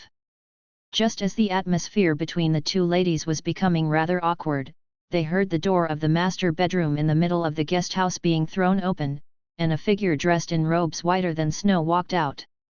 Is young Mistress Ren here? For the first time in 3 months, Zhou Donghuang left his room with a peculiar demeanor about him. He had finally attained level 8 of the Qi gathering. Big brother Zhou. Zhou Donghuang's appearance was unexpected, and the two ladies immediately focused all their attention on Zhou Donghuang. Big brother Zhou. Yang Zixi rose from her seat, her beautiful face radiating warmth, her gaze briefly showing a look of infatuation as she looked at the youth who seemed to have lost almost all the air of childishness that he once had. In 3 months, the youth had changed substantially. He was more mature and more charismatic now. Big brother Zhou, have you perhaps been practicing too obsessively? Ren Jiapi sighed. I've been here more than 10 times in the past 3 months, but never seen you once. Now, I finally understand how you have such ability at this age. Although she said this, Ren Jiapi knew full well that even if an ordinary person was even more diligent than this youth, it was impossible for him to have the level of ability that this youth had at his current age. What time is it now? After continuously practicing for 3 months, Zhou Donghuang could not remember clearly what time it was, but from what Ren Jiapi had said, it should be sometime in the middle of December. Big brother Zhou, today is December 19, 1228 of the Zhun era, Yang Zixi said with a smile. Big brother Zhou, since you have stopped practicing for now and left your room, you should go out for a walk. If not, even if you don't feel cooped up, Zixi probably does. Ren Jiapi looked at Zhou Donghuang and glanced sideways as she said, it so happens that there is a gathering for the scions of the grand families in the Chu royal city at the end of the month. Why don't big brother Zhou and Zixi attend it as a couple? I won't go, you can just go with Zixi. Zhou Donghuang shook his head. He did not have the slightest interest in a gathering for the youths of the grand families. Big brother Donghuang, if I go with Zixi, what if we get bullied by someone? Could you bear to see us get bullied? Ren Jiapi asked coquettishly with a pout. Chapter 92, Zheng Kaihu He. Early morning on December 31, 1228 of the Zhun era. Chuxiuin. In the courtyard of the best guest house, a youth in a white robe was sitting at the stone table, drumming his knuckles gently on the tabletop with a misty look in his eyes. Without realizing it, it has been more than a year since I've been back. On December 12, 1227 of the Zhun era, Zhou Donghuang had been accidentally brought back from 1,000 years in the future, and he had embarked on a journey to change his fate. Over the past year, many things had happened, and thinking back on it now, Zhou Donghuang still felt like he was in a dream. However, this was not at all a dream. It has already been over 8 months since I left Yunfan Prefecture. I wonder how Mother and Xiao Lu are? Thinking of Lin Lan and Xiao Lu, a look of worry surfaced in Zhou Donghuang's eyes. I should have brought them over together back then. Back then, he had not brought Lin Lan and Yun Lu over because he did not know if he could attain level 7 of Qi gathering in such a short time. He also did not know that the concentration elixir could help him speedily enter a state of calm and focus to practice the Lord of the Four Supremes. After all, if his family was with him in a place like the Chu royal city, he could not act freely without sufficient ability. However, while he was formulating the concentration elixir 3 months ago, he had written a letter and passed it to Fu. Fu, go and find a big post station in the Chu royal city and find a messenger that uses a Fergana horse for delivery and get this letter delivered to Yunfan Prefecture, to Patriarch Lu Qinghu of the Lu family. In the Chu royal city, some of the larger post stations employed a team of messengers who used Fergana horses to deliver express mail.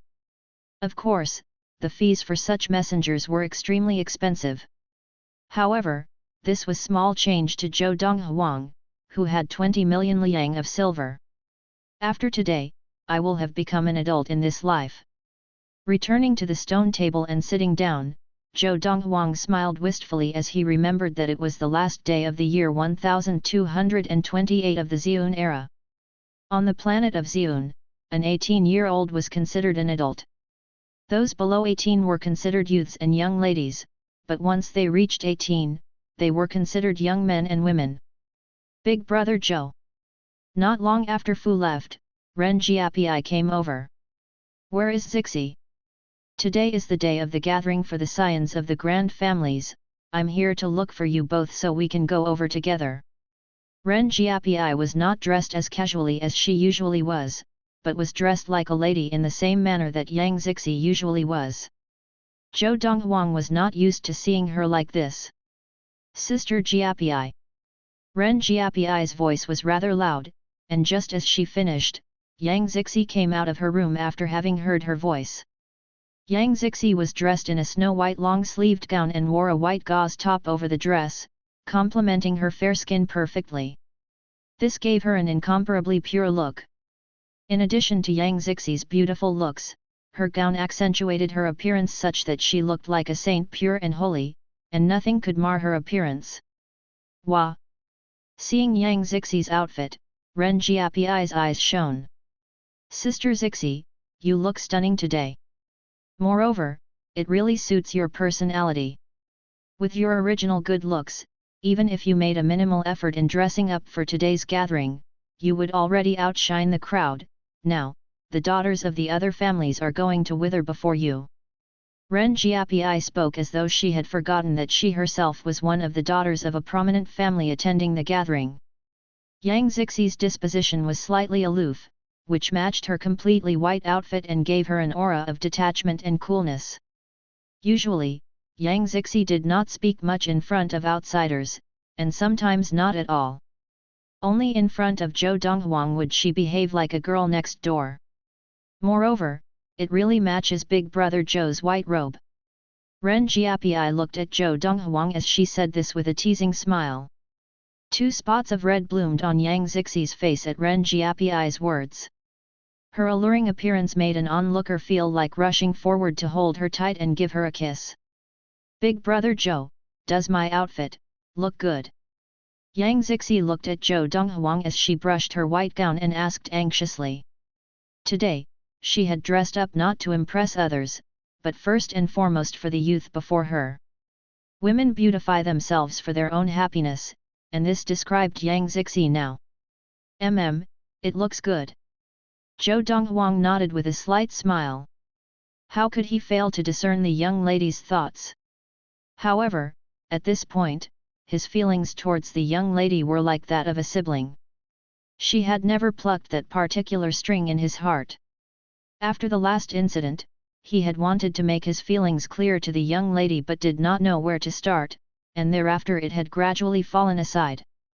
This time after the gathering, when we are alone, I will make it clear to this girl, to avoid her falling deeper. Zhou Donghuang sighed to himself. He knew that some things had to be said, no matter how difficult. However, Zhou Donghuang did not know that the young lady had already fallen in as deep as she could go, even to the point where she could not extricate herself. Let's go, he told Ren Jiapi. To avoid the young lady's misunderstanding, Zhou Donghuang quickly looked away from her and rose.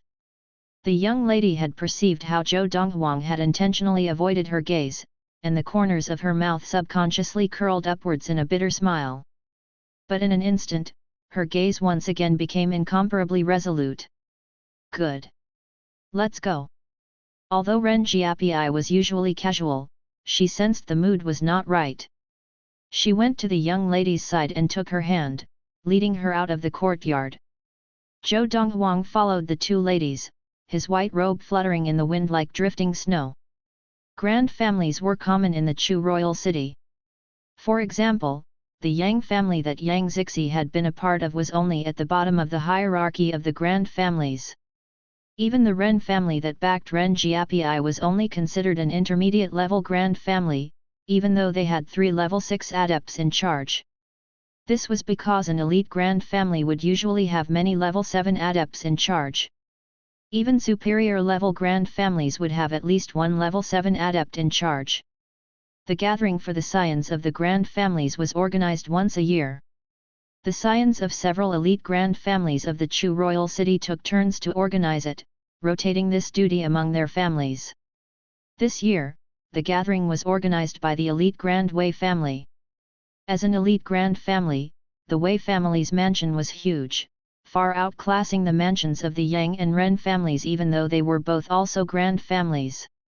It would not be considered inferior even when compared to the family mansion of the Tycoon Shi family. Young Mistress Ren Jiapi took out the invitation at the main entrance of the Wei family mansion and led Zhou Donghuang and Yang Zixi in. The several guards who were guarding the main entrance of the Wei family mansion were left staring at the beautiful young lady in the pure, white gown from the moment the 3 of them had entered. This is the Yang Zixi who was expelled from the Yang family by the patriarch of the Yang family. No wonder the first young master of the Tycoon Shi family had taken a liking to her.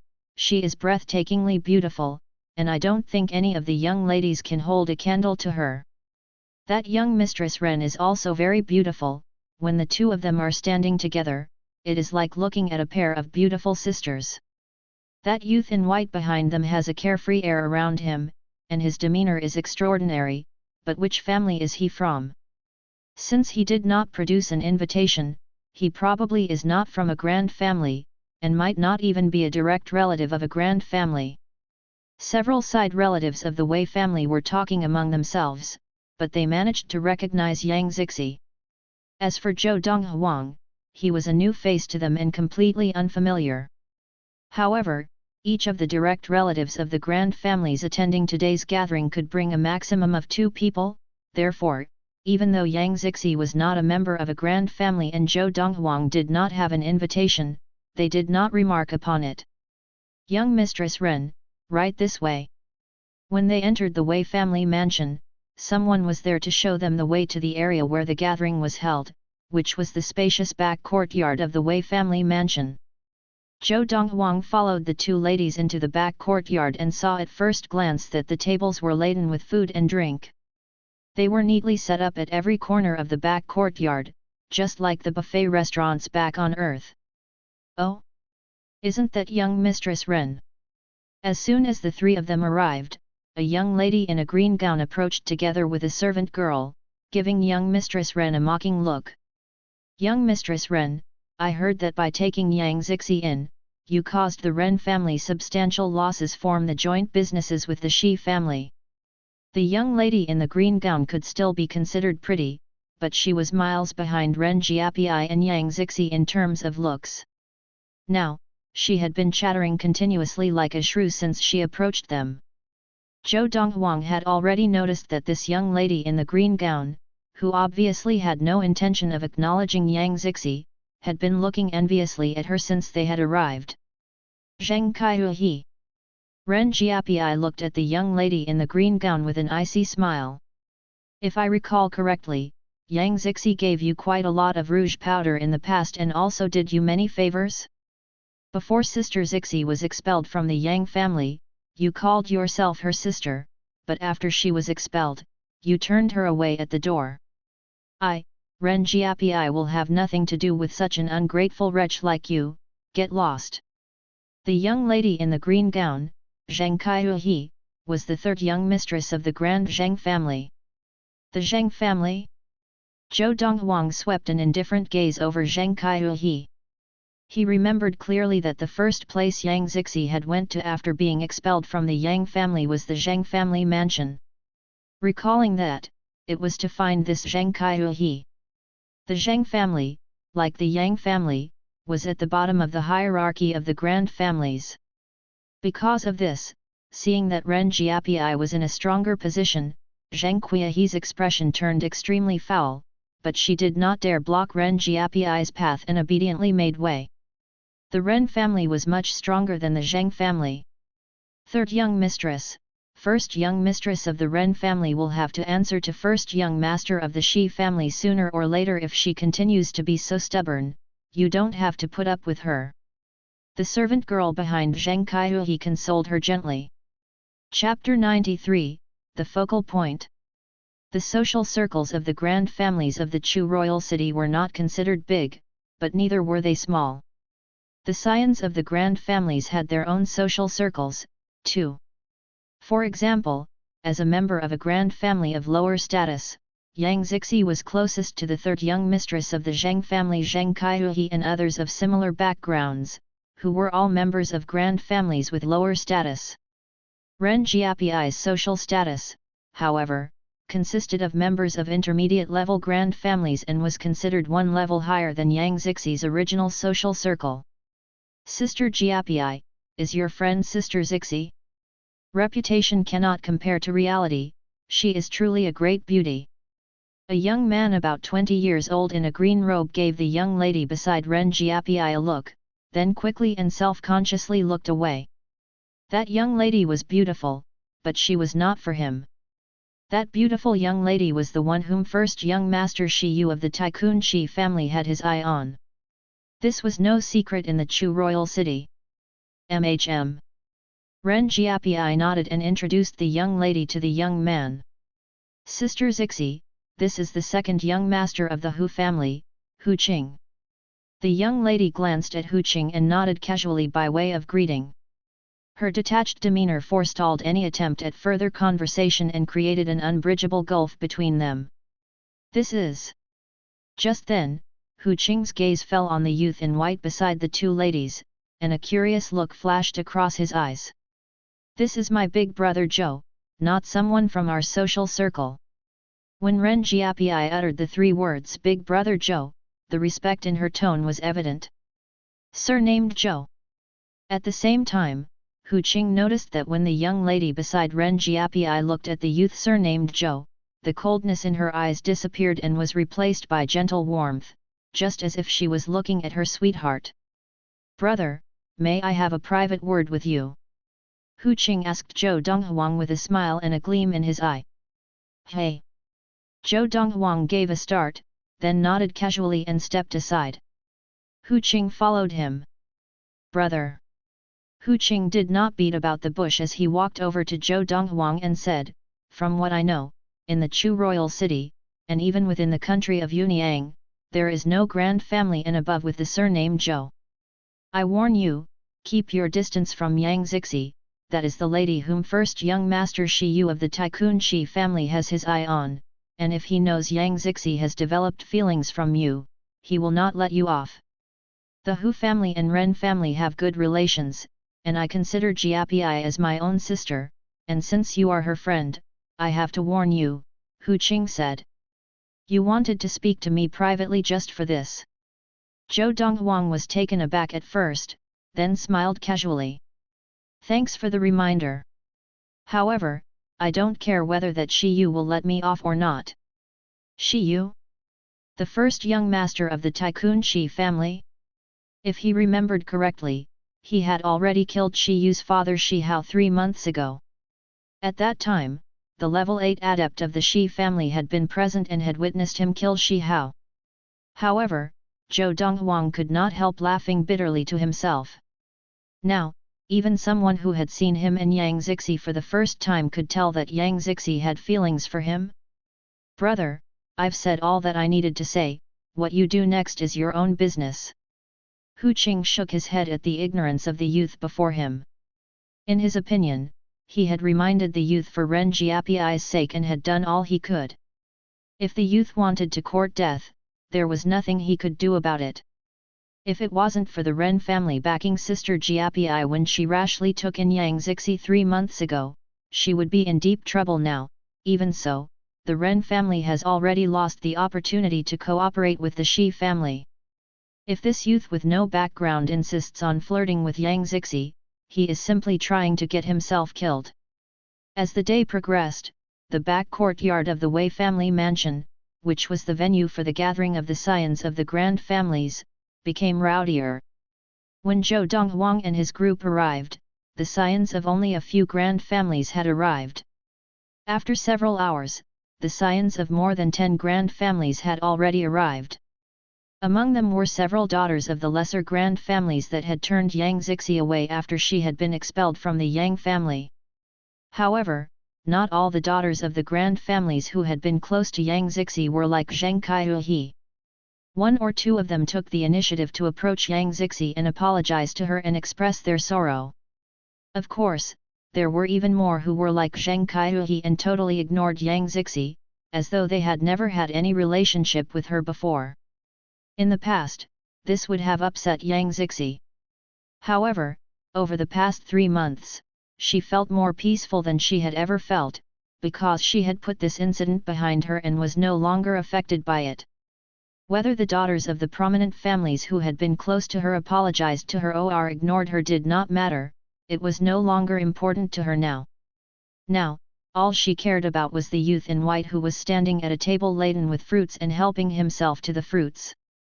"Sister Jiapi, do whatever you need, I'll go and find big brother Donghuang." After exchanging greetings with Ren Jiapi, the young lady began walking towards the youth standing nearby. And that youth who had previously been as good as invisible to everyone else around him became the focus of everyone's attention as the young lady walked over to him, a smile blooming on her face and replacing her cool expression. "Who is that?" Earlier, other than Ren Jiapi, Yang Zixi was giving the cold shoulder to everyone else, now she actually smiles to this youth. Who is this youth in white? Is there such an outstanding person among the grand families of the Chu royal city? The crowd of scions of the grand families focused their attention on Zhou Donghuang, all curious about Zhou Donghuang's identity. However, after exchanging notes among themselves, they realized that no one knew this youth in white. The youth in white seemed to have appeared out of thin air. This Zhou Donghuang is in for trouble. Seeing Yang Zixi approaching Zhou Donghuang and turning them into the center of attention, the second young master of the Hu family Hu Qing shook his head and sighed gently. In his view, it was better for this Zhou Donghuang not to attract anyone's attention. In his opinion, it would be a disaster if Zhou Donghuang attracted attention. "Brother Hu Qing, do you know him?" The person speaking to Hu Qing was a young man about 18 or 19 years old, and he was asking out of curiosity as he saw Hu Qing looking and sighing at the youth in white. "I can't say I know him, but he is Jiapi's friend, and we did have a chat." Hu Qing shook his head. "Where is he from?" Looking at Yang Zixi, she obviously adores him. The youth shook his head and continued, "If that first young master of the Shi family saw this, he would probably explode with rage. His surname is Zhou. Where could he possibly be from?" Hu Qing continued shaking his head. "Surnamed Zhou." The youth frowned slightly and racked his brain. In the country of Yunyang, there seemed to be no family surnamed Zhou from the imperial court down to the royal families of the various kingdoms, even down to the various tycoon families and grand families. With no background, how he is so close to Yang Zixi? When the youth looked at Zhou Donghuang once more, he shook his head gently with a look of pity in his eyes. With no background, was it not courting death to be so close to Yang Zixi, who was considered to be exclusively for the first young master of the Shi family, Shi Yu? "Zixi, this apple is not bad, would you like one?" he asked the young lady walking towards him. Zhou Donghuang took a bite of the apple as though no one was around and chewed on it as he smiled. "Sure." The young lady had a radiant smile as though she had been instantly transformed from a cold and supreme goddess into a girl next door, stunning the crowd of scions of the grand families. "Here." Zhou Donghuang took an apple from the fruit platter on the table and passed it to the young lady, who reached out to take it, began to take small, delicate bites of it. The scene was picture perfect. A young lady in a gown of pure white, a youth in a robe whiter than snow, standing face to face and chewing on the apple that each of them was holding. The looks that were directed at them from all around seemed to be completely ignored by them. At that moment, there seemed to be only the two of them under the sky. "Brother Wei, who is that youth?" In the corner where the scions of the elite grand families were gathered, a delicate-looking kid in a silver mandarin gown asked the youth beside him curiously. The youth was handsome with sharp eyebrows and piercing eyes, and he was dressed in white like a scholar with a fan in his hand. He gave off an air of elegance. He was the host of the day, the first young master of the elite Grand Wei family, Wei Hongtao. I don't know. At the youth in silver's question, Hong Wei stopped tapping the fan against his hand and shook his head. You don't know? Then how did he get in? The youth in silver was shocked. I'll ask around. Soon, Wei Hongtao had summoned the Wei family juniors who were in charge of organizing the gathering before him and learned that the youth in white had entered together with the first young mistress of the Ren family, Ren Jiapi. He entered with Ren Jiapi? Surnamed Zhou. The youth in silver raised an eyebrow. It seems he is not the son of any prominent family, at least not from a grand family or above. As he said this, his gaze lit up. Zhang Yongshan of the Zhang family has already gone over to that youth. He usually likes to hang out with Shi Yu, following him around. Today, it seems like he wants to stand up for Shi Yu. Under the gaze of the scions of the grand families, a young man about 20 years old and of average build approached Zhou Donghuang. Little fellow, if you don't want to die, you had better stay away from the sister-in-law of my family. The youth stood before Zhou Donghuang and stared coldly at him, threatening him in a chilly voice. Sister-in-law. Zhou Donghuang was taken aback. She is the sister-in-law of my family. The youth looked at Zhou Donghuang and reached out to point at the young lady before him. Zhang Yongshan, don't talk nonsense. Chapter 94, Wei Hongtao. Yang Zixi, it is your good fortune that my brother Shi Yu has taken a fancy to you, you should count your blessings. Zhang Yongshan stared at Yang Zixi with a stormy expression and said in a cold voice, I have already confirmed, this youth with you here is not from a grand family or higher. What is so good about him that you would rather choose him over brother Shi Yu? As he finished, Zhang Yongshan's voice became even colder. Shi Yu. Yang Zixi shook her head and looked back at the youth with a starry-eyed look. How could he be compared to my big brother Zhou? The young lady's actions were a public declaration of the feelings she felt towards Zhou Donghuang, and she abandoned all restraint that a lady could have. The scene broke out in an uproar. Sister Zixi. Although Ren Jiapi had long expected that Zixi would confess her feelings for big brother Zhou someday, she never imagined that it would come so soon. She immediately felt an emptiness in her heart, and a desolate expression came over her face without her realizing it. Yang Zixi, you have really fallen for this youth. This youth is surnamed Zhou. In the country of Yunyang, there is no grand family and above that has the surname Zhou. In other words, he can be at most only the son of a preeminent family.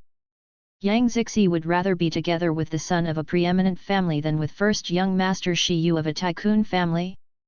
If Shi Yu was here, he would surely want to kill this youth. Although the scions of the grand families who were present had all felt that Yang Zixi treated that youth in white differently and guessed that she had taken a liking to him, it had only been a guess. Now, it had been confirmed by what Yang Zixi herself had said, she really had taken a liking to this youth. In that moment, the daughters of the grand families looked at Zhou Donghuang with looks of pity, and the young masters of the grand families looked at him without a trace of envy, but with only pity and delight at his impending doom. That little fellow is done for. Some distance away, a son of a grand family sneered and turned to leave. He rode away from the Wei family mansion on his Fergana horse, heading for the Shi family mansion. When my cousin Shi Yu arrives, I'll watch how this kid will die. Meanwhile, in the back courtyard of the Wei family mansion, Zhang Yongshan was momentarily stunned at the young woman's words, but he did not take long to recover. Slut! I'll help brother Shi Yu teach you a lesson now. Zhang Yongshan glared at the young lady, and with an angry shout, he lunged towards her with his hand raised, sweeping it savagely towards the young lady's face. Although the young lady's level of practice was almost at level 2 of the Qi gathering, her reaction was still a fraction too slow against Zhang Yongshan, a level 3 adept. By the time she had reacted, Zhang Yangshan's hand was only several inches from her face, and she could feel the wind rushing towards her. That was the wind that Zhang Yangshan's hand created. Even so, the young lady's expression did not change, and she remained as calm and peaceful as before because the youth she admired was with her. The youth gave her an absolute sense of security. Piak.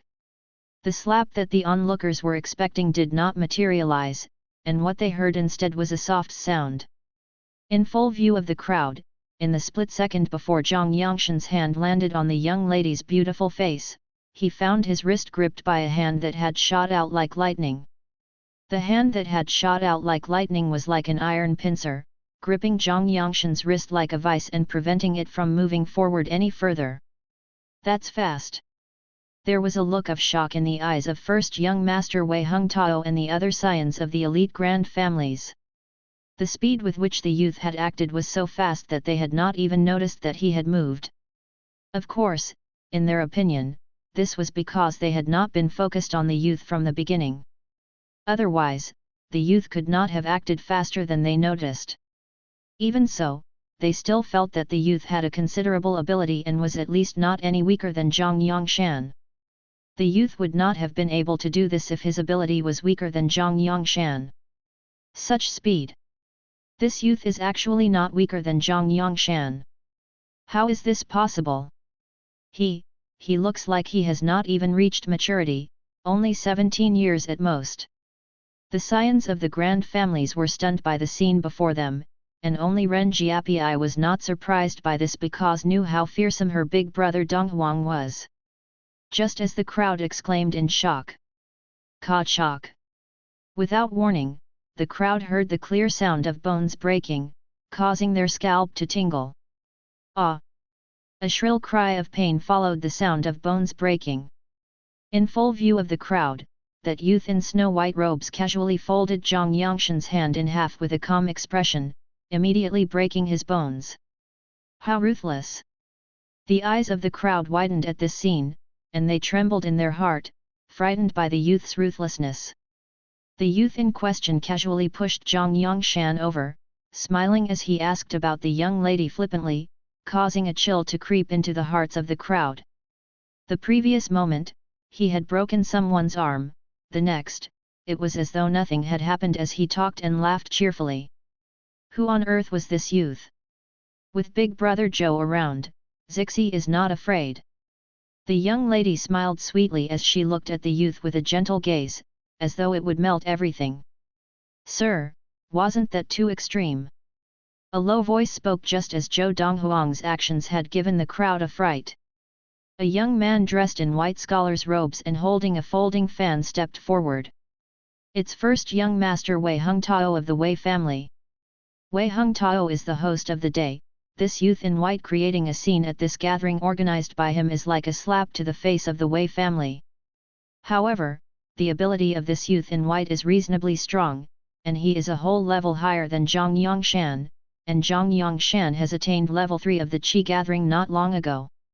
He is at least an outstanding level 3 adept, otherwise, he wouldn't have the ability to hurt Zhang Yangshan like that. So what if he is? The first young master of the Wei family is an outstanding level 4 adept, wouldn't it be simple to deal with him? As Wei Hungtao stepped forward, the scions of the grand families turned their gazes on him one by one. Wei Hungtao, the first young master of the elite grand Wei family, the preeminent person of the younger generation of the grand families of the Chu royal city. In the circles of the grand families, Wei Hungtao would be the focal point wherever he went. When Wei Hungtao stepped out, the daughters of the grand families, including third young mistress Zhang Kaihe of the Zhang family, all looked at him with starry-eyed gazes. He was the man of their dreams. Very quickly, Wei Hungtao was beside Zhang Yangshan, glancing with a slight frown at Zhang Yangshan who was rolling on the ground in pain. Then he looked at the youth in the white robe with a piercing gaze. Sir, didn't you hear me? Aren't your actions too extreme? Wei Hungtao repeated himself in a slightly firmer and much deeper tone, creating a sense of pressure out of nowhere. However, the youth did not pay him any attention, as though completely ignoring him. Crazy! This youth is crazy. He actually dares to ignore first young Master Wei like that? He wouldn't treat first young Master Wei like he treated Zhang Yongshan, would he? Zhang Yongshan is only the young master of an inferior level grand family, but this young Master Wei is the first young master of an elite grand family. They are as different as heaven and earth. Who is this youth, and how arrogant is he? He even ignores first young Master Wei when he is speaking.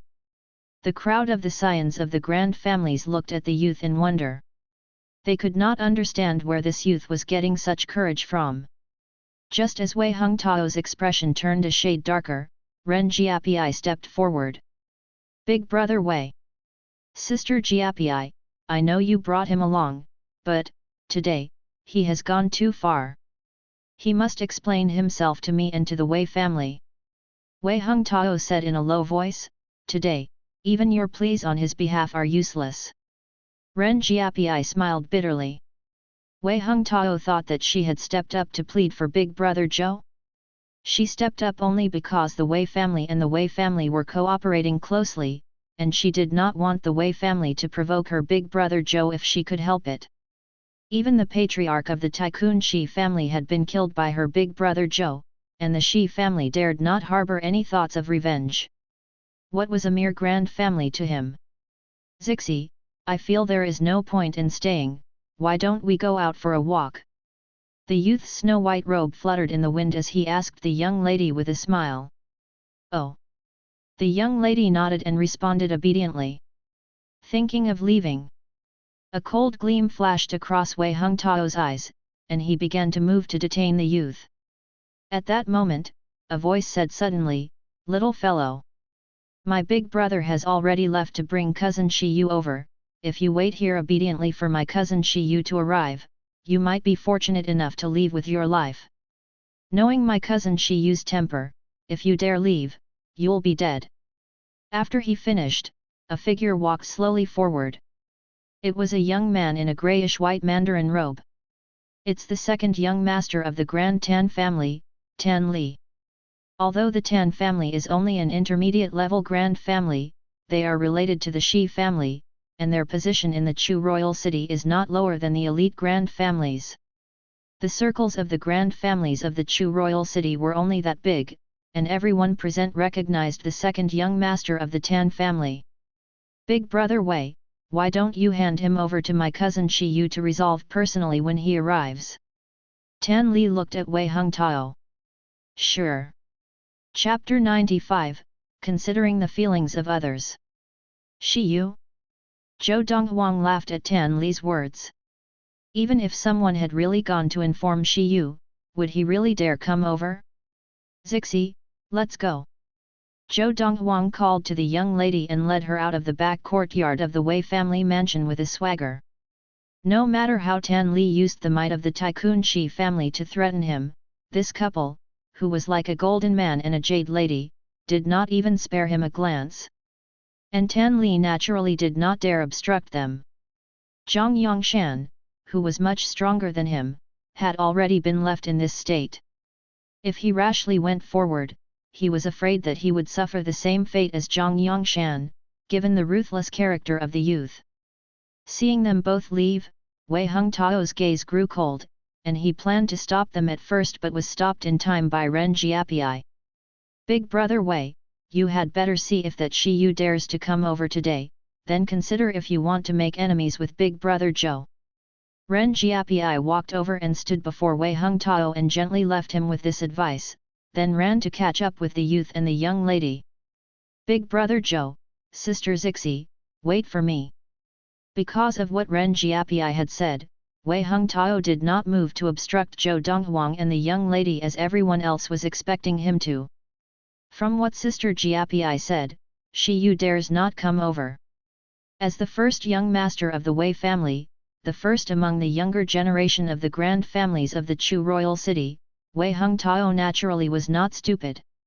He knew in full detail the backgrounds of everyone present except the youth in white.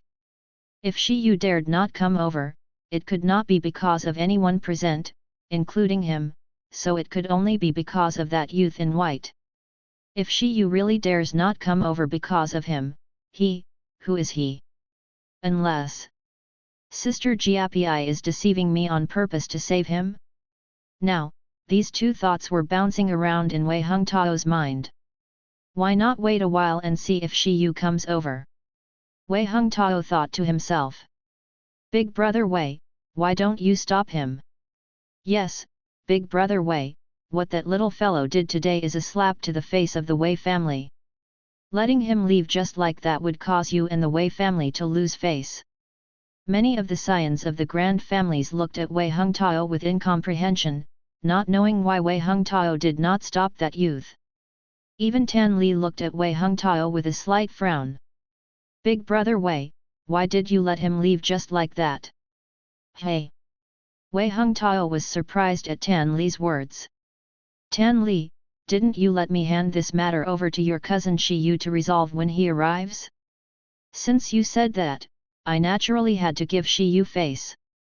Could it be that, once he leaves, Shi Yu cannot do anything about him? Even first young master Shi Yu of the Tycoon Shi family could not lack the ability to fight this kid. Wei Hengtao countered. Of course not. Tan Li's gaze turned cold, and he said in a chilly voice, he dares to leave today, and with my cousin Shi Yu's temper, he is as good as dead. At this moment, the whole crowd of scions of the grand families came to a sudden realization as they heard what Wei Hengtao said. So big brother Wei did not detain that youth on account of Shi Yu's face. I've already said that if big brother Wei wanted to detain that little fellow, how could he have left with such confidence? Hearing the crowd whispering among themselves, Wei Hengtao smiled indifferently, knowing that he had preserved his face as well as that of the Wei family. After instructing a Wei family junior to send Zhang Yongshan back to the Zhang family, Wei Hengtao smiled as he addressed the crowd. It's rare for everyone to be able to gather, please continue to enjoy yourselves, don't let that little incident spoil the occasion. The Shi family mansion. Tan Ji, the first young master of the Grand Tan family, was able to enter the Shi family mansion freely because he was the nephew of the wife of Shi Yan, the second master of the Shi family. Even the members of the Shi family who crossed paths with him greeted him warmly and respectfully when they saw him. Cousin Shi Yu. Tan Ji went directly to find Shi Yu, the first young master of the Shi family. He went straight to the point in relating the incident that occurred in the back courtyard of the Wei family mansion to Shi Yu in full detail. Cousin Shi Yu, that little fellow was too savage, as they say, consider its master before you hit a dog. The way he bullied and humiliated Zhang Yongshan, you must not let him off. Tan Ji did not notice Shi Yu's expression becoming fouler and fouler, as he spoke angrily, absorbed in himself. When Tan Ji paused and was about to continue, Shi Yu shouted coldly, enough. Cousin Shi Yu. Just then, Tan Ji finally noticed that something was not normal with Shi Yu's expression. You, what's wrong? Shi Yu took in a deep breath and said in a low voice, Cousin Tan Ji, don't go back to that Wei family mansion. I hope Tan Li doesn't blindly antagonize that youth, otherwise, you will have died for nothing. As he finished, a look of deep terror flooded Shi Yu's eyes. Even after 3 months, the mention of that youth caused memories of the scene of that youth killing his father Shi Hao to surface in Shi Yu's mind. Even his grandfather, the strongest in the Shi family and a level 8 adept of the Qi gathering, was no match for that youth. HSS. As Shi Yu finished, Tan Ji's expression suddenly changed completely, and he subconsciously let out a cold breath. Cousin Shi Yu, that youth, where on earth is he from? Cousin Tan Ji, there are some things that I absolutely cannot tell you about without my grandfather's permission. Shi Yu looked sternly at Tan Ji and said in a low voice, you must only remember, do not return to the Wei family mansion today. Go back to the Tan family and wait for Tan Li to return. If Tan Li has provoked that youth and died at the Wei family mansion, he can only blame himself for his misfortune.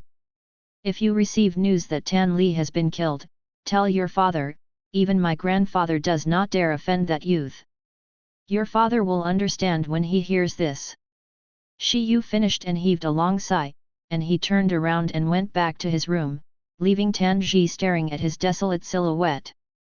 Tanji's expression changed completely in the instant that Shiyu finished speaking. He understood his cousin Shiyu's character completely, and he was not someone who would lose out on even the smallest thing, and today, at the mere mention of that youth, his cousin had been like a mouse that had seen a cat. The important thing was that his cousin Shiyu had told him even the Grand Patriarch of the Shi family did not dare offend that youth. The Grand Patriarch of the Shi family was a level 8 adept of the Qi gathering who had led the Shi family to become a grand family 5 years ago. If not for the restrictions of the imperial court of the country of Yunyang, that Grand Patriarch of the Shi family had the ability to easily single-handedly wipe out the entire Tan family. On the way back to the Tan family mansion from the Shi family mansion, Tanji was continuously praying in his heart, hopefully Xiao Li did not provoke that youth, even if he did, hopefully that youth will be the bigger man and not be calculative with Xiao Li. Now, Tanji finally grasped the severity of the situation. At the same time, he also felt somewhat regretful that he had brought his third brother Tan Li along to attend the gathering of the scions of the grand families organized by the Wei family. If he had not attended, his third brother Tan Li would not have landed in this dangerous situation. But, what kind of person is that youth? Despite a sense of lingering dread, Tanji's heart was full of curiosity. Young Mistress Ren, why don't you return to the Ren family first? After they had exited from the main entrance of the Wei family mansion, Zhou Donghuang said to Ren Jiapi who had followed them out, I have some things that I need to say to Zixi in private. Sure. Ren Jiapi nodded and exchanged greetings with the young lady beside Zhou Donghuang, then turned and left in the direction of the Ren family mansion. As she turned, a bitter smile began to tug at the corners of her mouth. Now, beside Big Brother Zhou and Zixi, she had already become a third wheel? Zixi. After Ren Jiapi had left, Zhou Donghuang and the young lady walked shoulder to shoulder for a while before he began speaking with a deep sigh. Big Brother Zhou, I'm listening, the young lady said gently. Zixi, actually. Once Zhou Donghuang began, he realized he did not quite know how to continue. Now, given the choice, he would rather fight a petty consummation adept of the Qi gathering than reveal his true feelings to the young lady. Big Brother Zhou, whatever it is, you can be direct, with me, you shouldn't have any misgivings. The young lady's smile and considerate look made one feel pity for her. Zixi. Zhou Donghuang stopped suddenly and looked at the young lady, who had also stopped, and said with a serious expression, it's just, towards you, I feel, for now I only take you as a younger sister and not. Zhou Donghuang paused here, unsure of how to continue. Big Brother Zhou, is that all you wanted to tell me? The young lady asked with a slight smile.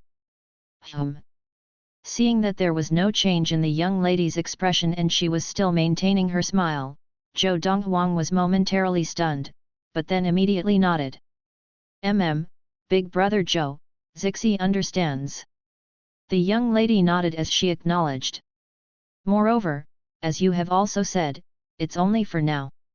This scene caused Zhou Donghuang to be somewhat at a loss because what was actually happening seemed to be quite different from what he had expected.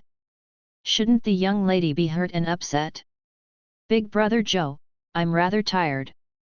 I'd like to go back and rest. The young lady spoke up first after the two of them had walked in silence for a while. Sure. Zhou Donghuang nodded and immediately returned to the inn with the young lady, and she went straight to her room once they reached the guest courtyard. Just as Zhou Donghuang heaved a sigh of relief, his acute sense of hearing, sharpened by practicing the Lord of the Four Supremes, picked up a vague sound of sobbing coming from the young lady's room.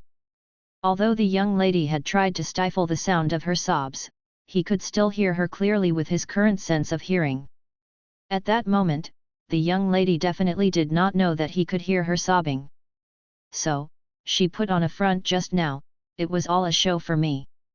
Chapter 96, Lady in the Lost Forest.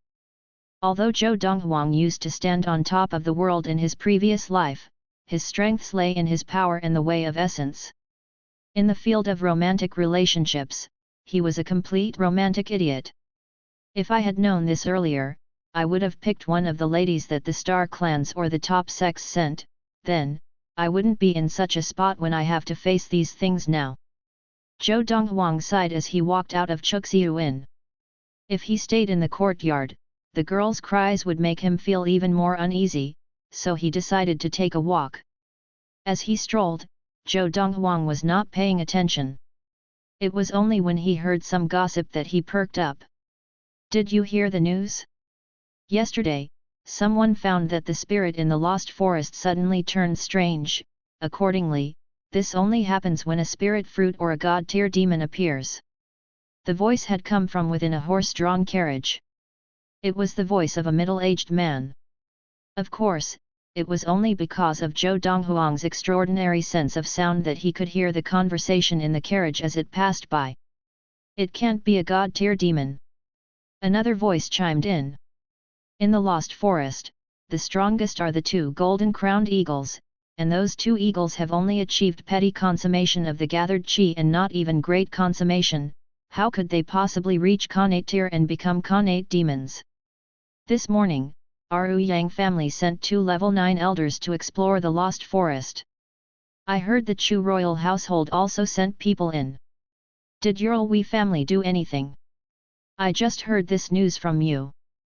But this morning, I saw our head elder Lu and third elder leave the household anxiously. They must have gone to the lost forest.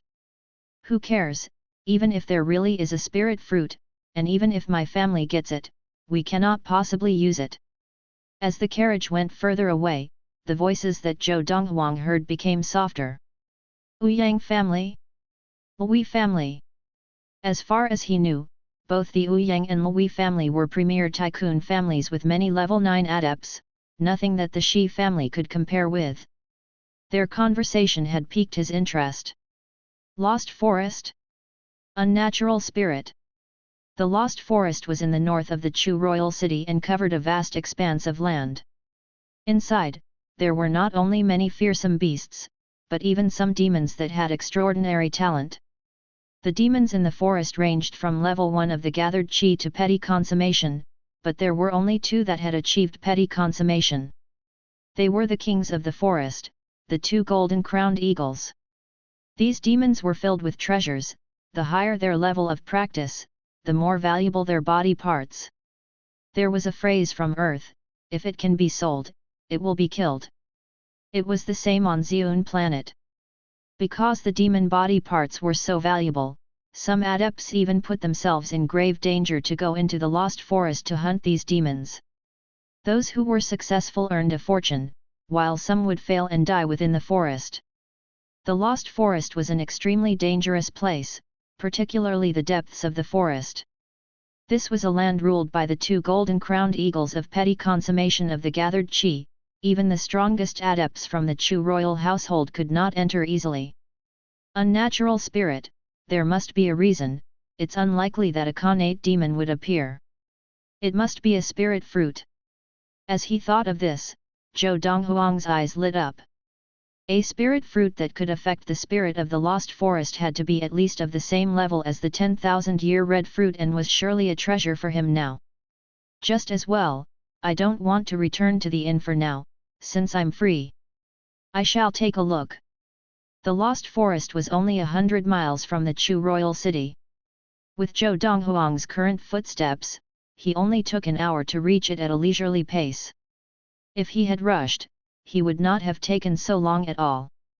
The lost forest was a dense forest that looked the same everywhere within. After entering, one could get lost easily if one did not mark the route along the way. The spirit here is already starting to feel strange. Not long after entering the forest, Zhou Donghuang could already sense the unnatural spirit that hung in the thick air. As compared to any others, he could sense the unnatural spirit more easily. The spirit seems to be in the depths of the forest, looks like there probably is a spirit fruit that appeared. With a glint in his eye, Zhou Donghuang stepped in a graceful footwork as he rushed towards the depths of the forest like a bolt of lightning. Now, Zhou Donghuang was already at level 8 of the gathered qi, and his chi alone was equivalent to the strength of 8 bulls. With his extreme physical strength and with his second-grade swiftness technique, he was the fastest man in the country of Yunyang for any adept beneath petty consummation of chi gathering. Of course, Zhou Donghuang could also use a first-grade swiftness technique, but that would be too energy-intensive and not suitable for him to use for longer durations. Lesser-grade swiftness techniques were inferior but more efficient over longer durations. Ho! Ho! Ho! Where he passed, it was as if a gust of wind swept by, causing flowers and grass to tremble and the trees to sway. Even the beasts and demons scurried away in fright. His speed was so fast that it was as if a lightning bolt had flashed by. The beasts and even the demons avoided it. Along the way, Zhou Donghuang also saw many adepts hunting beasts and demons.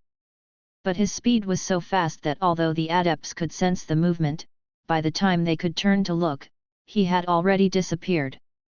Almost there. After an hour, Zhou Donghuang arrived at the depths of the lost forest. There were only a few demons here. The rare ones that he saw were all extremely powerful, with the strength of at least a level 8 adept. At the same time, he could also sense that the source of the spirit in the forest was close by. His eyes shone with expectation. In the deepest part of the lost forest, there was a clear lake that looked like a piece of jade lying on the ground from a distance. Now, from the side of the lake, the spirit seemed to flow into a shadow sitting cross-legged beside the lake. This was a lady in a pale green dress. She seemed about 20 years of age, with beautiful eyes, a high nose and crimson lips. Her alluring face seemed to radiate coldness. Her long hair was held in a pale green hair band, the loose hair drifting despite the still air. Ho! Ho! Ho! Now, a spirit funnel appeared above her head, as all the spirit energy of the lost forest flowed straight into her body. The lady's cold face flashed slowly with a radiance. Upon closer inspection, one could see that her pale hands and legs were also flashing as if she had been poisoned and was controlling the toxicity in her body. On another end of the lake, there were 2 huge trees upon which a massive bird's nest lay. A fog hung around the lake that isolated it from the rest of the world outside.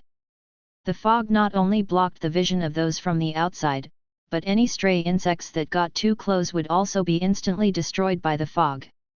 The fog concealed a frightening killer. It was like a giant bell, isolating the lady and the 2 huge trees from the rest of the world. Whoosh!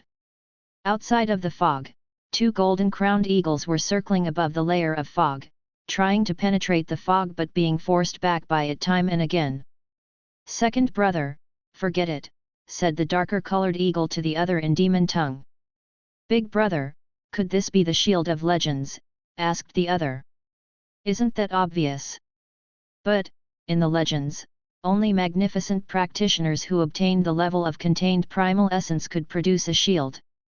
I think, the lady who stole our land must be such a magnificent practitioner, rebve.co. How could it be? That lady looks just 20, at such an age, she cannot possibly be a magnificent practitioner. Don't forget that when she arrived yesterday, she threw us out with just a wave of the hand. If she had wanted to kill us, we would not be alive. If she really is a magnificent practitioner of the legends, why is she stealing our territory? From her looks, she must be injured, perhaps she's just borrowing the place to treat herself, and she'll leave once she's recovered. I hope so. Chapter 97, Shield? Boom! The ground shook as an earth-shattering noise rumbled. Zhou Donghuang stopped as he stared into the distance. As he watched behind the sea of bamboo trees, a large shadow rushed into 3 figures like a moving mountain. Is that a grizzly bear?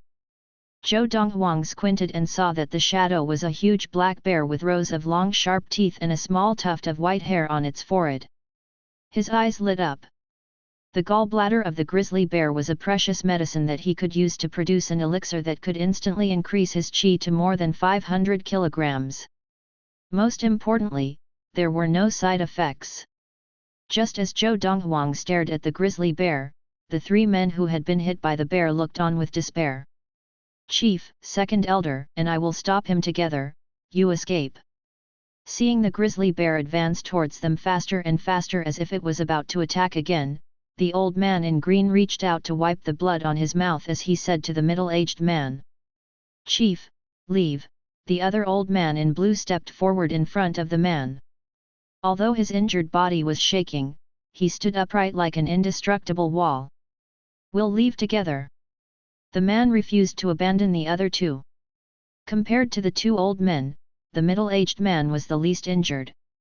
Chief, our Tang family only has the three of us above level 8 of the gathered Qi.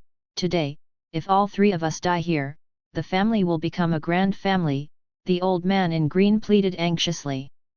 Then, the three of us will become criminals of the family. Chief, you are a level 9 adept, as long as you are alive, even if the two of us are not, the family will still be a superior tycoon family. Seeing the grizzly bear about to attack again, the old man in blue rushed the man. Chief, please think of the family. With that, the old man in green shot forward towards the grizzly bear, determined and unafraid. The old man in blue did the same. Head elder. Second elder. Seeing this, the man's eyes widened as he grit his teeth and finally turned around and left. Although he did not want to abandon the two old men, he knew that he could not let them down. If he died, second elder would have sacrificed himself for nothing. Whoosh! Just as the man turned around, from the corner of his eye, he saw a white figure shoot out from the forest towards the grizzly bear. Bang! With a loud bang, the grizzly bear stumbled by a few meters and missed the two old men. Not only did he miss the attack, but the inertia of the bear's huge body caused it to roll over twice. Immediately, the man turned around and saw a figure in white not far from the two elders. When he saw that the figure was just a teenager, he could not help but gasp. The two stunned elders had the same reaction upon seeing the teenager. The guttural growl of the grizzly bear brought the three men back to attention. They watched as the bear's eyes flashed murderously as it rushed towards the teenager. The teenager did not flinch as he flew forward and faced the bear head-on. The teenager seemed minuscule in front of the massive grizzly bear, like David versus Goliath. So fast! The three men realized with a shock that the teenager moved even faster than the grizzly bear. The grizzly bear was an unrivaled level 9 demon and master of the forest, besides the two golden-crowned eagles. In the country, any adept beneath petty consummation of the gathered Qi did not dare to harass this bear. Watch out! Just as the teenager was about to crash into the bear, the man cried a warning. Their stomachs rose to their mouths as they watched the scene unfold. Whoosh! As the teenager was about to crash, his feet tapped the ground lightly, and he seemed to use some strange footwork to evade the bear. Bang! As the teenager brushed past the grizzly bear, he struck the bear's head loudly with his right fist. Awoo! The bear let out a woeful cry as its huge body crashed to the ground, dust billowing about it. Is it dead? The three men watched in utter shock. The grizzly bear was dead? With its strength, few petty consummate adepts could even kill it because it was not only strong, but its skin was a thick layer of impenetrable defense.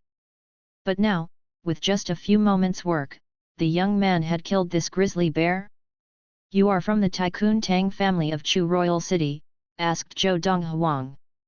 With the first-grade fist motion technique, striking the bull, Zhou Donghuang had completely beaten the bear's defenses and killed the bear by crushing his brain. I have something to do now. You'll take out the bear's gallbladder and bring it to the third room in Chuxiuan tomorrow morning. As for the rest of the bear's parts, you can have them. With that, Zhou Donghuang continued towards the depths of the forest because he realized that he was nearing the source that was absorbing all the spirit energy. From their conversation, Zhou Donghuang had found out their background, so he was not worried that they would take the gallbladder for themselves. It was only when the teenager's figure disappeared that the three men stared at each other, speechless. The middle-aged man swallowed nervously and said, Head elder, second elder, are we in a dream? A teenager just killed this grizzly bear. His face was filled with disbelief. Chief, we also feel as if we're in a dream, but it isn't. The old man in green pinched himself as if to confirm that he was not in a dream. Looks like he is going for the spirit fruit, sighed the old man in blue. Let's go back, with our injuries, we can't possibly challenge him for the fruit. Even if we were not injured, with that teenager and the people from the Chu royal court, it'll be difficult to get the fruit, commented the man. The two elders agreed with him. The three of them were from the Tycoon Tang family, Chief Tang Liunian, Head Elder Tang Yuxin and Second Elder Tang Yang, the three pillars of the family. Tang Liunian was a level 9 adept, while Tang Yuxin and Tang Yang were both level 8 adepts. Though the Tang family was not a premier tycoon family in Chu Royal City, they were considered a superior tycoon family, far more prominent than the inferior Shi family. Today, the three of them had come for the spirit fruit, but they did not expect to be so unfortunate to run into the only grizzly bear in the forest on the way. Although we did not get the fruit, we still gained quite a bit. This bear is full of valuable body parts. Even if we leave the most precious gallbladder for the teenager, we will have earned at least 1,000,000 liang from this trip, smiled Tang Yang. The level 9 grizzly bear's body parts were worth at least 2,000,000 liang. Without the gallbladder, the other parts were also worth at least 1,000,000 liang. Second elder, we cannot be greedy, Tang Liunian shook his head. Don't forget, if not for that teenager, we would have been dead. In the depths of the lost forest, just outside of the white fog. As if it noticed something, the darker golden-crowned eagle flapped its wings and shot out like a bolt of lightning towards something in the distance. Second brother, someone is trying to enter our territory, it reminded the other eagle. The other eagle's eyes flashed as it flapped its wings, following its brother. Just after the two golden-crowned eagles had flown away, a white figure raced towards the fog from another direction. This was none other than Zhou Donghuang rushing here after killing the grizzly bear. Is that a shield? Seeing the white fog and the insects that were immediately killed upon nearing it, Zhou Donghuang's eyes narrowed. Why would there be such a thing here? Chapter 98, Entering the Shield. In the back courtyard of the Wei family household. Didn't Tan Ji, first young master of the Tan family, go to find Shi Yu? Why isn't he back?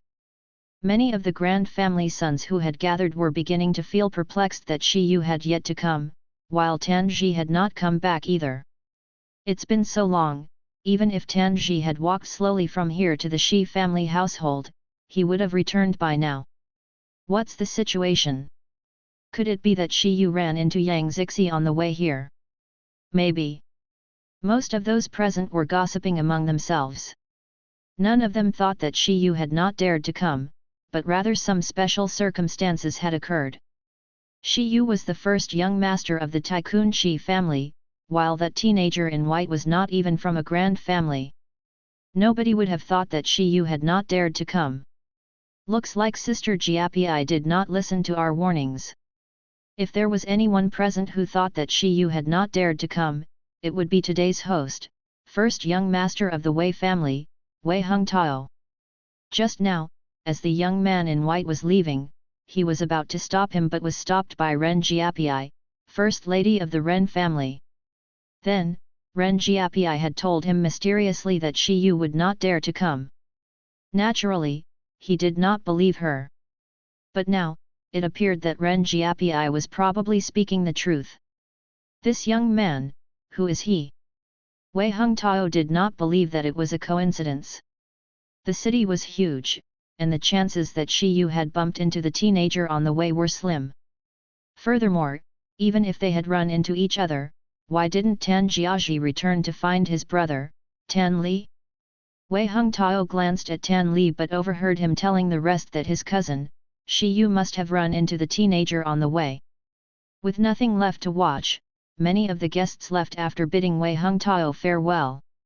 That Yang Zixi would rather fall for an average teenager than get together with young master Shi Yu. Do you think she is a fool? Laughed Zhang Kaihui, third lady of the Zhang family. To her, anyone beneath a grand family was nothing different from an average teenager.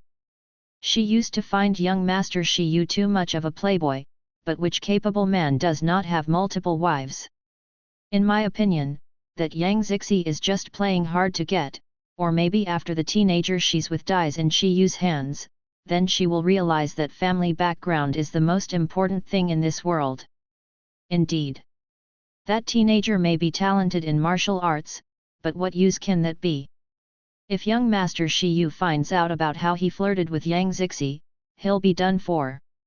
The people ridiculing Yang Zixi with Zheng Kaihui were all the grand ladies who used to be sworn sisters with Yang Zixi.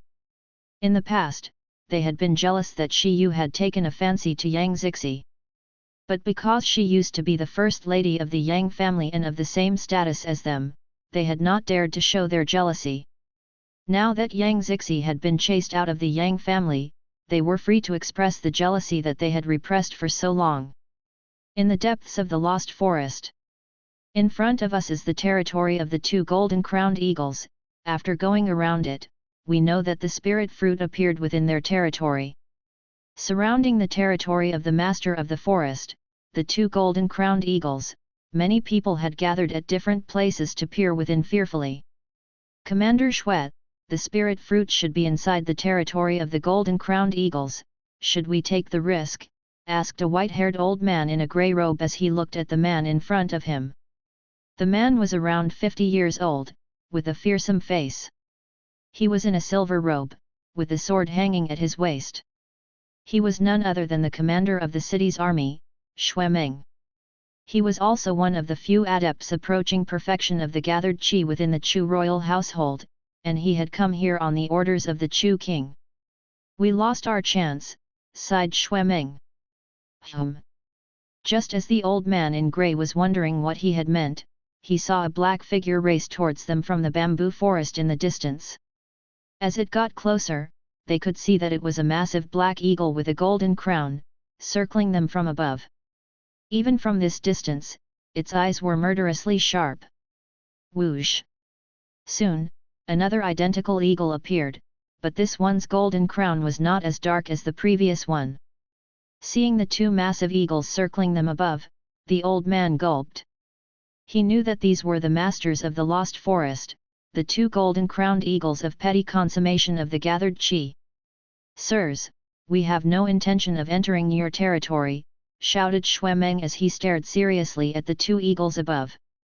Just as the old man in grey was thinking that Xuanhuan had achieved nothing, the two golden-crowned eagles flashed them a nasty look and turned to leave. "They understood you?" The old man was incredulous. He could not help but question, "Commander Shuet, I thought only Khanate demons could attain intelligence. Why does it seem like these two golden-crowned eagles already have intelligence?"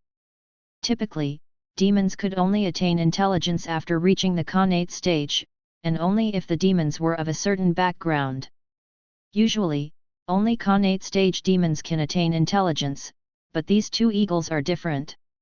Although they have only achieved petty consummation of the gathered qi, they have already attained it, answered Xuanhuan. "Let's head back. Since the spirit fruit appeared in their territory, we cannot touch it." Even if all the adepts approaching perfection in the royal household came along together, we would hardly be able to steal it beneath their watchful eyes. Xuanhuan sighed heavily and turned to leave. The old man turned to look again inside, then turned and caught up with Xuanhuan. Even Xuanhuan, a great consummate adept, did not dare to enter the eagle's territory. He was just a level 9 adept and stood even less of a chance of getting out alive. As Xuanhuan and the old man were leaving, all the people sent by the other inferior and superior tycoon families were also being stopped outside of the eagle's territory. Initially, they had all considered taking the risk. But when they saw the two golden-crowned eagles asserting their dominance in front of them, they all turned to leave hurriedly, as if afraid that the eagles would attack them. Soon, the two eagles had circled their territory and scared away all those who had been drawn to the unnatural spirit in the forest. "These fools must have come thinking that a spirit fruit has appeared," laughed the darker-colored golden-crowned eagle as he spoke in demon tongue. "If they knew that the unnatural spirit was caused by a Yuan-tier lady, they would probably wet their pants," added the other eagle. Something's not right. Suddenly, the eagles ahead drew back. Second brother, there's something moving in there, someone has breached our territory. Immediately, the two eagles flew towards the depths of their territory. When they reached the edge of the fog, they were just in time to see a white figure pass through the fog. However, it was as if the fog had completely ignored him and did not produce any blinding white light to attack him. How is that possible? Seeing this, the two eagles looked at each other in disbelief. Could it be, the shield has lost its effect? The two eagles were about to rush in as well, but just as they neared the shield, they were forced back by the blinding white light from the fog. The white light was as scary as it was before. Maybe there's an entrance there. The two eagles turned to enter from where the white figure had bypassed the shield but were turned away by the fog again. The blinding white light from the fog was so powerful, it was no different from an attack from a Khanate adept and far more powerful than they could resist. How did that lad go in just now? If I saw correctly, he was just a teenager. The two eagles stared at each other blankly. They could not fathom how a teenager could possibly breach the shield. The fog completely covered their vision, and they could not see within. That scary lady must have put up the shield to prevent anyone from entering. Now that the lad went in, he will definitely be killed by her, thought the two eagles. Chapter 99, Luo King Han. There's a lake. After entering the shield, what appeared before Zhou Donghuang's eyes was a clear lake and two huge trees on the shore. Soon, his attention landed on a figure sitting cross-legged on one end of the lake. This was a young lady, roughly 20 years of age, in a light green gown. With her long, flowing hair and beautiful eyes, a high nose and ruby-red lips, she was beautiful. Yet, her features revealed an ice-cold aura. Poisoned. Zhou Donghuang realized that beneath the lady's pale skin, a faint red glow came and went. The red glow began to flash increasingly rapidly. Just as he stepped towards the lady, she opened her eyes suddenly. Her pretty eyes were like two polished gems, drawing Zhou Donghuang's gaze. Her sparkling eyes really accentuated the lady's beauty. Be it her charisma or her features, she was far more attractive than any lady Zhou Donghuang had ever seen. But soon, her perfect eyes began to flash with a red glow. As she stared at him, the atmosphere suddenly became gentle yet ambiguous. Leave, the lady opened her mouth with some difficulty and growled from the bottom of her throat. The red glow in her eyes disappeared momentarily as if they returned to flawless jewels in that moment. At the same time, her gaze revealed her anxiety and worry. Not long ago, Luo Qinghan had made a promise to herself to continue fighting the poison, and if she really could not suppress the power of the yin-yang elixir, she would release the contained primal essence herself. The power released from that would not only incinerate her body, but also the area contained within this shield. But she did not expect a teenager to suddenly appear in the grave that she had dug for herself. Hadn't she set up a shield? How did this young man get in? But now, she had no time to explain anything to the young man, she just wanted him to stay clear of the area. Wah! The massive sound wave that the lady emitted caused Zhou Donghuang's eardrums to burst and blood began to pour from his ears. It also shook his organs, and he coughed out a mouthful of blood. She's a primal core stage adept. Zhou Donghuang's eyes narrowed. He had never expected that the lady who looked just 20 years of age would be a primal core stage adept. In the climate of Xiun planet, it was impossible to reach the primal core stage at such a young age. Hence, there was only one possibility: this lady came from beyond Xiun planet. What poison are you infected with? I may be able to help you. Although the lady's voice had injured him, Zhou Donghuang could see determination and reluctance in her eyes. He could easily tell that she had her unspoken difficulties. Seeing that the young man had no intention to leave, Luo Qinghan was about to attack him, but before she could use the yuan in her body's contained primal essence, she realized, the yin-yang elixir in her body had become even more aggressive when she had lost focus and had spread to the rest of her body, causing her to lose consciousness. Whoosh! Just as Luo Qinghan lost consciousness and wobbled, Zhou Donghuang flew out and caught her before she fell. The yang energy caused the yin-yang elixir in her body to become even more powerful, causing her consciousness to sway. Leave! Leave! Luo Qinghan bit her tongue, and in the momentary consciousness, she screamed at the young man supporting her. Were you poisoned by the yin-yang elixir?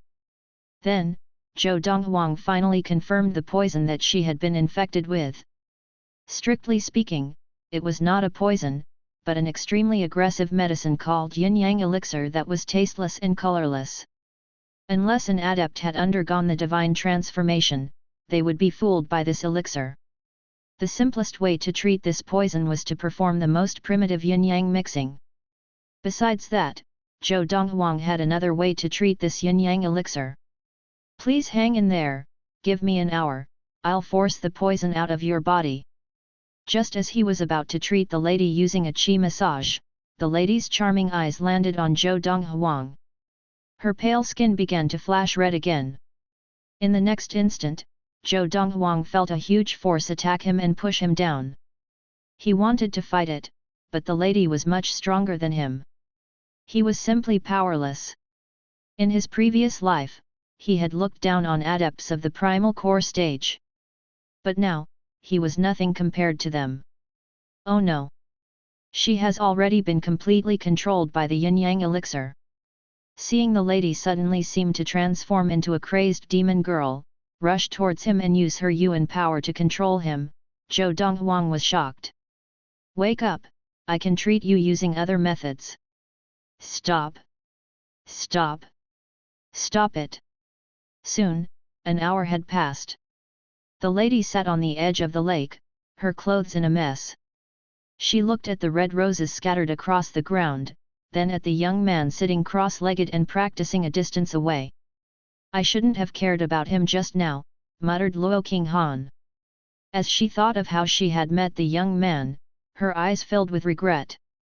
She had planned to release the primal essence just now, but because the young man had barged in, she had momentarily been distracted as she had not wished to harm any innocents. It was in that moment that the yin-yang elixir took full control of her. What happened after was a mess to her. She could only remember parts of it. With the scene that lay before her, she could easily guess what had happened.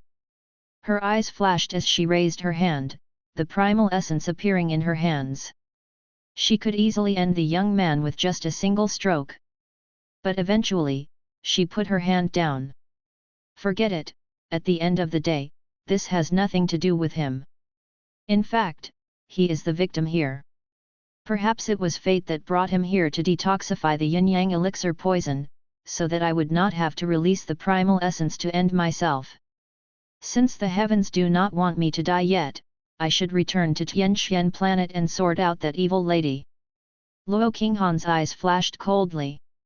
She rose to the skies and soon disappeared behind the clouds. Luo Qinghan was the second lady of the Luo family of Tianxian planet and was the precious daughter of the Luo family. She was immensely talented and widely recognized as the most powerful among the younger generation of the Luo family, even trumping her elder brother. At just 20 years of age, she had already entered Yuan tier, being the youngest Yuan adept in the Luo family history. A few days ago, her good friend had asked her out for a meal. She never would have expected her friend to put the yin-yang elixir in the food. Later, after the elixir had taken effect, she saw the man who had chased her for a long time but had been repeatedly rejected by her. The man wanted to take advantage of her. She had suppressed the poison and escaped, using all the spirit stones on her to produce an invisible shield around her that allowed her to escape to the nearest galaxy teleporter. Teleport anywhere. To prevent leaving any trace, she had chosen to allow the teleporter to send her to any galaxy and any planet within the galaxy. Then, she had been teleported to Xiun planet and appeared near the Chu royal city. She had set foot in the Lost Forest and taken over the two golden-crowned eagles' territory, then she set up her shield as she tried to detoxify the poison. Yet, the yin-yang elixir was too strong, and seeing that it was hopeless, she had thought of releasing her primal essence to keep her innocence. She would rather die than allow anyone to taint her purity. But she did not expect that just as she was about to release the primal essence, a young man would barge in and momentarily distract her from the thought. In that moment, something unimaginable had happened between her and the young man. Zhou Donghuang. A while ago, as she had tumbled with the young man, she had found out his name.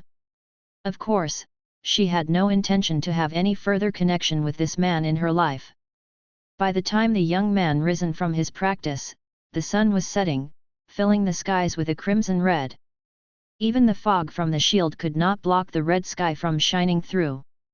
She's gone. Looking around him, Zhou Donghuang did not see any trace of the lady. As the fog started to fade around him, Zhou Donghuang knew that the lady had left without a word. Tianxian planet, Luo Qinghan. That was all he knew about the lady, her name and where she came from. Just as he had expected, she was not from Xiun planet. Chapter 100, Approaching Perfection of the Qi Gathering. Could this be what it feels like to be in love? Zhou Donghuang found that whenever he shut his eyes, the image of Luo Qinghan would float into his brain unconsciously, as if it was deeply rooted within him. Tianxian planet? I will find you there.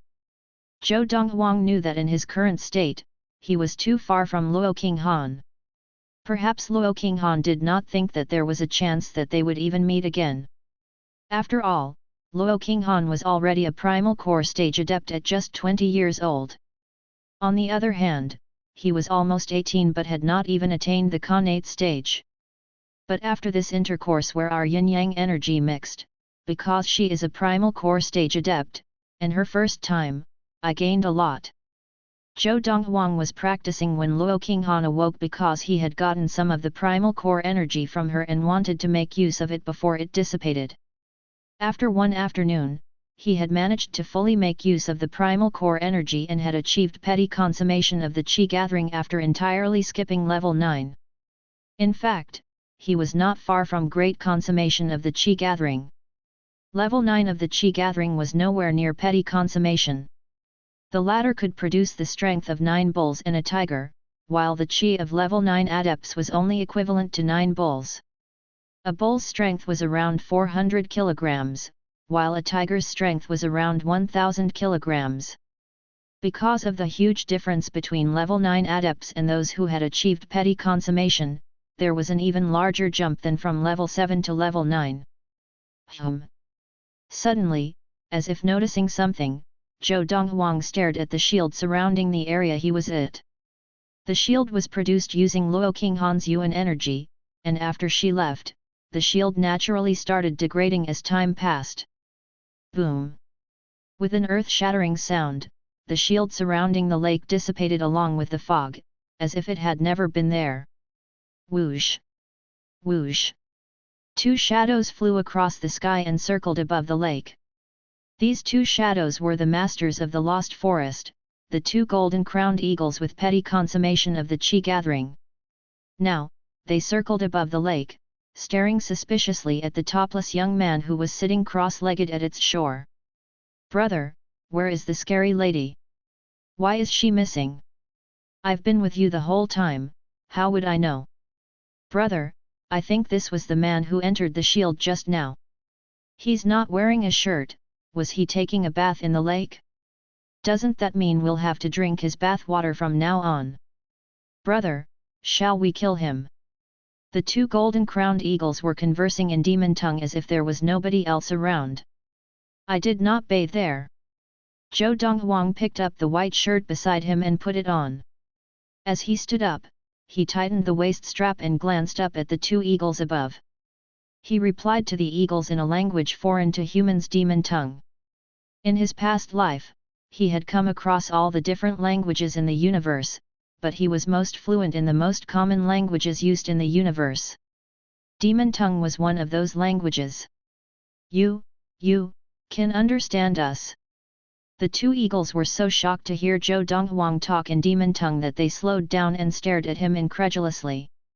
Only petty consummation, but you've already attained intelligence, looks like there was a miracle for the both of you, continued Zhou Donghuang. Usually, even if it was a demon with talent, it had to reach the Khanate stage before it could attain intelligence. But these two golden-crowned eagles, which were just demons with petty consummation of the chi gathering, had somehow attained intelligence. There must have been some kind of miracle for them to achieve this so early. Brother, this is incredible, a human understands us. Second brother, it looks like this is no simple young man. The two golden-crowned eagles whispered excitedly to each other after Zhou Donghuang used demon tongue once again. After they had attained intelligence, they had only been able to speak to each other because all the other demons in the forest had yet to attain intelligence. Yet now, there was a human who could communicate with them. As surprised as they were, they could not help but feel excited. Young man, how did you breach the lady's shield? The elder brother of the two eagles asked Zhou Donghuang. Such a simple shield, how difficult would it be to enter it? Replied Zhou Donghuang. Young man, where is the lady? The second brother asked. Gone, sighed Zhou Donghuang. Gone. Hearing this, the two eagles' eyes perked up. They excitedly circled the lake, before returning to the sky above Zhou Donghuang. Young man, since you can talk to us, why don't you stay here with us? You'll enjoy yourself here, said the second brother, as if he wanted to take him as his younger brother. I'm not a demon, why would I stay in your lost forest? Zhou Donghuang shook his head as he turned to leave the forest and return to the city. It was getting late, and it would probably be dark by the time he returned. Lad, you can't just come and go within our territory, laughed the elder brother coldly. You can either stay here to become our younger brother, or die here, you'd better consider carefully. What? If I don't agree to stay here, you'll kill me. Zhou Donghuang turned and glanced at the two eagles. He smiled, I want to see, how will you kill me? After making the leap to great consummation of the Qi gathering, Zhou Donghuang had gotten a huge boost in his Qi. Seeing the two eagles try to pick a fight, he could not help but feel excited. Brother, let me teach him a lesson, the second brother called out to the other eagle as he dived towards Zhou Donghuang. His black wings sliced through the air like a knife, but the real weapon of the golden-crowned eagle was not in those wings, but in its pair of razor-sharp talons. Whoosh! The eagle flew behind Zhou Donghuang like a bolt of lightning, his talons about to land on Zhou Donghuang's body. Hoo! With a swift sidestep, Zhou Donghuang stepped out of the way of the eagle's talons, the movement fluid like water. Whoosh! The eagle attacked again. Once again, Zhou Donghuang dodged. Is that all you got? With his first-grade swiftness technique, Zhou Donghuang's footwork was ghoulishly fast as he dodged all of the eagle's repeated attacks. Finally, the eagle was exhausted, while Zhou Donghuang seemed entirely unfazed. Second brother, you're really useless. Seeing this, the older brother scolded the other eagle and joined in on the attack. But even when both eagles attacked together, they could not touch Zhou Donghuang, not even the sleeves on his clothes. Lad, do you only know how to hide? Cried the second brother of the eagles. Of course not, replied Zhou Donghuang calmly. I just wanted to see if you could touch me, looks like I overestimated you. As he spoke, Zhou Donghuang suddenly stopped and stood at his spot. As the two eagles rushed towards him, he stretched out his hands like a pair of talons. Using the first-grade attack technique pincer hands, Zhou Donghuang pushed away the talons of the two eagles rushing towards him. His hands latched onto each of their wings like a pair of pincers. When the two golden-crowned eagles tried to attack once again, Zhou Donghuang brought his hands together, swinging the eagles around in the air before throwing them against a huge tree across the lake. Bang! Bang! The two eagles crashed heavily into the tree, causing it to shake. They awkwardly flapped their wings and narrowly avoided crashing to the ground. Lad, we didn't expect you to be so strong. I admit that on the ground, we're not your match, called the elder brother as he flew above Zhou Donghuang, as if taunting him. But we specialize in flying, once we take to the skies, you can't do anything to us. His voice was filled with arrogance. Is that so? Zhou Donghuang's feet moved as he kicked a fist-sized stone up into his hands. What? You want to hit us with that stone? Laughed the golden-crowned eagle. Whoosh!